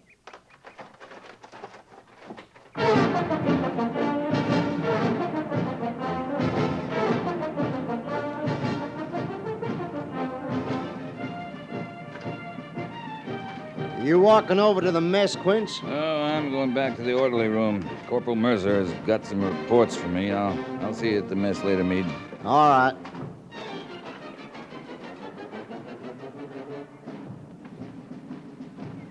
Retreat parade is still just the same, isn't it? How did you get on this post? Pretty simple. Just told the sentry I wanted to enlist in the army. What do you want, Banyan? I wasn't lying to the sentry. I want to enlist. You don't have any use for the army. You didn't while you were in. You going to try to talk me out of it? Come on in.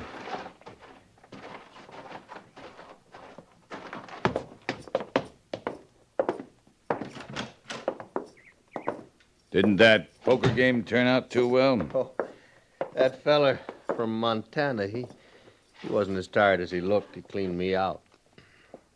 So I guess I'm not going to San Francisco. Men don't usually enlist in the army for just a meal and a bed. Oh, that's right, Captain. Generally find a meal and a bed any place. Why do you want to get back in the army, Banyan? Now, once before, I filled out an enlistment blank. And I saw things asking me my full name and where I was from and how old and if I had prior service and all things like that. I never saw a line on one of them asking why.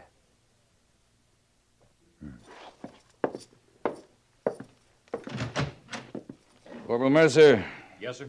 Will you tell the doctor I have a recruit to be examined? Yes, sir.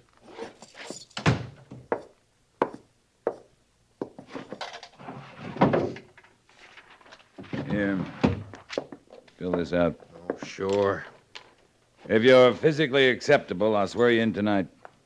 Oh, I got a civilian horse and some other things back in town. Then you can go back to town and dispose of them. Report back here first thing in the morning. Yeah. I hope you know what you're doing, Banyan. I thought on it. Long time I thought on it.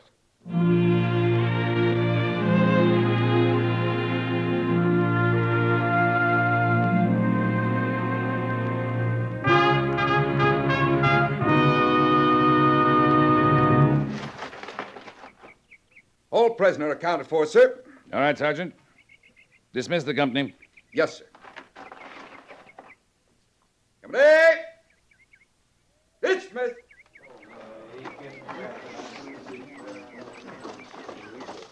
Sergeant Gorse. Yes, sir. I want to talk to you. We have a new man coming in today, Sergeant. Non-commissioned officer. A non-comp, sir? That's right. This company? This company. He transfer out here, sir? He re-enlisted. It's Will Banyan. Banyan? Banyan served 6 years. He was entitled to 3 stripes coming in. Captain. What is it? Banyan never could forget he was related to some officer on the general staff back in Washington. He held that up in front of everybody. It was kind of touchy then. Could be the same all over again. That isn't quite clear. Well, Some of the officers didn't know how to take him. Neither did the men. He just got himself some easy stripes. Easy or not, he's got 'em, Sergeant. You asked me to keep this company running, sir. I like to keep it running. There's no place for Banyan and me both. I'll see you after mess.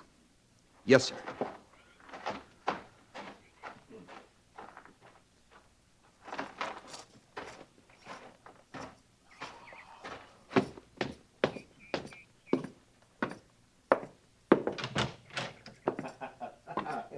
Well, there wasn't nothing else to do. So I left her right there. Yeah. I took the first stage into Cheyenne.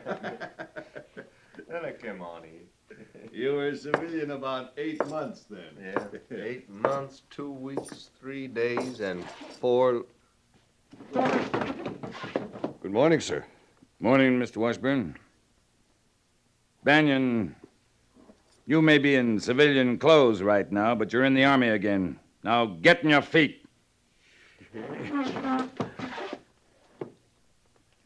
You know where the mess hall is located? Oh, no, I think I can still remember. As soon as you've had your breakfast, report to Sergeant Gorse. He'll take you over to AQM stores. All right, sir.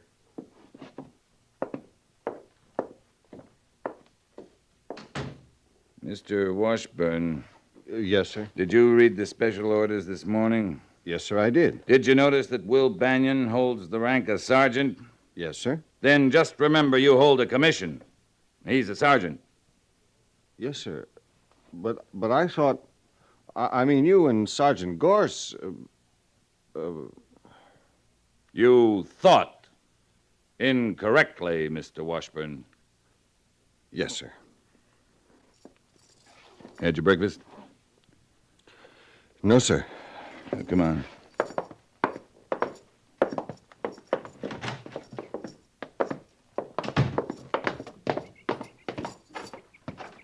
Captain, Lieutenant Seiberts and I were talking a while back. Sergeant Gorse isn't going to like another sergeant around. He doesn't like it, Mr. Washburn, and I don't like it. But we have to put up with it. Yes, sir. I'll remember that.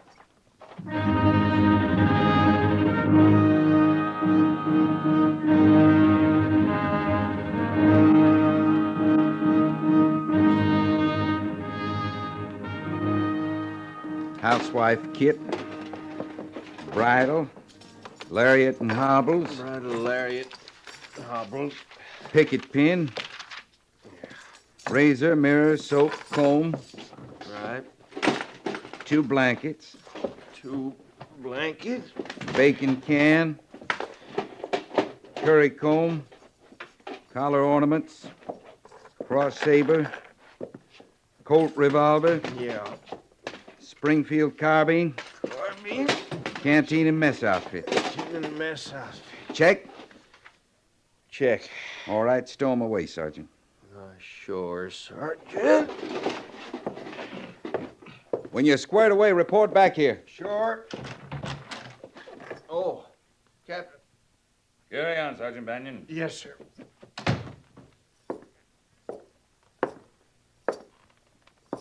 All right, Gorse, as you were.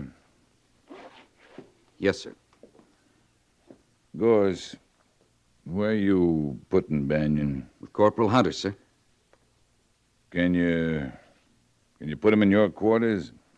Sir? I'd like him to live in your quarters. I'd just as soon he didn't, Captain. But that's the way we're going to do it. Captain, I gotta speak my mind, sir. All right? No man ever come in this company I couldn't break in, but you're asking me to handle a 3-striper that's got a general working for him in Washington. You're asking me to treat him like a sergeant when he ain't a good enough man to be a private in anybody's company. Sergeant? You told me to speak out, sir. Well, there's only room for one sergeant here. Now I'm telling you to shut up, Sergeant, and stay shut. Yes, sir. That's all.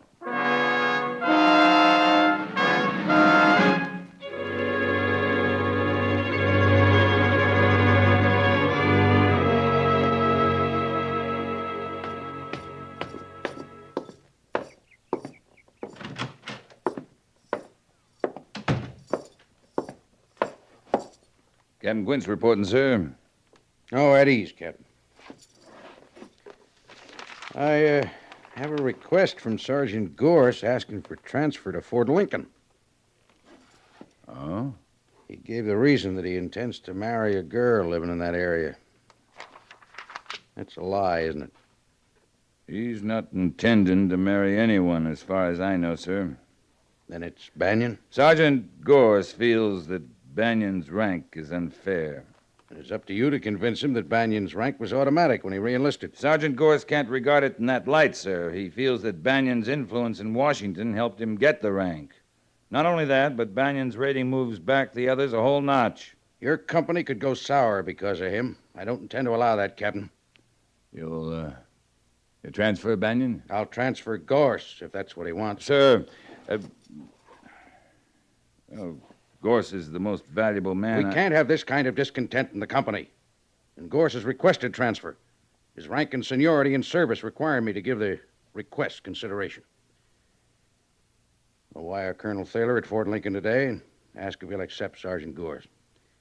I'm sure he'll be glad to. Major, would you withhold that application? I don't want to lose Gorse or Banyan. I'd expect to keep them both. Well, I thought I'd talk with Sergeant Gorse once more. I had the impression once that Banyan's reenlistment was a casual thing. No man enlists in the Army casually. Yes, sir, that's exactly it. And I'll set this aside till I hear from you. Thank you, sir.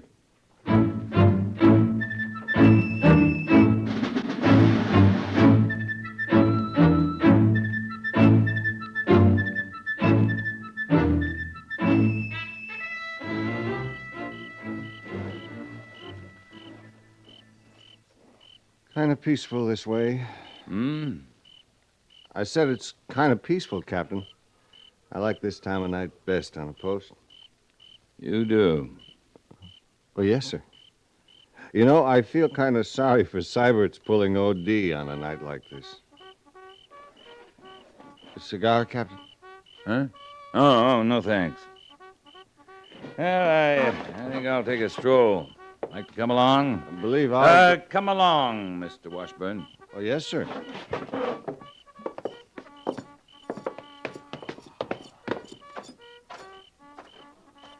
Captain. Is it true, I mean, about Sergeant Gorse wanting a transfer? Yes, it's true. Because of Banyan? Mm-hmm. Sergeant Gorse is the best man I ever seen in his job. Be difficult to replace him. It would indeed. Evening, Captain. Lieutenant? Oh, hello, Sergeant. Oh, Sergeant Gorse. Yes, sir? Step over here, will you?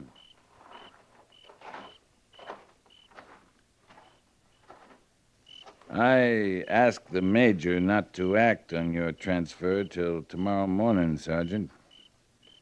All right, Captain. Chances are, in another outfit, you'd meet another sergeant wearing stripes like yours. I guess that's right enough, but only one of us should be wearing them here. What do you think, Mr. Washburn? Why? In all fairness. Well, I'm inclined to agree with Sergeant Gorse, sir. So am I. And I think Lieutenant Seiberts would, too. How's that, Captain? You heard me. There's room for only one sergeant in this outfit. Do I understand the Captain? It's not up to the Major or myself to settle this. It's the sergeant's business. Do I understand you, sir? Yeah, I think you do. Yes, sir. I think I do. Will the captain and lieutenant excuse me, sir? Good night, Sergeant. Sir, he understood you, but I didn't. I'm sorry. He's going to look up Sergeant Banyan, Mr. Washburn, and the chances are only one of them will be sergeant by morning. Best man of the two. Yes, sir. But who is the best man? Sergeant Gorse has just gone to settle that question, I think. Yeah. Come on, Mr. Washburn.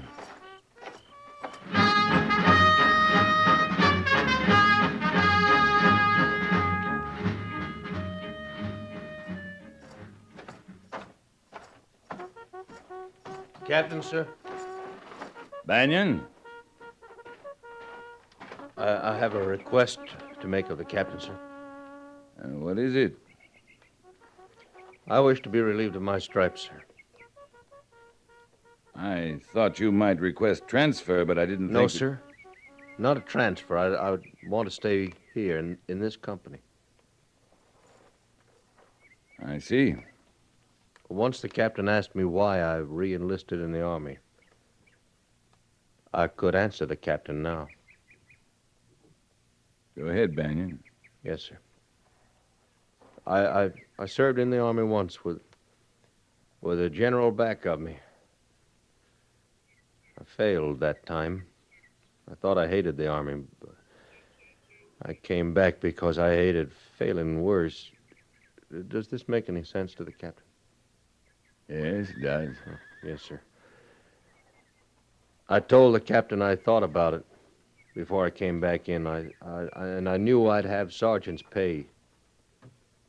I didn't know I was starting to fail again. I know that now. Last night, Sergeant Gorse explained some things to me. We talked it over outside the fort. Mm-hmm. What happened to your face? I fell off my horse, sir. A good cavalry soldier falls off his horse sometimes. Yes, sir. Thank you, Captain. I don't mean to again.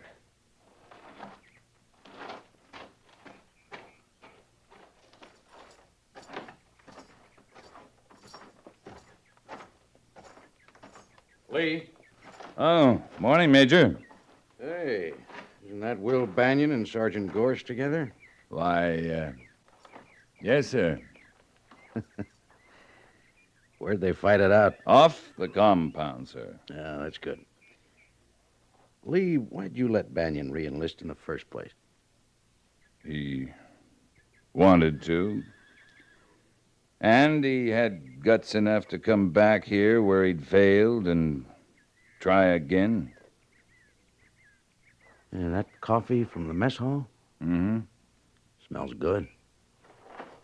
Come on. Yes, sir.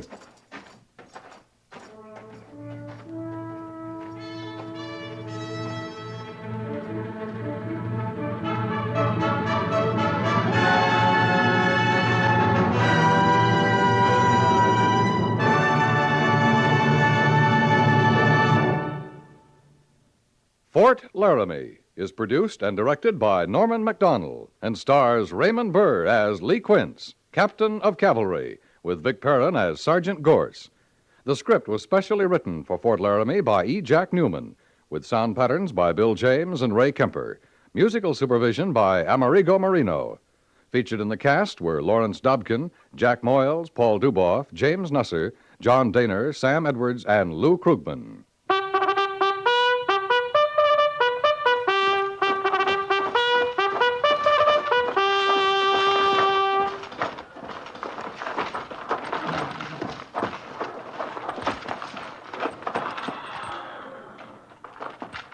Company, tension! Dismiss.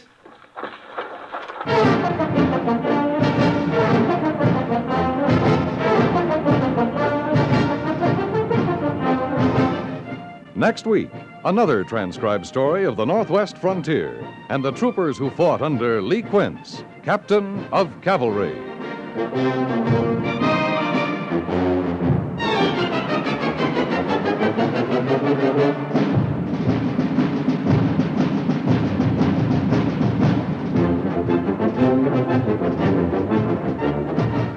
Little boys can be the most exasperating creatures on earth. They can also be very amusing and lovable indeed. A CBS radio dramatic series that makes the most of this fact is that delightful program called My Son Jeep, heard every evening, Monday through Friday, over most of these same stations. Focusing on the adventures and misadventures of the most normal of all small boys, the story of My Son Jeep is hilarious and heartwarming by turns, just like its hero. Hear My Son Jeep every evening, Monday through Friday, right here on CBS Radio.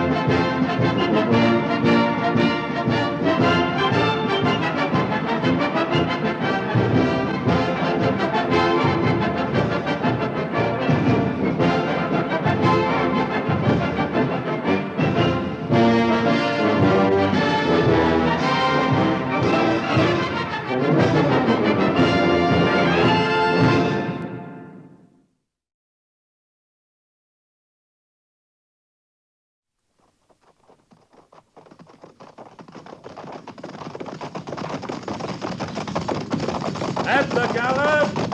Ho!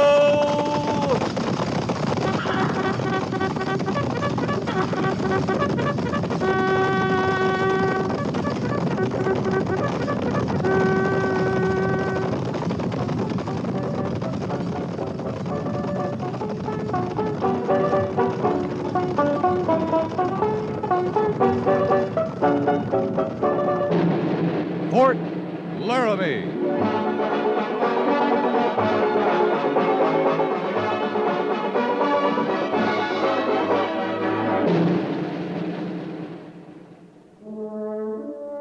Fort Laramie, starring Raymond Burr as Captain Lee Quince.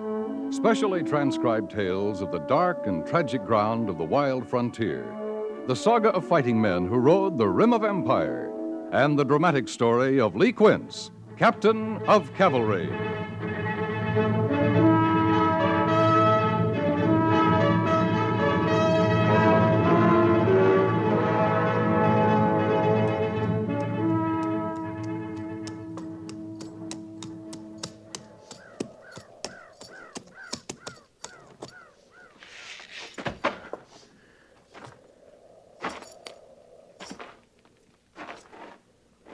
He's in there? Red Horse is dying, Captain. He sent for me. And you have come. Red Horse alone believed you would come. He's an old friend. Is he alone?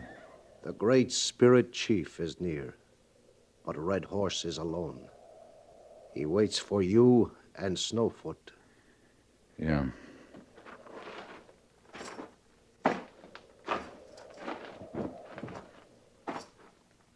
My old friend, come sit by me. Thank you, Red Horse.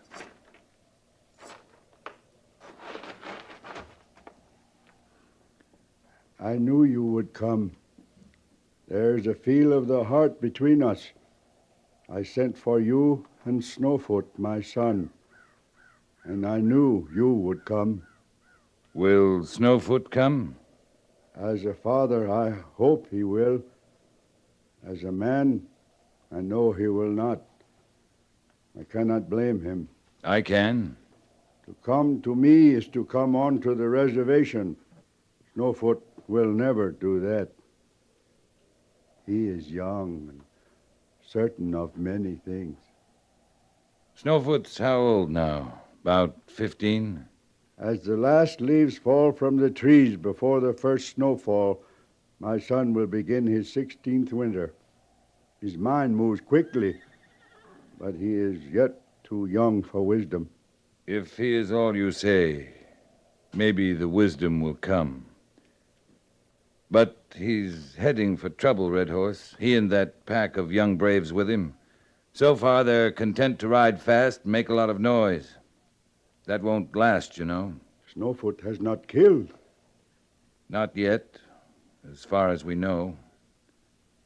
But he's wild. He'll be looking for cool feathers. You don't get them running off horses and firing empty cabins. These are my mistakes he is making. You know better than that, Red Horse. My good friend, believe what I say. I know better in this moment than I have ever known. It is the privilege of the very old as well as the very young to be certain.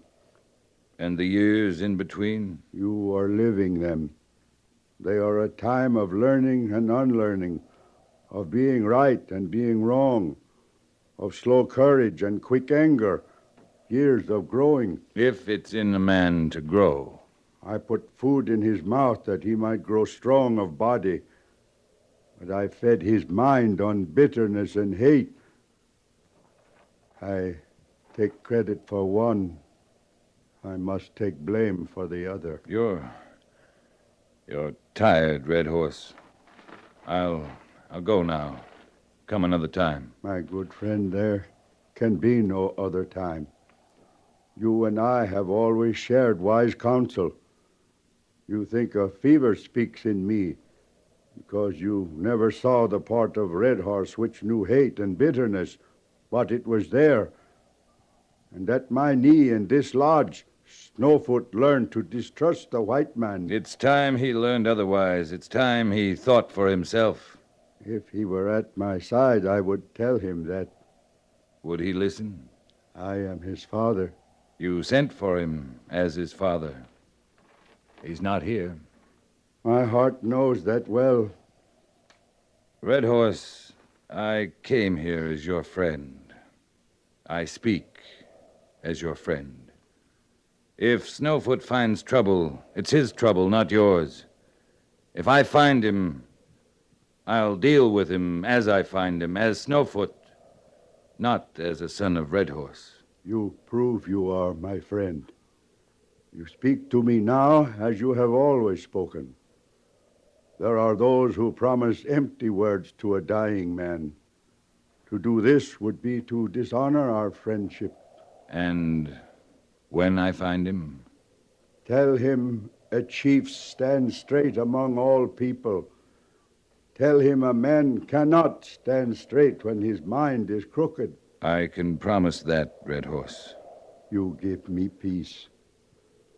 Go now, my friend. You cannot hear him come, but he is near. The great spirit chief comes only for Red Horse. Red Horse, Have no fear. It is a gentle time, and I am ready.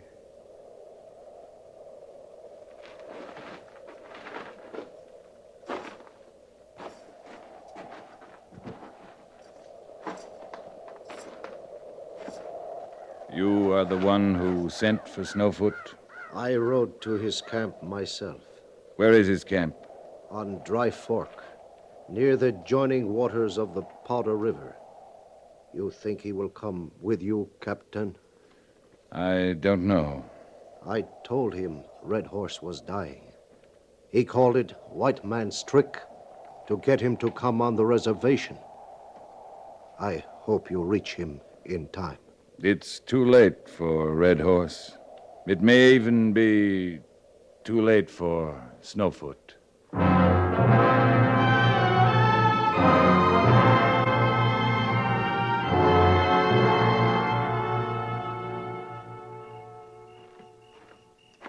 Pickets are out, sir. I just rode check on camp. Everything's quiet. Too quiet for me, Mr. Syberts. Has Sergeant Gorse returned from the telegraphers? Not yet, Captain. You expect trouble? I expect quiet. Patrolling the reservation is a quiet business. Death is a quiet time. It's all too much quiet, Mr. Syberts. Your friend Red Horse is dead? Yes. Before I'd reached the agent's house, the death song had begun. Indian ways are primitive. I don't understand them. You understand funerals? Funerals? Anybody's funeral. White man, red man. A man dies with dignity, but the mourners wail. Music plays. Songs are sung. I guess you're right. Yeah. I telegraphed the major for new orders, Mr. Syberts. If they come through, you'll be in charge of the patrol here. New orders, Captain? I want to go after Snowfoot. You know where he is? His camp's on Dry Fork, north of here, where it joins the Powder River. Snowfoot's been quiet, Captain. He hasn't been raiding lately, unless you have new information. If he's done nothing, he'll be easier to talk to. I don't see your sentimental side often. You think you see it now, Mr. Syberts? Red Horse was your friend. You're doing this for him, aren't you? Red Horse is dead. I couldn't do anything for him now if I wanted to. I'm sorry, Captain. I know he meant a lot to you. I'll tell you what means a lot to me, Mr. Syberts. I'd like to be out of a job. I'd like the whole army in the West to be out of a job. That'd mean a lot to me. I don't understand. When they talk peace, real peace, the red men and the white men, they won't need an army out here. Snowfoot's a young Indian. There's hope in him. If we can talk to him now, before he starts killing, if we can get him and his young band to come on the reservation, they might help us write that peace. I can't imagine you out of the Army, Captain Quince. I might surprise you, Mr. Syberts. Yes, sir, I think you might. You think the Major feels like you do? I mean, you think he'll let you go after Snowfoot? I don't know.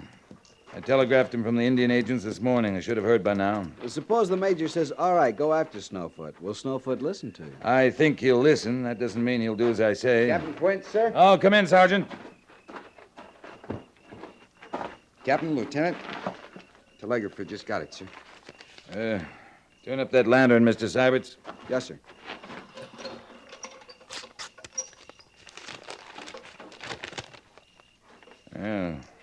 We have new orders, Mr. Syberts.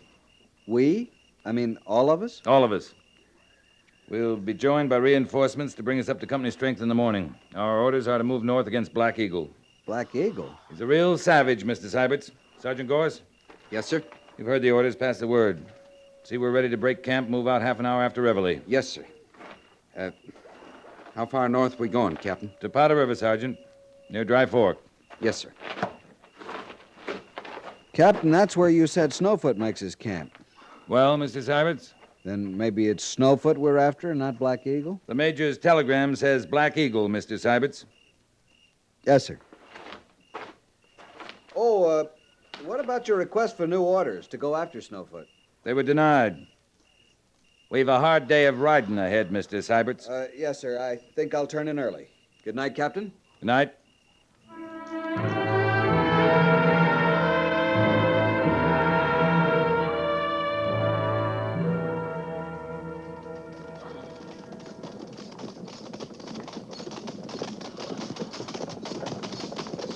This is Dry Fork we're following, Captain? That's right, Mr. Syberts. Water in it. Looks like it. I guess it doesn't have to be dry just because that's its name. Over east of here, near the Black Hills country, there's a scrawny little stream called Old Woman Creek. I say what you mean, Captain. Do you? Sure, just because of its name doesn't mean there's an old woman in it. It was the last time I saw it. You're joshing me, Captain. Old Indian squaw standing knee-deep washing clothes. Guess you just can't tell. Guess you just can't, Mr. Syberts. Back there ways, Captain, where we found those settlers butchered. That was Black Eagle's work? Yeah, it looked like it. Why not Snowfoot? Oh, the way it was done. It was a big raid, a lot of horses. From all we know, Snowfoot has a small camp. Not over 20 braves ride with him. It was Black Eagle or someone like him with old enemies. Settlers were old enemies? At least two of them were. The two men who weren't scalped. I wondered about that.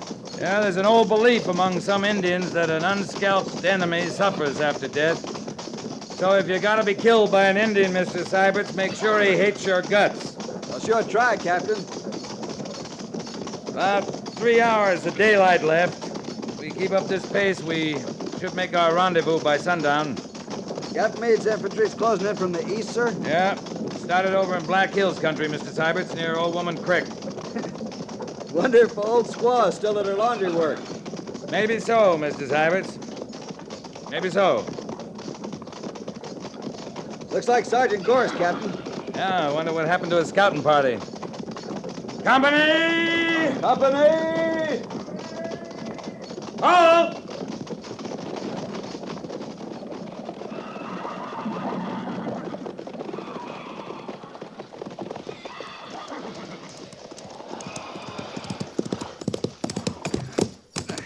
Captain Quince, sir? Sergeant? Just ahead. Over the rise, near the wash. A settler. It was a raid, sir. Not too long ago. The fire's fresh, Captain. And the settler? Still alive, sir. Company! Company! At the gallop! At the gallop! Halt!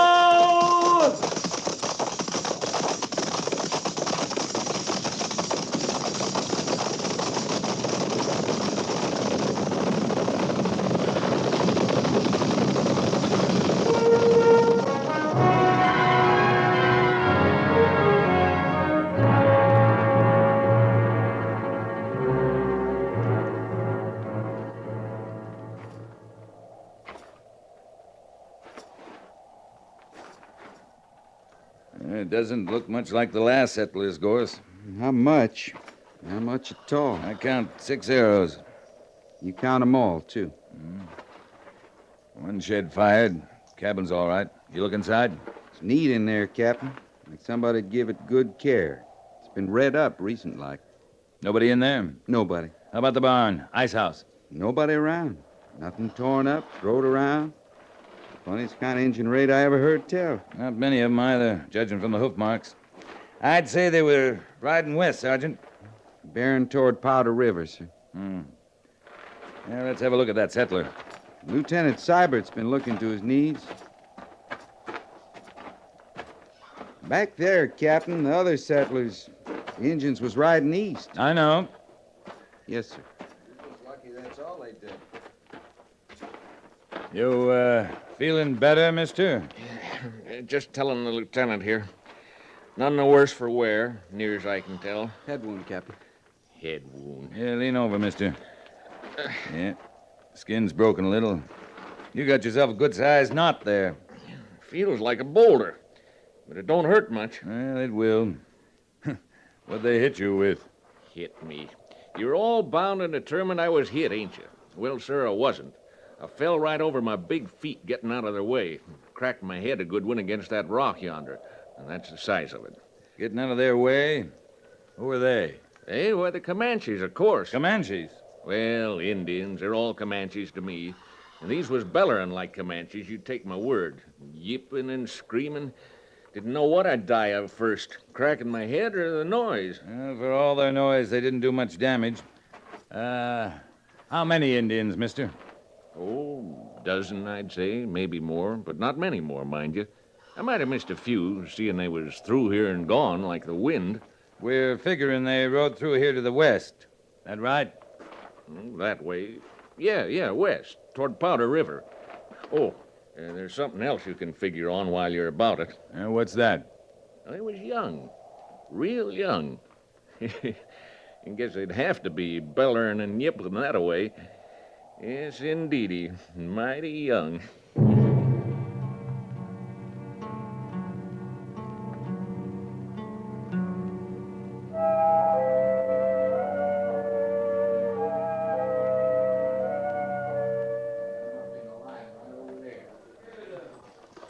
Captain Meade'll have to get a move on if he expects to make camp with us before nightfall, Captain. Yeah, I thought he'd beat us here. You worried about Snowfoot, sir? Worried, Mr. Seiberts? His camp can't be far away. Not far. It's less than 10 miles to Powder River. Are you going after him? My orders are to engage Black Eagle, Mr. Seiberts. Well, I know that, sir, but if Snowfoot's I intend to follow my orders, Mr. Seiberts. Yes, sir. Got a message for Captain Quince. I'm Captain Quince.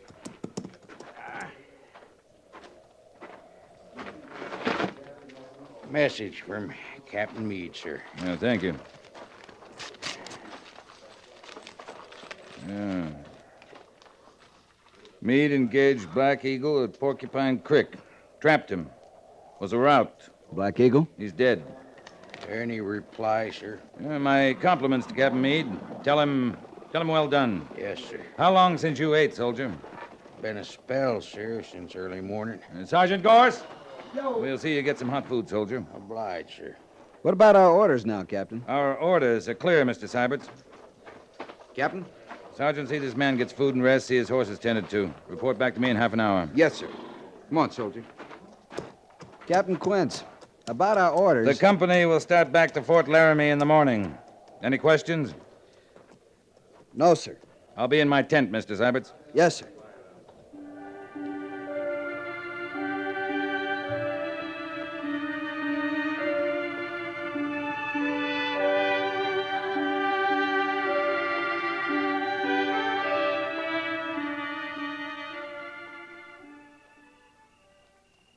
You, think I'm crazy, Gorse?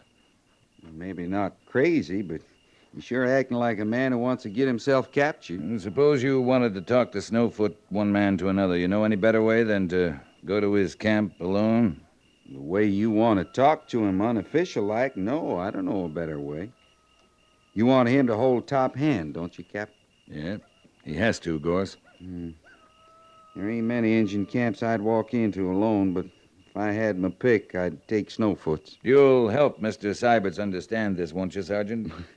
Now, that might be a lifetime job, Captain. It's got to be between Snowfoot and me, not the Army and a young Indian band, if it's going to do any good. Well, he'll have scouts out. You set to handle him? If I have to. I'd rather they captured me.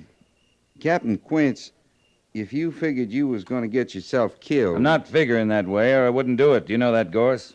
Yes, sir, I do. Or I'd have to tag along one way or another. Snowfoot hasn't killed yet. I don't see him counting me his first coup. Sure wish you luck, Captain. Yeah, thank you, Gorse. See you back at Fort Laramie.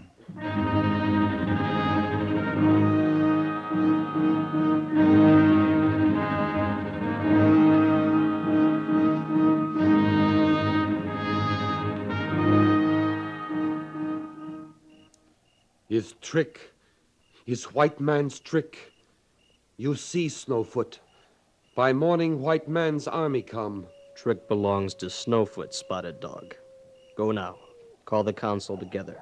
I will speak to them when I have finished with White Captain. But Snowfoot... Go now!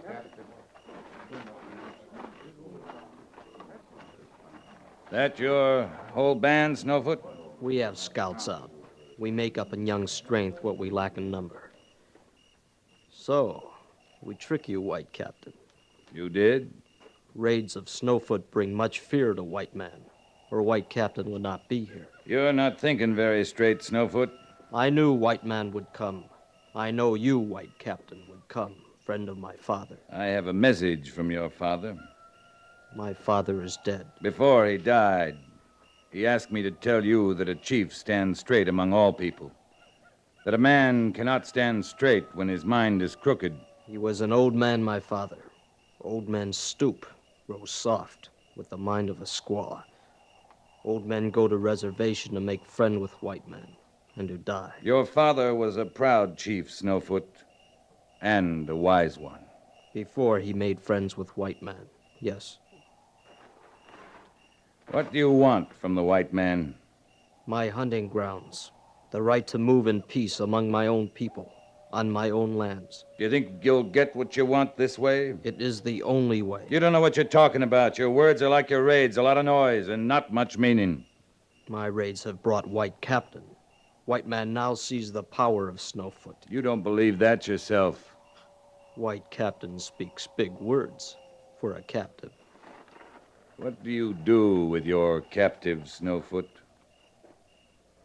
Snowfoot has his ways. You never captured a thing but a few horses. You never killed a thing but game. That's why I think maybe there's some hope for you. White Captain is prisoner. Big coup for Snowfoot. Tomorrow, white army men come. Talk terms with Snowfoot for release of White Captain. They won't come tomorrow, Snowfoot, because I'm not big enough. And because you're not big enough. They will come. If I were a general, if you were Sitting Bull, maybe. But we're not. We're just a couple of men this country could use. They will come. A lot of young braves like you are hunting on the reservation and fishing and sitting at council tables with white men. White men will come. Bring counsel to Snowfoot. Make peace on Snowfoot's terms. You'll see, Snowfoot. We're not big enough.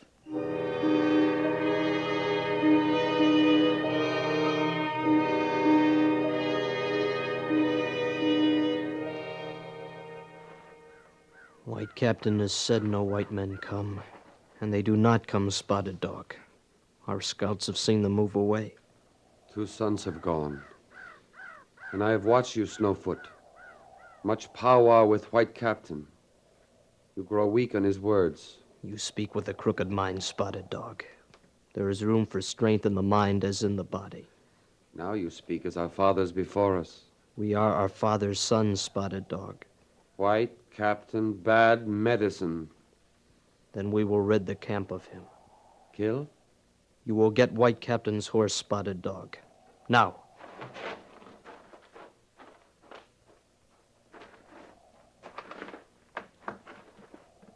You will go, White Captain. You will return to the white man. Show them you knew no harm in Snowfoot's camp. Yes, I'll show them. They will see I am proud chief, worthy of counsel. Maybe they will. There's always counsel waiting for you on the reservation, Snowfoot. Reservation holds grave of my father, and I am my father's son. You will go now, White Captain.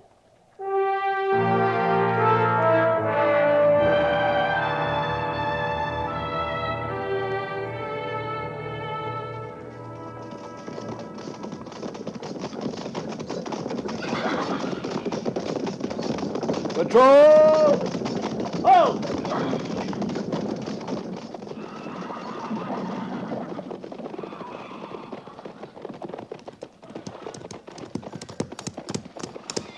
Mr. Syberts, good to see you. Good to see you, Captain. You all right, sir?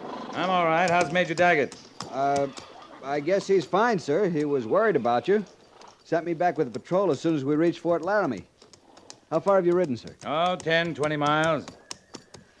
Well, looks like you made out, Captain. I'll know better later on, Sergeant. Well, anyways, they didn't kill you. Oh, they decided I wasn't important enough. Well, we're here to show them you are, Captain. We'll give them something they can understand. What are your orders, Mr. Syberts? Why, to rescue you, sir. Do I look like a prisoner to you, Mr. Syberts? You look fine to me, Captain, but shouldn't... I mean, we can't let them get by with what they did, sir. They did nothing. I rode into their camp. I rode away, unharmed. Well, that's true enough. You were to secure my release and return to Fort Laramie. That right, Mr. Syberts? That's exactly right, sir. I suggest we follow those orders. But what about Snowfoot, Captain? He's Red Horse's son. I think we'll see him on the reservation someday. I hope so.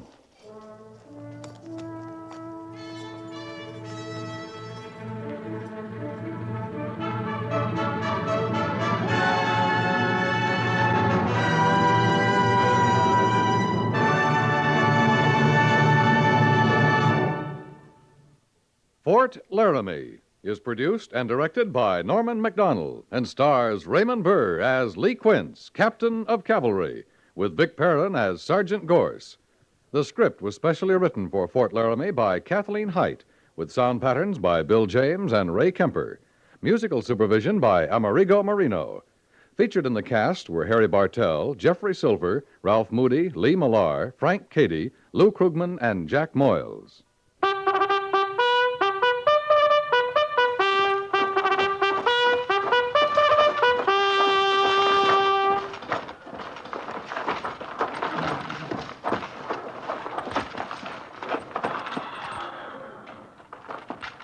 Company, attention!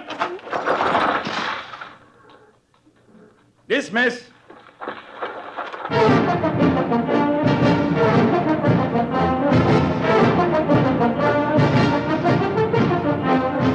Next week, another transcribed story of the Northwest frontier and the troopers who fought under Lee Quince, Captain of Cavalry.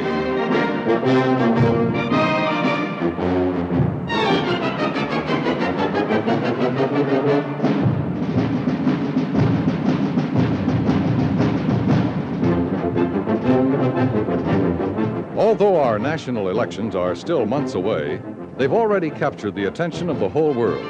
The decisions we make in November will affect world events for years to come. That's why CBS Radio reminds you now that you can participate in the elections only if you are registered. Voting is more than a privilege of free men and women. It's a responsibility we owe ourselves and our country. Register. Inform yourself on the issues and the candidates, and vote in all elections, including primaries. Your vote will count, if it's there to be counted.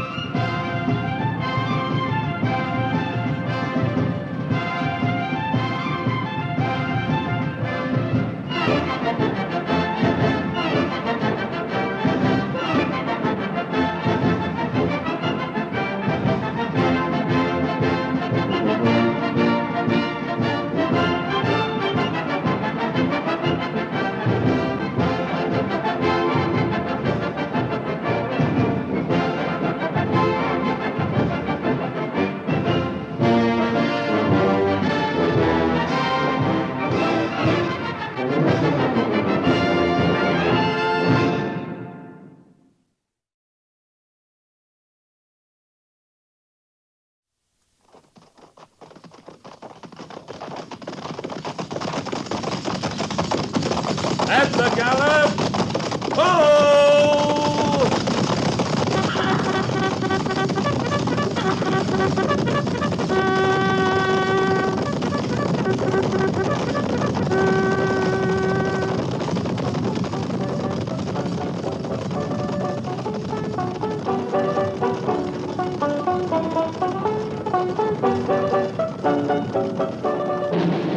Fort Laramie.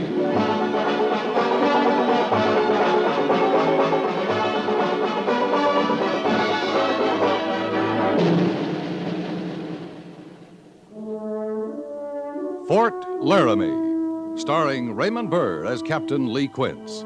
Specially transcribed tales of the dark and tragic ground of the wild frontier. The saga of fighting men who rode the rim of empire.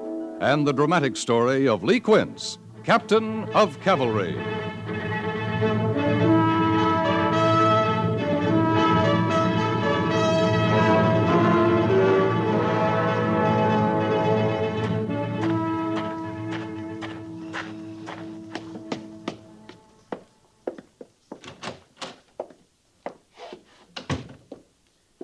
Lieutenant Sybert's reporting is ordered, Captain. Oh, yes, Mr. Syberts. I have a special detail for you. Yes, sir? We've received a report there's a band of Brule Sioux camped on the North Fork near White Butte. I want you to ride out and see what they're up to. Yes, sir. They're too close to the Bozeman Trail. Better take a scout with you. I suggest Dan Tolliver. I prefer Pete Hazen, sir. Oh? Why? I don't care for Tolliver. He's the best scout on the post. He's a squaw man. You've still got a lot to learn about the West, Mr. Syberts.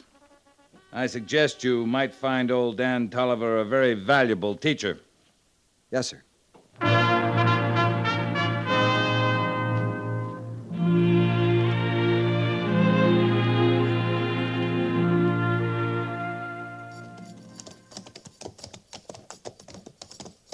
Yes, sirree, son. I come out to these parts when I was a lot younger than you. Mighty lot younger. Nothing on my cheeks but peach fuzz. Must have been rugged in those days. Rugged? Why, son, there weren't a town or village twixt St. Joe on the Missouri and Monterey on the Pacific. Man had room to breathe.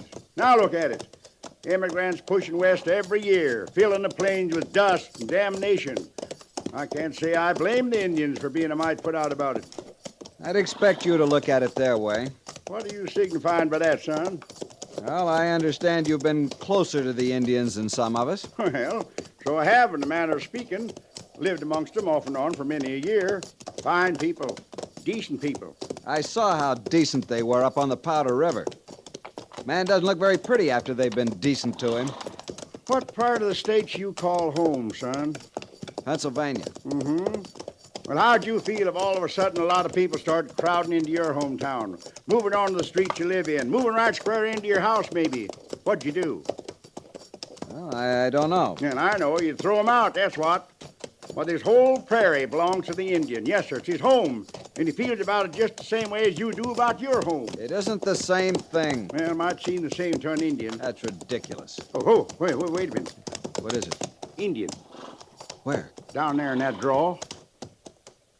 Oh, yeah. Hey, his horse is bucking. Yeah. Look. Well, first time I ever knowed an Indian to get thrown off his horse. Let's go. Come on. Yeah. Hey!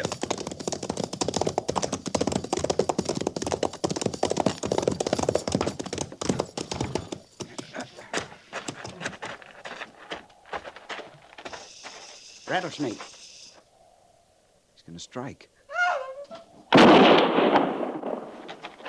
That's why her horse threw her. Yeah, that snake ain't going to be much use no more.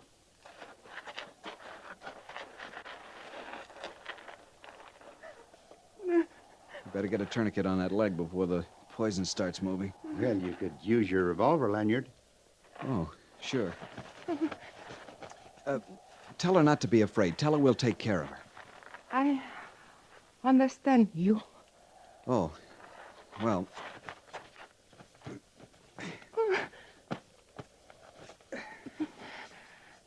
There. It's got the blood stopped. Now, I'm going to have to cut your leg so I can suck out the poison. I'll try not to hurt you.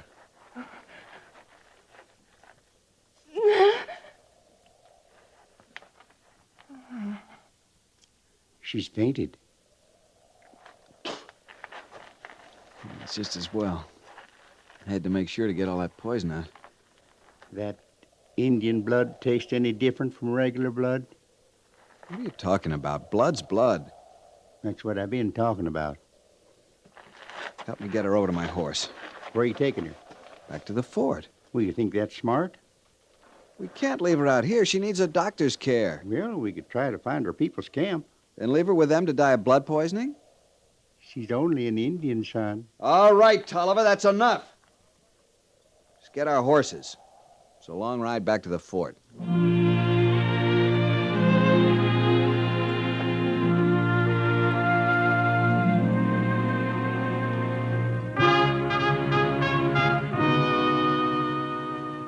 What you've done may have serious consequences, Mr. Syberts. What else could I do, sir? Look, from the Indians' point of view, you've kidnapped one of their women. Well, I suggested we ought to find her village, Captain, but the lieutenant said bring her here. We can only hope they didn't see you. And that's doubtful. Her pony bolted, and when it gets back to camp without her, there'll be devil to pay. She ain't no ordinary squaw. What do you mean? By the look of her clothes and the way she wears her hair, she could be the daughter of a chief. Lieutenant Syberts, we're here to keep the peace, not to commit overt acts of hostility. It was only an act of simple Christian charity. Lieutenant, you'll form a detail at once and return that girl to her people. But, sir, the doctor says she's got to stay in bed for at least a couple of days. Corporal of the guard, sir. Well? Post number 3 reports a party of Indians riding toward the main gate. How many? 50 or 60 of them, sir. What do you think, Dan? My guess is to come to parley. Hope you're right. Let's see what they want.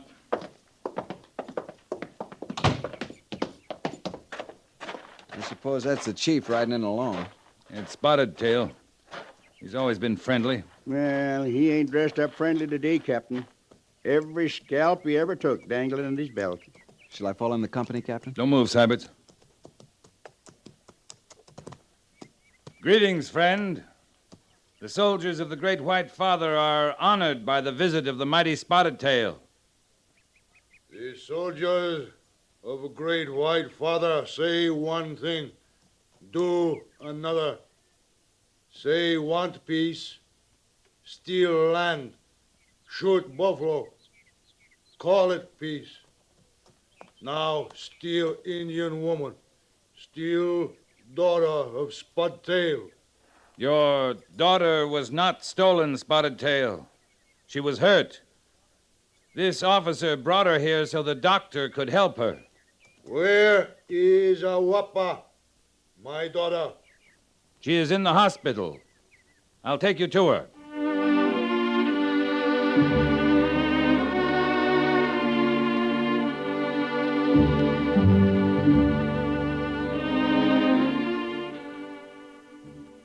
It's true, my father. White soldier, help me. Why enemy of Indian save Indian life? We do not want to be your enemy, Spotted Tail. We want peace. I hear this many times before. I'm sorry, Captain, but you'll have to go now. Come, Spotted Tail. Ahuapa must rest. Not leave. Daughter belong to her people. I take. But she can't be moved. I move. No, my father. I do as white doctor say. You come to the lodge of your father. Captain, I can't be responsible. Spotted Tail, hear me. Ahuapa will live. She will be well in a few days. If you move her now, she may die. So medicine man make my daughter well. Spotted Tail, you can pitch your lodge outside the fort until Ahuapa is well again. You can see her every day. Spotted Tail not Asian Sea Indian. Is warrior. Must hunt. You can hunt around here. There's plenty of game. White soldier keep daughter of Spotted Tail in prison.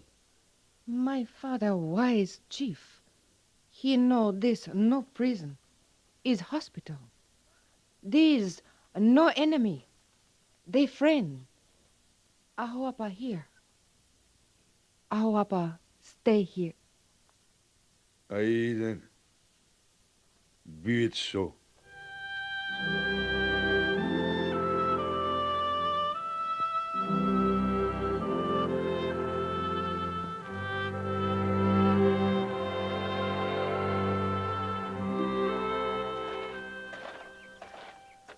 Well, Mr. Syberts, your little adventure didn't turn out so badly after all. No, sir. But I don't advocate rescuing Indian maidens in distress as a substitute for military duties. No, sir, only... Only what? Had the captain been in my place, I feel sure he would have done the same thing. Oh? Yes, sir. Maybe so. She's a spunky little baggage. You, going over to the quarters? As a matter of fact, sir, I thought maybe I'd drop in at the hospital here. I see. Well, good luck, Mr. Syberts. Thank you, sir.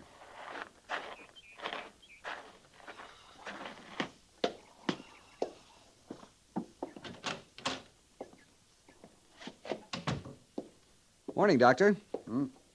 Oh, Lieutenant Syberts. How's your patient this morning? Well, now, I have more than one, Lieutenant. How is she? Well, now, by a curious coincidence, she was inquiring about you this morning. About me? Yes. She asked me to send for you. Why? Now, why don't you ask her? She's quite well enough to talk to now. Thanks, Doctor.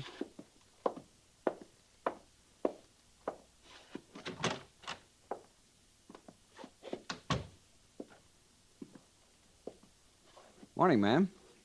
Now is good. You feeling better? Pain all gone. That's fine.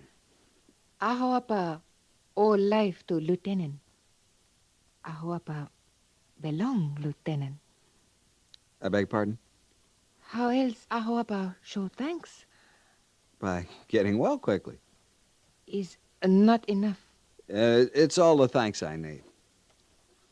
Is strange. What is strange, Ahuapa? White man, Indian, both men. White men think different. That's because we've been taught differently. Ahoapa like way white man think. You teach Ahoapa think this way? That's quite a large order. But you do. First you teach Ahoapa speak white man tongue. You speak English very well. Not good, Ahoapa think. You teach better. I'll be glad to try. Good. You begin now.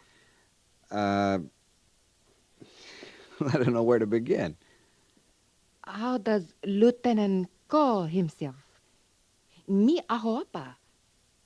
What lieutenant? Oh, my name is Syberts, Richard Syberts. Richard. Good. See?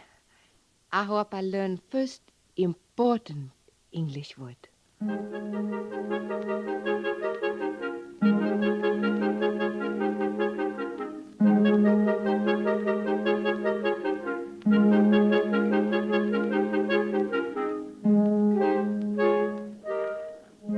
Mr. Syberts? Sir? Mrs. Syberts, I may be mistaken, but I don't believe I saw any change in the order of the day. I beg pardon, sir? Since when have sash and plume been indicated as proper dress for the officer in charge of guard mount? Oh, well, it isn't, sir, but I thought it might be good for the morale. The morale of whom? Why, the men, sir, naturally. How's that, Lieutenant? Well, sir, it also occurred to me that it might make a good impression on the Indians around the post. They put a lot of stock in their own headdresses and ceremonial regalia. I thought it might be a good idea to show them what our dress uniform looks like. Lieutenant Syberts, the only Indian who witnessed this guard mount was Ahuapa. I'd noticed that, sir. And had you noticed that each time you are the officer of the day, she is here on the parade ground to watch you change the guard? Well, sir, I guess she's interested in soldiers, sir. Soldiers? Or a certain soldier?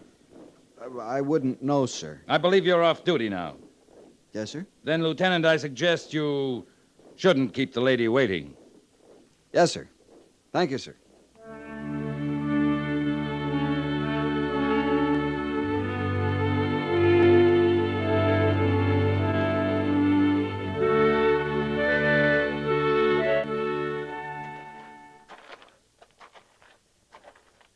It always makes me a little sad to see such a sunset. So beautiful.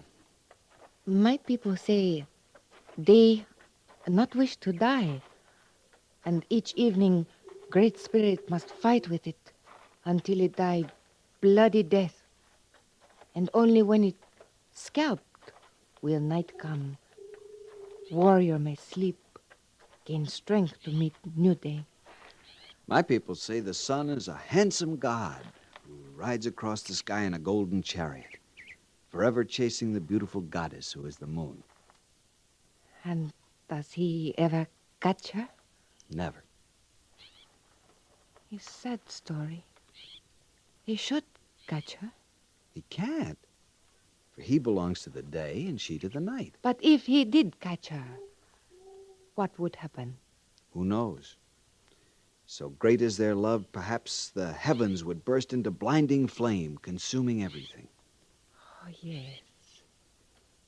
But he would have caught her. Yes, he would have caught her. He gone now, your handsome sun god.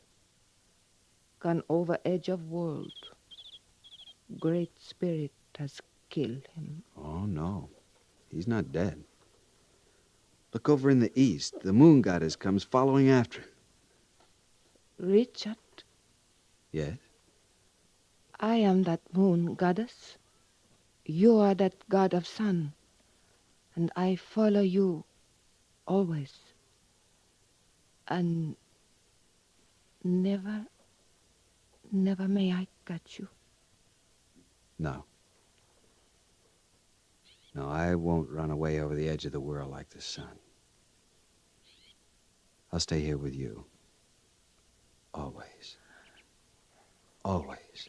You're not afraid of blinding flame that consume everything? I'm not afraid. Then I'm not afraid.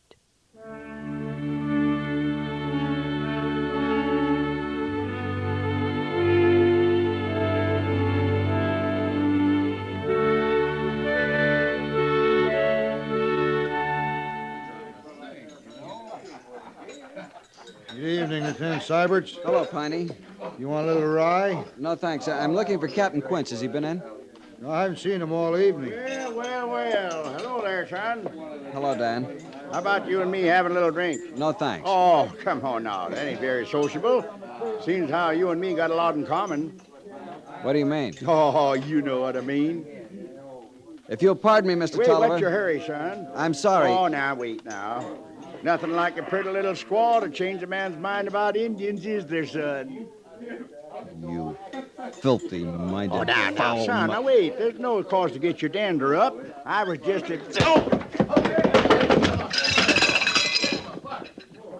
At ease! At ease!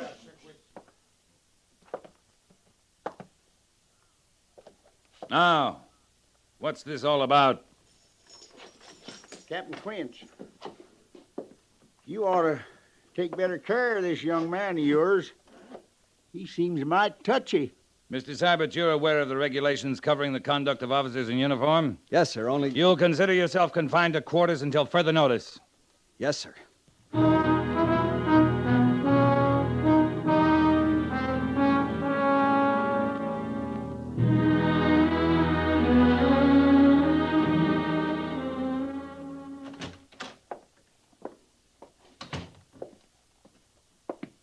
Captain Quince reporting, sir. Good morning, Lee. I hear you refereed a little scuffle over at the Sutlers last night. Why, yes, sir. One of our officers fighting a civilian. Well, Major Daggett, as far as I can see, he was provoked. Did Dan Tolliver attack him? No, sir. Tolliver was taunting him about the Indian girl. Sybert's in love with her? Apparently. Well, his love affair will have to wait. We've got more important things to worry about. That's why I sent for you. Yes, sir. Just got a dispatch from Fort Kearney. Some idiot Kansas militia outfit attacked a Cheyenne village last week. But we have a treaty. We're at peace with the Cheyenne. Apparently it didn't mean a thing to those brave civilian soldiers. They attacked without warning or provocation. Massacred every man, woman, and child in the village. Come in. I beg pardon, sir. Yes, Sergeant. What is it? The Indians are pulled out. They was there last night, but this morning there ain't a single teepee down by the river. Just a couple of stray dogs. They got the news quicker than we did. They always do. A party of Cheyenne is killed and the Sioux take to the warpath.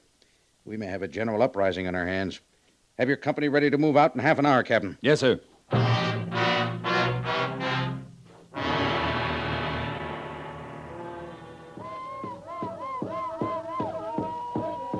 It's not good for daughter of chief to be tied like prisoner. It is not good for daughter of chief to refuse to follow her people to war. We are now many marches from white man. Untie me now. I shall stay with my people. It is good. You will get well in your mind now. The white man medicine make your body well, but your mind sick. You will be well now. There is much good about white man. He killed our people. Not white man at Fort Laramie. It was others. And it was not our people who were killed. It was the Cheyenne. We at peace with white man at Fort Laramie. White man is white man.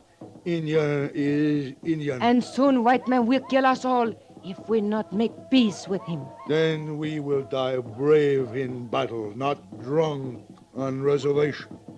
You will. Warrior will. But what of women? What of me? For many moon, dark elk want you for his wife. Marry him and have many babies. I will remain with my people as long as I live. That I promise. But I will never marry Dark Elk or any other Indian.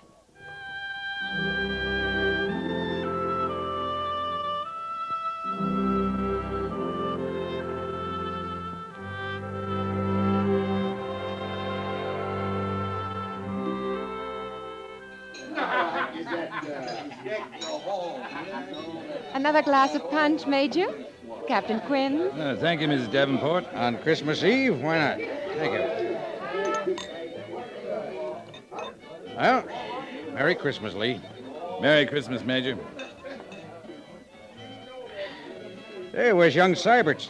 Thought the doctor was letting him out of the hospital at last. He'll be along presently. Major, I have a suggestion to make, if I may. Sure, go ahead, Lee. This has been a bad winter so far. It looks like it's going to be worse. The Indians are, well, they're bound to feel it. Game is scarce. They haven't the advantages of the treaty supplies we were furnishing them before they took the warpath. What's your suggestion, Lee? Call them in for a peace parley as soon as the snows melt, say April 1st. Maybe we can end this useless bloodshed. Maybe, but I don't think they'll come. Why not? After that massacre in Kansas last summer, they won't forget. I can't say as I blame them. It's worth a try, isn't it, sir? Certainly, anything's worth a try. Good evening, sir. Good evening. Oh, Lieutenant, how's the arm? Doctor says it's going to be all right, sir. You're lucky you didn't lose it. You should have seen it, Major. Arrow cracked the bone, pinned his arm against his side. It's a miracle he's alive. I know. Those were Spotted Tail's warriors, Lieutenant? Yes, sir. Any idea who got you? Yes, sir. A warrior named Dark Elk. He was after my scalp. I shot him. That change your opinion of Indians, Lieutenant? No, sir. They're a fine race of people, sir.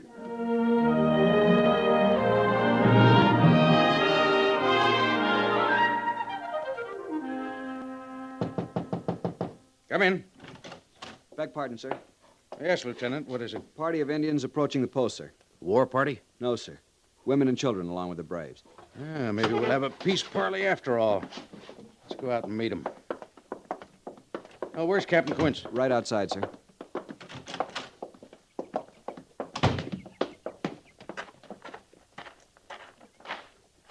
Major, it's Spotted Tail. I see it is.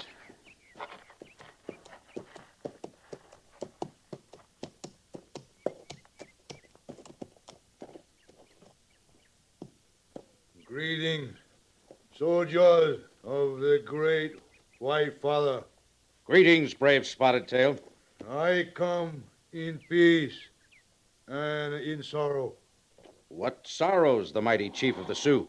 My daughter, Awapa, has gone beyond the sunset to join the Great Spirit. She's dead? The soldiers of the great white father join in the sorrow of Spotted Tail. The winter was long and cold. There was little to eat. A fever came to Awapa and would not leave her until at last she left me forever. But before she fell into long sleep, she asked two favors. One I can grant, the other I must ask of you. And what are those favors, Spotted Tail? She asked me to make peace with a white man. I have come to make peace. It is good, Spotted Tail. And what is the favor you must ask of me? Awapa, love white man. Awapa, say if she cannot be with white man in life, then she wish to be with him in death. Awapa, ask to be buried at Fort Laramie. It shall be done. Captain Quince? Yes, sir? Would you be good enough to assign a funeral detail? Full military honors. Yes, sir. Lieutenant Syberts? Lieutenant Syberts! Sir. Take charge of the detail. Yes, sir.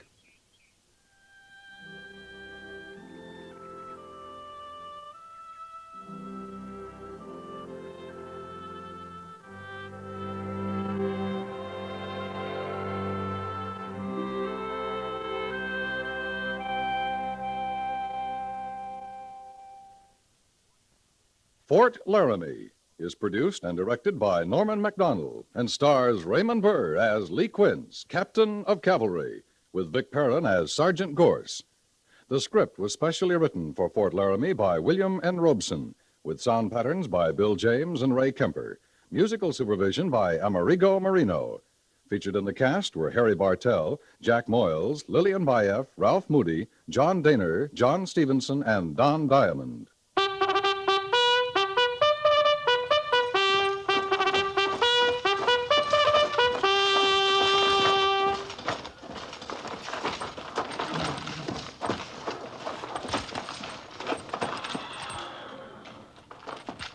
Company, tension! Dismiss.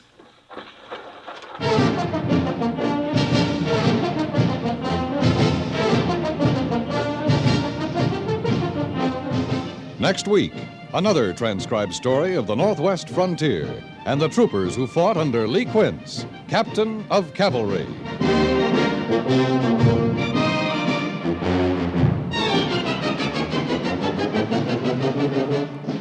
Each Monday through Friday evening, CBS Radio rings you in on the fabulous adventures of insurance investigator Johnny Dollar. Just by decoding the cryptic items in his expense account, you'll learn how a dime spent in a phone booth can lead to a scene of the wildest suspense. Then on to a sum spent for an airplane ticket or an item for a new shoelace. And again, you'll find yourself smack in the middle of a thrill-packed situation. Each new adventure moves the story forward to its dramatic payoff when Johnny Dollar solves yet another case of arson, fraud, or murder. Every Monday through Friday night over most of these same stations, hear yours truly, Johnny Dollar.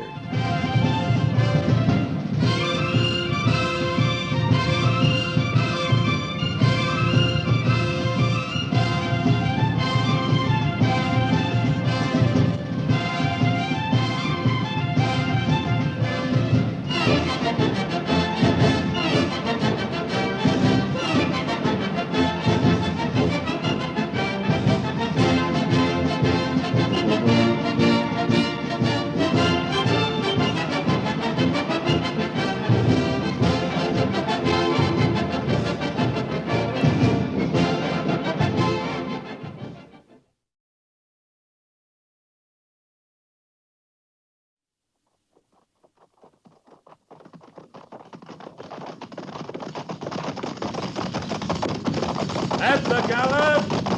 Oh!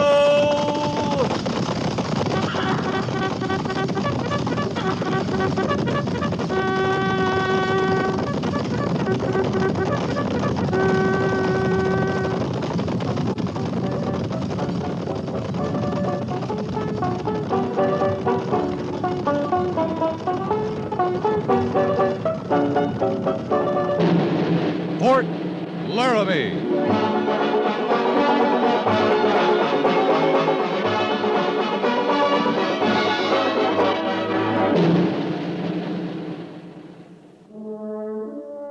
Fort Laramie, starring Raymond Burr as Captain Lee Quince.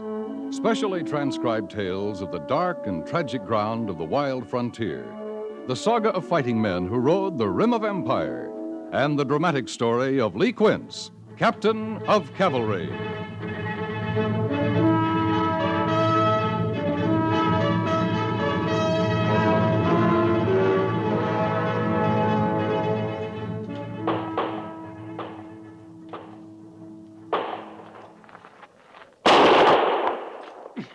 You see that, Monk? I blew the top of his head clean off. Beginning where? Right at the eyebrows. Sliced him just as clean. You figure that killed him then, huh? Oh, sure, he's dead. Well, I declare that makes a fair morning shooting, Harrison. Let me see now. You killed Crazy Horse, Blackleg, and American Horse just since I've been watching. You ain't forgetting Roman Nose. You shoot him, too? Oh, yeah, the last one, he was Roman Nose. Well, now, ain't that peculiar? I'd have swore he was killed at the Rickery a year or two back. No, I just now killed him. Hey, you think maybe they'll give me a stripe for that, Monk? Oh, I don't know, boy. Seeing he's been dead that long, they might not figure it's worth no stripe. Yeah. You ain't practicing much, Monk. Oh, well, didn't you know? I was killed a while back whilst I took the time to reload my Springfield. Now, get me another. Who'd you get, boy? I missed the target. I guess I've been lying on my belly too long. Yeah. Oh. It happens, don't it, Monk? What happened? Men get themselves killed on account of having to stop and reload after every single shot. Sure, it happened. My daddy used a Springfield just like this one in the war between the states. Your daddy used one in the Civil War, boy. Now, don't you start that up again. We both used them, Yankees and rebels alike. Now, if you're saying it's time we had a better firearm against the Indians, you're just right, Harrison. You are just right. You tried them Spencers, Monk? Sure. We had them in the war. They load right behind the bore. Their shapes are all right. Shorter, you know. Make better carrying for a trooper, but they ain't the answer. I'd sure admire to try one. Captain Quince, him and them other officers, they got the answer, boy. Henry rifles. Yeah, them repeaters. You ever ask yourself any questions, boy, there'd be a good one for you. How's that? How come the only ones that's got them new Henry rifles is some of the officers and most of the Indians? I don't ask myself questions like that, Monk. Make mighty interesting answers, questions like that. Monk, you better hold your tongue. We ain't exactly alone. Boy, you ain't never alone in the Army. Don't stop talking on my account, man. I'm very interested in what you're saying. Must be, seeing you was writing most of it down. Oh, just making a few notes. Go on about the rifles. What's he talking about, you suppose? You got some business here, mister? I have papers from Major Daggett giving me permission to move freely about the post. Well, now, ain't that nice of the Major, sending us a moving target to practice on? You some kind of spy coming around here in mufti? Sneaking around the rifle butts, writing down everything we say? I'm a correspondent for the New York Star. That's a newspaper. You want to buy a paper, Harrison? Who'd I get to read it to me? All right, man.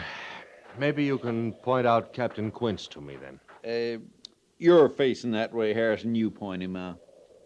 He was up there at the head of the line. Now, I ain't saying he's there now. I think I can find him. He would be the one carrying the Henry rifle, wouldn't he? Harrison, I think I'm going to pass that suggestion on to the Major. I think we'd do a sight better shooting at a living target, especially if he carried a notebook with him.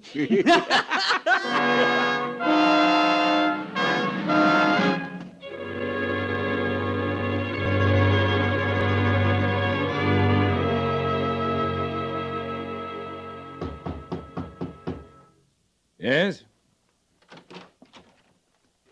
Captain Quince? That's right. You're sure you are Captain Quince? Something on your mind, mister? I'll just take your word for it. I don't think I can walk anymore. Oh. My name is Harkness, David Harkness. I'm a correspondent from the New York Star. That is a newspaper. Yes, I know. Did you walk out from New York, Mr. Harkness? It feels like it. I think I have just been initiated into the Army, Captain. Initiated? Mm-hmm. The major told me I would find you on the firing range. I walked there. A sergeant said you might be at the cavalry stables. I walked there.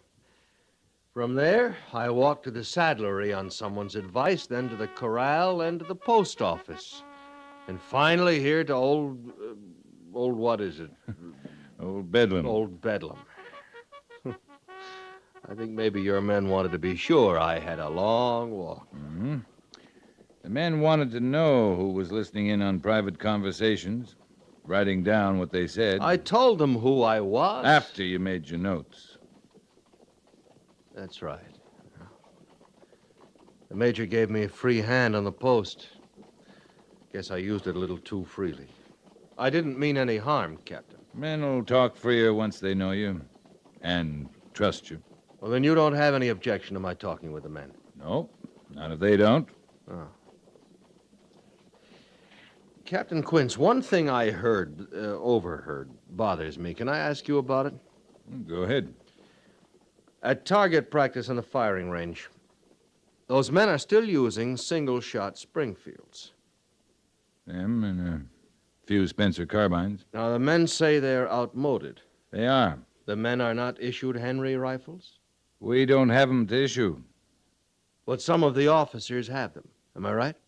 Some of us. I have one. You have one, but your men haven't. Mr. Harkness, my men make $13 a month. They can't afford to buy Henry rifles. You mean to say you bought yours, Captain? Like the rest of the officers who have them at the sutler's store. Well, shouldn't the Army equip itself with the best possible arms? Of course it should, but guns cost money, Mr. Harkness. So far, we can't afford the kind of guns we need. Well, now, in Washington, they talk of nothing but appropriations for the Army in the West. Talk doesn't send us any guns. Well, these Henry rifles, they are to be had. I mean, providing the Army gets the money to pay for them, they're not in short supply? A lot of the Indians have them, Mr. Harkness. I heard that, too. I couldn't believe it. I've seen it. How do the Indians get them? Who in the world would sell guns the Army needs to the Indians? Oh, renegade whites, traitors, kind of men who get rich on other men's blood. I am a long way from home, Captain Quince. It's another world. I've got an awful lot to learn. You never stop learning out here, mister. Well, Captain, I'm here for a month. Can I learn enough in that time to give me a fair picture? Well, you got a good start. You admit you got a lot to learn.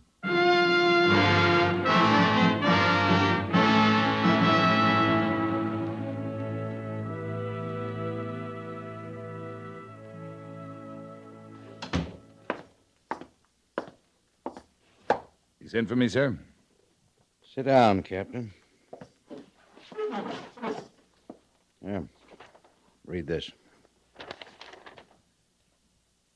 Mm-hmm. Well?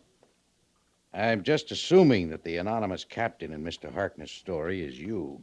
I talked to him, if that's what you mean. I'd say you did quite a good job of talking, Captain. The men have outmoded equipment. The officers buy their own repeating rifles. The Indians have little trouble coming by Henry rifles.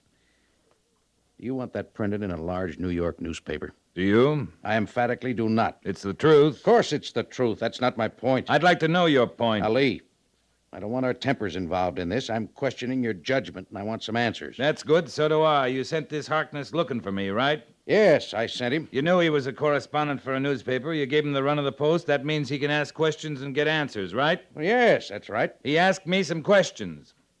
I answered him. I see you did. It's an Army secret that we're short of equipment? I've sent the same information on to Washington for months now. You know that, Captain. I've requested, I've pleaded, I've begged. And nothing's happened. They're a long way from the problem, Lee. The need diminishes with the miles between. This kind of newspaper article can stir up public opinion. Just wonder if it's wise. If plain facts stirs them into action, I don't see it's unwise. The Army moves its own way. I know you don't always agree with it, Captain, but if this article causes trouble, it's my trouble, not yours. Then I'd say you'd better make up your mind, Major. How's that? Harkness, if he's got your leave to be here and take a square look at things, ask questions, get answers, you're going to get articles like that one. If you don't want them, why, kick him off the post. Mm-hmm. Did Mr. Harkness tell you how the people in the East feel about the Indians? We talked about guns. As I understand him, we're the villains, Captain, the Army. And the red men are all peace-loving hunters who never kill or plunder or raid. Is that all, Major? No, that's not all, Captain. The settlers along Fish Canyon have reported a rash of small raids. Take a patrol out tomorrow morning. Bring me a full report. Right. I want you to take Mr. Harkness along, Captain. It's not my job to mind what he sees, who he talks to, what words he sets down. I want him to see all he can see and write all he can write, so long as it's true. You'll tell him that? I'll tell him. Any questions, Captain? No, sir. Then move out.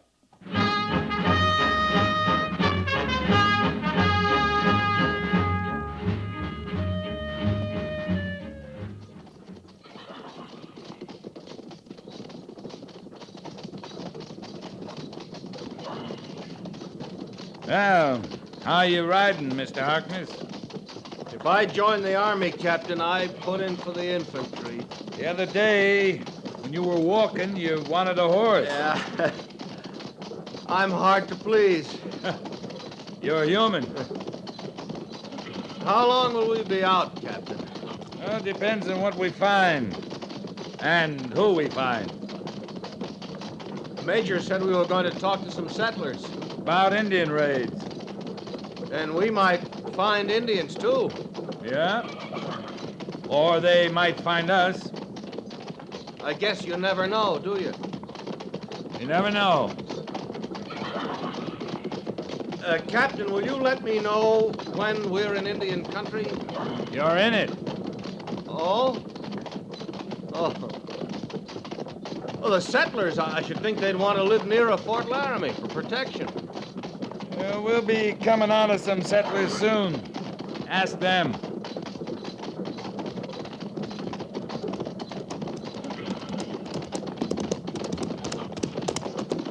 That was a deserted cabin along the creek, Captain. No Indian signs around. What about the calendar place, Mr. Syberts? Straight ahead, sir. Fish Canyon. Straight ahead? How far, Mr. Syberts? I'd say about 2 miles, sir. Fine. Mr. Calendar's the one I was telling you about. I remember, Mr. Syberts. Oh, you know Mr. Harkness? We met last night. Lieutenant Syberts was a big help, Captain. That so? I didn't do much, really. What do you mean, Lieutenant? Those diaries of yours gave me a lot of valuable background. Diaries, Mr. Syberts? They're not much, sir. Well, it just gives me something to do sometimes. I'd like to read yours sometime, Captain. I'd have to write it first. You don't keep any written record of your experiences out here? No. Well, I think there'd be a lot you'd want to remember, Captain. Well, there's more I want to forget. 2 miles, Mr. Syberts? 2 miles, sir.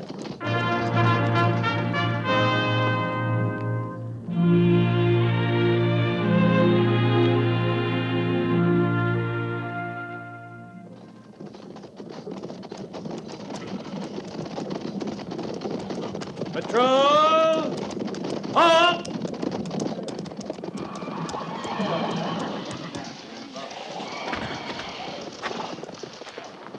You want to meet a settler, Mr. Harkness? I sure do. Well, climb down then. All right. Oh. Ooh. It looks quiet enough here, Mr. Syberts, but keep an eye alert. Yes, sir. Sergeant! Yo! Sergeant, take Harrison and Monk, circle back by the barn, those sheds near the wash. Check the area for Indian signs, report back. Yes, sir. Harrison, yo, Monk, come on, follow me.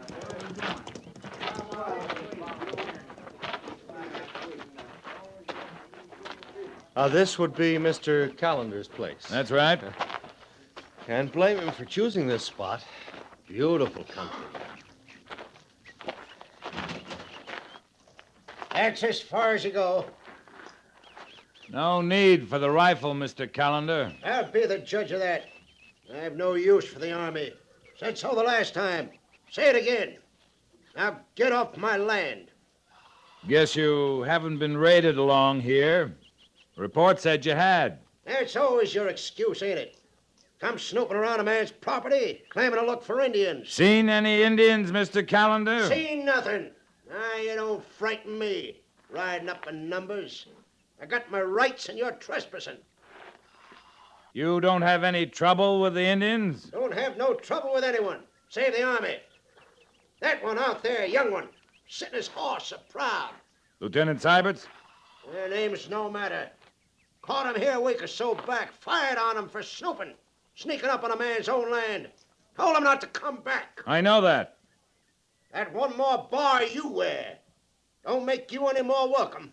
You're still the army. Heard enough, Mr. Harkness? No, I haven't. The army is out here to protect people like you, Mr. Callender. Now, what have you got against that? I tell you, if you're too dumb or too greenhorn to know, there was no trouble out here till the army came. Red men are all right. You know how to deal with them. You'd better stop him where he is. That's far enough, Sergeant. You all right, Captain? You find anything, Sergeant? No damage, Captain, but a lot of horses was here, back by the corral. They're fresh marks, sir. Got a lot of neighbors, have you, Mr. Callender? All I need. We didn't come on any settlers on our way here, Captain. You heard him say it, Mr. Harkness. Red men are all right. You know how to deal with them. Guess maybe Mr. Callender knows how. You're getting off my property now? Thanks for the help, settler.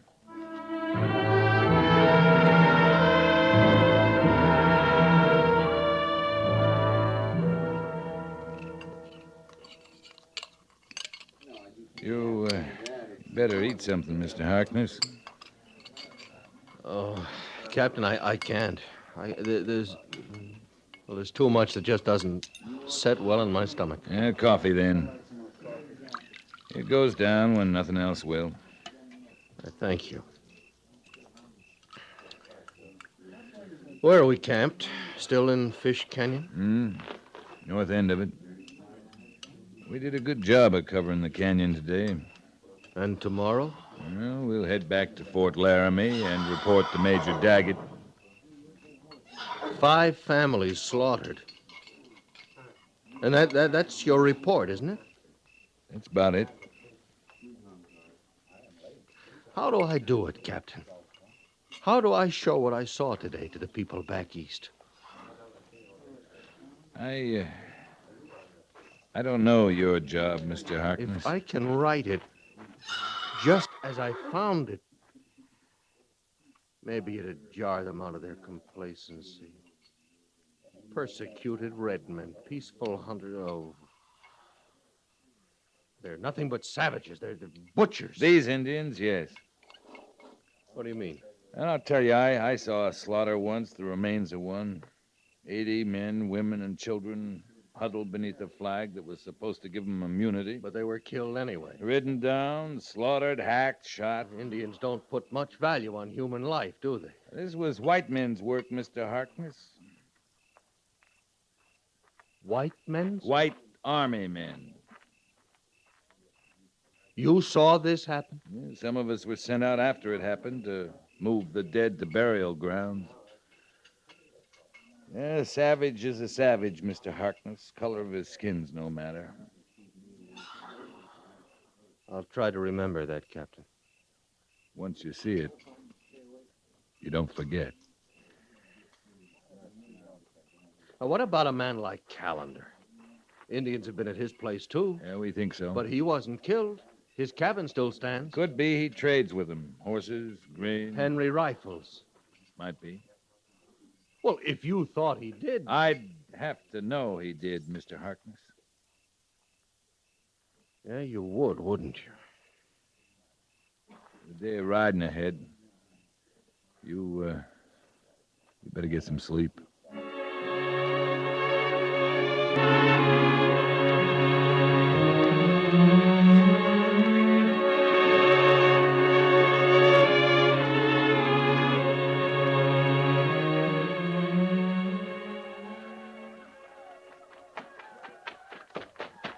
Captain Quince, Indians up on the bluff.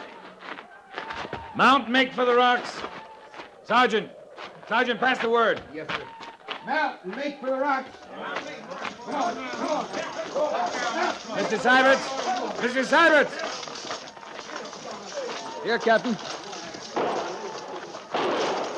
Harkness in your tent? No, sir. You better mount, sir. Harkness! Harkness! Mount and make for the rocks! You see him, Mr. Syberts? No, sir, but he's armed, Captain. Yeah, he'd better be. Now, let's go.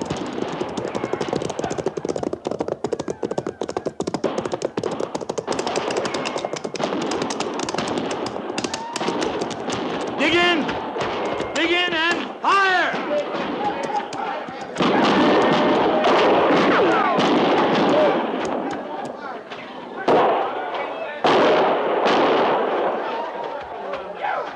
Give him a steady load of it! They're firing the camp, sir. You can have the camp.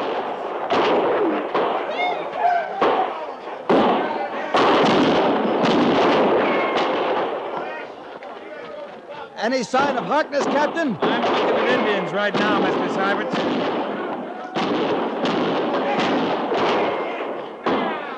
Hold your fire, men. They're out of range. Hold your fire!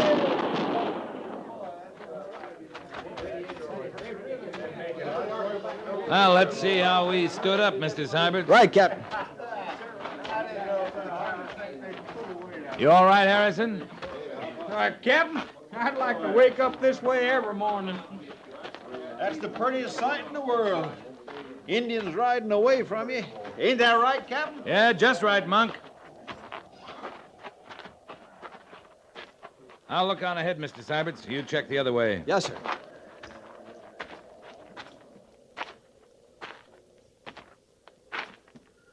Captain, over here. What's the matter? You ain't never seen a little blood before, mister? Captain, this man is hurt. They get your gores? A nick, that's all. A little nick in the shoulder. Like we had 1,000 times, Captain. Yeah, let's have a look.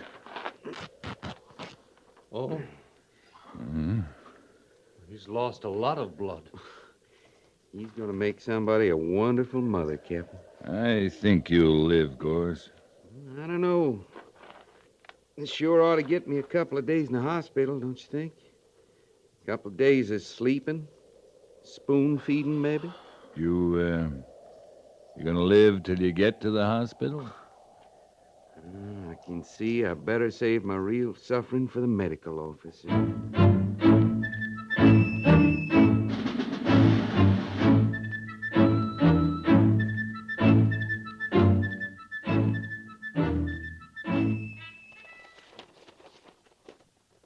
Well, Captain? What do you think of it, Captain? What's it supposed to be? Oh, the account of the raid on our camp at Fish Canyon. Yeah. Reads like the Battle of Bull Run with Indians. Well, I colored it a little. You I counted guess. 100 Indians, Mr. Harkness. I saw maybe 20. Well, I did that on purpose, Captain. You and see. Sergeant Gorse got a flesh wound in the shoulder. He didn't die a hero's death like the sergeant in your story here. Don't you see, Captain? The people back east, the people in New York and Washington, they've got to be blasted out of their beliefs. With lies about a pitched battle that never happened? Well, you think they'll pay attention to the story as it really happened? You think that'll get you the guns and the equipment you need? I don't know, Mr. Harkness. I don't know your business. When you came here, you said you wanted a fair picture of the West. I still do. You're getting it. We got settlers who get massacred. Well, like the 5 families you saw in Fish Canyon. We get settlers like Mr. Callender who don't. We got red men who slaughter innocent whites, and we got red men who sit down at treaty tables and try to make peace. Well, all that doesn't make exciting reading, Captain. It makes life and death out here. You're quite a realist, aren't you? I live here, Mr. Harkness.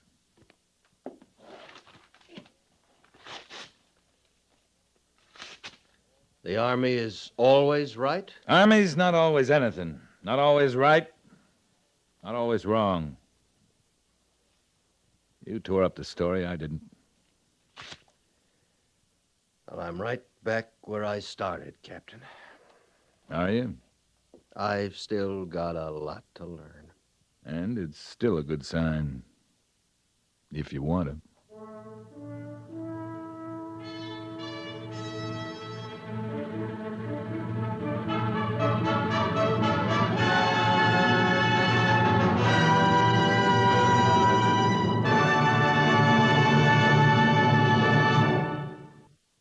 Fort Laramie is produced and directed by Norman MacDonald and stars Raymond Burr as Lee Quince, Captain of Cavalry, with Vic Perrin as Sergeant Gorse. The script was specially written for Fort Laramie by Kathleen Height, with sound patterns by Bill James and Ray Kemper, musical supervision by Amerigo Marino. Featured in the cast were Lawrence Dobkin, Harry Bartell, Jack Moyles, Sam Edwards, Parley Bear, and Lou Krugman.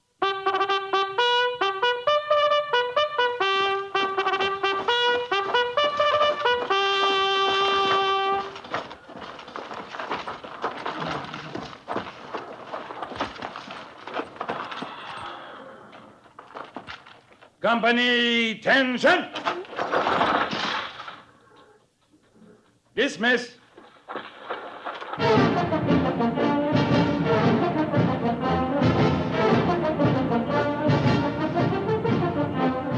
Next week, another transcribed story of the Northwest frontier and the troopers who fought under Lee Quince, Captain of Cavalry.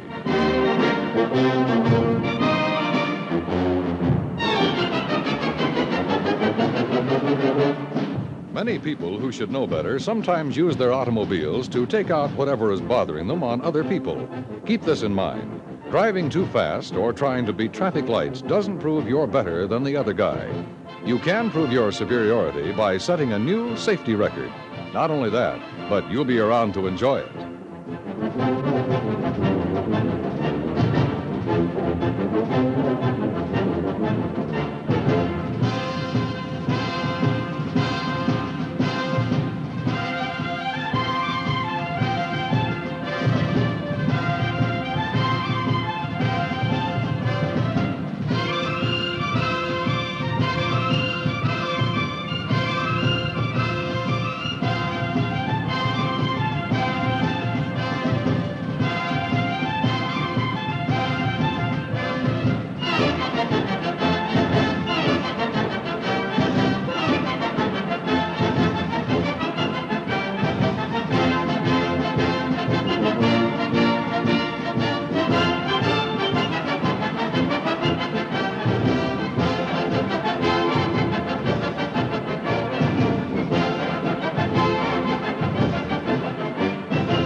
At the gallop! Oh!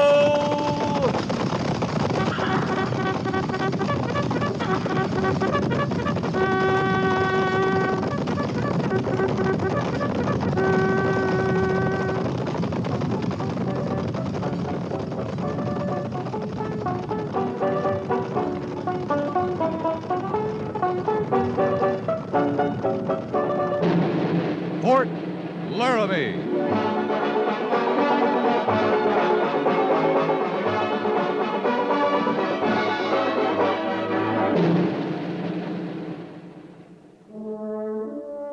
Fort Laramie, starring Raymond Burr as Captain Lee Quince.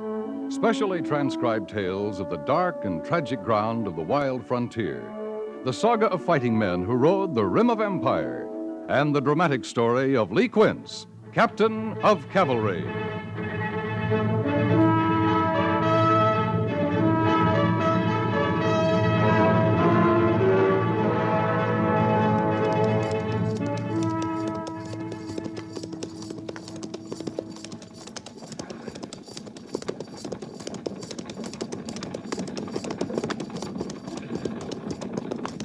This is as far as we go, mister. That's your line, the creek ahead? You can water your stock there. We'll wait for that and head back. Fair enough. Whoa now! Whoa! Whoa! Slow it down back there. We're stopping a spell.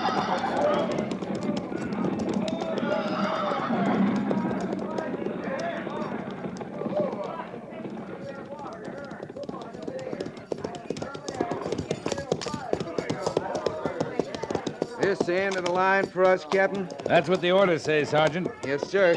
Tell the men to dismount and unsaddle, pin graze and water. Take your mount, Captain. Yeah, thanks. I want to talk to the driver. Well, you seen him then, up on the rim. Yeah, they're keeping their distance. Ain't every wagon train pushing west gets two escorts, cavalry and the engines. Yeah, of course. I'll tell him. Dismount and unsaddle, pin graze and water. Dismount and unsaddle, pin graze and water. Come on now. Get moving there. Mind your stock don't take on water too fast. You're planning to stick to the Oregon Trail, driver? I'd be a plain fool if I didn't. With them engines staring me down from the top of the canyon. Oh, I don't think they'll bother you. They're not hungry. We butchered some beef on the agency for them last week. Can't see we'd look too good to them. Kind of mangy-looking outfit, ain't we? Oh, I've seen worse. You're all right, so long as you don't get any ideas about the old Bozeman Trail. Well, that's closed now, ain't it? Yeah, by treaty. That's what's bothering our friends up there on the rim. They think we aim to cut up to Montana country? Some of the wagons try it. Lots of gold up there, ain't they, Captain? Yep, and lots of Sioux and lots of Arapaho. It's all Indian country. Bozeman Trail's closed. Forts and posts are abandoned. I tell you the truth, Captain. I kind of had my heart set and panning myself a fortune or two. You wouldn't get to the first turn in that trail. Nope, I wouldn't. I know I wouldn't. Well, had my heart set in my own plot of ground in Oregon, too. Sure, you'll live longer. You, going up there to the rim, Captain? Talk to them Injuns? What for? Tell them to leave us be. That's reservation land they're on. They'll leave you be. Long as you set straight along the Oregon Trail. They haven't bothered a wagon train since the treaty. Well, I can wait till I settle in Oregon. Then maybe drop down to the motherlode country. If I want gold bad enough. Yeah, if you want it bad enough. You don't have it, do you, Captain? Have it? The itch. The fever that sets on a man. Makes him want to find gold more than anything. That kind of fever can get you killed, mister. Yes, sir. I bet it can. Well, don't you worry yourself about me, Captain. Me and this little wagon train are staying right smack on the Oregon Trail. Good. Oh, I'd watch my stock if I were you. There's alkali in these streams through here. Won't kill them, but too much will make them sick. I'll keep an eye on them.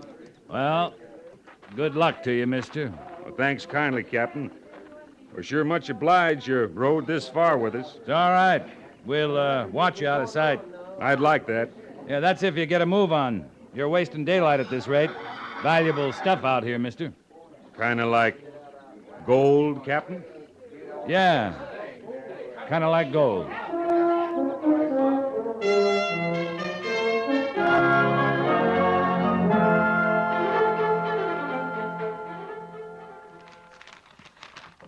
The Indians made no move to follow the train?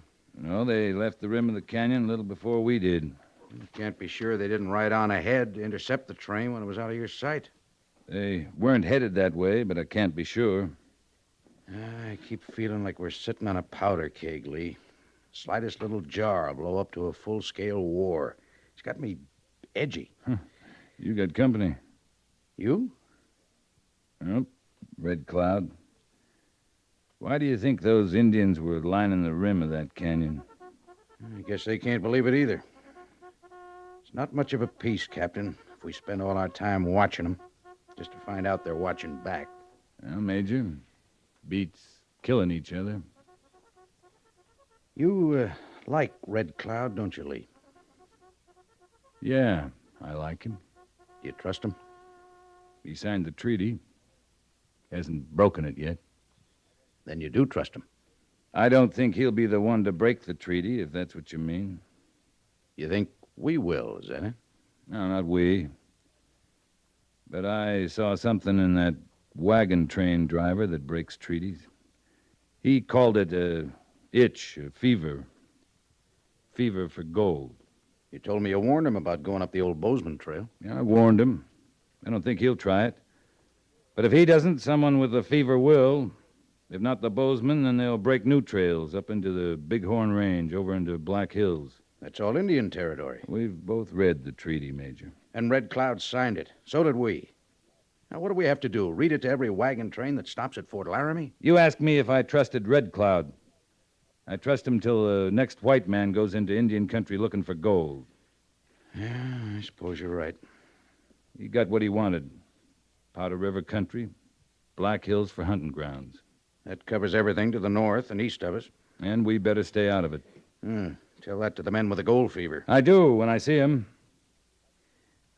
Lee, if you were sitting in my chair, what would you do if you had to translate this problem to Washington? I'd desert. No, you wouldn't. You'd have a plan. What would it be? About white men going into Indian country? We can't protect them. We'll have to try to keep them from going in. That's what I want to know. Can we stop them? We can try. Maybe with official orders, we can keep them from going in numbers. If we catch them, lock them up as treaty violators. And if they persist? For provoking an act of war, I'd shoot them.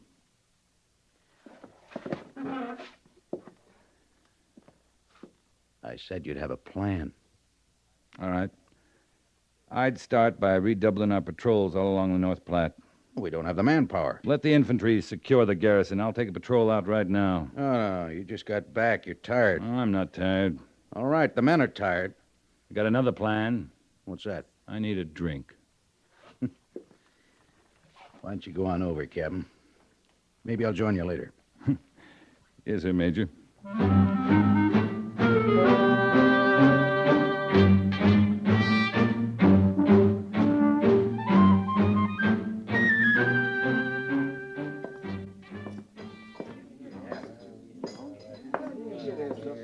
Why, Lee, I didn't know you were back. Got back last night, Willa. You the barmaid here now? Dad's waiting on some trade in the store. Here. Help yourself. Did I say I wanted a drink? If you'd come to see me, you'd have come last night. It was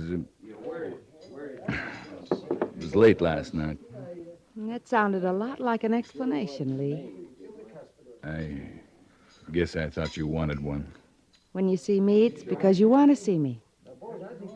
That's a good thing to know. Yeah, maybe it is. Are you finished with this? What's the matter? You running out of whiskey? Almost. Oh, not Pliny. He doesn't run out. Not when he can still get his price. Oh, it isn't Dad. It's those men with him. What about him? What they're not drinking here, they're taking with them. Huh? Where are they going? I don't know. But wherever it is, they must expect to stay a long time. Isn't 10 gallons of whiskey an awful lot, Lee? A couple of drinks of this whiskey is an awful lot. Say, Willa, you recollect that last shipment of boots we got in? I thought we put them in stock, but I cannot lay my hands on them. Aren't you going to speak to Lee, Dad? He can't see me, Willa, for the dollar signs in his eyes. Oh, well, good afternoon to you, Captain.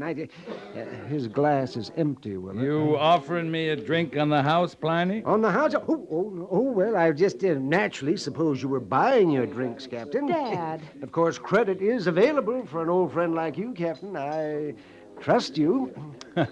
That's your idea of a compliment, Pliny? Oh, boots. That was it, wasn't it? Of course, boots. I came back here to ask about the boots. I don't know how you could miss them. They're right next to the cash box. Oh, my goodness, yes, of course, they must be there then. So you go right ahead, Captain. Just buy yourself another drink.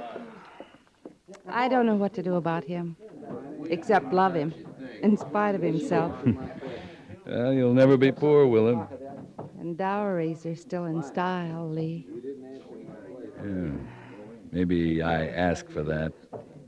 Are you going to have that other drink? No, thanks. This one is on the house. Oh, you don't want to break his heart, do you, Willa? No, well, I've had enough. I'll see you, huh? Yeah, sure, Lee. Sure. Yes, boys. Hey, you, soldier. Hey, you.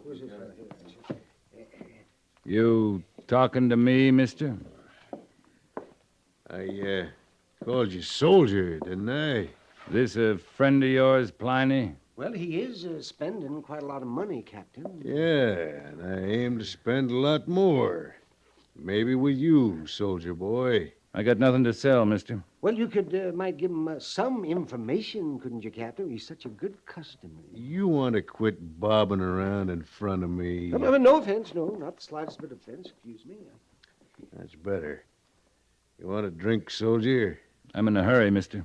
You must know this country pretty good. I'm looking for horses. Good uns. You're new here. New as today. Most of the settlers around here have horses. I said good horses. I seen the crowbait they pass off for horses over in Laramie village. I mean good uns. Strong. Take a lot of riding. That's what I want. Mm-hmm. How many? Oh, 4, say. Well, the Suter Ranch is about your best bet. It's a good day's ride from here. Which way? West. Due west. You can see the ranch house from the Oregon Trail. I ain't heading west. Then south, near Cheyenne. I ain't heading south. I can't help you, mister. You're not trying too hard, are you, soldier? Hard enough. Pliny, you'd better get your cash customer out of my way. Now, please, gentlemen, now, no roughhousing. This is a respectable place of business, you know. Now. I told you, quit bobbing in here ever so often. I only meant to help. You got any more shoving around you want to do, mister? Yeah. Kind of forgot my manners. Reckon you'd speak your piece better. You got paid for it. What are you trying to buy? A cracked skull? All right. I picked the wrong soldier. What's he so sore about? Well, he just misunderstood you now. Here, I'll help you pick up your money.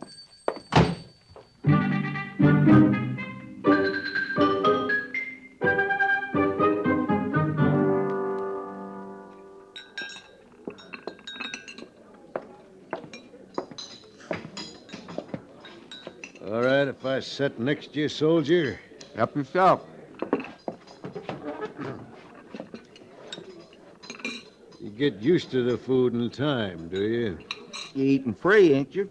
It's free enough. You look like a smart man, soldier. I ain't. I hear better. You been talking to somebody dumber than me, then? Pliny, the sutler. He put you next to the free meal here in the barracks? That'd be plenty. Him and me, we're dumb in different ways. He says you know all there is to know about horses. I've ridden them, eaten a few. That's all there is to know about them. Where are the best horses around here, soldier? Up in the cavalry stables. I'd like to lay my hands on 4 good ones. Well, now, you could try, but you might get yourself shot in trying. I'm talking about buying horses, not stealing them. I don't think the cavalry's got any horses for sale, mister. Are you trying to understand me, soldier? I'm trying harder to eat. How much money you make a month wearing those 3 stripes of yours? Now that just plain took my appetite. A regular soldier makes 50 cents a day. I figure those stripes give you a bit more. You want to raise my pay? Is that it? I want 4 good horses. You get 'em for me. I'll see you get better than a raise. You just passing through, are you, mister? That's all. Don't worry about the money. I got it. What are you figuring on using horses for? Riding? 4 horses for riding. There's 2 of us. It's hard riding. You won't get the money just asking questions, soldier. I guess I'd have to see that money. We're gonna do business, are we? You got a right price, we'll do business. This place you'd get the horses. It'd be near the fort? Near enough. Ranch? If I told you about it, you wouldn't need me. I wouldn't collect that money you're talking about. You're not dumb, soldier. You're not dumb a bit. Hey, look here. Well, you seen the money. Well, now, that ain't all money, mister. How do you mean? Some of them pouches, they just don't bulge right for silver. You see real good, don't you? Anybody tell you there's an assay office over in Laramie Village? They might have, if I'd asked. You want some advice, mister? I want some horses. You better not be finding gold in Indian country. There's a treaty now says you can't go in there. Is that a fact? Listen, of course, you got permission from the Indians. Soldier, I got 10 gallons of whiskey. That's a lot of permission, providing I wanted it. Now then, I took your advice. You gonna take my money? I'd a lot sooner take you, mister. You going along with me, or ain't you? I'm going with you, all the way. Hey, what's the idea? You just got yourself a military escort, mister, clean through the main gate of Fort Laramie.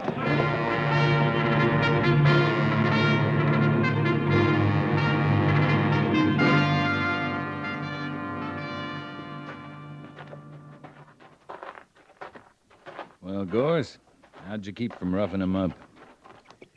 Same way you did, I guess. Pliny and Miss Willis said you went plumb white keeping from hurting him. Yep. One of us should have busted him. He might have stuck around to prefer charges. Not this one. He didn't want any trouble, just horses. If I had my way, I'd have stuffed him in the stockade last night instead of throwing him off the post. Major says you can't hold a man for what you think he's going to do. You told him about it, then? Last night, after you told me. That was gold in them pouches, sure as anything. I didn't have to look inside. Yeah, sure it was gold. And it was picks and shovels and pans he bought at the Sutlers. I got that much out of Pliny last night. You're not forgetting the whiskey. I'm not forgetting. Like as not, he's got the horses by now, too. We can't stop him from getting horses, Sergeant. We just don't have to help him. You were smart to hear him out. I should have been a little smarter.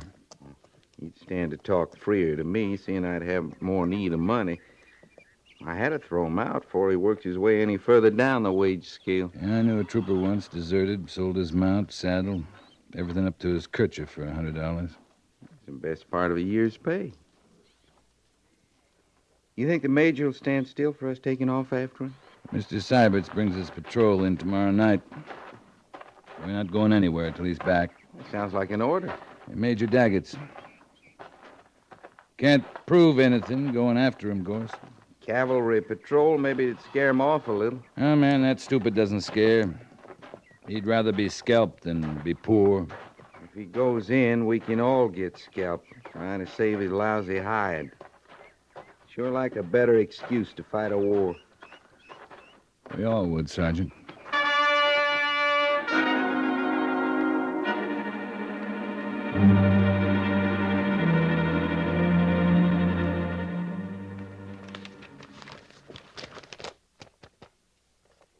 Right about there, sir.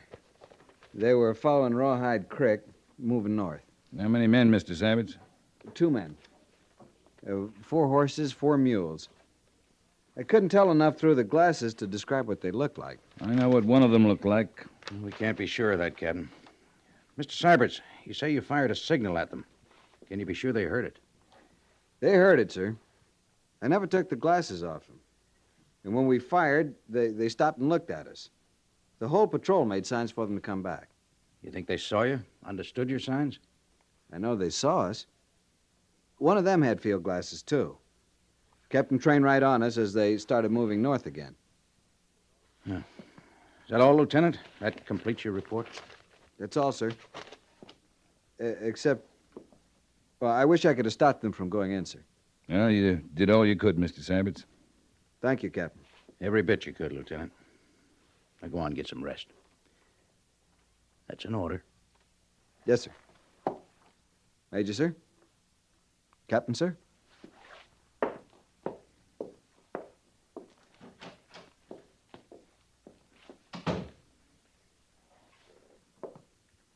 All right, Captain. What would you have done in his place? Exactly as he did. Glad to hear that. But now you want to go after the prospectors. I want permission to go to Red Cloud.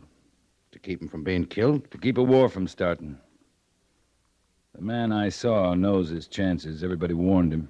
I got no feeling for him. I want to think about it, Captain. While you're thinking, a runner could be on his way to Red Cloud. I'm aware of that. And while you're thinking, Red Cloud could be on his way here, in paint and war bonnets. If he is, a runner wouldn't stop him. He might. I'd say that's a chance we got to take. The only chance we have got.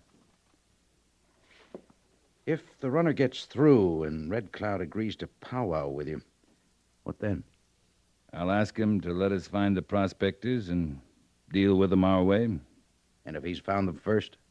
I'll take their bodies off his hands. How many men do you want, Captain? Sergeant Gorse. Just one man? I want to stop a war, Major, and not start one. Red Cloud's not likely to consent to a full company. The runner will leave the post in an hour.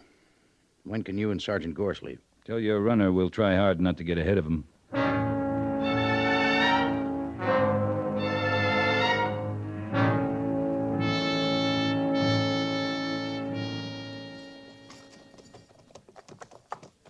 That's Black Hills country ahead, ain't it, Captain?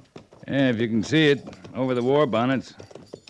Red Cloud's not taking any chances. Would you, Gorse? No, sir, I wouldn't. I just keep hoping they're getting an eyeful of this white flag I'm toting. There in the hills, they got the best view. We just keep riding in? Yeah, as far as the stream. We'll drop our gun belts when we get there. And wait for Red Cloud. Yes, sir.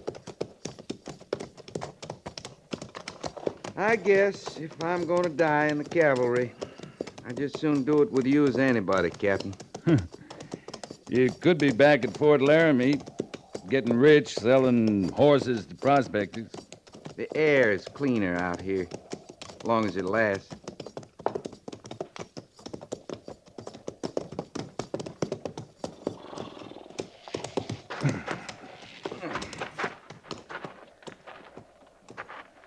The gun belt, Gorse? Oh. How could I forget a little matter like that, I suppose?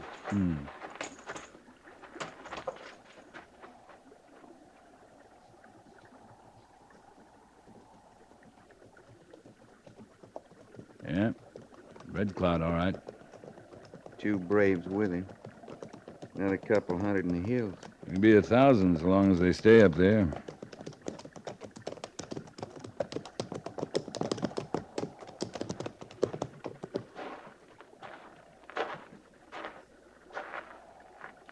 You honor our flag, Red Cloud. We thank you. Where is honor in white man for treaty boundaries? It comes slow to some white men. I came to ask your patience, Red Cloud. Patience stretches. In time, like an old hide, it breaks and is no more. Since we smoked the pipe, we've handed over your renegades to let your people deal with them. Bring white men here.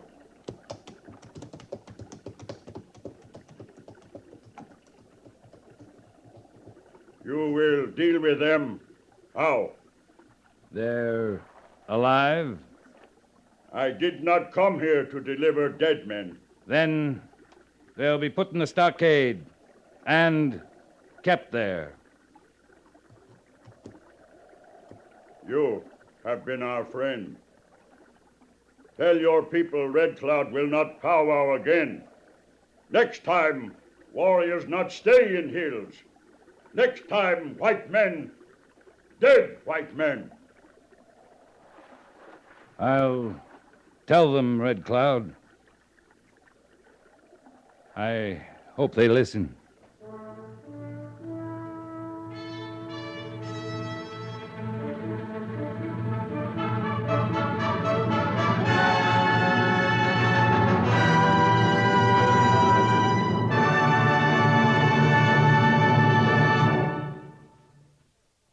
Fort Laramie is produced and directed by Norman MacDonald and stars Raymond Burr as Lee Quince, Captain of Cavalry, with Vic Perrin as Sergeant Gorse.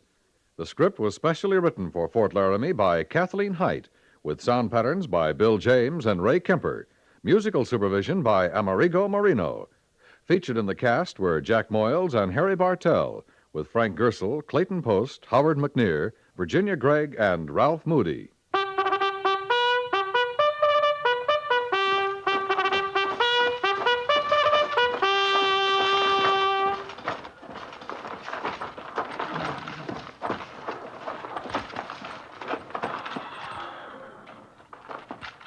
Company, attention! Dismiss.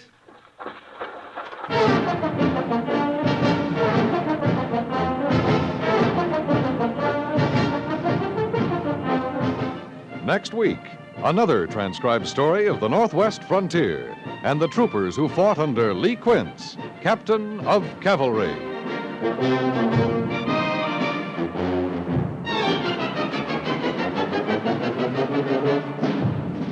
Time was, a man who wanted to get away from it all could hide in the cellar, take a walk in the woods, or go live in a cave. Today's best way is not to hide, walk off, or hunt for a cave, but to join the ground observers. With their eyes on the skies, they're keeping America's defenses manned to serve the cause of peace. See your local civilian defense people. Join the ground observers. 2 hours a week will earn your silver wings. Help America be strong as a deterrent to any possible intrusion.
At the gallop! Follow!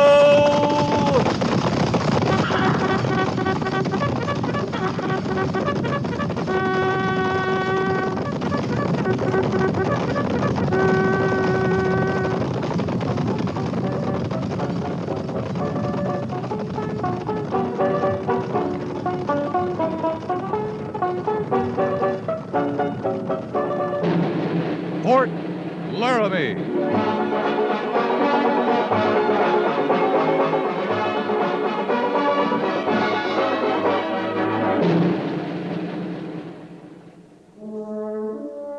Fort Laramie, starring Raymond Burr as Captain Lee Quince. Specially transcribed tales of the dark and tragic ground of the wild frontier, the saga of fighting men who rode the rim of empire, and the dramatic story of Lee Quince, Captain of Cavalry.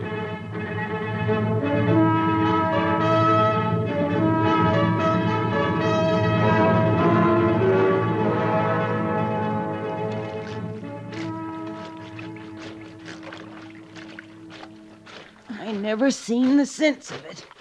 Scrubbing day after day, putting clean clothes on the dirty army. It's a way to earn her keep. Every woman marries a man earns a keep. Night and day, it's all earning. Not today, Is. Don't start on that talk again today. Now, I plumb forgot about your delicate condition, Stella Merchant. I need be minding my manners more. It's just I ain't used to running into royalty on Soapsuds Row. Honest, I ain't. I didn't mean to start you off, Es. I'm sorry. Sorry, are you? Well, you're sorry looking, I'll say that for you. Another day or two and you won't be able to stand in the same room with your washboard. All right, Es, all right. It's a wash tub now, you are. Couldn't you just be quiet? Think what you will, but keep it to yourself. Enjoying yourself, ladies? Having a fine social hour, are you? Oh, Fanny, it's her. Look at her. Can you tell by looking she's a regular queen? I'm doing the best I can. If you'd let me be, if you wouldn't go at me so much... Now, you listen to me, Stella Merchant, and hear what I say. Fanny, don't. Don't shake me. I'll do what need be. You're not earning your pay. Now you get some elbow grease behind that scrubbing or I'll send you packing with no pay for the month. You wouldn't do that, Fanny. We need the money with the baby coming. We need every cent, Fanny. Then earn it. Scrub. That's the way you get money around here. Please, Fanny. Please, don't. She's going white, Fanny. Nah, ninny. If I could just get some air. Just a little air. Well, now, a little air. That's what she'll have, Fanny, right before our eyes. You don't get her out of here. All right, Stella. Grab a hold one side this clothes basket. You'll get all the air you need hanging clothes outside. I said grab a hold. All right.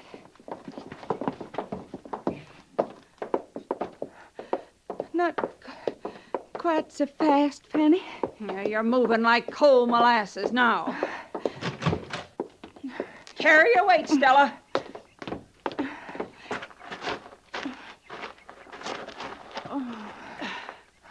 Yeah.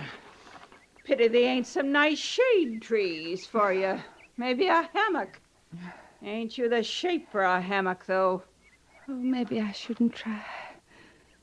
I thought I could work right up to the very day the baby came. Other women do. You ain't other women. You've no cause to talk to me like you do, Fanny. You and S. I never give you cause. You never give me nothing but an awful bellyache.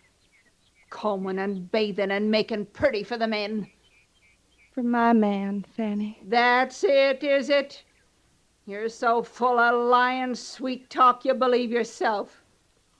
I thought we could all be friends. Out here, so far from home, all of us. I thought we could help each other. You're long on help, ain't you? Everybody help. Everybody be happy. Well, you be happy, Stella. Like you're so willing to tell anything to be near Billy. Happy to earn your keep washing filth. Happy to bury his young'un. Happy, happy, happy. I love Billy, Fanny. Love. Ha! Don't understand. You really don't understand. I never realized that till now. It's the young as don't understand. Did you never love Luke? Even then? When you were young? Did you never love him, Fanny? Hang the clothes. Oh, it would be awful if you didn't love. You'll get no pay for John and taking the air like you are. You keep saying you need the money, we'll earn it. I will, Fanny. I will earn it, and glad to. And see you keep that glad stuff to yourself. You and your love and the life you feel kicking in you. I've buried more young'uns than you'll ever have. Oh, I'm sorry. Truly sorry, Fanny. Don't you never be sorry for me.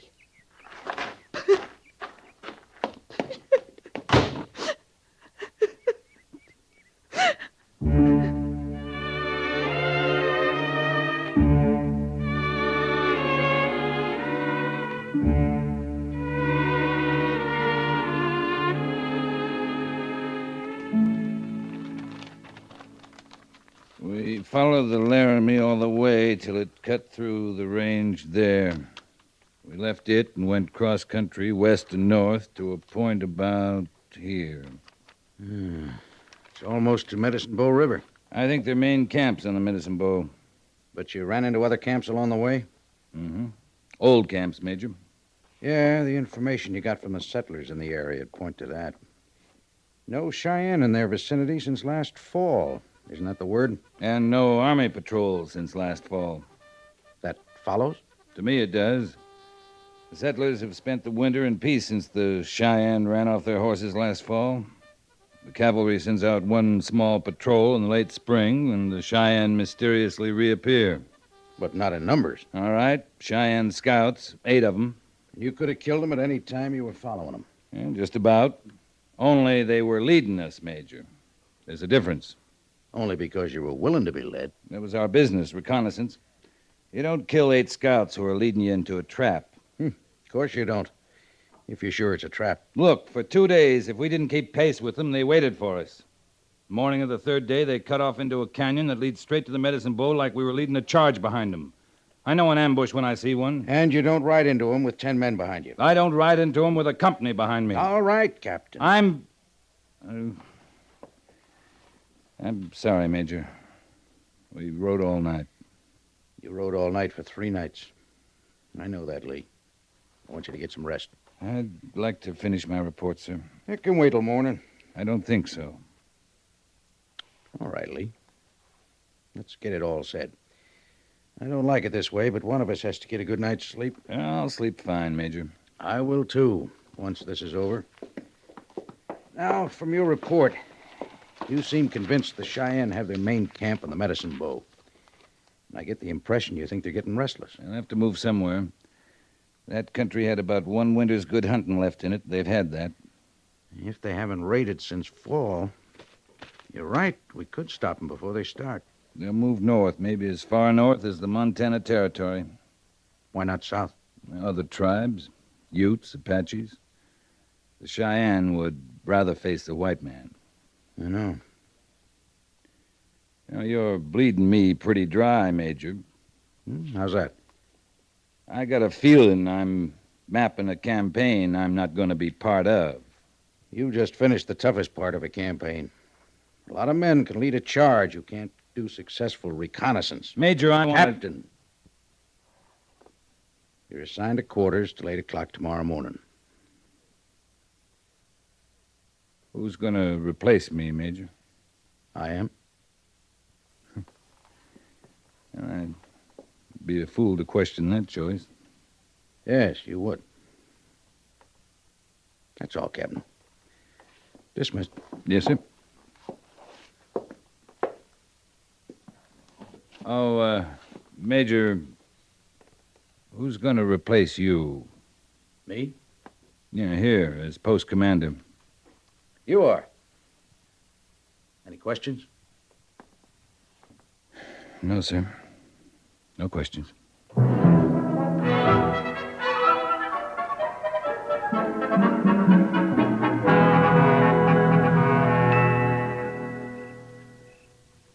You can't see by that light, Stella. Fine enough for this little bit of hand stitching, Billy. Well, best you rest yourself a while. I want to sit in the doorway with me. In a while, honey. Oh, it's a fine night, Stella. Slice of moon. Nice bit of breeze off the sweet clover. I can smell it from here. It's like home, ain't it, Billy? Oh, it is home, Stella. Only one we ever had together. You ever think of it? Maybe some Injun and his squaw are sitting like we are tonight, looking out at the stars, talking about the papoose they're going to have in no time at all. Billy Merchant. How you think of things like that? They come to me. Well, don't they come to you? You know they do. It's part of what we have together. You and me. But that's not a man thought, is it? How you sound like Luke and Joe.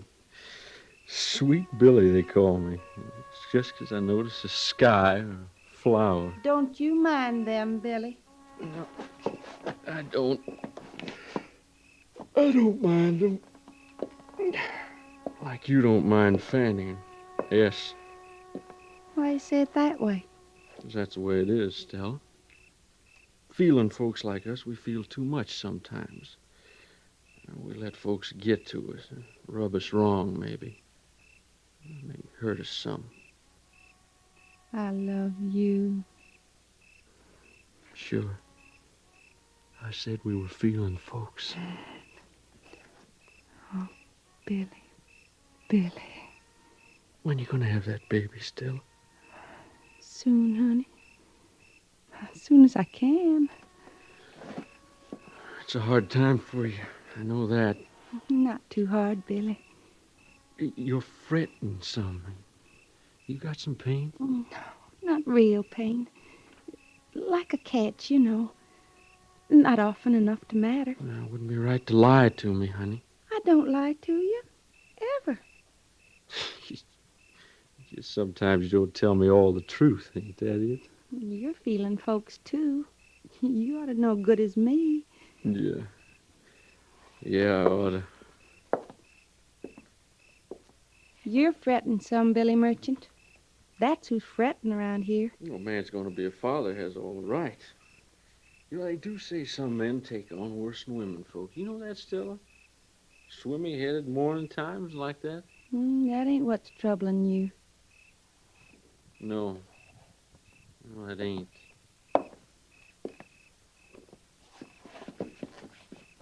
No, it sure ain't. How many times I asked you to give up your work at the laundry? You mean how many times today you ask me? Yeah, and always you tell me it's what you gotta do, no matter what. It is, Billy. It's the same with me, Stella. I got my work to do, no matter what. Now then, I ain't asked you to give up being a trooper. I declare, I don't know what B Company'd do without you. I ain't drawed nothing but garrison duty for more than a month now. I just ain't gonna last. Billy? On stable detail today, we were sure readying those mounts for something more than a parade ground, Stella. You got orders to move out? No, ma'am. No, but Captain Quince's patrol come back on the post today. And when reconnaissance comes back, we just gotta be moving out. Be nice if you's wrong, Billy. We gotta face up to it, Stella. You might just gotta have that baby without me. I sure never planned that way. If it had to be, would you want to try to make it back home? To my ma? Sure. Why, Billy Merchant. That'd take every cent we own and then some. I ain't thinking of that. Well, then you think about it right now. Only don't take the bother. If they was money, they ain't time. Stella, I want to be with you more than anything I could name. But I can't ask the favor of a leave. You understand that? You got your work to do, Billy. No matter what.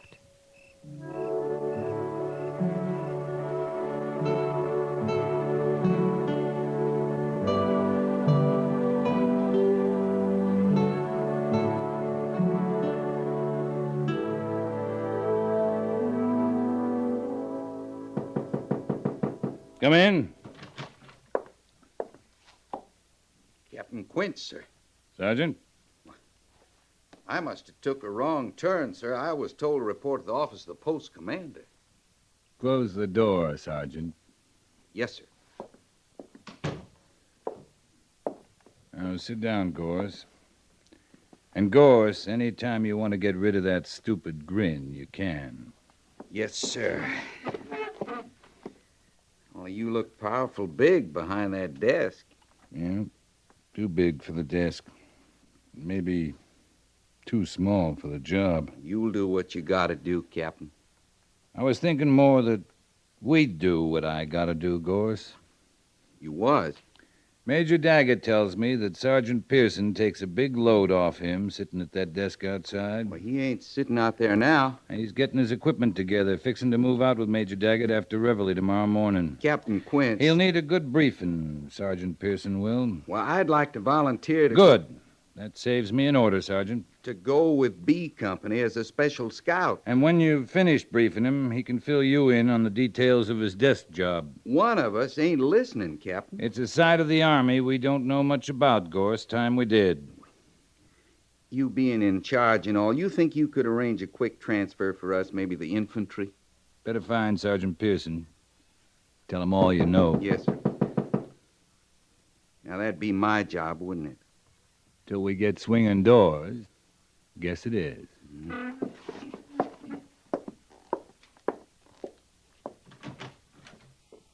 Lieutenant Seibert, sir. Sergeant? Captain Quince, sir? Oh, come in, Mr. Syberts. Your duty begins in an hour, Sergeant. Yes, sir. With the captain's permission, I'd like to offer congratulations, sir. You came here for a briefing, Mr. Syberts. I understand that. Sit down. Yes, sir. You familiar with the Horseshoe Creek area? Oh, yes, sir. That map you're using... The map's wrong. Well, I drew that map, Captain. Then you're wrong. Horseshoe Creek does not feed from the Medicine Bow River. No, sir. From the Little Medicine Bow. Not by 20 miles, Mr. Syberts. 20 miles of twisting canyon through the Laramie Range. That's this line here. Now, Horseshoe Creek is east of the range. Medicine Bow and the Little Medicine Bow are to the west. They do not join. Well, they must have once, sir. It's like a riverbed all through the floor of that canyon. They didn't join last fall when you drew this map. You mean the waters didn't join, the riverbeds did? Mr. Syberts, a cavalry company moves with water. Water points a course of travel, a campsite. I know that, sir. Do you? Captain Quince, that's the first country I ever charted, the first map I ever drew. Well? It's not an excuse, sir. Sounds like one, Mr. Syberts. What I mean, seeing it was my first real attempt and all, I never thought that we'd be using that map to campaign by. We're not. That's good. You bet it's good, Mr. Syberts. Good and lucky. I pulled this map out of the Major's files last night to study it. I spent the rest of the night drawing up a proper map. Here, Mr. Syberts. You tear it up. Thank you, Captain. Don't thank me. Remember it. Remember it good. And then forget it. Captain Quince... I've already forgotten it, Mr. Syberts.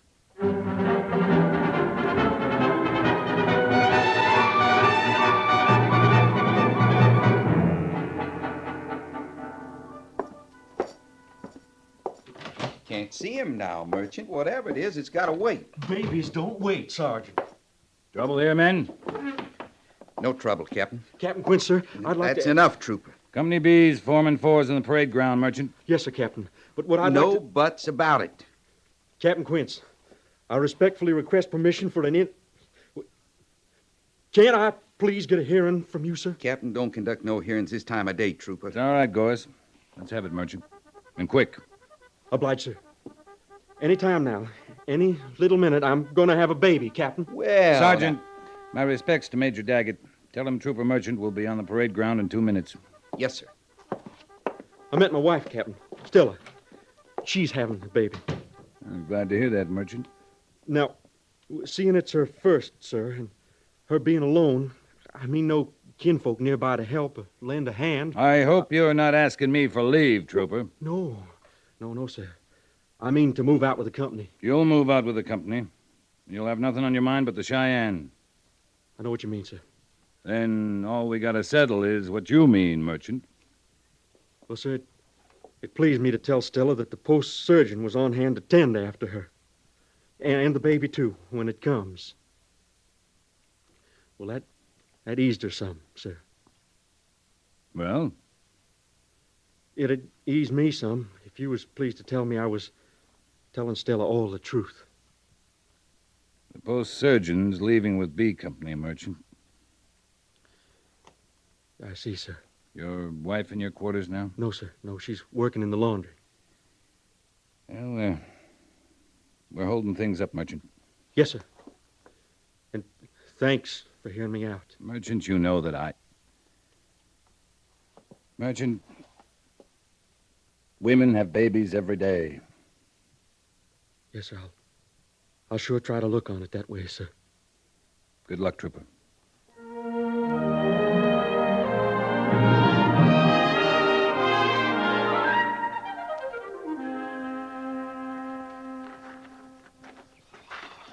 Look at that Luke. Never was a man so glad to leave his woman. There's one is glad, right next to him. Joe, beaming and smirking, grates on my nerves sometimes seeing that brother face Injun arrows in us. And I ain't grieving none myself. Luke's been home a month. A good month. Good and long, that's a fact. I know what you're thinking, Ass. Oh, you sure? You'll be to yourself. All to yourself. That's pure blessing. You know it is, Fanny. Oh, they haven't gone yet. I was most afraid they'd be gone. Well, now, look who's managing a brave little smile. She don't know enough to laugh, Ass. Hair no mind. I don't see Billy. Could you just point out Billy to me? Use your young eyes. No matter you don't see him. He couldn't stand a chance of missing you, popping clean into the parade grounds the way you are. Could be your sweet Billy's in trouble. He was late for formation. And he come out of headquarters with Captain Quince himself. You can't fret me, Fanny. Say what you will, the two of you can't fret me. There ain't nobody can fret me no more. There they go.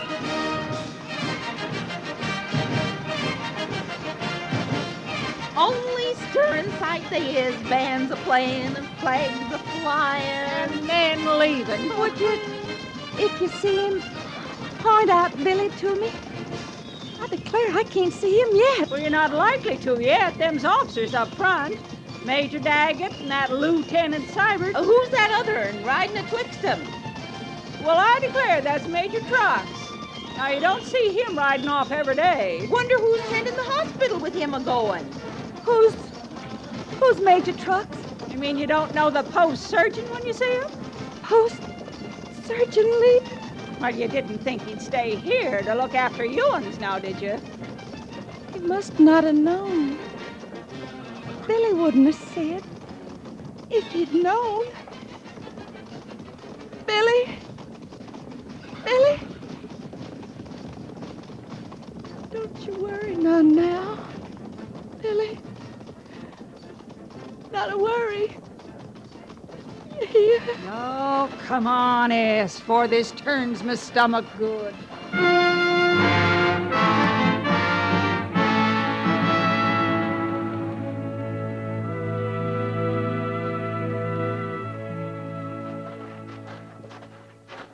I'll get the door for you, Captain. You sure this is where she lives? It's Merchant's, all right.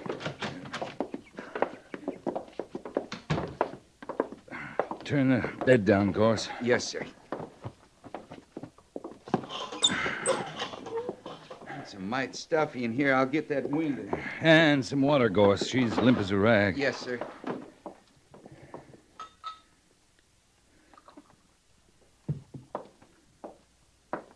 Just like I found her, Captain. Keeled over in her tracks. A little water on her face. Maybe it'll brighten her. She's breathing quiet enough. Too quiet, Captain? I don't think so. Oh, Billy. Billy. She thinks you're her husband, Captain. Big mistake. Here, ma'am. You drink a little water. You come around. I don't know you. No, ma'am.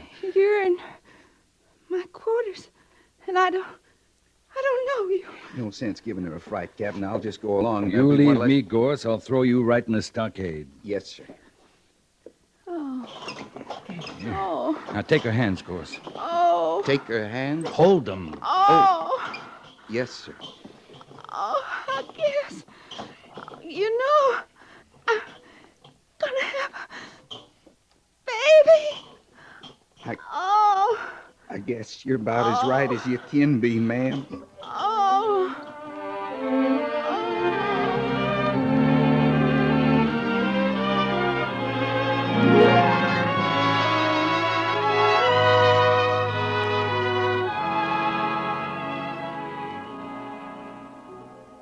Well, go ahead, Captain. Go ahead and what? Hit it. Hit it? It's a girl. No matter. You're supposed to hit it one on its sit-down. Yeah, that's right. It's the first right move we made. Now, don't cry, little girl. Don't you cry. You'll wake your ma. Don't worry, Gorse. I don't think her ma'd mind.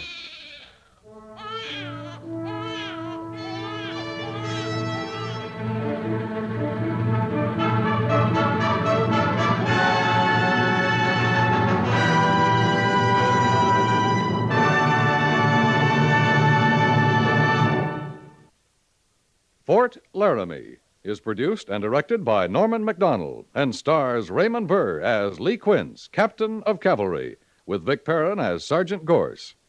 The script was specially written for Fort Laramie by Kathleen Height, with sound patterns by Bill James and Ray Kemper, musical supervision by Amerigo Marino. Featured in the cast were Jack Moyles and Harry Bartell, with Virginia Gregg, Dick Crenna, Helen Klebe, and Ann Morrison.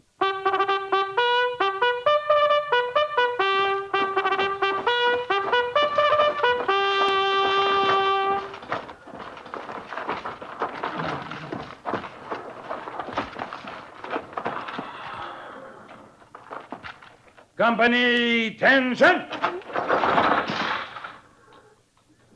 Dismiss.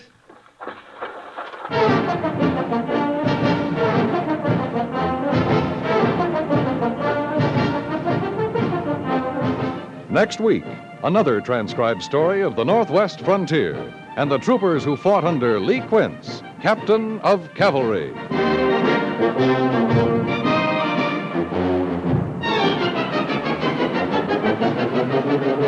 Sitting ducks are supposed to be targets for trouble.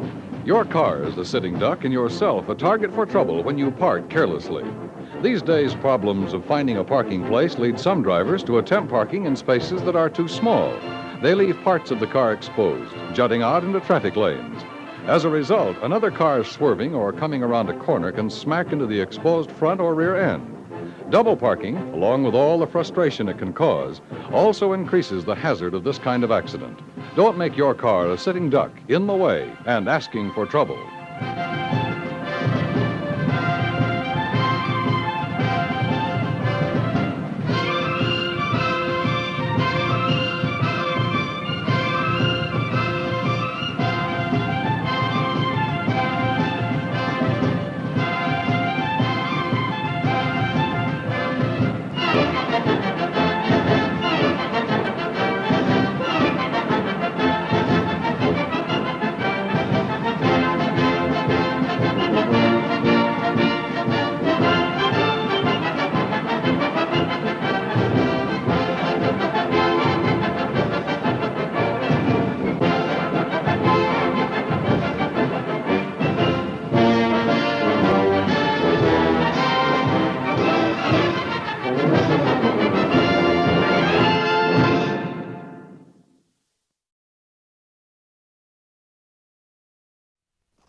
at the gallop! Oh!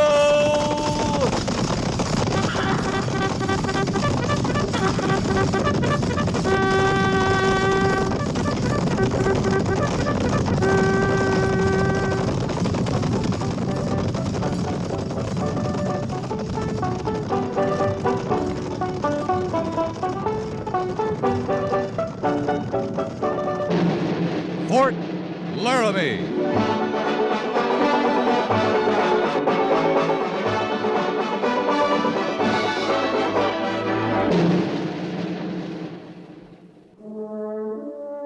Fort Laramie, starring Raymond Burr as Captain Lee Quince.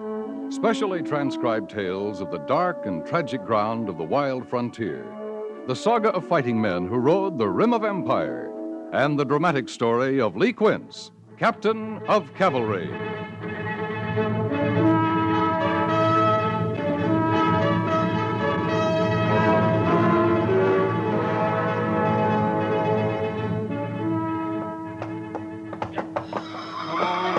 Back up there. Come on. Back up there, you wall-eyed chunk of spavined crow bay. Now. Yeah, hold on. Hold. Yeah, come on. Now stand there easy before I take a notion to stand you with a club. My. You're just a natural-born horseman, ain't you, Yates? Yeah, horses. All right, do squaw chores in the barracks and turn off this blasted stable duty. Now, hold still there. How'd you ever happen to join up the cavalry anyhow? 'Cause you ride every place, that's what they told me. Sure you ride. Time a man gets through babying up his horse, he's too old, fired, tired to walk. Well, maybe you just ain't doing it right. Currying him the way the sergeant said, now ain't I? Curry him right down the ground and then clean up their hooves. All right, stand still there, you miserable. Clean up their hooves. Ain't nobody taking care of my feet in this army. Why, there's no call for it, Yates. You ride every place. Yeah, sure, I ride, and then I ride back. And I got the calluses to prove it. You know, if I was... Hey. Look over there at Joby. Joby Turler? Yeah. Oh, he's just talking to his horse again. Well, he's all the time doing that. He must be about half horse himself. Oh, Joby's all right. Hey, Joby, what are you telling her? The one about the Injun princess and the corporal? What? Oh, I'm sorry, Yates. I guess I wasn't listening.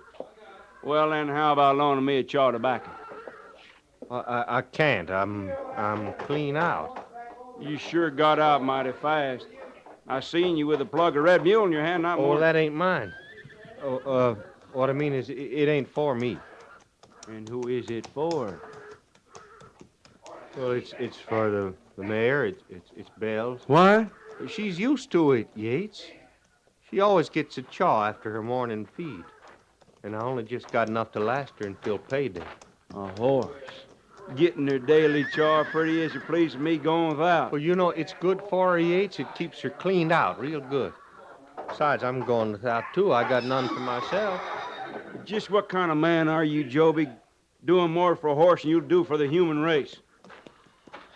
I'm sorry, Yates. It's no wonder you ain't got a friend in the company. I don't need no friends. Only time I got 'em's when they want some tobacco. Oh, go on, keep your tobacco. Save it for that jughead of yours. Lay off him, Yates.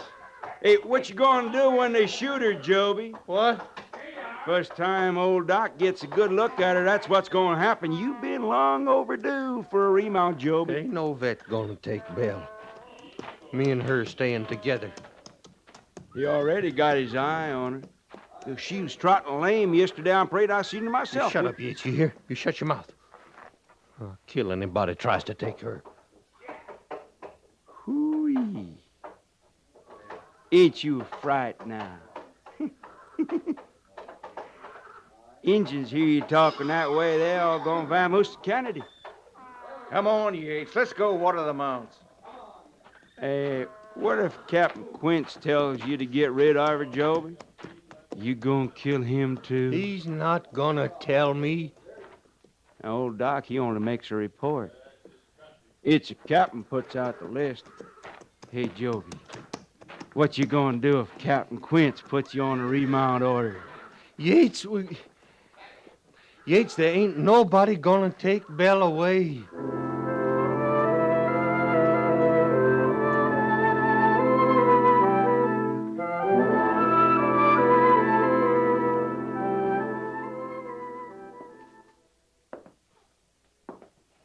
Well, in a way, it's a routine patrol, and in a way, it's not. Yeah. Hand me that map there behind you, Sergeant. Yes, sir. This one, Captain? Yeah. Yeah, roll it out there on the table. All right. That's good. Let's see now. Sure a lot of empty spaces on it. One of them is where we're going. Yeah, right in here.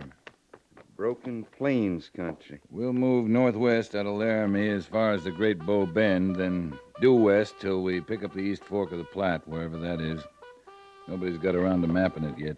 We taking a surveyor, Captain? No, not this time. All right, we'll follow the Platte south to about here, then swing back in.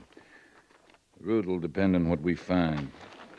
Well, at least we won't find trouble. Not a tribe within miles of there. No. Not now. I don't follow you, Captain. Well, Dove clan is getting restless. They could be fixing to break treaty. If they do, Fort Fetterman can't hold them. They'll come right through the Broken Plains to join up with Limpin' Fox and his Cheyenne and the Black Hills. We might be campaigning in that country before the summer's over, Gorse. Yes, sir.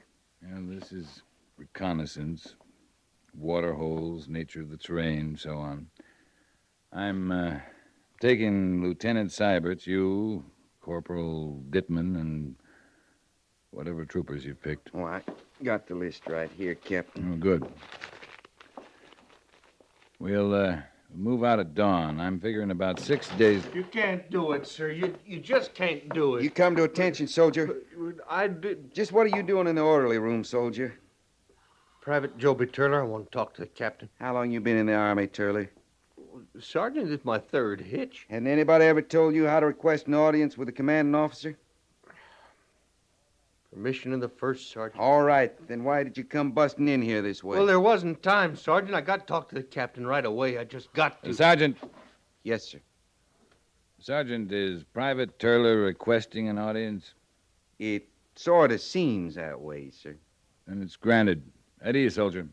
Yes, sir. Turler. Second platoon, around 10 years service, all in cavalry. That's right, sir. I've always wondered about that first name of yours, Joby. Well, that's scriptural, Captain. It's really Job. Oh, I see.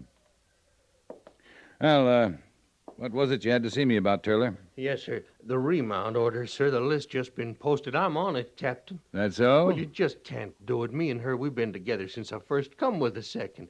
And Belle, she ain't just another mount. She's a lot more than that. Well, she is to me. I mean, wait a minute. Am I to take it your horse has just been cashiered? Yes, sir. Yes, sir. Bella Shannon. She's on the order, sir. Have you got that vet's report handy, Sergeant?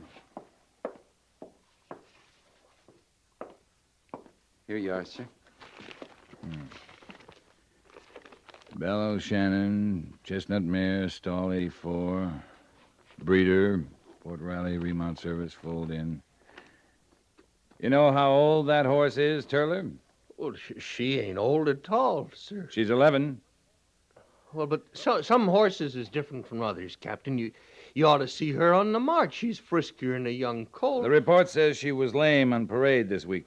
Oh, that wasn't nothing but a stone bruise, Captain Quince. Yes, sir. A little rock worked up in the frog. I took it right out. She's as good as ever, sir. There ain't nothing wrong with her legs. No, sir, not at all, sir. Well, she's 11 years old. Oh, but Captain, Captain, you can't send her away. All right, Turler. Understand I'm not promising anything, but I'll take her off the order for the present. And I'll consider the matter further. Thank you, Captain. That's all, Turler. Oh, yes, sir. sir. Thank you. I had him on that list to go with us, Captain. All right, fine. But if he's going to How does he get along with the other men, Sergeant? Keeps to himself mostly. He does his job all right. I see.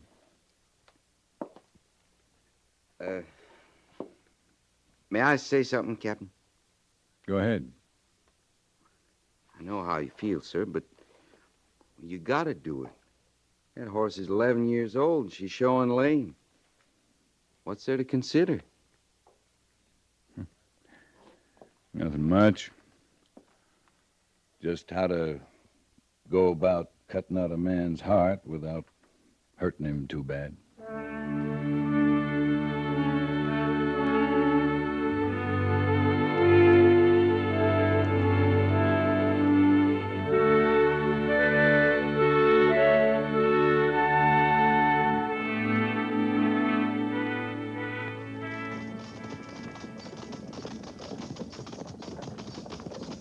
Hey, Creel.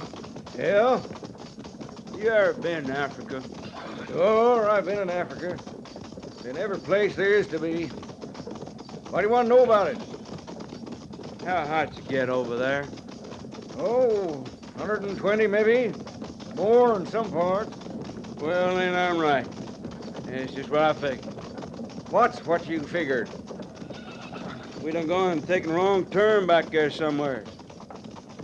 We are in Africa, Creel. Last night in camp, he was bellyaching about the cold. And there you are. Freezes you to death at night, burns you up in the daytime. Boy, it can't puzzle me out what the government wants with a country like this. Well, ain't you heard the news, Yates? What news? The devil's getting overcrowded. He's aiming to put in an annex out here. That's so. Well, he can... Oh, here comes Captain. Captain? Yeah? What is it? Well, sir, me and Creel was just saying, Captain, this is sure a mighty poor country to fight over. Oh, you think so? Yeah. And it ain't the friendliest place we've been, sir. Oh, I wouldn't worry about that, soldier. For the next few years, you got a home in the Army. Yes, sir. Captain Quince. What is it, Mr. Syberts? We got some trouble at the rear of the column, sir. Oh?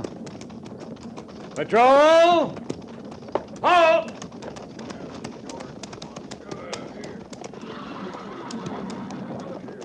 Come on, Gorse. Yes, sir. What kind of trouble, Mr. Syberts? Private Turler's mount starting to show lame, Captain. I see.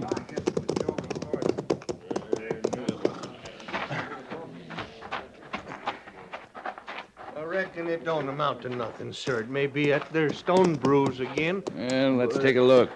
Oh, easy, girl, easy. She was favoring that left foreleg, Captain. Yeah, I see. It's hot, fevered. And it's starting to fill. It's a pulled tendon, Captain. There's no question about it. Well, Captain, sir, it ain't so bad I can wrap that. No, I leg. agree with Sergeant Gorse. It's a tendon, no doubt of it. Mr. Syberts. Yes, sir. How do we stand? Well, steady on the pace, sir. We're an hour and a half from tonight's bivouac, an hour and a half from sundown. I see. Corporal. Yes, sir. Corporal, you were out in the point earlier. What's around us here? Mostly open, a little rolling, a few cutbacks. General Falls to the south, there's a water course there to the west. No, how far? Oh, about 20 minutes, sir. 30 maybe, with a lame horse. Water and forage? Yes, sir, plenty. No steady flow, but a lot of pools. There's a high bank on the far side and a heavy sweetgrass all along the stream bed. Yeah, thank you, Corporal. That's all. Yes, sir. Mr. Syberts, Yes, sir. we'll bear west and bivouac at the water course. Right, sir. All right, Sergeant. Move him at a walk. Yes, sir. Now, see, I can plaster that leg with mud tonight, Captain. She'll be all right in the morning.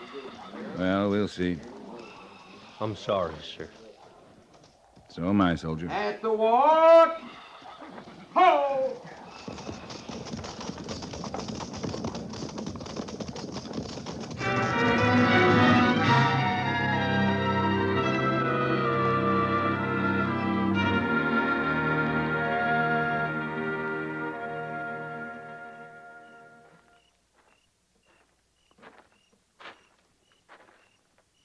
Mind if I join you, Captain? Oh, sit down, Mr. Syberts.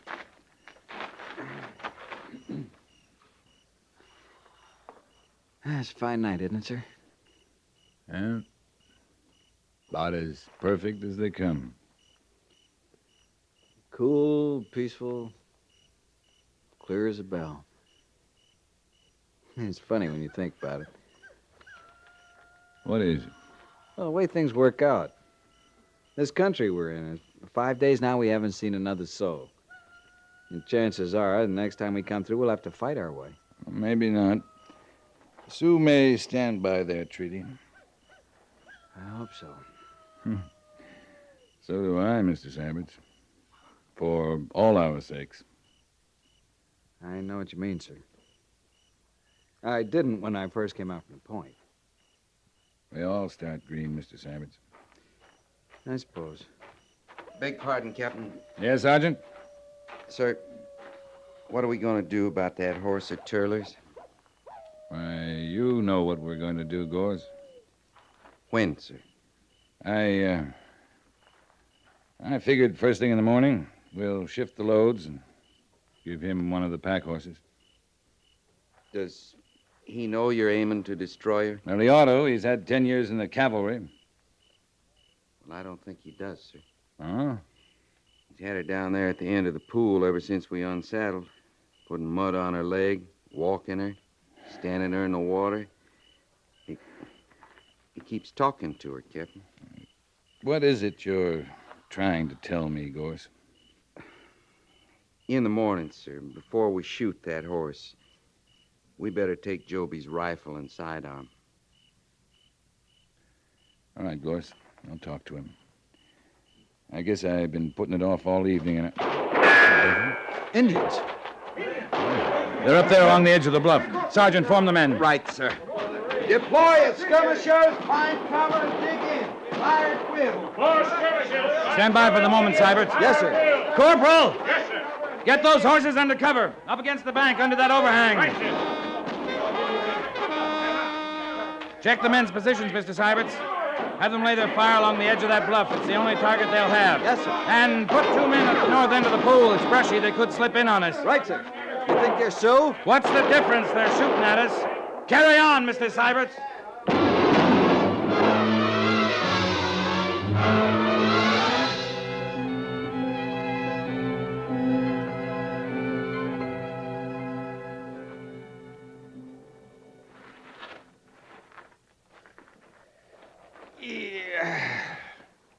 Pretty near dawn, Yates. Another half hour it will be. That's when they're going to hit us, too. Right after dawn.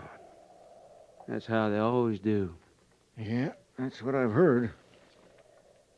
Yeah, waiting up there right now, all along the edge of that bank, just waiting for dawn. And we're going to get it good. What do you figure the captain's gonna do, Yates? I don't know. What do you think he can do? They got us pinned down good and they know it. And so does he. And now they just wait. Ooh-wee. I seen that flash trail. You know, I could get me one right there if the captain let us fire back.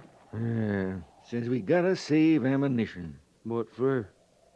They ain't gonna give us time to use it up. Them's the orders. Well, you know I had me a belly full of orders in this army. An hour from now, you might have a belly full of bullets. You know where I'm gonna put my first shot when they hit us? Right in the back of Joby Turler's head. Yeah. Always knew you was brave. Well, it's him got us in this fix. Him and that crowbait horse ahead. Well, it'll be the captain that gets us out, if anybody does. Wonder what him and the sergeant's doing over there. Well, I know what I'd be doing. If I had anything to do it with, I'd be getting myself blind drunk.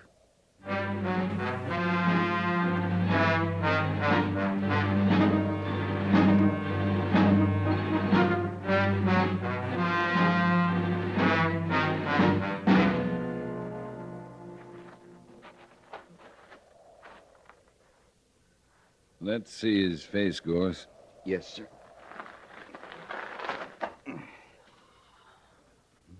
Black circle painted there on his forehead. They're on the warpath, all right. Yeah. Yellow bars across the cheeks, white dot on the chin, red line over the bridge of the nose. They're Dove Clan. At least we know who we're up against. Well, it's always nice to know, sir. Yep. Now, let's get back to cover. It's almost light enough they can see us. Yes, sir.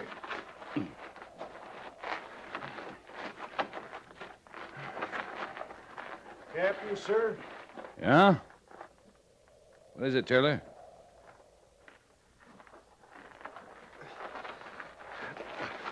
Captain, I heard the men talking. They're saying I'm to blame for all this.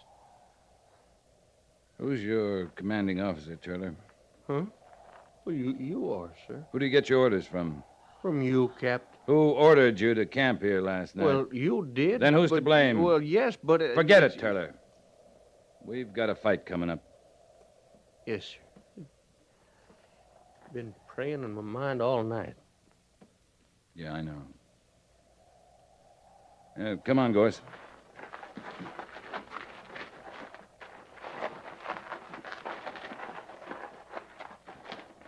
All right, hold it here. I figured about 20 of them. No more than 25. They wouldn't even try to stand against us, Captain, if we was up there on the flat. Yeah, but we're not. We've no way of getting there. They got us pinned down tight. A mounted charge? Well, we'd have to mount in the open. Maybe 3 or 4 of us would get in the saddle. The way we stand, it's only a matter of time, sir. Not much time at that. As long as they hold the top of that bank, they got another one of our horses. Yeah, no, if that was... That was Bell. Here, stay down, Turler. That's Bella Shannon. Hey, get back to cover! Crazy fool. Let him go, sir. We need every man we've got. Stay here, Sergeant. I'm going after him. Watch yourself, sir.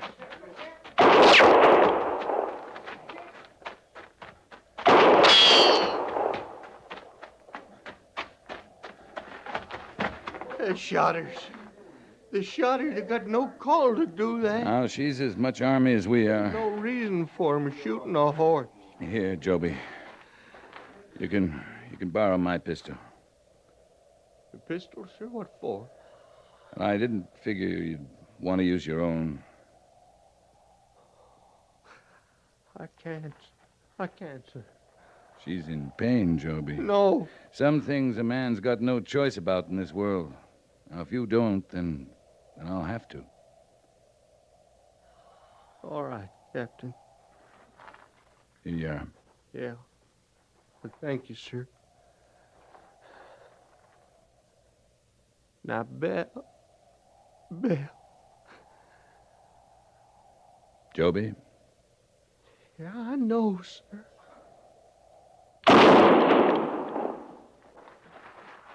Oh. They didn't have no call to do that. I'll take my pistol now, Joby. They didn't gain nothing by that. They didn't gain nothing at all. Joby. Dirty killer. Here, come back here. Dirty murder. Joby, come back here. Joby! You all right, Captain? Joby's out of his mind. Well, he's going straight up the slope. You can't keep missing him, sir. Well, they're not. He's been hit twice already. Captain, they're up in the open, all along the skyline. He's got 'em worried. Yeah, have the men give him some cover, Sergeant. Right, sir. As skirmishers, fire! Mr. Syberts, have them lay their fire along the ridge. They got targets on the skyline now. Right, sir. Lay your fire. In the name of heaven, what's keeping him on his feet, sir? A heart, Sergeant. Crazy or not, that's a man up there. Look, Captain, they're going to break. They're leaving the ridge. Yeah, you're right. Come on, Gorse. He's still on his feet, and he's right at the ridge. What is it, sir? What's happening? That stunt was just insane enough to panic them, Mr. Syberts. They must think it's a trick. They're breaking, pulling back from the ridge. We got a chance now. We're going up.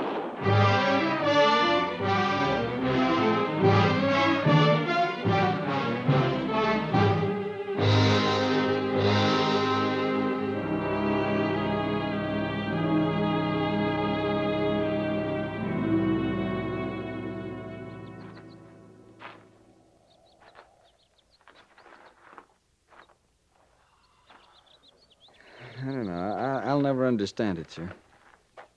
Understand what, Mr. Syberts? How he did it. 13 bullet wounds, and he still got all the way to the top. Well, I guess something takes hold of a man at times like that. But of all the least likely people, mild, meek little Joby Turler. Meek or not, everybody's got at least one thing he'll live for. Or die for. But you'll have to admit, sir, it's usually something more than just a horse. How would you feel, Mr. Syberts, if the one and only friend you'd ever had in this world was lying helpless at your feet? The only thing that you could do for him was to put a bullet in his brain.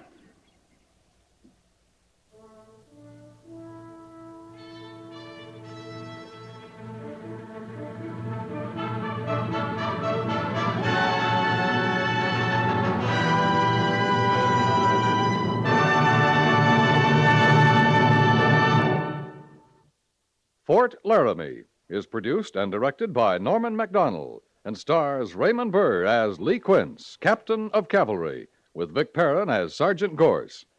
The script was specially written for Fort Laramie by Les Crutchfield, with sound patterns by Bill James and Ray Kemper. Musical supervision by Amerigo Marino. Featured in the cast were Harry Bartell, Lawrence Dobkin, Jack Crucian, Tim Graham, and Barney Phillips.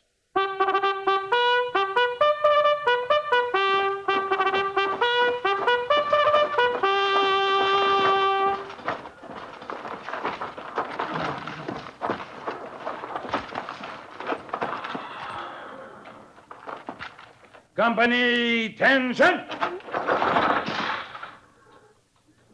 Dismiss.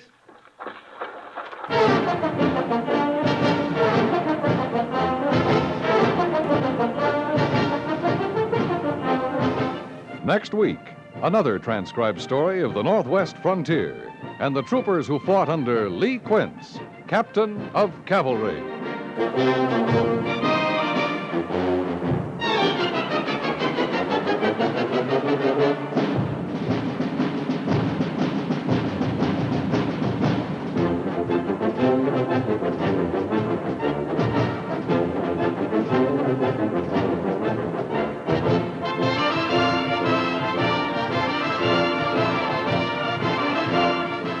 You're not branded as a careless driver only because you zoom at 60 along a crowded highway or because you fail to heed a stoplight or stop sign.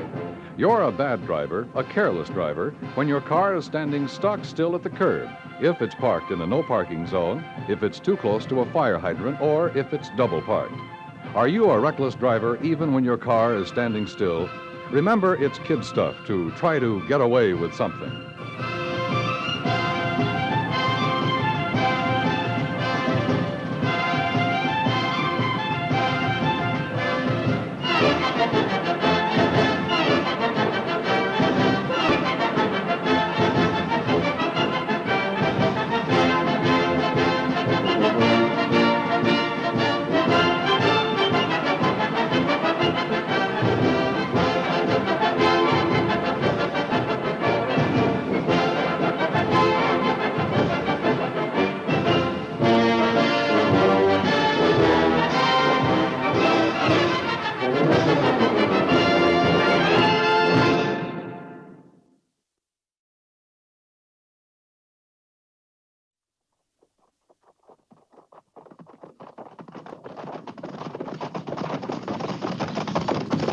At the gallop!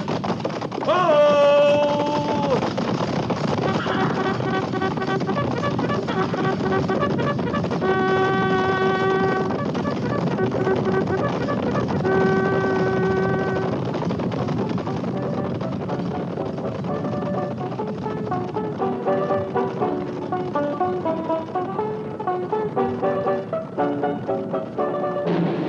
Fort Laramie.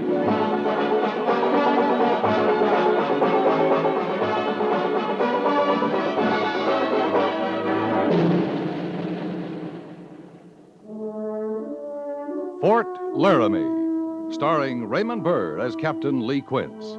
Specially transcribed tales of the dark and tragic ground of the wild frontier. The saga of fighting men who rode the rim of empire. And the dramatic story of Lee Quince, Captain of Cavalry.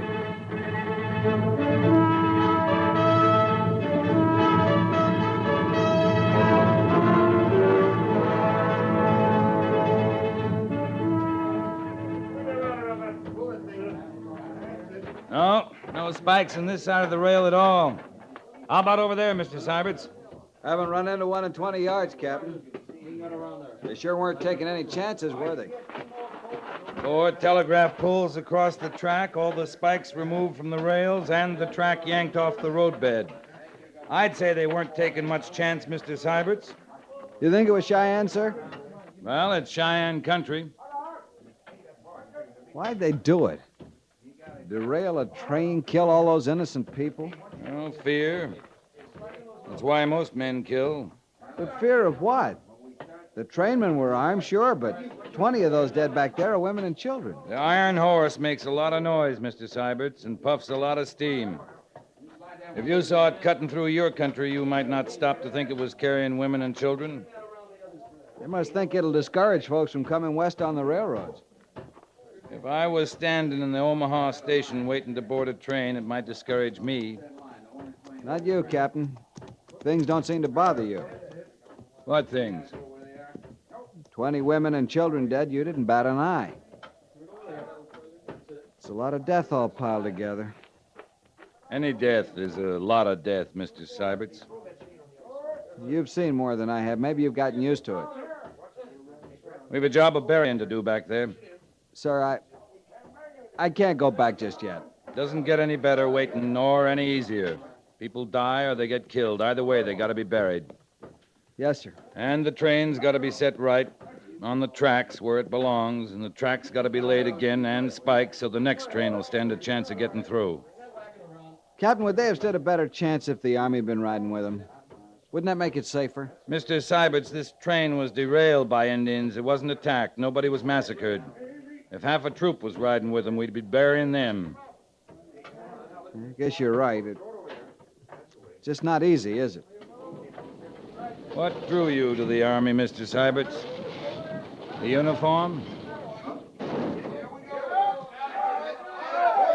Sergeant Gorse has the first car righted, sir. Yes, I see he has.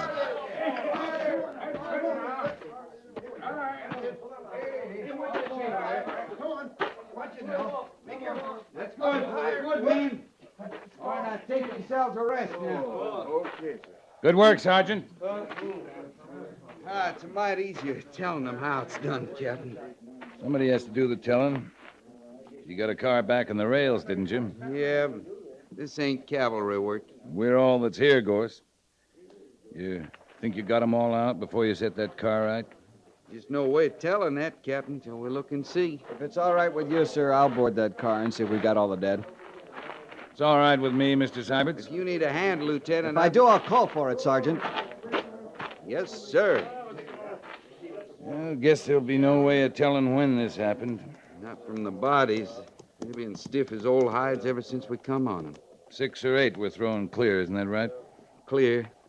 Just as dead, but clear. Get our mounts, Sergeant. We're going to take a little ride. Yes, sir. And see if the telegrapher's got a reply yet from Union Pacific. Yes, sir.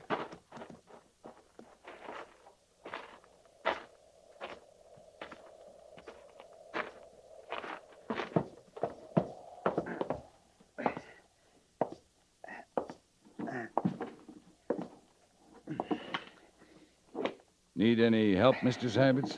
Not a bit, sir. How many did you find? 3 so far.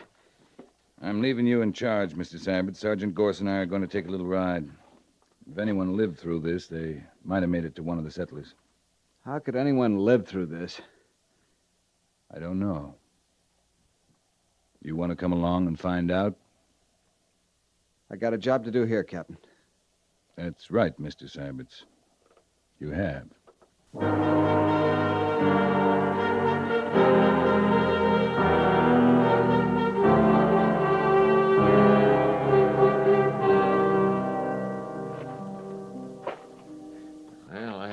ain't had much time to look around good. Just rode up myself, a bit before you did. How many horses did you have, mister? 18. Not counting the one I was riding. I wonder how come they left the house standing. Burned everything else. They didn't mean to do you a favor. I'm sure of that. Thought you Army boys had them Cheyenne cooped up in the reservation. Most of them. Not all of them. That's not good enough. Not near good enough. Nobody in the house, Captain. I could have told you that. Nobody here at all. Took my woman down to Crow Creek near a week ago now. Just come back. You left your stock untended all week? I got laid up down there. Grip. Too aching to come back sooner. Besides, I spoke to Nate before I left. He said he'd mind them for me. Who's Nate? Neighbor. Over the rise there. Nate Cotter. Farms a little, keeps stock like me.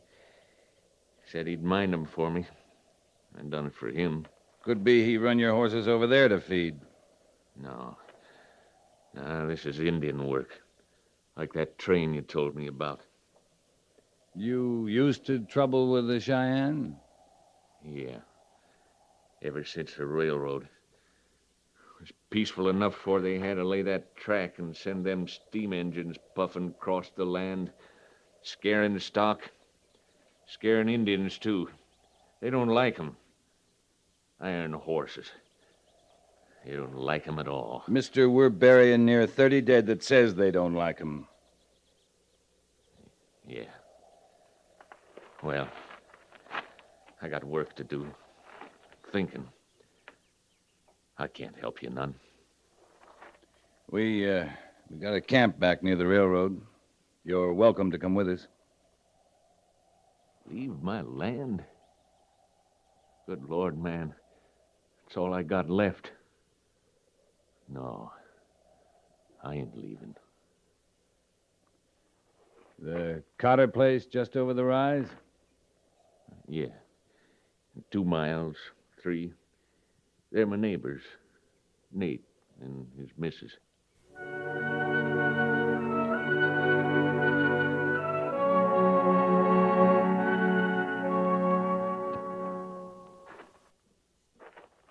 Left nothing to chance here, Captain. Nothing. And no one. That'd be Nate Cotter. There'd be a man on Nate Cotter's place. Yeah. I guess it's Cotter. Crazy thought I get every time we find one like this. Can't help wondering what they died of first. Of course, it doesn't make much difference. No, sir, it doesn't, but I get the thought just the same. Well, I'll look around for something to dig with, Captain. Guess there's no need to look for his woman. They carried her off, sure. Yeah. Hold it, Gorse. Something else, Captain? Yeah, I thought I heard something. I sure don't. Listen. Over there, where that clump of trees is. Something, maybe only the wind, though. You want I should come with you? No, just keep a sharp eye.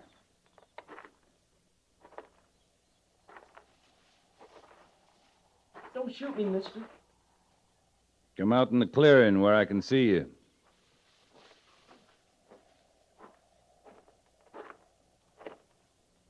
I sure hope you don't aim to shoot. No, I don't aim to. Much obliged, sir. What's your name, boy? Jed, You belong here, Jed? it don't feel like it. It sure don't. How long you been here? Seems like a long time, mister. A long time. No cause to be afraid now, Jed. It's over. The burning, everything. It's all over. Yes, sir. I see it is.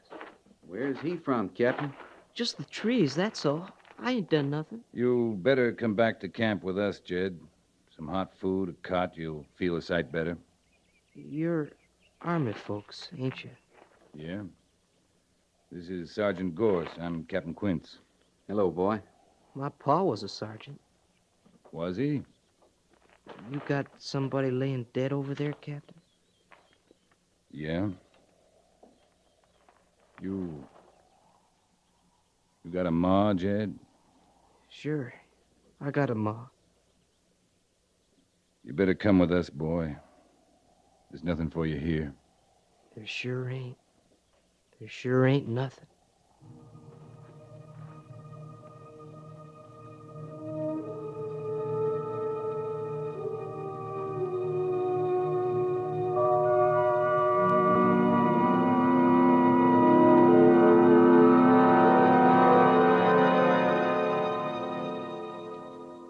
I've just never seen a young'un with such a fright, Captain. You think he saw it all? Yeah, he saw it all. Sure would be a fright, watching your pa killed and your ma carried off that way. You won't forget that soon. Of course, he won't forget it ever. He ate like he was starving. I don't know as he'll sleep, though. Funny thing. You talk to him, ask him questions, and the answers ain't answers at all, just words. Send him back to me. I'll bed him down here. Yes, sir. Still no word from Union Pacific? No more than we had. They're sending another crew out, but no one says when they'll get here. They hear anything at the telegrapher's tent, I want to know it right away. Yes, sir. I'll get the boy. I'm just coming for you, Jed. Captain Quince wants to see you. I want to talk to him, Sergeant. Young fellow wants a hearing, Captain. Oh, come on in, Jed. Sit down. Yes, sir. I thought maybe we could talk. Sergeant? Just leaving, sir. I like him. I like him fine. Best cavalry sergeant I know. My pa was a sergeant. Yeah, you said that. I don't recollect it myself. But he told me lots of times. He was a sergeant in the war. Ma says he never got over it. The war? No, sir, being a sergeant. She meant bossy-like, you know. He'd give orders to her, to me, horses, everything. They're just the three of you? You, your ma, and pa? That's all. Ma laid it on as being a sergeant, telling you what to tote, what to plant, how he wanted things just so. I'm talking too much? No, Jed. It's good sometimes. Talking too much. Yes, sir. Now, Sergeant Gorse, he don't seem so bossy to me. You're not in the cavalry, Jed. I'm a hand with horses. Well, that's a start. You all alone, Captain?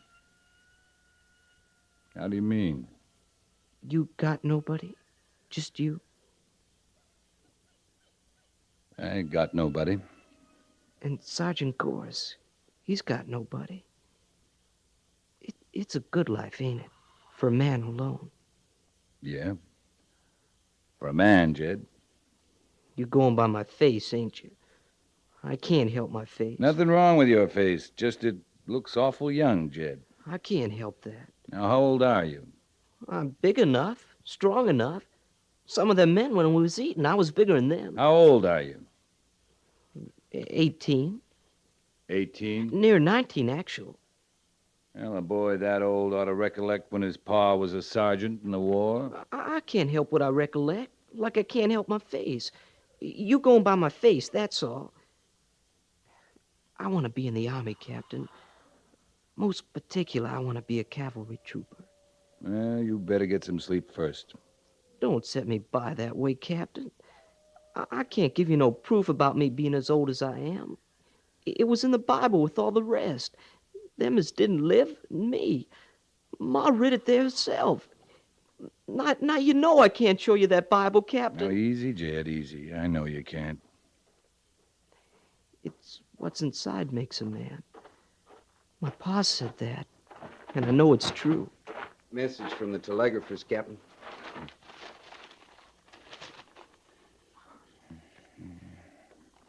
From Major Daggett, Sergeant.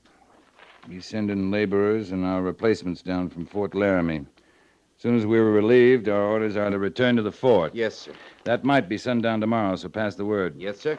You'll take me along, Captain. You wouldn't want to leave me for the Injuns. Jed, I'd say a lot depended on how soon you stretch out there and go to sleep.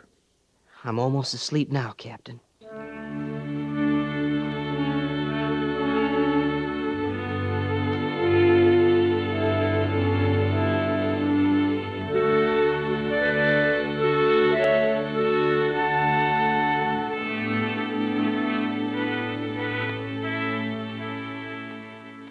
We just had some idea of how many Cheyenne we're up against. A few of them could have done it all. Doesn't take many to derail a train, pull the spikes out of track. A few good riders can run horses off a ranch, fire another, kill a settler, carry off a woman. You think it's a small band, then? I didn't see a single Cheyenne, Major. What do the scouts say? Well, here's the last report. No sign of camps. No Cheyenne activity. I sent Pete Hazen out yesterday morning. Well, if there's still Cheyenne in the west, Pete will find them. When he does, we'll have to engage them, Captain. When he does, we will. That rail line has to stay open. Big shipments of Army supplies have already left the east. It's a matter of days till those trains cross the same spot where this last one was derailed. Any people on these trains, Major? You mean troops? I mean any kind of people. We left nearly 30 graves by that roadbed. It's a little fresh in my mind. You think I don't know that? I just know I know it. That's enough for me. We couldn't have stopped this last disaster, Lee. There's no way. There's one way. We could have been there in time. What kind of scouts we got between here and Cheyenne? Poor ones. You know, we can get some good scouts. Get some squaws off the reservation. You couldn't do worse. All right, Lee, that's enough. Well, we're the best scouts in the world. The Army's not big enough to patrol every inch of rail line to the coast. Remember when they were laying this track? I was on General Augur's staff. The 30th Infantry, part of the 4th, part of the 36th, 4 companies of cavalry, 4 companies of Pawnee scouts, just to protect the grading and working parties. And General Dodge was chief engineer of the road. I know that. Doesn't change a thing. Yeah, I see it doesn't. That all, sir? That's all, Captain. Oh, Captain. Yes, sir? Lieutenant Syberts tells me you brought back a boy, an orphan from one of the ranches. That's right, Major. What do you think of him? He's young, scared. Syberts thinks he'll make a good trooper. Does he? I'm asking what you think, Lee. I turned him over to Sergeant Gorse. If there's any trooper in him, he'll bring it out. Yes. Yes, he will. That's all, Captain. Dismissed. Yes, sir.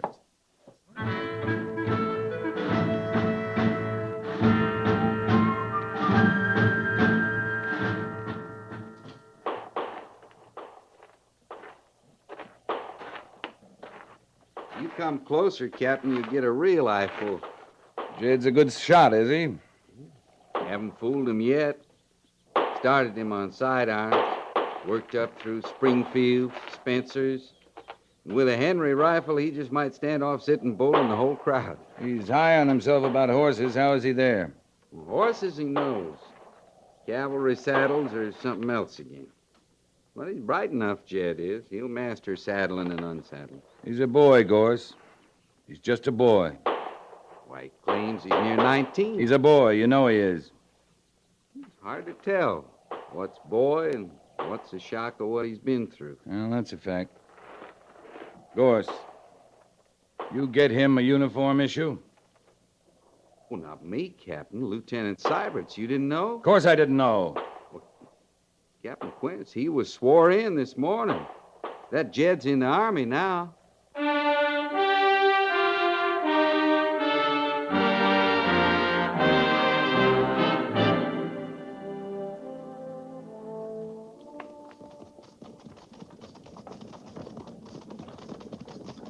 Rendezvous point ahead, Captain. Right, Mr. Syberts? Just a quiet ride so far, sir. If Captain Meade's infantry is camped on Old Woman Creek, we'll be able to attack tonight. Is that your plan, Mr. Syberts? Well, not my plan, sir. I thought we could surprise them, and if we could, it would be good, that's all. If we can surprise them, it'll be good. Yes, sir. You know this country, Mr. Syberts? Not this part of it, sir. Make out those foothills just ahead? Yes, sir? Full of rocks and crags. Maybe Cheyenne. Those hills are between us and Meade's infantry. But the scouts report put the Cheyenne on the other side of Old Woman Creek.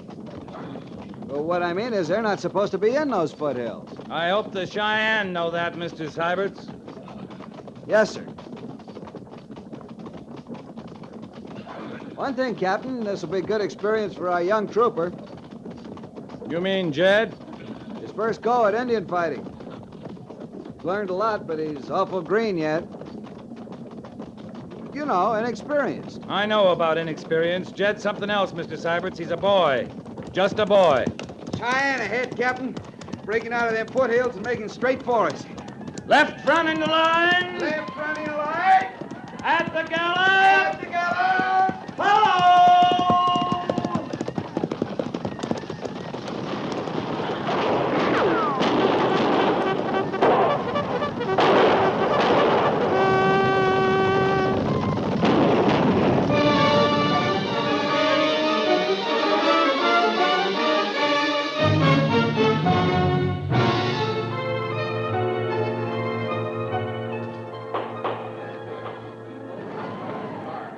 They mean to kill us. They mean to kill us all. I don't like it here. I want to get out. But you can sit around these rocks you want to. Man your rifle and shut up, trooper. No, sir, I ain't going to take that up again. I ain't shooting. I ain't going to get shot at. Not anymore. It ain't right. You're all right, Jed. Just keep quiet. You're all right. There's dead around, all around. That's quiet enough. I ain't keeping quiet. I'm talking so I can hear I'm still alive. I said shut up, trooper. You go right ahead and kill me, you wanna. But I gotta talk. Can't you see? All I got is talk. I gotta hear I'm still alive. Oh, shut up! Captain Quince. I want to go home, Captain. Please, I want to go home. Yes, son. I know. Just home. I'm sorry, Captain. Man your gun, Mr. Syberts.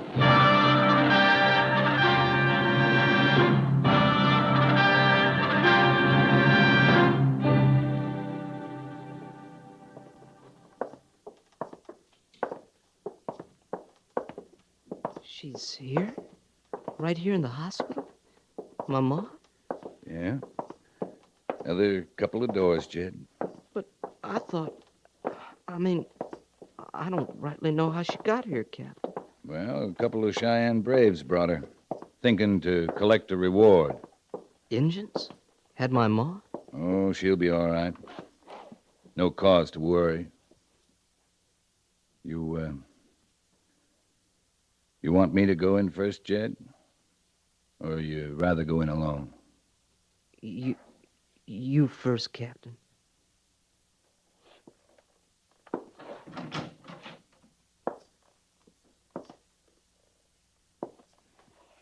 You awake, ma'am?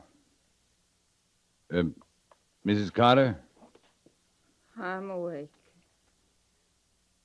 Jed's right outside, ma'am. Jed? Your son, Mrs. Carter. I got no son. Me and the mister, we was alone. I got no son. I'm sorry, ma'am. Truly, I'm sorry. Fine-looking boy, though. Wished he was mine.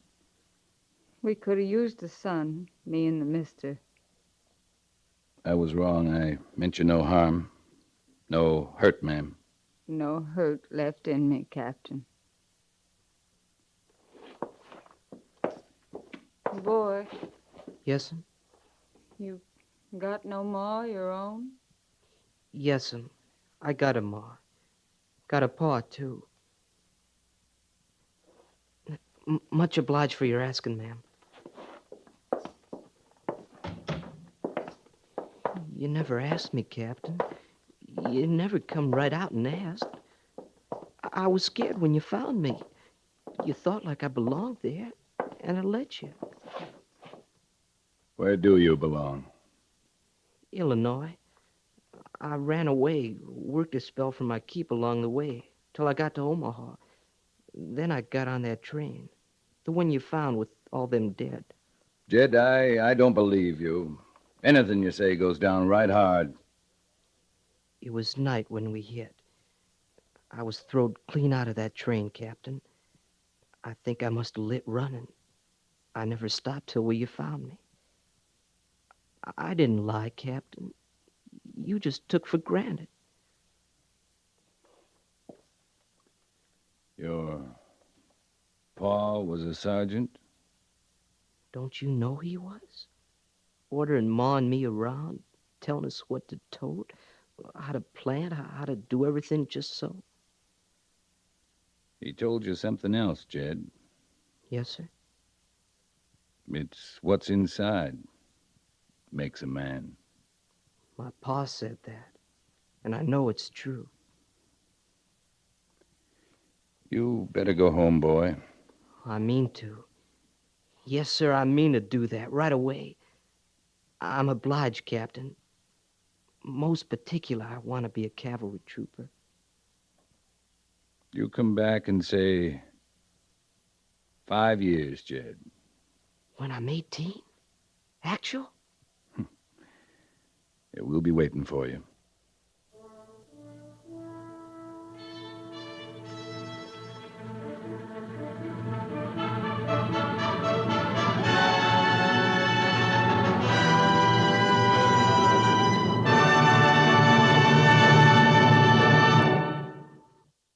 Fort Laramie is produced and directed by Norman MacDonald and stars Raymond Burr as Lee Quince, Captain of Cavalry, with Vic Perrin as Sergeant Gorse.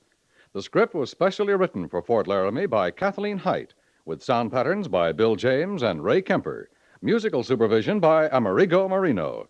Featured in the cast were Jack Moyles and Harry Bartell, with Jeffrey Silver, Frank Cady, and Eve McVeigh.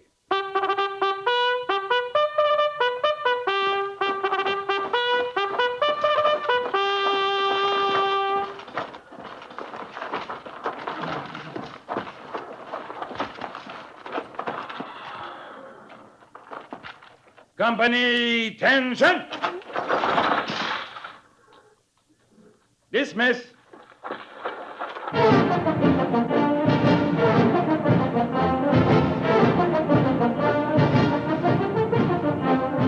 Next week, another transcribed story of the Northwest frontier and the troopers who fought under Lee Quince, Captain of Cavalry.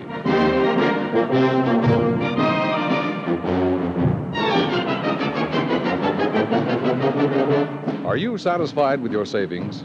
Few people are, but you can do something about it. The best way to save is through automatic deductions from current earnings. Whatever you're able to put aside will be there in a money crisis. Save through the payroll savings plan or the bond-a-month plan at your bank. Start saving now with United States savings bonds, the bonds that pay a guaranteed 3% interest when held to maturity, the bonds that always pay off.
At the gallop! Follow!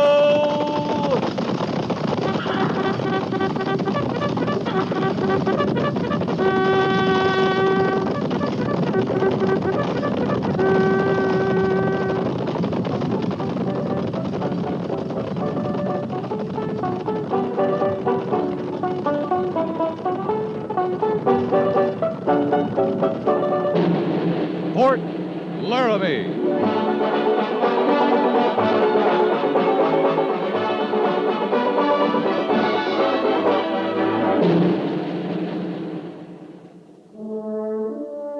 Fort Laramie, starring Raymond Burr as Captain Lee Quince. Specially transcribed tales of the dark and tragic ground of the wild frontier. The saga of fighting men who rode the rim of empire. And the dramatic story of Lee Quince, Captain of Cavalry.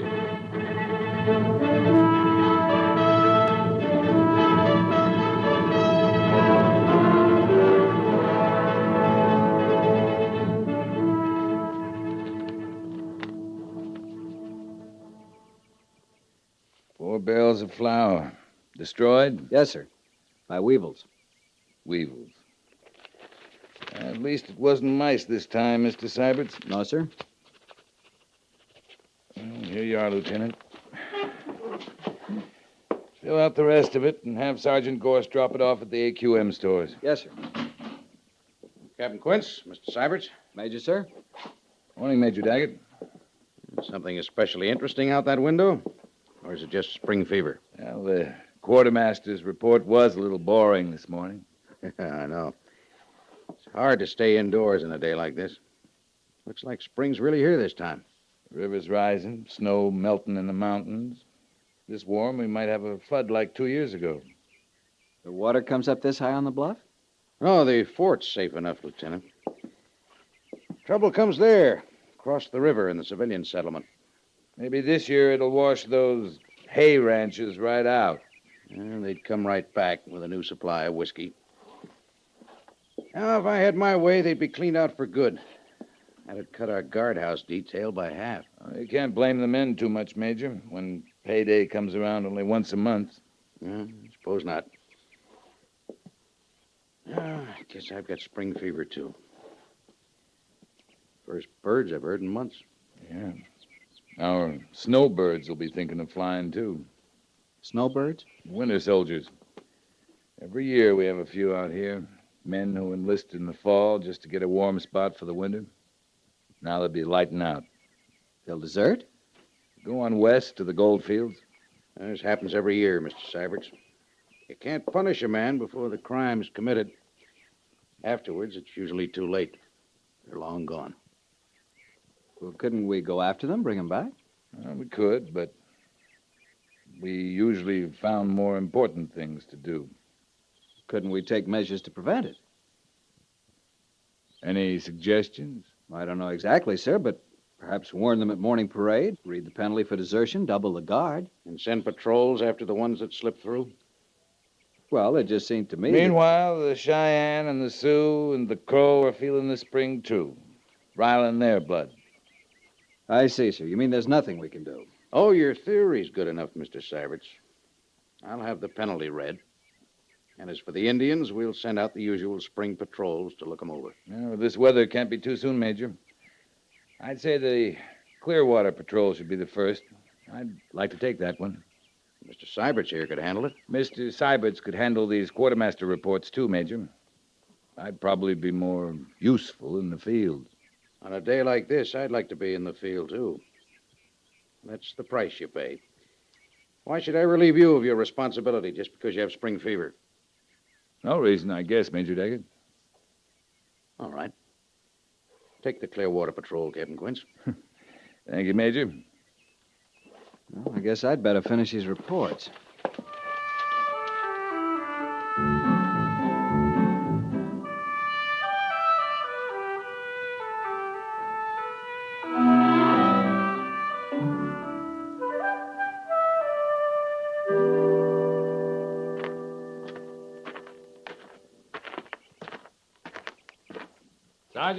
Sergeant Gorse. Yes, sir. Captain? I was about to send for you. Yes, sir. Nice day, isn't it? Yes, sir. Spring, I'd say. Wouldn't you? I reckon it is, Captain. Major's a little concerned about spring desertions. Think we have any snowbirds this year? Maybe a few, like always. There, been any talk? Not much lately. Some of them find out they like it. Dress parade, the flag waving, the band playing, you know, Captain. Well, we'll have a few. Yeah, not much we can do except keep our eyes open. No, I guess not. Must be pretty up along the clear water these days, wouldn't you say?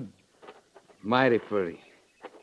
You might be thinking about a patrol roster, Sergeant. When, sir?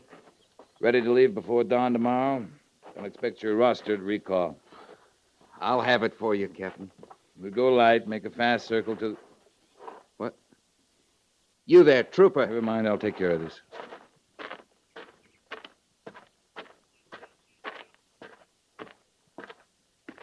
Private? Yes?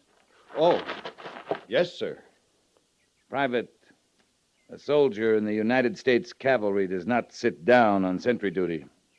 Not even on a lazy spring day. No, sir. Sorry, sir. What's your name? Bland, sir. How long you been in the second? 6 months, sir. You should be a soldier by now, Blant. But look at those boots. How long since you polished them? And this, what's this? A belt, sir. Where's your service belt? I lost it, sir. Lost it? You ever hear of canteen inventory? You know that everything you have is government property. Anything you lose is charged to your pay. Yes, sir. Then you'd better be more careful, Private. Get a new service belt today. And shine those boots. Yes, sir. Above all, don't sit down on sentry duty. No, sir. Carry on.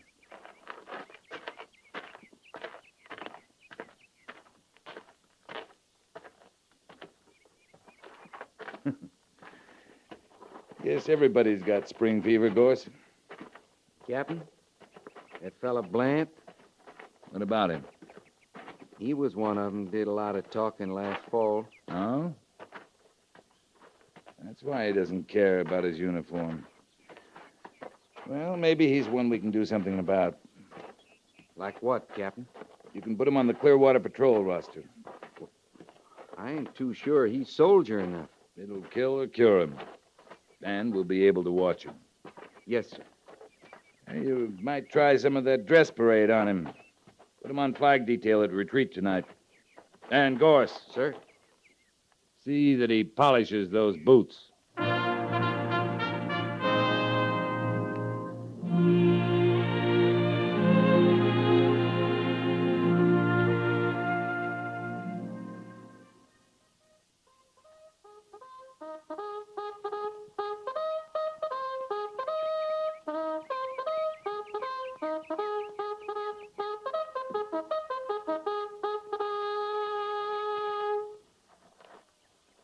Order!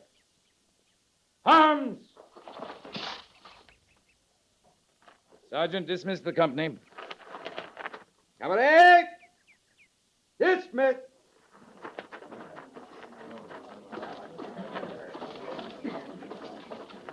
Private Blant, Yes, sir. you don't carry the flag tucked under your arm. That's the emblem of your country. Sorry, sir. I see Sergeant Gorse has you looking like you might make a soldier, but we'll find that out on patrol. All right, move out, Private.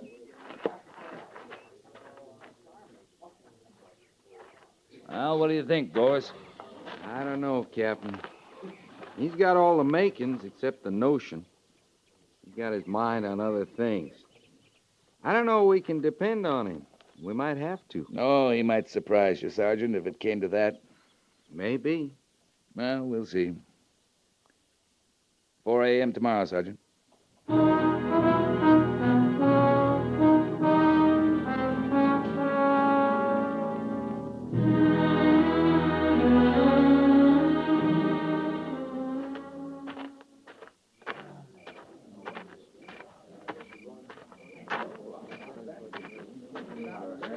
And front! Caddies!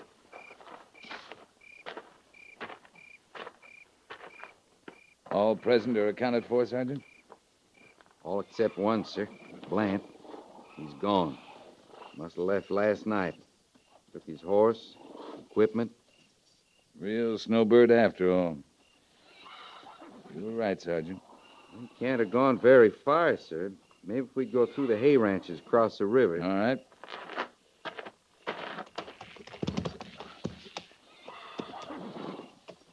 Stand a horse.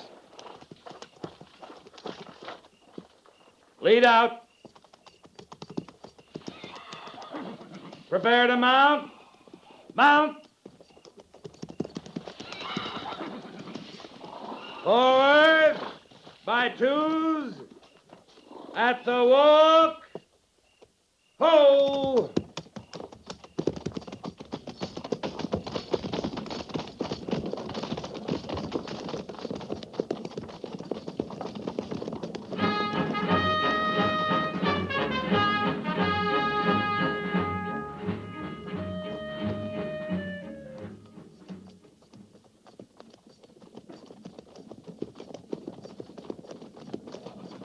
Not much doing around here this early. Well, they're not on Army time. No, sir.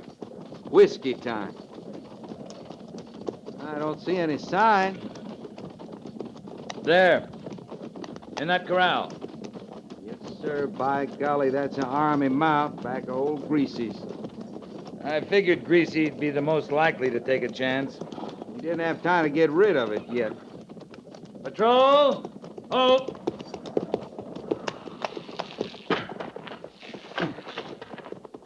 Gorse, come on along. Yes, sir. Jenkins, get that horse and put him with the pack mules. Yes.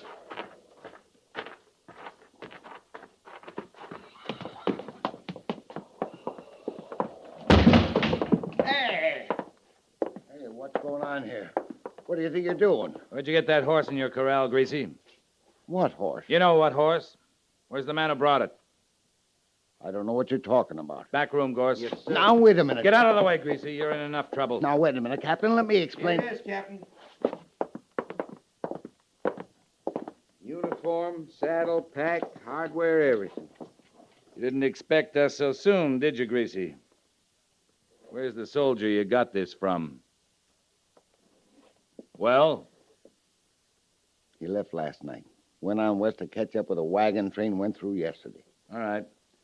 Gorse will take the uniform, saddle, and horse. Leave the rest. Now, look here. I paid $150 and an old mule for them. You didn't know it was stolen government property. Didn't figure to make at least another 100 profit from it. Oh, I'm bleeding for you, Greasy. Next time, stay out of trouble and collect the reward for deserters.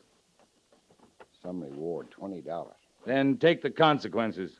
Come on, Gorse. Captain, he can't be far down the trail. Our orders are to go onto the Clearwater, Sergeant. That's more important. But we just might circle back to the trail farther up. Who knows? We might find that wagon train.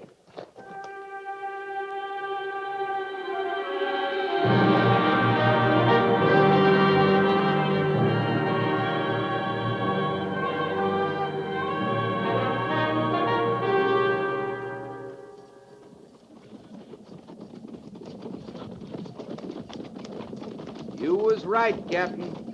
What about, Sergeant? Sure is pretty up here. Was till now. Look up ahead. Yeah. Patrol! Halt!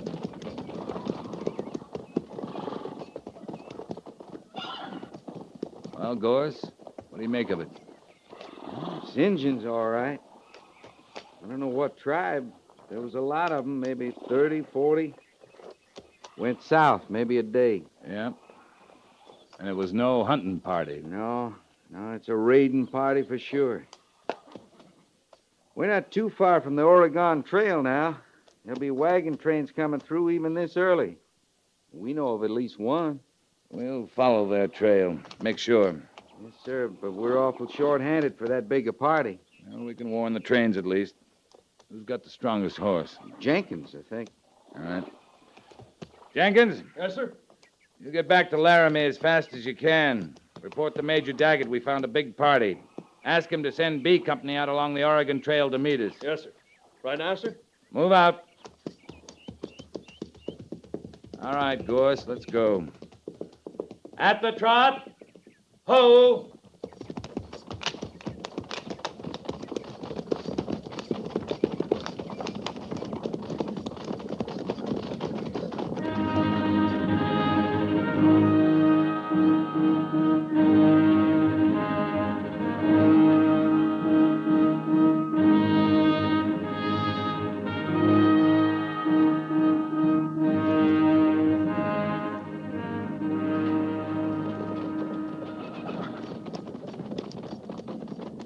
We should be getting close to the Oregon Trail, Sergeant. Yes, sir, any time now. Maybe we better... Wait a minute.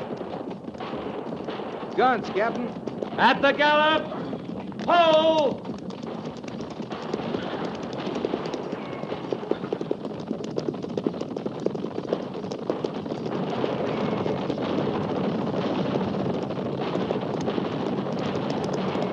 Patrol! Halt!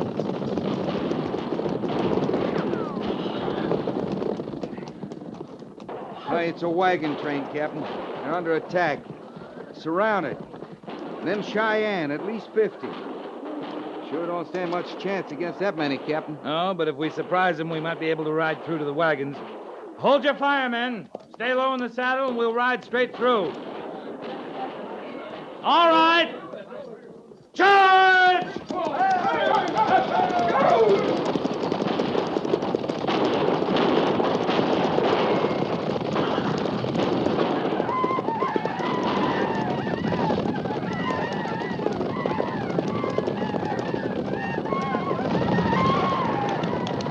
Gorse! All through all right, sir. Get the horses tied inside the wagons. Fast. Every man spread out for action. Captain, we're mighty glad to see you. I'm Ben Gale, leader of the train. I don't know how much good we can do you, sir, but looks like we surprised them for the moment. We pulled off to talk it over. Get your people back of the wagons. They'll be coming in again. All right.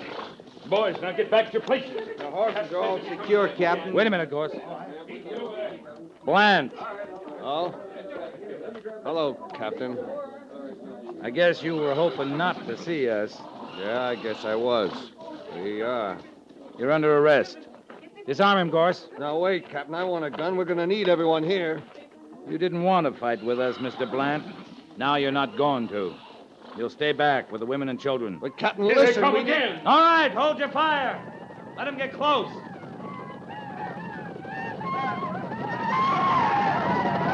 Now! Reload! Fire at will!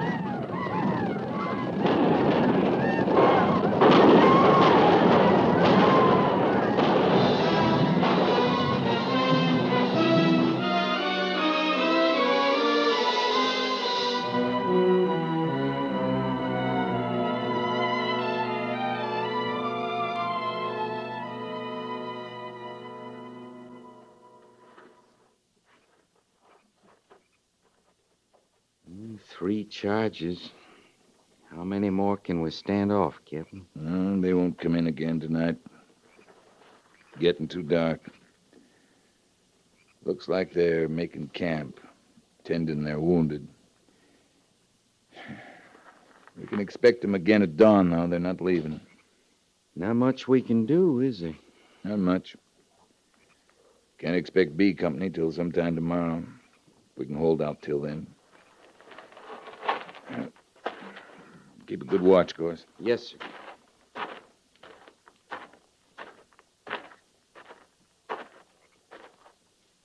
How's Corporal James? He'll be all right. He's asleep now. Oh. It's you, Bland. Bandaged his arm. Thought I might as well be useful. Very good. This one's all right, but Chambers over there is dead. I see. Captain, I want a gun. You do, Bland? You're outnumbered 3-1. You got 4 men wounded, 1 dead. I want to take his place. You didn't want to fight with the cavalry. I was never afraid of a fight. I just had other plans. I admit it wasn't right, but what does it matter now? We may none of us get back. Matters to me. Matters to my men. The men you rode with. Captain, I'd made up my mind, planned it all for so long. I had to go through with it. Stubbornness is a poor excuse, Mr. Blant. Won't you even let me try to make up for it? Blant, you're going to stand trial for desertion. I don't mean that. I mean to the men. We'll see, Blant. In the morning. Captain? What? Why wait till morning? I got an idea how we can get out of this.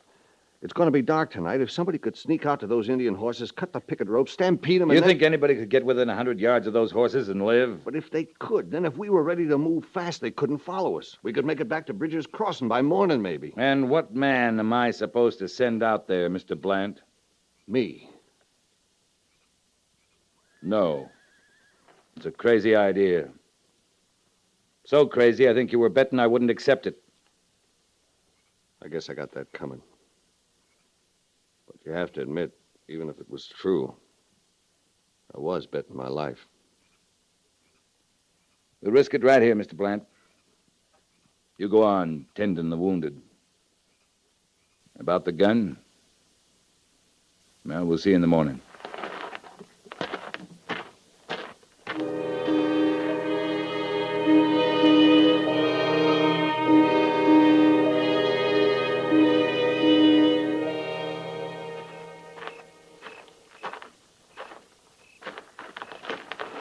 Captain. Mr. Gale, why don't you turn in? We'll keep the watch. I'm leader of this wagon train, Captain. I'll stay. All right. It's kind of mesmerizing, though.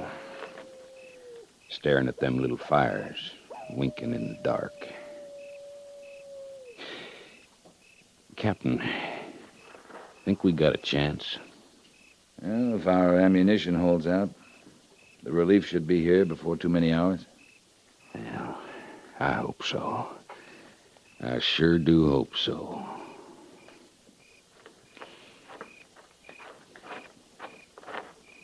Captain? Yes, Sergeant? Have you seen Blant, sir? No. He's gone. Escaped again, I guess. I wouldn't be too sure of that, Sergeant. What do you mean, sir? Mr. Gale, if I give the word, how quick can you hitch all your mules to 2 wagons, put the women and children in one, wounded in the other? What do you mean, Captain? I mean, we may be getting out of here. Captain, something's going on over there. I know, Sergeant. Get those mules hitched, Mr. Gale. All right, Captain. Captain, I don't understand. You will in a minute, Gorse. Here he comes. Now hold your fire. Hold your fire! Captain, it's Blant. Yeah, it's Blant. It worked, Captain. It worked, stampeding them right through the camp. There's quite a ruckus over there. I can hear it, Mr. Blant. We're getting ready to move. You're not very good at obeying orders, are you? What about that gun now, sir, and a horse? We might have to fight yet. You're still under arrest, and it's dark night. If you had a horse and a gun, we might not ever see you again. That's right, sir. You might not. Sergeant Gorse? Sir? You'll furnish Mr. Blant with a horse and carbine. He'll ride the rear guard. Yes, sir. Thank you, Captain. Too bad about you, Blant. You might have made a fair soldier if you weren't so stubborn. All right, let's get moving.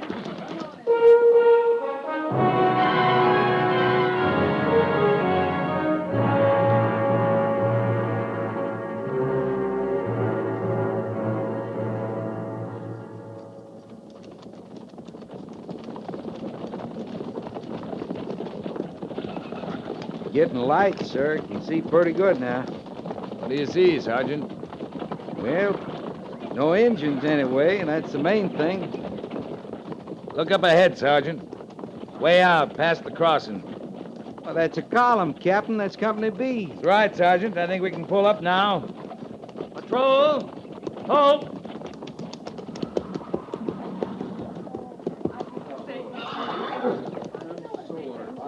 What are we stopping for, Captain? There's our relief up ahead, Mr. Gale. They'll be here in a few minutes. We're safe now. Patrol! Dismount and pin graze.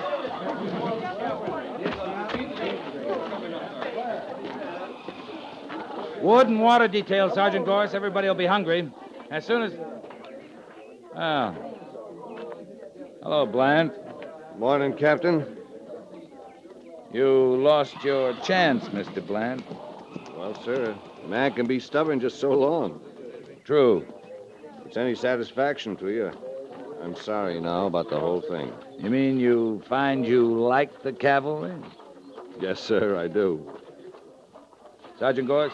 Yes, sir. You still have that uniform we picked up at Old Greasy's? Back with the pack mules. You better get into it, Blant, before B Company arrives. But You have some objection, Private? No, sir. I don't think anybody in this patrol will object. Will they, Sergeant Gorse? I sure don't think so. Captain, Thank you, sir. I'm going to cite you in my report I understand, sir. for heroism in action against the enemy. Well, Captain... But don't think you're going to get off scot-free, Private. There's always canteen inventory, and you got a bad habit of losing government property. We recovered your horse and saddle and uniform, but the rest of it's going to cost you a couple of months' pay. Yes, sir. I don't mind, sir. All right, move out, Private. Yes, sir. Well, what are you grinning at, Gores? Why, nothing, sir. I don't think the Major would approve, Sergeant, but you and I know how hard it is to find a good soldier. Yes, sir. Now, what about those wood and water details, Sergeant? I'm hungry. Yes, sir, Captain Quince.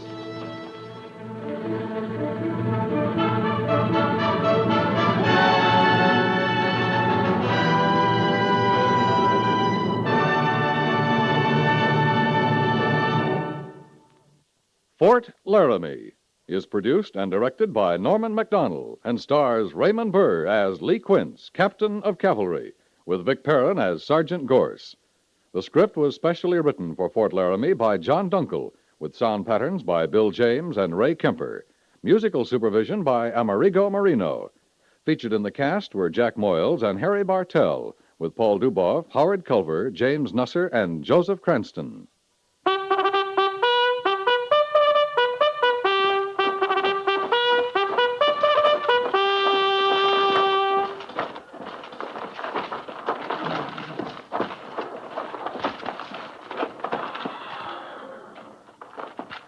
Company, tension!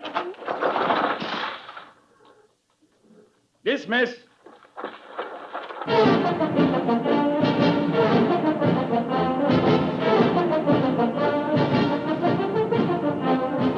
Next week, another transcribed story of the Northwest frontier and the troopers who fought under Lee Quince, Captain of Cavalry.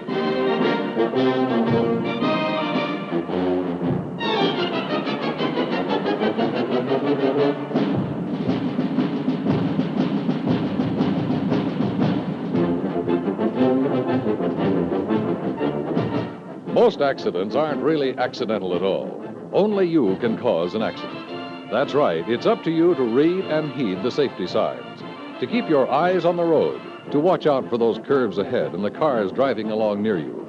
Most drivers know how to operate a car.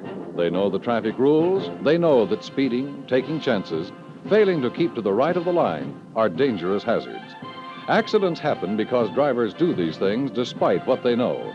So while you're driving, remember that you and only you are responsible for your life and the lives of those driving with you. Drive carefully.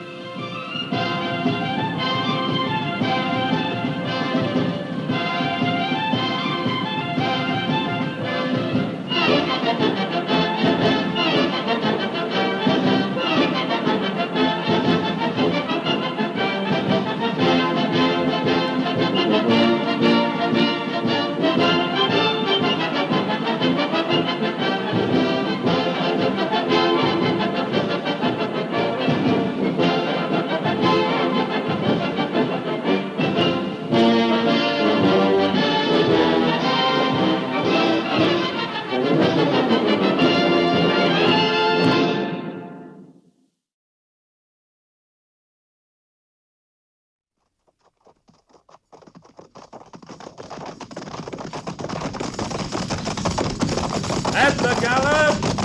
Oh!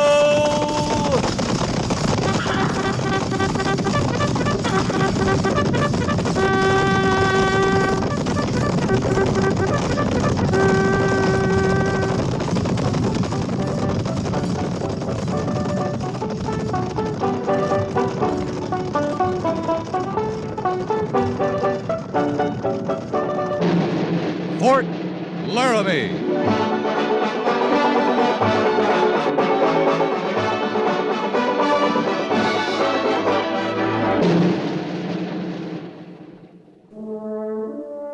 Fort Laramie, starring Raymond Burr as Captain Lee Quince.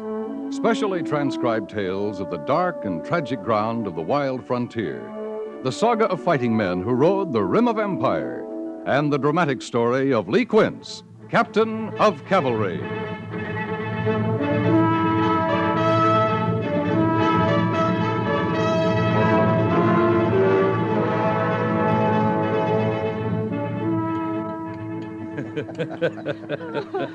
Oh, you want another piece of pie, won't you, Captain? Oh, no, ma'am, I sure won't. Now, Captain. Now, Mary. Just another little sliver. Oh, I thank you kindly, Mrs. Daggett, but I've got no more room. Why, you hardly ate a thing. Mary, Oh, my. And I promised, didn't I, dear? you promised.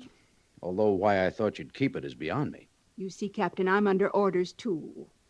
When you come to dinner, I'm not to urge more food upon you than you voluntarily take. It was a fine dinner, ma'am. Thank you. But you see, I've been guilty of smothering you. Or mothering you. I can never remember which. It amounts to about the same thing, doesn't it, Lee? I'm a neutral in this kind of war, Major. Yeah. A smart neutral, too. You got both sides looking out for your best interests. I haven't finished telling you the rest of my orders, Captain. Under the circumstances, I've really behaved with remarkable restraint all evening. Yes, ma'am. I haven't once mentioned the name Willa Burgess. Well, at least you know I tried, Lee. But now that her name has come up, I'd like to say that I think she's a lovely person. Quite lovely, in fact.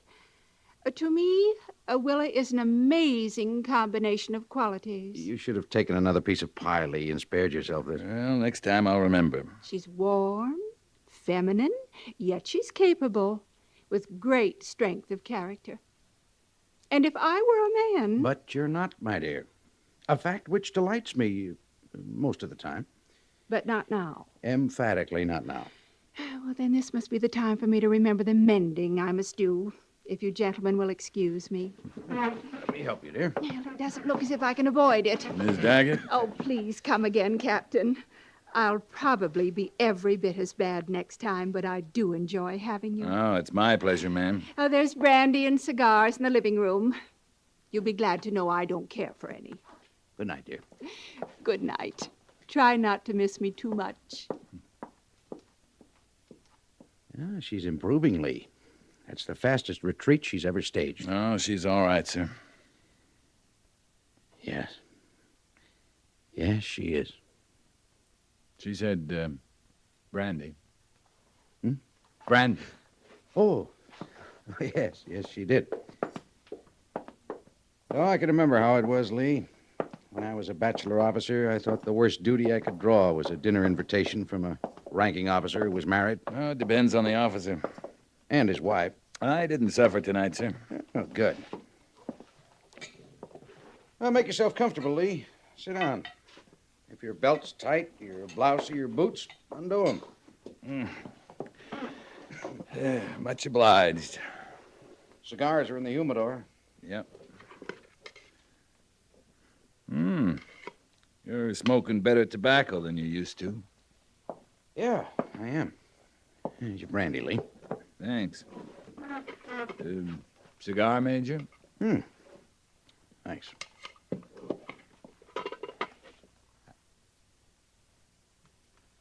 Have 'em made up special, do you? Well, a friend sends them to me. Yeah, must be a good friend. That's good tobacco. You remember that night outside Richmond, Major? It was cold as sin. We were billeted in that plantation. I remember. It's funny you'd think of Richmond just now. Yeah. Yeah, it is. What was her name? Lee, Pretty little thing.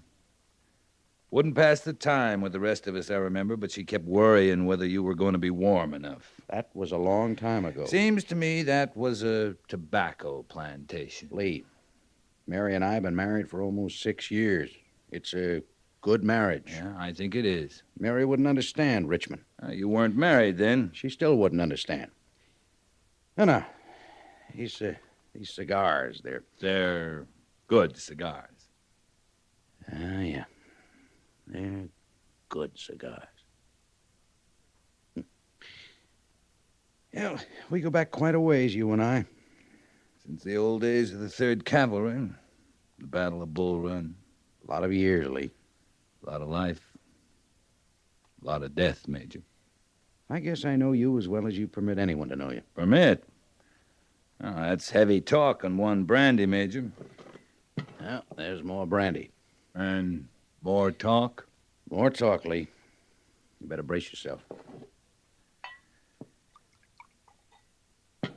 Yep. I'm fortified. I took the last 2 patrols out for a purpose. Yeah, I suppose that. Wanted to prove something to myself. I think I have. You know, he's a different man when you're not around, Lee. Who is? Lieutenant Syberts. How different? Well, he's still learning, but he's a good officer. He has judgment. He takes responsibility, makes decisions. And on the whole, they're good decisions. I don't remember passing judgment on Mr. Syberts to you, Major. You never have, and I'm not asking you to now. That's good. But I've watched him when you were around. At routine reports, strategy sessions. He freezes up. He acts stupid, bungling, and he isn't. All right, he isn't. He's scared to death of you. You just have one brandy, Major? I know what I'm talking about. No, it isn't your rank. He has a respect for rank, but he doesn't fear it. It's you, Lee. As Mr. Syberts said it was me? He hasn't said anything. I haven't asked him about it. Now, these are my observations. I think they hold up. What do you think? I don't know. Well, think about it. Think about a man being scared to death of me? I don't know how. What do you think of Syberts, frankly? I think he's very young. Oh, come on, Lee. Come on where? We've both worked with men who were younger. I thought you weren't going to ask me to pass judgment on Mr. Syberts. That's right, I wasn't. I'd just as soon leave it there, Major. We can't leave it there. You can't. We can't. You know what we're up against out here as well as I do. An ineffective trooper is bad enough, but an ineffective officer is dangerous, and it's wasteful. You figuring I can do something about Mr. Syberts? Well, leaving that up to you. I'm asking you to think about it. I'm asking for your help. I don't know that I'm the one to help, Major. But I'll think about it. It might call for a change in your attitude toward him, Lee. It might. Of course, I'd have to find out first what my attitude toward him is, wouldn't I?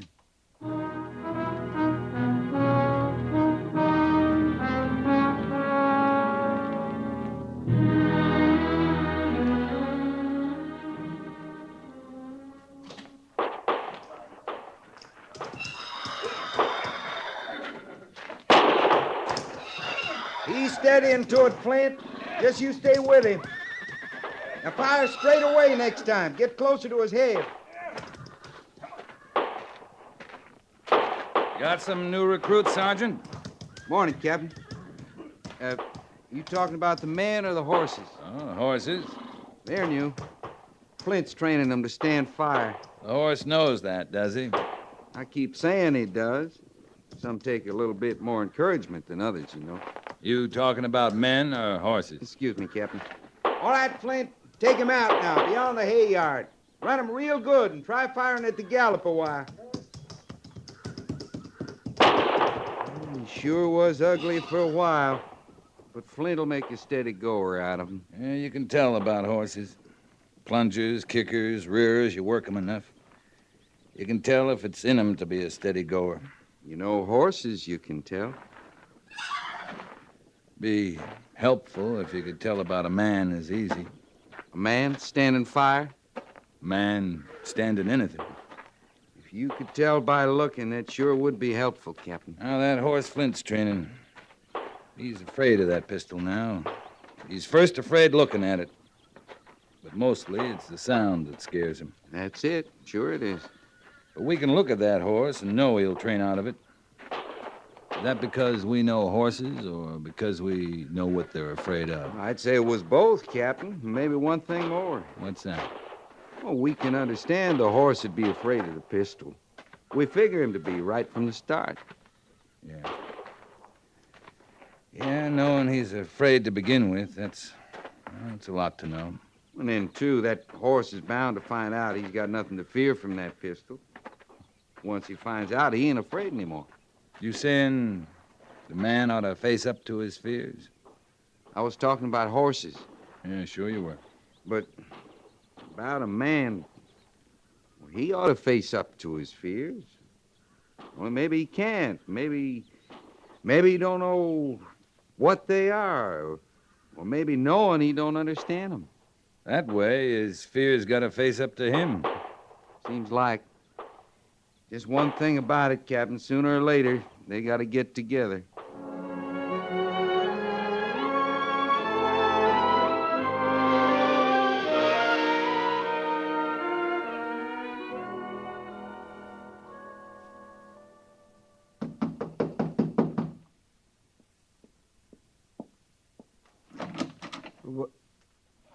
Captain Quince. You, busy, Mr. Syberts?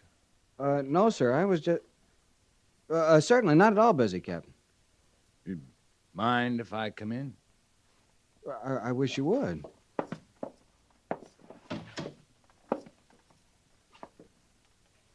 Have a chair? Oh, yeah. You're sure you're not busy? Not busy. No, I wasn't.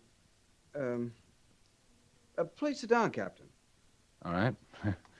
Guess I will.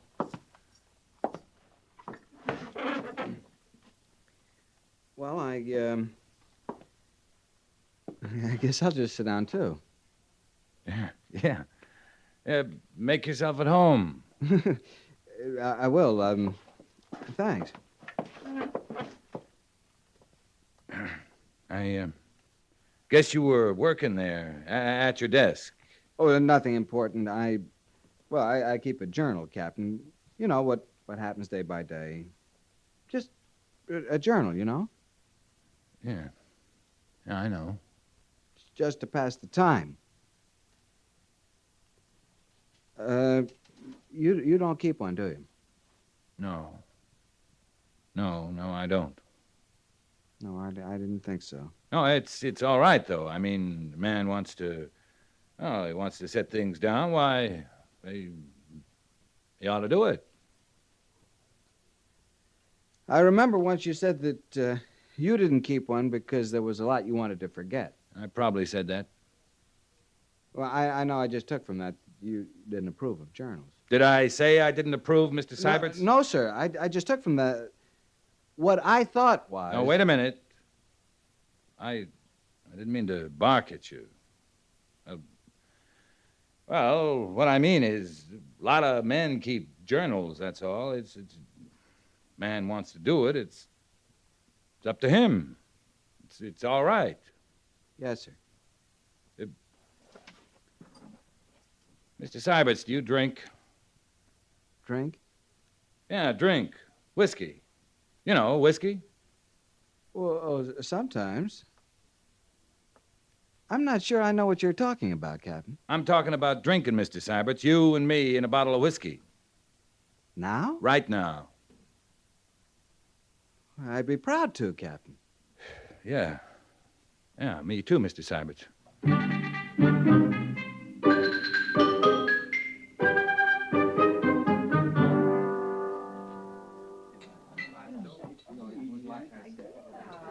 Gotta be a first time for everything, isn't that what you say? A first time for everything? Yeah, you hear it all the time. That's what I say, too. The first time I ever came over to Laramie Village. To drink, I mean. With a fellow officer. To drink. You do it a lot?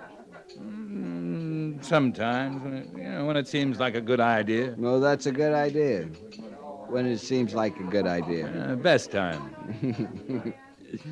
When I was a cadet at the Point, a couple of us upperclassmen decided we want to go over this little tavern. Only it's across the Hudson River. And where we have to cross is no bridge. Makes kind of wet walking. Yeah, it does. So we made these plebes. You know what plebes are, Captain. Yeah, Yeah, I've heard about him. Well, we made these plebes get an old barge for it. we crossed that old Hudson that night, like Washington crossing the Delaware. Yeah, it sounds like a lot of fun. It was a lot of fun. Yeah, we sure enjoyed that. Oh, pour you a drink? Oh, sure, thanks. You know, the way I'm talking, I guess I don't need one, except, well, I do need one. Does that sound all right? You don't need one, but you do. Sounds all right to me. Well, I'm glad. Yeah, I drink a little, Captain. I always get talking about West Point. I hope you don't mind. You talk about anything that comes into your head. You mean that? I said it. Oh, there's something I've wanted to talk to you about for a long time. Well, this would be a good time to say it. It's Clausewitz. I've always wanted to discuss Clausewitz with you. It might be a very short discussion. Well, you've read him, of course. Karl von Clausewitz is the Prussian? I know who you're talking about. He wrote a stack of books hip high about military strategy. Oh, I couldn't believe you wouldn't know about him. I think I read every word he ever wrote, some of it in the original German. Clausewitz's field was artillery. That is true. But still, most army men I've known feel that as a strategist, he was the greatest of them all. Oh, you can find army men who say he produced no system of strategy at all. No system of strategy? What was it? Well, in his exposition of the philosophy of war, he pointed out that all of the enemy, men, women, children, they were all part of war. You call that a system of strategy? In total war, you bet I do. How about our wars here, now? Well, it doesn't apply, naturally. Next time you fight a total war, you follow Clausewitz to the letter. Don't you worry a little bit. I will. You don't like Clausewitz. Well, I can't use him. I'm in the cavalry. I fight little wars. You don't like Clausewitz.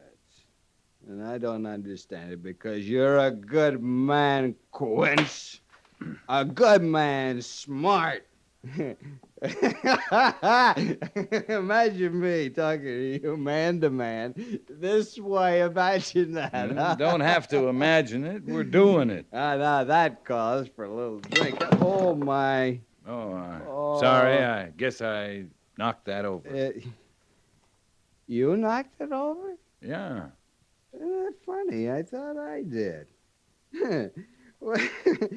Are you drunk, Captain? Drunk and disorderly, Mr. Simon. Drunk. That's wonderful. You know, I don't think you know how wonderful that is. Don't you worry, Captain. I'll see that we get back to the fort in good shape.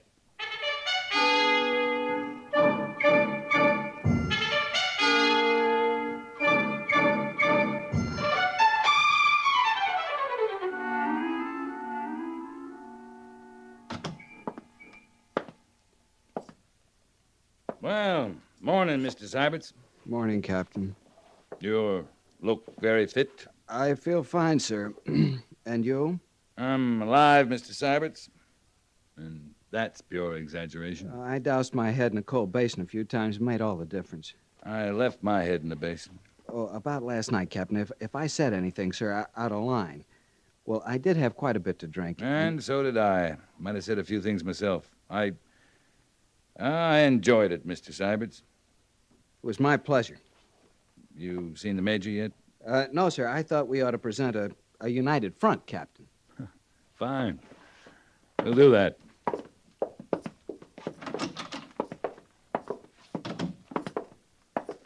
Captain Quince, Lieutenant Syberts reporting, Major. As you were, gentlemen. Sit down. Thank you, sir. Strange bit of business has come up. Think maybe you're the men to take a patrol out and check into it. Ever been a part of a roundup, Lieutenant? Cattle, sir? No, I haven't. No, not cattle. These are wild horses. Yeah, I didn't know you could round up wild horses. I don't say it's easy, but... Are you listening, Captain? Yeah, I'm listening. How many wild horses? The report says about 50 over near the Mud Spring Station. Some settlers and some folks from a wagon train are supposed to have them contained in a canyon near there. Who says they're wild? Until I know different, I'll have to go by the telegraph message, Captain. It says they're wild. The settlers want no part of them. They're stampeding off a lot of their stock. I think we should get them if we can before any renegade Sioux capture them. Well, it's worth a try, sir. If we get any of them, we're ahead of the game. When do we leave, Major? As soon as you pick your men, take as many as you need. I'd say it wasn't a question of how many, Major, so long as we pick the best riders. Don't you agree, Captain? Completely, Mr. Syberts. If that's the case. Now, look here, Lee. Gentlemen, I'll want reports regularly by telegraph and, move out.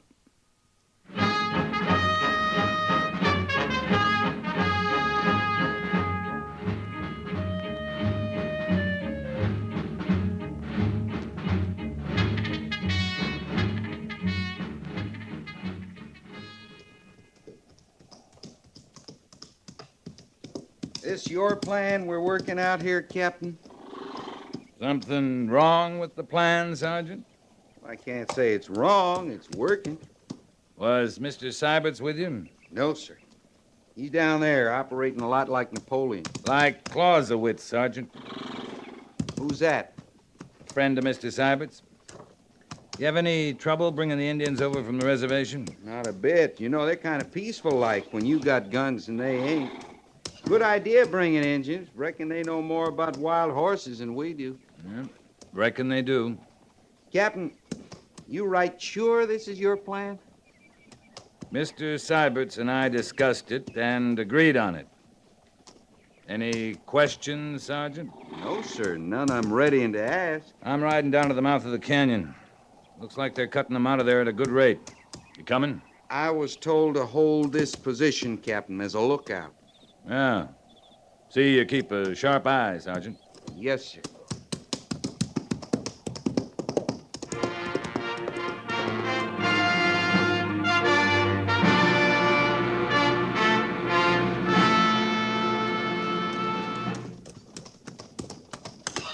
Look good from a distance, Mr. Syberts. Thanks, Captain.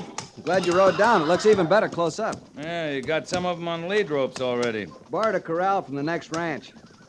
Some of those Indians can sit them already.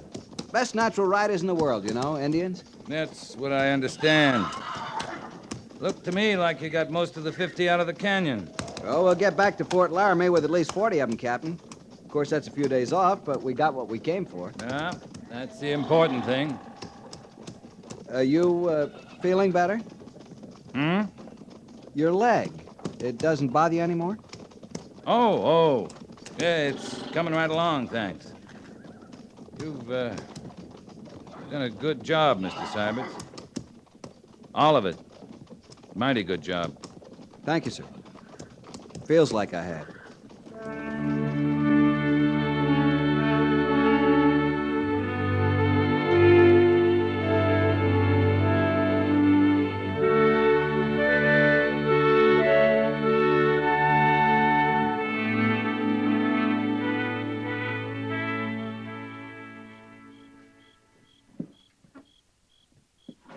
Oh, I almost forgot. Brought you some cigars, Captain. Thank you, Major. That's still good tobacco. You've come a long way from that smelly hod you used to carry.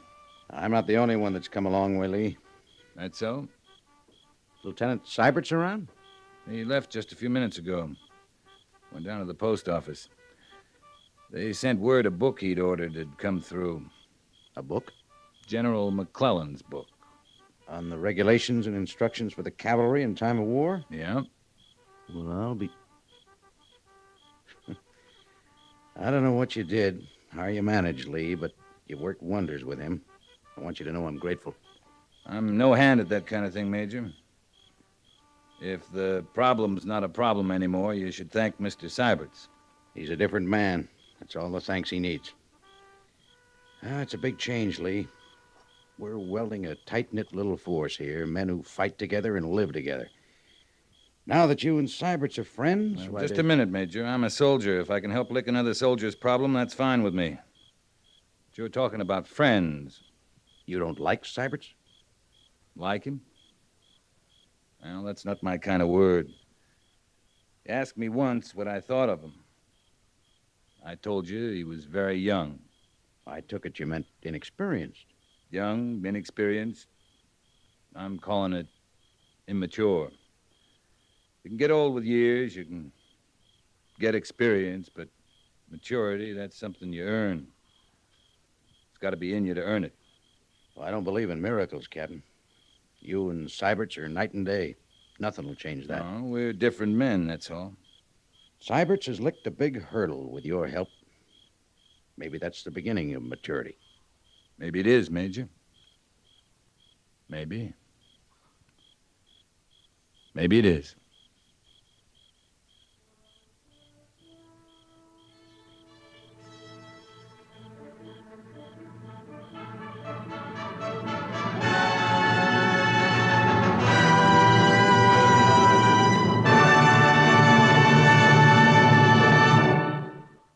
Fort Laramie is produced and directed by Norman MacDonald and stars Raymond Burr as Lee Quince, Captain of Cavalry, with Vic Perrin as Sergeant Gorse.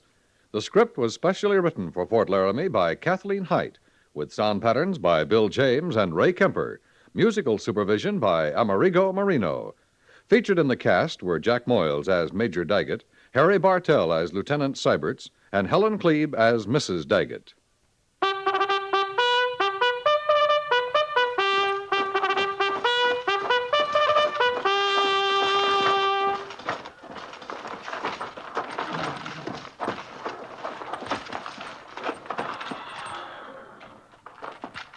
Company, tension! Dismiss.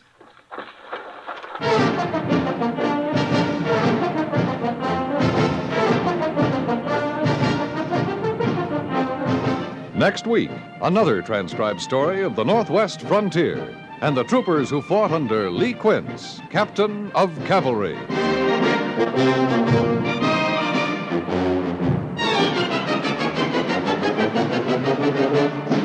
Many a culprit doesn't even know when his cigarette has started a forest fire.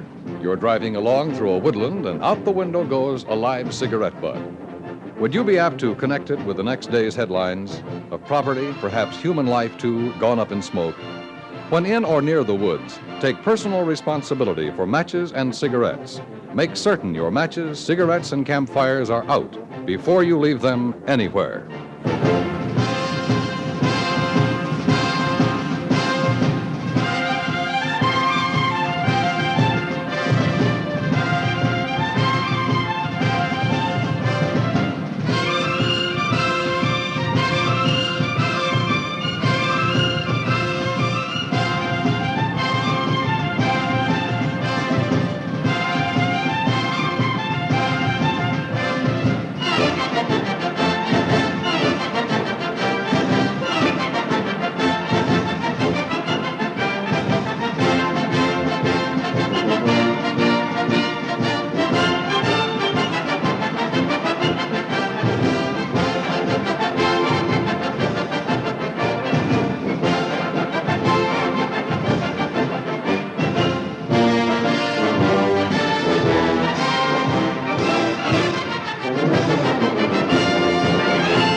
At the gallop! Follow!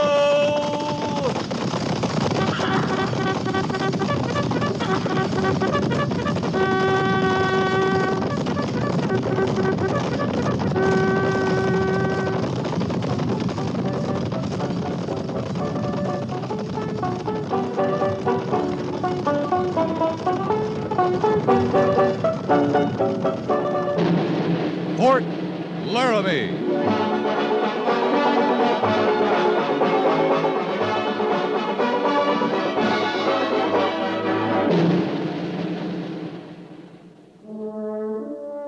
Fort Laramie, starring Raymond Burr as Captain Lee Quince.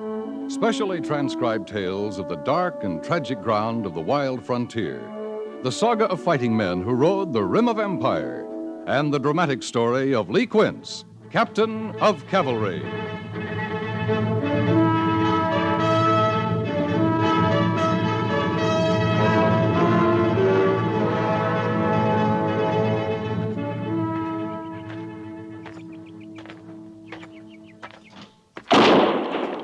that any better, Blake?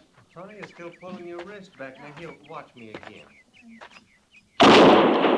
And I see this. If you just squeeze the trigger and hold steady on your target, your wrist won't fly around so. But I'm not a cavalry lieutenant. I'm just his wife. you know. Oh, I know. Oh, my. I didn't know anyone else was watching. Captain Quince. As you were, Lieutenant. Thank you, sir. This is my wife, Hester. It's Captain Quince, honey. Ma'am? How do you do, Captain? Hess she don't take to a pistol, but I'm learning her all I can. It's slow going. Teaching, Blade. Teaching, not learning. Teaching. I was a schoolmarm back home, Captain. And I must say, Blade doesn't take to words any better than I take to a pistol. Well, then you're both teaching, not learning. But that's just it. Just it. I try to tell her maybe she's got more need for a pistol out here for when words don't matter. Well, I just don't see the need, Captain. Well, that's too bad. Seeing it or not, there's need. Now, you mean to tell me that your wife knows about pistols and rifles and riding horses and all kinds of menfolk carryings on? I should have warned you, Captain. My Hess, she riles easy. Well, I'm not riled, Bladestock. I'm asking, that's all. If I had a wife, ma'am, she'd know all I know about living out here. And pistols and rifles and riding are part of the living. And I try to tell her, Captain. I do try. Well, I declare I am not stupid. But everything you say, it's not womanly. It's not womanly country. Meaning women folk don't belong out here? Well, depends on the women folk, ma'am. I'd say you have to want to belong. Afternoon to you. Afternoon, Captain. Well, I like that. He as much as said I belong out here. Hess only wants trouble with you. He said nothing at a time.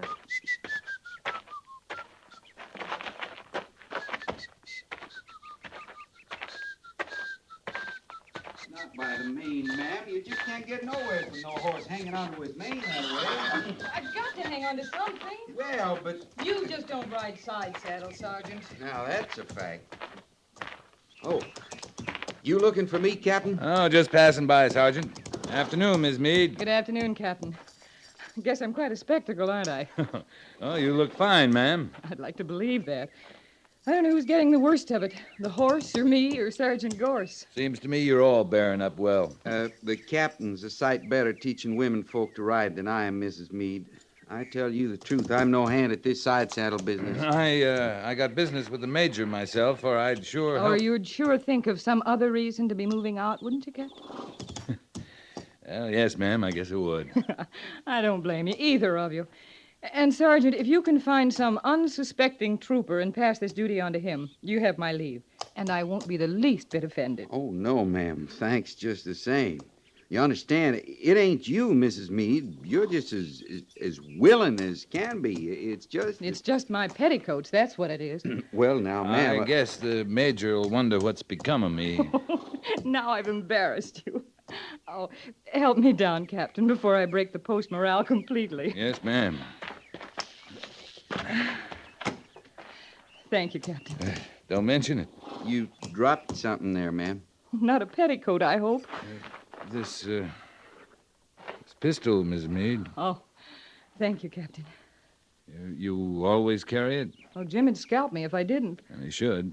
I know. And I'm a good shot, too. Miss Meade, have you met up with Mrs. Stocker yet? Mrs. Stocker? Oh, Blade Stocker's wife. Yes, you know her? Well, just to speak to at the Sutlers. I don't really know her. She and the lieutenant moved onto the post just last week. If you ever do get to know her, you might show her you carry a pistol and tell her why. She doesn't know why? Blade's doing his best, but she don't see the need. I'll make it a point, Captain, but I can't understand Blade. He was at Fort Phil Kearny with us. Under Fetterman?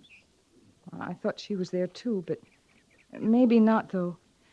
Because the women at Kearny saw the need. Fast.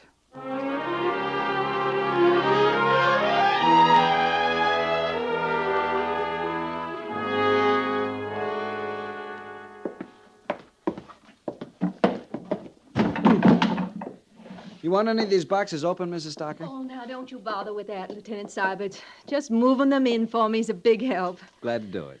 Ah, I declare you think they give a body time to move into their quarters. Here it is, less than a week, and Blade's already drawn Officer of the Day. That's the Army for you, Mrs. Stocker. You draw the duty, you do it, that's all. Now, you're not going to start lecturing me, too, Lieutenant Seibert. Sorry, ma'am. I didn't mean it to sound that way. Oh, don't mind me. Blade says I rile easy, and I guess I do. But he's all so new to me. And folks from Captain Quint's up and down have been mighty free with their advice. Well, they're just trying to help. Well, I'm sure of that. But there's help and help, if you know what I mean. Yes, ma'am. Now you, Lieutenant Seibert, helping me move my books and belongings in. I can appreciate that more. Books, huh? No wonder those boxes are so heavy. Mm-hmm. My school books. I taught the grades back home before I married Blade. Teaching was my whole life, till him. I tell you, I couldn't leave my books behind me. I just couldn't. I can understand that. You can't? Yes, ma'am. I brought a lot of books out myself from West Point. I attended the military academy. My goodness, a real West Pointer. I declare. Mrs. Stocker, are there any more boxes of yours out there on the wagon? Well, not exactly. I mean, not on the wagon. But there are more boxes somewhere. Can you forgive me, Lieutenant Seibert? They're clear down at the post office. Now, I know you don't have the time to go all that way. I'll be glad to, ma'am. Well, I'll be more than grateful. I'll make the nicest cherry tarts, Lieutenant. I'll see you get some soon. I'd like that, ma'am. I won't be long.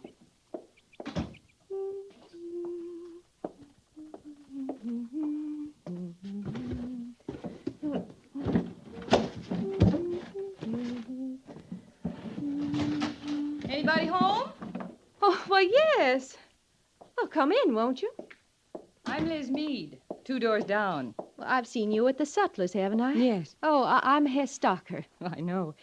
Is it all right to sit on one of these boxes? Well, I'm afraid they're all I have to offer right now. I feel like I know you. Weren't you at Fort Kearny with Blade? No. We've just been married a month. I've never been anywhere with Blade but here. Oh? Well, my husband knew Blade better than I did, but there's sort of a link between anyone who served there. Fort Kearny? It's up on the old Bozeman Trail. It's closed now. That's all Indian territory since the treaty, but You must be mistaken about Blade, Mrs. Meade. He's never mentioned Fort Kearny to me. But I'm sure he was there. There were 5 companies of infantry. Oh, your husband's an infantry officer? Uh-huh. Well, that explains it then. You must be wrong about Blade. He's in the cavalry. There was a company of cavalry, too, under Captain Fetterman. Well, it's not important, of course. But I know Blade would have told me. Of course, I'm sure he would. And as you say, it's not important. Well, can I help you with anything? No, thanks kindly. Oh, my goodness, I almost forgot. I brought you a little present. Well, aren't you nice? I have a practical turn of mind. It's something no army wife should be without. What? Well, these are cartridges. Well, I just assumed yours was a .38 like mine. Well, I don't know. You know about firearms? A woman has to, out here. Well, I don't understand. A big post like Fort Laramie, with all these men here to protect us. But the men aren't always here, Mrs. Stocker. My husband and most of the infantry are out now. These are the facts of the West. Mm-hmm. Many of the Indians are hostile, and the fate of white women in their hands... Well, it's best to know how to defend yourself. You've had to defend yourself? Many times. At Kearny, the women held the fort in one Indian raid with less than a dozen men to help. Were any of the women killed? Some. And some carried off by the Sioux. Dying's easier. I'm a school teacher, Mrs. Meade. I want to make my way out here teaching the young that you don't have to kill to get along. I think schools are more important than guns. We can use the schools, Mrs. Stocker, and there's not a woman out here who won't want to help you get them. But till you do, you have to live. I guess I can defend myself if I have to. Well, it isn't always a case of defending yourself.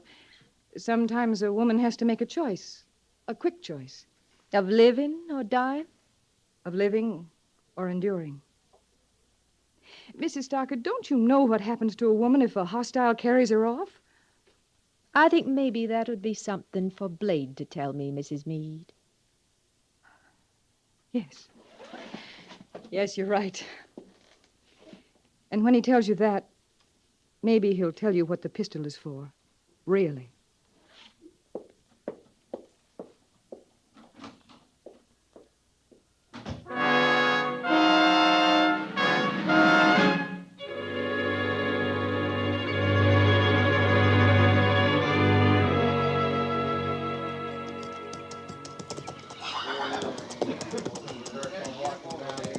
Can I talk to you a minute, Captain?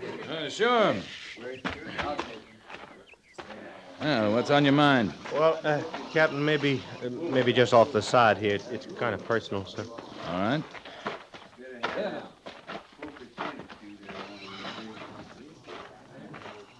Would you be willing to do some talking for me, Captain? I just can't seem to be getting that job done with Hess. Using firearms and all, I mean. You sure you're trying hard at it? I don't know what that means. I'm trying. I've been trying, Captain. There's a lot I told her. And a lot of times. Lots you haven't told her. Well, it looks like a big Fort Laramie. I'd have swore I wouldn't know anyone here from the old days. Sure didn't reckon to run into Miss Meade again. She told you, huh? It's a secret you were at Fort Kearney? Well, no, not that. Well, they're just hard words to say to Hess, Captain. It all happened kind of quick, like our marrying and moving out here. I know Miss Meade didn't aim to, but she sure didn't do me no good bringing up Kearney to Hess. Miss Meade didn't get very far with your wife, and I can't talk to her about Fort Kearney. I wasn't there. But we only been married a month. We don't even know each other right good yet. Now, well, how are you going to say to a brand new bride that she ain't the first? I mean, you was married before. I don't know that. But you're the one to tell her, if she's told. Blade, what's the matter with you? There's a lot, I guess. First you say, will I talk to your wife about her need for a pistol? Then you drag Fort Kearney into it. Now you're talking about you were married before. Well, don't you see, Captain, they're all the same thing in a way. It don't come easy to give Hess a pistol and tell her to use it on herself if it looks like she's going to get took by Indians. Captain, I've done it before at Kearney. And that wife had to use that pistol on herself. I didn't know that, Blade. I don't think Mrs. Meade knew it either. I'm sorry. No, Captain. No. Sorry's no matter. It's not your fault. Captain, can't you see? I done it once. And it don't set well the second time. It just might could go hard with a man. You ever said it all out this way before, Blade? No, sir, not out loud. You might feel some better. Now it's said. Yeah, I reckon I might. Obliged to you for listening anyways, Captain. Blade. Sir? You'll want to say something to her tonight. Tonight? We're moving out tomorrow.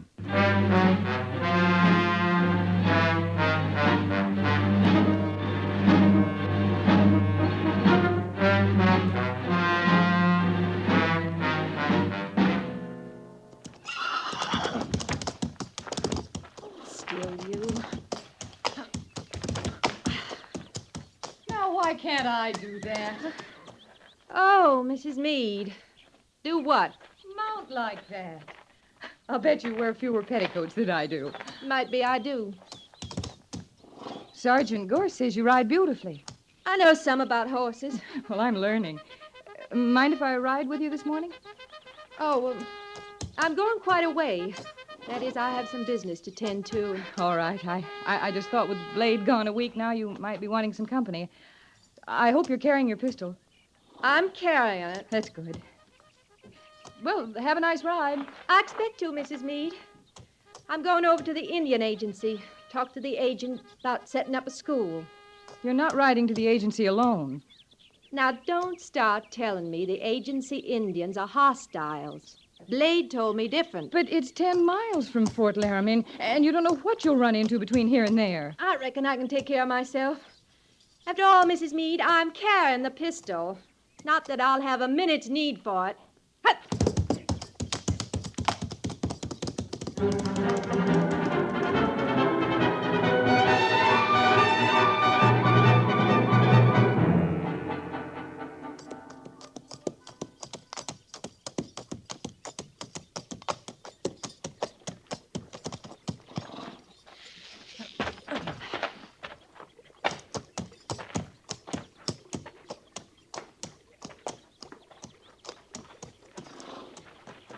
I guess you could do with the water. More of a ride than I thought. Oh,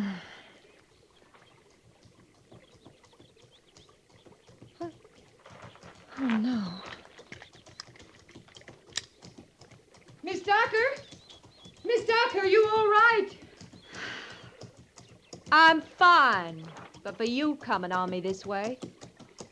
Do you know how near I came to firing on you? I've been trying to get within earshot of you all the way from the fort. This is a very stupid thing, riding off alone this way. I might have shot you. Seems to me you're the stupid one. I suppose I am, but you've got to realize the dangers out here, Miss Docker. At least with the two of us, we're protection. Wait. What? Wait, it's over there. In that brush near the trees. Something big. How can you tell? I don't see anything. It moves big. Timber wolf, maybe a wildcat. I hope not. I hope that's all it is. You're just trying to frighten me. Hold your pistol steady toward that big tree and be quiet.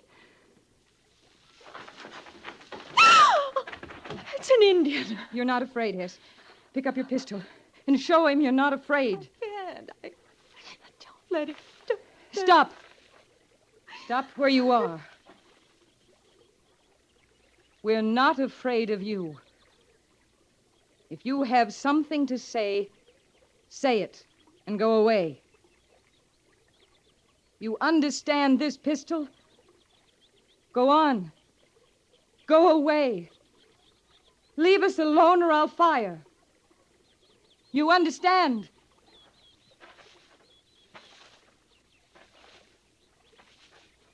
What's he going to do? One more step, and I'll fire.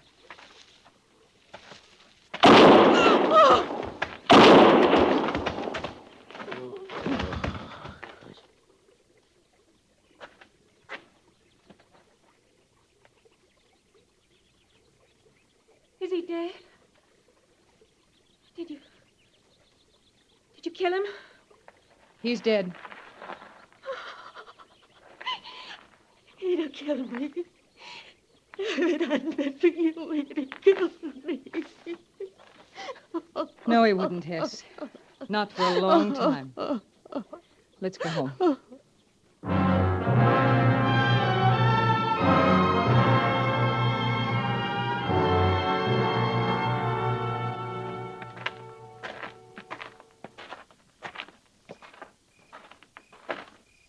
You reckon she's hurt somehow, Captain? No, I don't see how.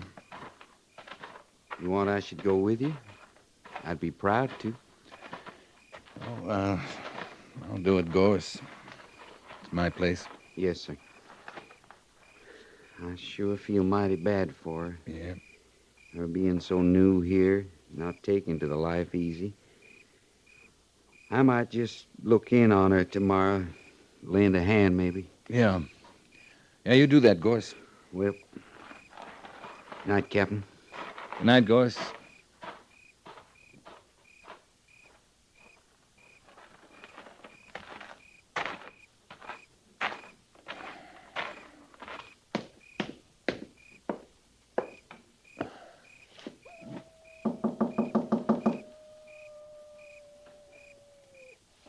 Miss Dunker?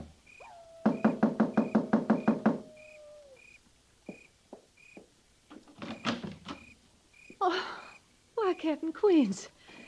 You're about the last person I expected to see. Oh, is Blade with you? Can I come in, ma'am? Oh, well, of course you can. Please come in. I don't know where my manners are. I guess it was seeing you, and if it was anyone, I thought it would be Blade. You want to sit down, Miss Tucker? You've come about Blade, haven't you? Something's happened to Blade. He's dead. He's dead? Sometimes it's better hearing it right out. You want to sit down now, ma'am? Yes. Yes, I think I do. Would you like a drink of something, or do you want to hear about it? I want to hear. It happened quick, Miss Tucker, and if it's got to happen, it's best quick. He didn't know? He didn't suffer? Oh, ma'am. One shot, clean. That did it. I don't know what it'd mean, but Blade would want it just that way. I guess he would. Captain, we didn't even know each other yet. There hasn't been time. Yeah, he said that, too. That night before he left, he kept trying to tell me something. He'd try, and then he'd fret a while, and then he'd try again. Finally, he just threw that blame pistol on the dresser, and he said to me, "Take it, Hess, honey. Know how much I love you." That's the last words he said to me. I think he was trying to tell me something, Captain. I think he told you something, ma'am. Know how much I love you. Oh, Blade. Blade, honey. Miss Tucker, if I can do anything... You can go. Leave me be now. I want it that way for now. You'll be all right alone? I gotta find that out for myself, Captain. Yes, ma'am. I'm right sorry, Miss Tucker. Captain, Yes? you brought him back, did you? Back to the fort? We brought him back. I'm glad. Night, Miss Tucker.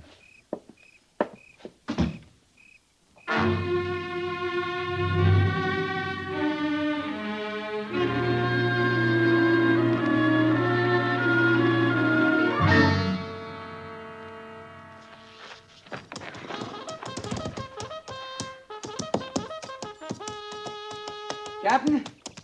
Captain Quint! Oh, morning, Sergeant. You heard about her, Captain? Mrs. Tucker? What about her? She's gone. Gone? Where? How? I went over there right after reveille, like I planned last night. I couldn't raise her, so I figured she was sleeping heavy.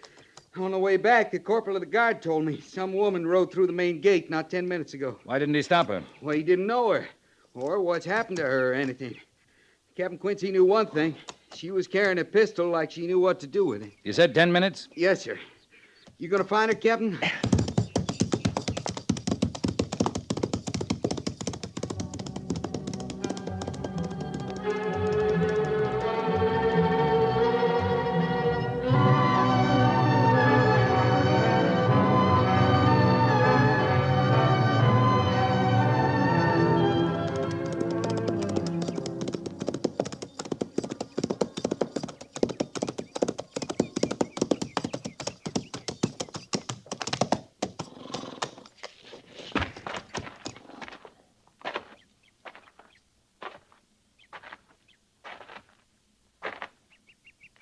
Ma'am?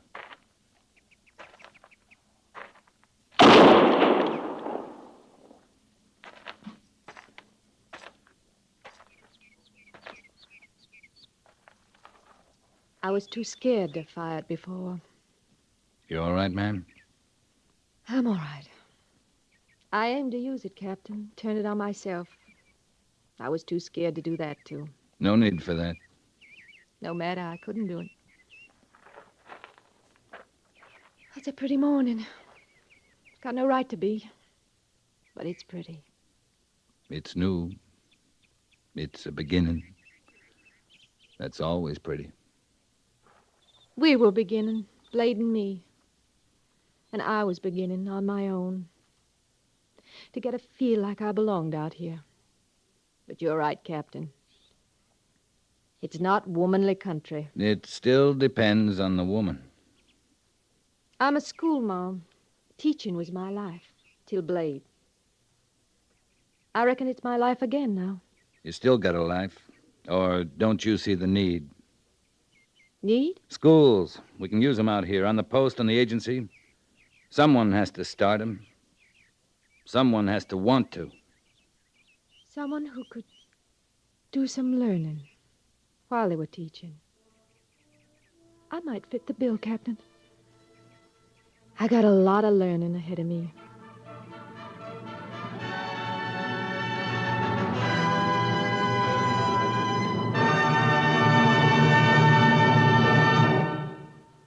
Fort Laramie is produced and directed by Norman Macdonnell and stars Raymond Burr as Lee Quince, Captain of Cavalry, with Vic Perrin as Sergeant Gorse. The script was specially written for Fort Laramie by Kathleen Height, with sound patterns by Bill James and Ray Kemper, musical supervision by Amerigo Marino. Featured in the cast were Harry Bartell as Lieutenant Seiberts, with Gene Bates, Lynn Allen, and Lawrence Dobkin.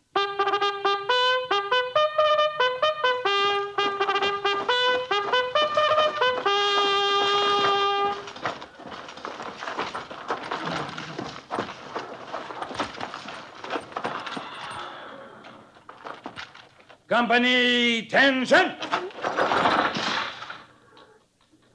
Dismiss.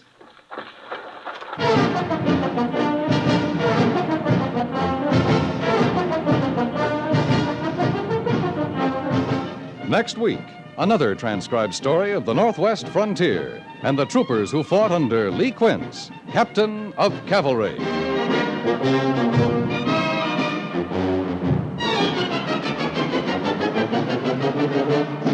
Each of us has an important part to play in defending our own locality as well as our country as a whole. If Los Angeles, Chicago, or Cincinnati is bombed, it will directly affect every farmer in North Dakota or miner in Kentucky. Won't you give a few hours of each week as a ground observer or a worker in a filter center to help your country? Become a Ground Observer Corps volunteer in your community. Write or telephone your nearest Civil Defense Center or write to Ground Observer Corps, Air Force, Washington, D.C.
Company, charge!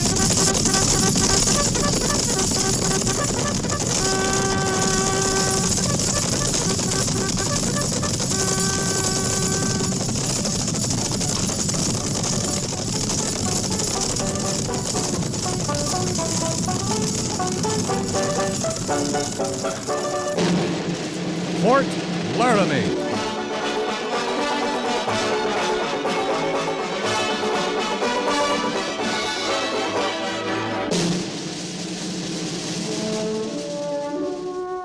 Fort Laramie, starring Raymond Burr as Captain Lee Quince. Specially transcribed tales of the dark and tragic ground of the wild frontier. the saga of fighting men who rode the rim of empire, and the dramatic story of Lee Quince, Captain of Cavalry.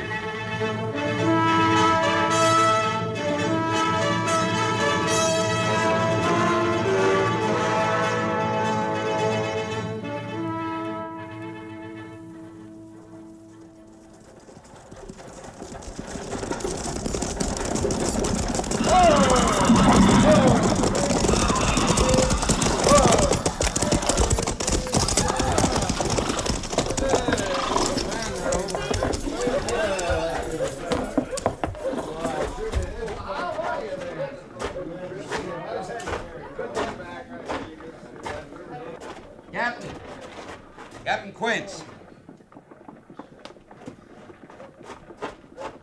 Sergeant Gorse, how are you? Oh, it's sure good to see you, Captain. You look kind of funny, though. What do you mean? Well, them clothes, mufti. I ain't used to you out of uniform. I'll be back in uniform at midnight tonight, Sergeant. We'll stay in town till then, and you can buy me a drink. Me? I thought you was going to get rich in St. Louis. Did I say that? Well, you talked about nothing else before your leave come through. Just proves you shouldn't believe everything you hear, Sergeant. Yes, sir. I'll try to remember that. See that you do. And to really fool you, I may go back to St. Louis. Quit the Army? Man can make money there, Sergeant. I don't mean gambling. I mean honestly. In an honest business. Buying things. Selling them. Well, sir, the Army's sure no place for a man who wants to get rich. I'll say that. The Army's no place for a man who wants to do any living at all. You're either turning black with the boredom of garrison, or you're riding hell-bent into nowhere. That's sure enough true, Captain. Well, come on, let's get our drink.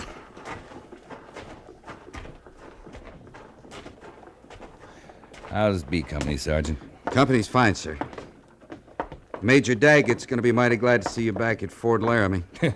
He isn't going to see me till midnight. He'll be waiting up. Send me into town to tell you. Oh? Something wrong? Yes, sir. Well, what? Arapahoes. They've been raiding for horses. Massacred a whole family over in the basin about 10 days ago. You mean they jumped the reservation? Not the whole tribe, just a few of them, I guess. Mr. Seiberts took B Company out last week, but he didn't have any luck. Why not? I don't know, Captain. I wasn't with him. What? I've been on sick list till 2 days ago. Sick list? You? Yes, sir. Pack mule kicked me in the belly. Oh. Well, a little whiskey will cure that, Sergeant. Well, here we are. Mr. Seiberts is feeling mighty bad about it. Your belly? Like I said, it's good to have you back, Captain. Bottle of rye and 2 glasses. Coming up. The Army. And Moylan. Look at what came in. What's his trouble? 8 soldiers, I guess. Like a lot of people. Since Richmond. Yeah, too much war, maybe. I guess everybody'd like to forget it now. We'd all like to forget it. There's a war still going on. You're right, sir. Who do they think stands between them and all the hostiles out there waiting to hack them to pieces? Who does all their dirty work for them? It isn't like people to be grateful for any favors, Sergeant. No, sir, I guess not. When I think of the troops aching for home while they sweat and freeze and spill their blood all over the frontier for 50 cents a day, it makes me mad. Tell me about St. Louis, Captain. Here's your liquor, gentlemen. Hey, you! Hold it!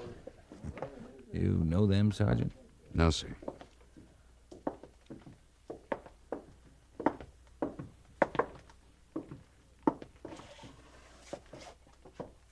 What's your trouble, mister? My name ain't Mister. It's Rudio. I ain't talking to you. I'm talking to the soldier. I'm with the soldier. You stay out of this. You know what's good for you. You tell him, Moylan. What do you want from me? I never saw you before. Yeah. You won't want to see us again after we're through with you. What's this all about? We don't like soldiers drinking where we drink, mister. We like to teach 'em a lesson now and then. Don't we, Moylan? Yeah, we do it, too. Now, You just shut up, mister. What's the matter with you? Coming in here with a soldier. Gonna drink with him, too. Rudio, I just guess that he ain't no better than no soldier himself.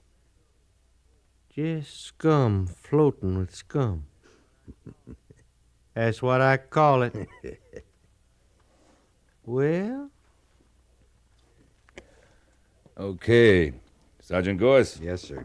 You can have Moylan there. Thank you, sir. Move out.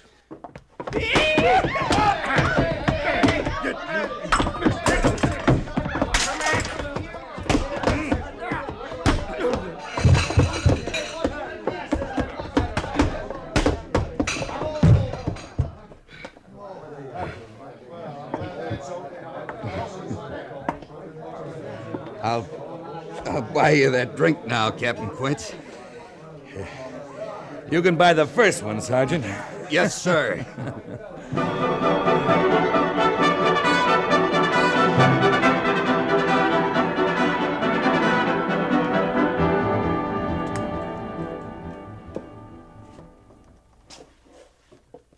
You're half an hour late, Captain Quince. I was on the post at midnight, Major.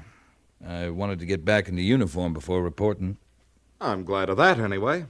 I kind of figured you would be. You still think I'm too Army, don't you, Lee? We've known each other a long time, Major. Since Vicksburg with Grant.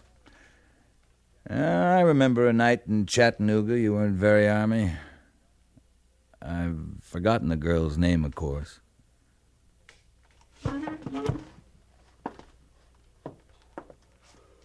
Captain Quince, I trust Sergeant Gorse told you about the Arapaho trouble. Yeah.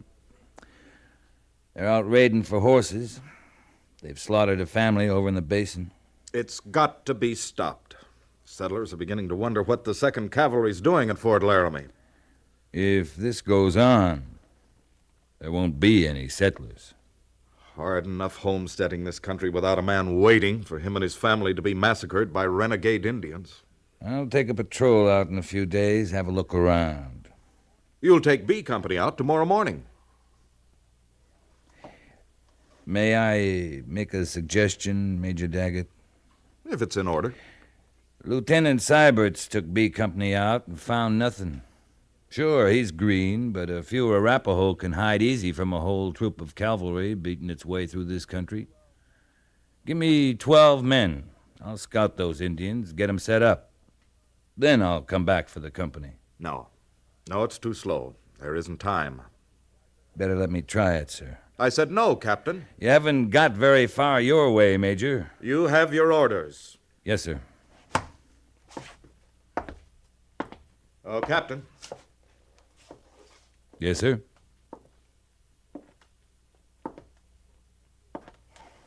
I heard you and Sergeant Gorse were in a brawl earlier this evening in town. Conduct unbecoming an officer. You should learn to control your temper, Captain. I wonder what family the Arapahoes are putting the knife to tonight, Major Daggett. Should never start this sort of thing with you. Take your patrol. Yes, sir. Any further orders? May have Sergeant Gorse and Lieutenant Syberts, but no other officers or non-commissioned officers. Right. Pass your men through the main gates of the post half hour before reveille. Any questions? No, sir. Then move out.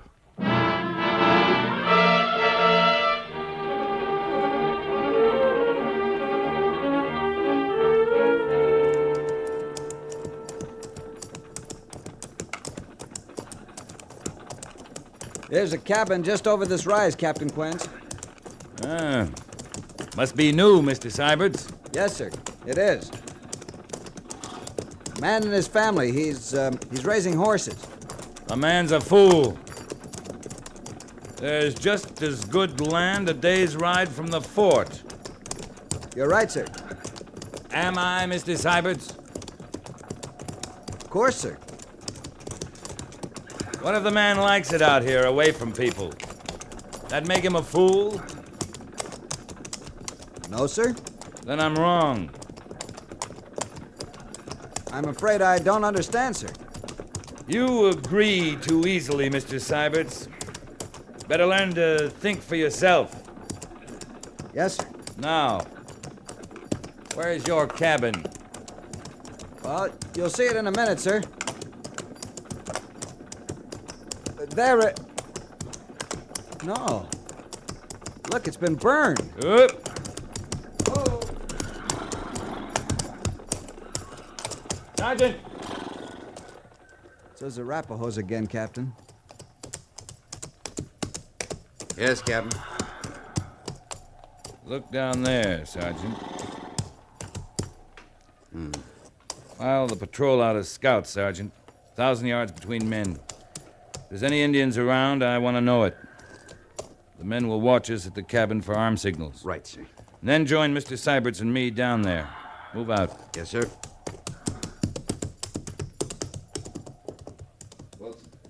Follow me, Mr. Syberts.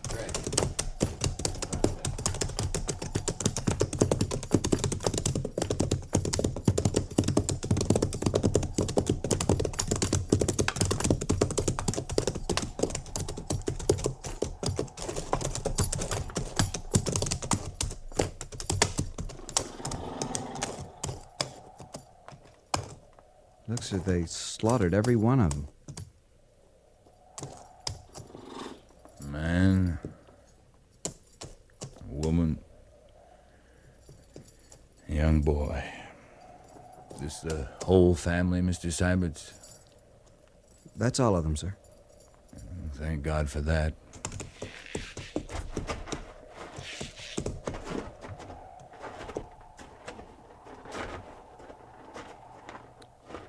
Every one of them scalped. Even the boy.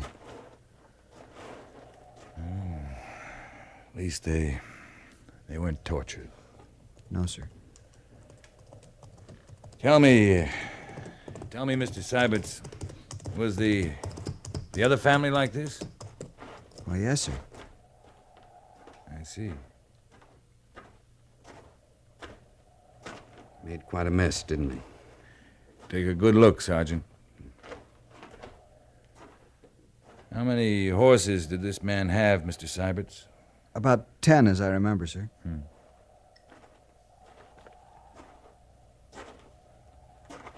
Well, Sergeant? Funny thing. What is?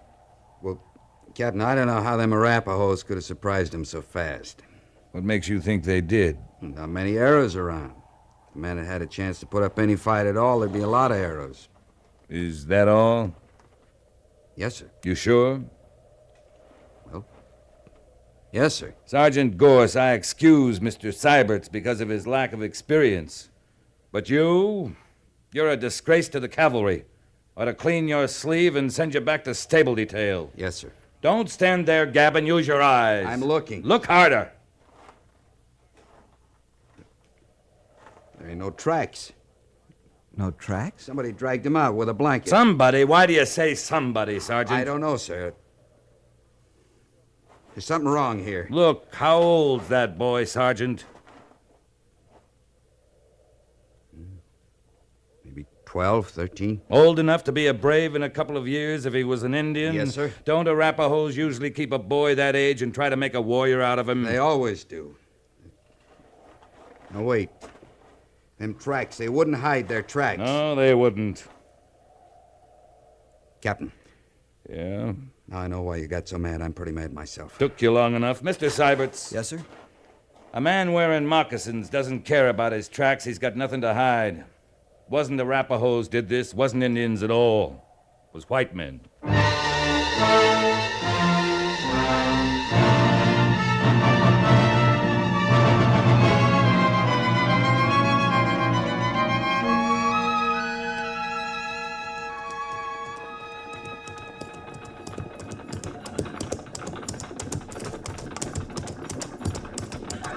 Whose place is this, Captain?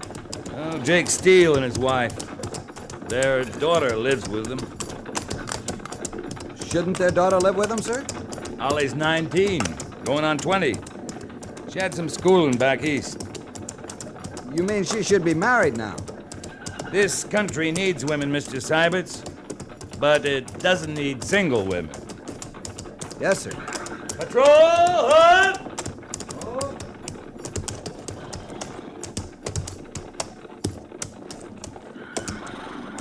Mr. Syberts. Yes, sir? Dismount and unsaddle. Dry the horses, turn them into the corral yonder. Cache the saddles over in that brush so they can't be seen.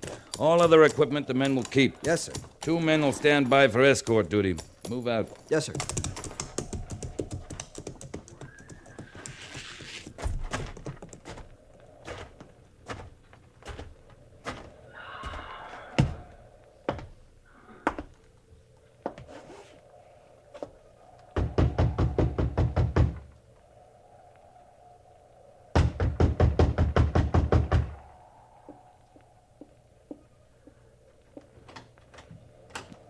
Captain Quince, Miss Steele. Well, Captain, what are you and your troopers doing out here? I'll tell you if you ask me in. Oh, well, come in.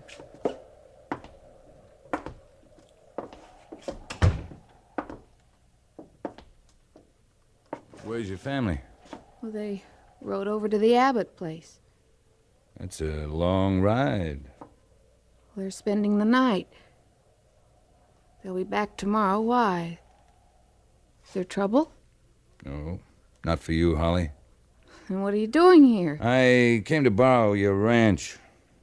What? I need it for a few days, maybe a week. Now, Captain, You and your folks can stay with the Abbotts for a while. I'll send for you when I'm through here. You seem to have it all figured out. I have. Of course. Shall I leave right now, Captain Quince? Sooner the better. I'm sending an escort with you. Well, that's very kind of I you. can spare a couple of troopers. And you'll move in here. Sergeant Gorse and me. Wouldn't you like for me to stay and cook for you? Oh, no. You couldn't do that. Why? Don't you think I'm a good cook? Maybe when this is over, I'll ride back sometime and find out. Captain Quince, just because you and I've met once or twice at Fort Laramie Now, dances... just a minute, Miss Holly. You don't understand. Don't I? I should have explained. There's going to be a fight here. Fight? I'm using this place for a trap, baiting it with a bunch of horses. And when the men I'm after come for them, well, we'll be waiting. What men? Men who've been stealing horses, murdering settler families, blaming it on the Arapahoes. You mean it's white men who've been doing that? I do. Captain Quince, I'm beginning to understand that being in the cavalry, you're accustomed to ordering people around and not explaining anything. I'm sorry, Holly. I upset you. Now, if you'll wait outside while I get some things together, I'll ride up to the Abbotts with that escort you promised me. Good. Oh, Captain, Yes? I hope you have a chance someday to find out about my cooking. What I mean is, good luck. Thank you, Holly. Go on, get out of here now.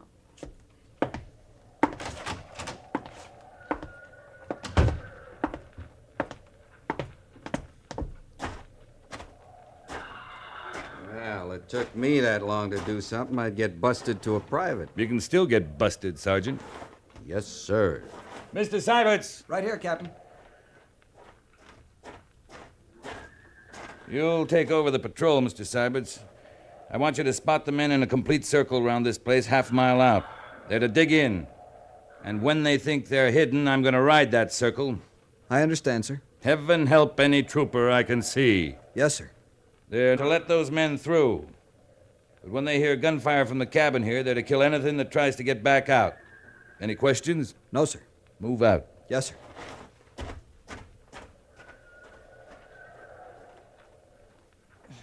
Well, Sergeant, you and I are going to be sitting on the pan of this trap.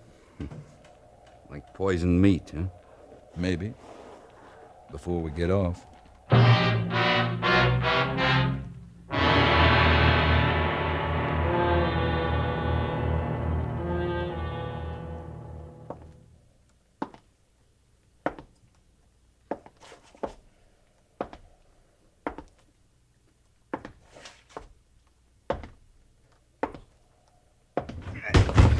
You have to do that, Sergeant. I didn't join the army to be locked up in this coop for 3 days. Maybe you'd rather be sitting outside with the real men, half buried, afraid to move, with nothing but a canteen of water and a handful of jerky. And no smokes? And no smokes.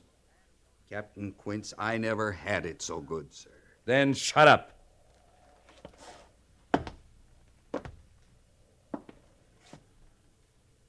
Dark out already? Good. Ain't the kind of men who'd attack even a woman in the daylight. No, I guess not.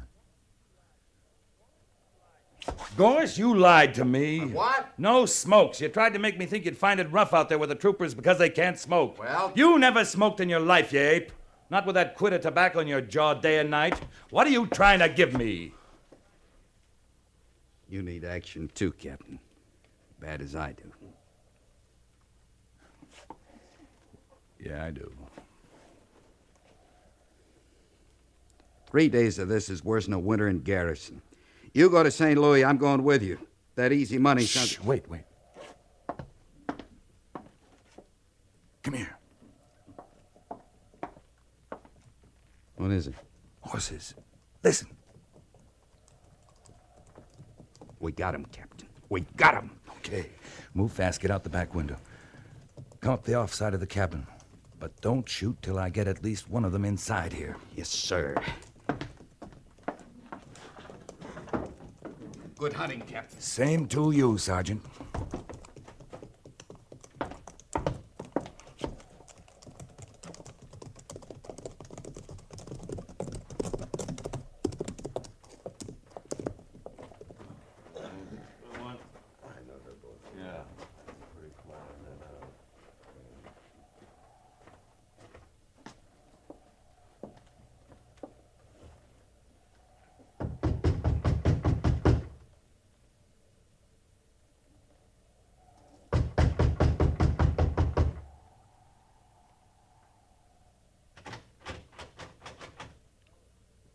Hello?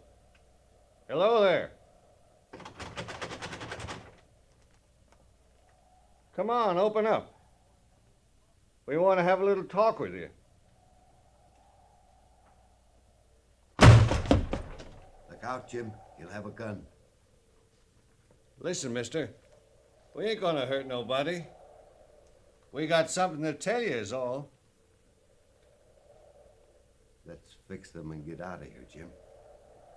We're just passing by, mister. Got some news for you. Maybe there ain't nobody home. They wouldn't leave all them horses alone, would they? I'm coming in, mister. Don't shoot now.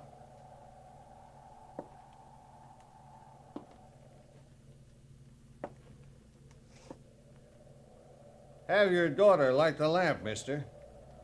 Then we can talk.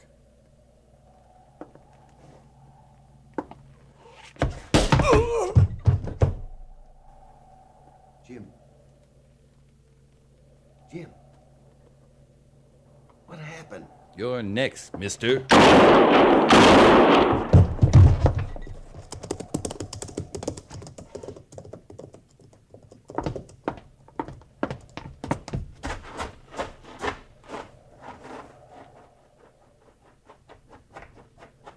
You okay, Sergeant? Yes, sir. Well, we got 2 of them anyway. I didn't realize there were more than that. He was holding their horses. Well, the troopers will take care of him. They deserve a little action, too. They sure do. Who are they, do you know? Strangers. One inside dead? I didn't kill him. What? You took an awful chance, Captain. It'll be worth it. Maybe we can find out what they did with all the horses they've stolen. Maybe we can take them back. Yes, sir. But Well, there's 2 families won't never get theirs. Hear that, Captain? Mission accomplished. No more women and kids dying hard. Feels kind of good, don't it, Captain? Don't it? Sergeant? Yes, sir? Feels a whole lot better than making money in St. Louis.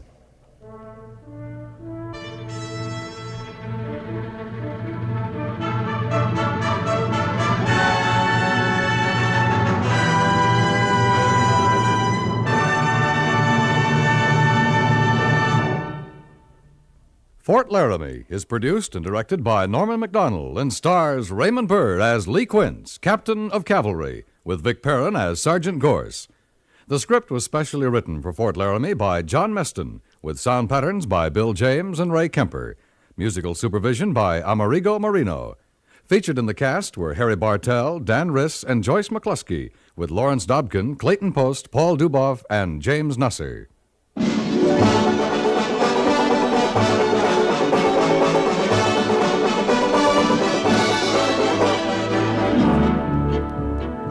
Old Man Trouble takes it on the chin 5 nights a week when Bing begins to sing, which is just dandy for everybody else who's listening in.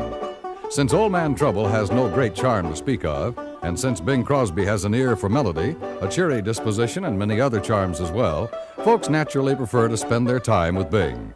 For good company and easygoing songs, hear The Bing Crosby Show Monday through Friday nights over most of these same stations.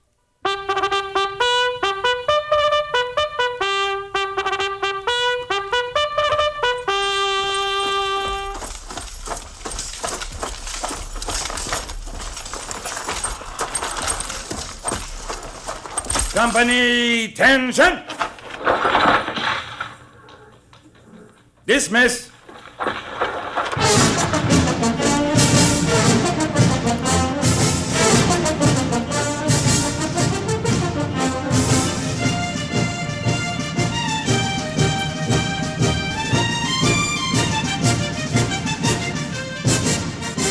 Join us again next week for another transcribed story of the Northwest frontier and the troopers who fought under Lee Quince, Captain of Cavalry.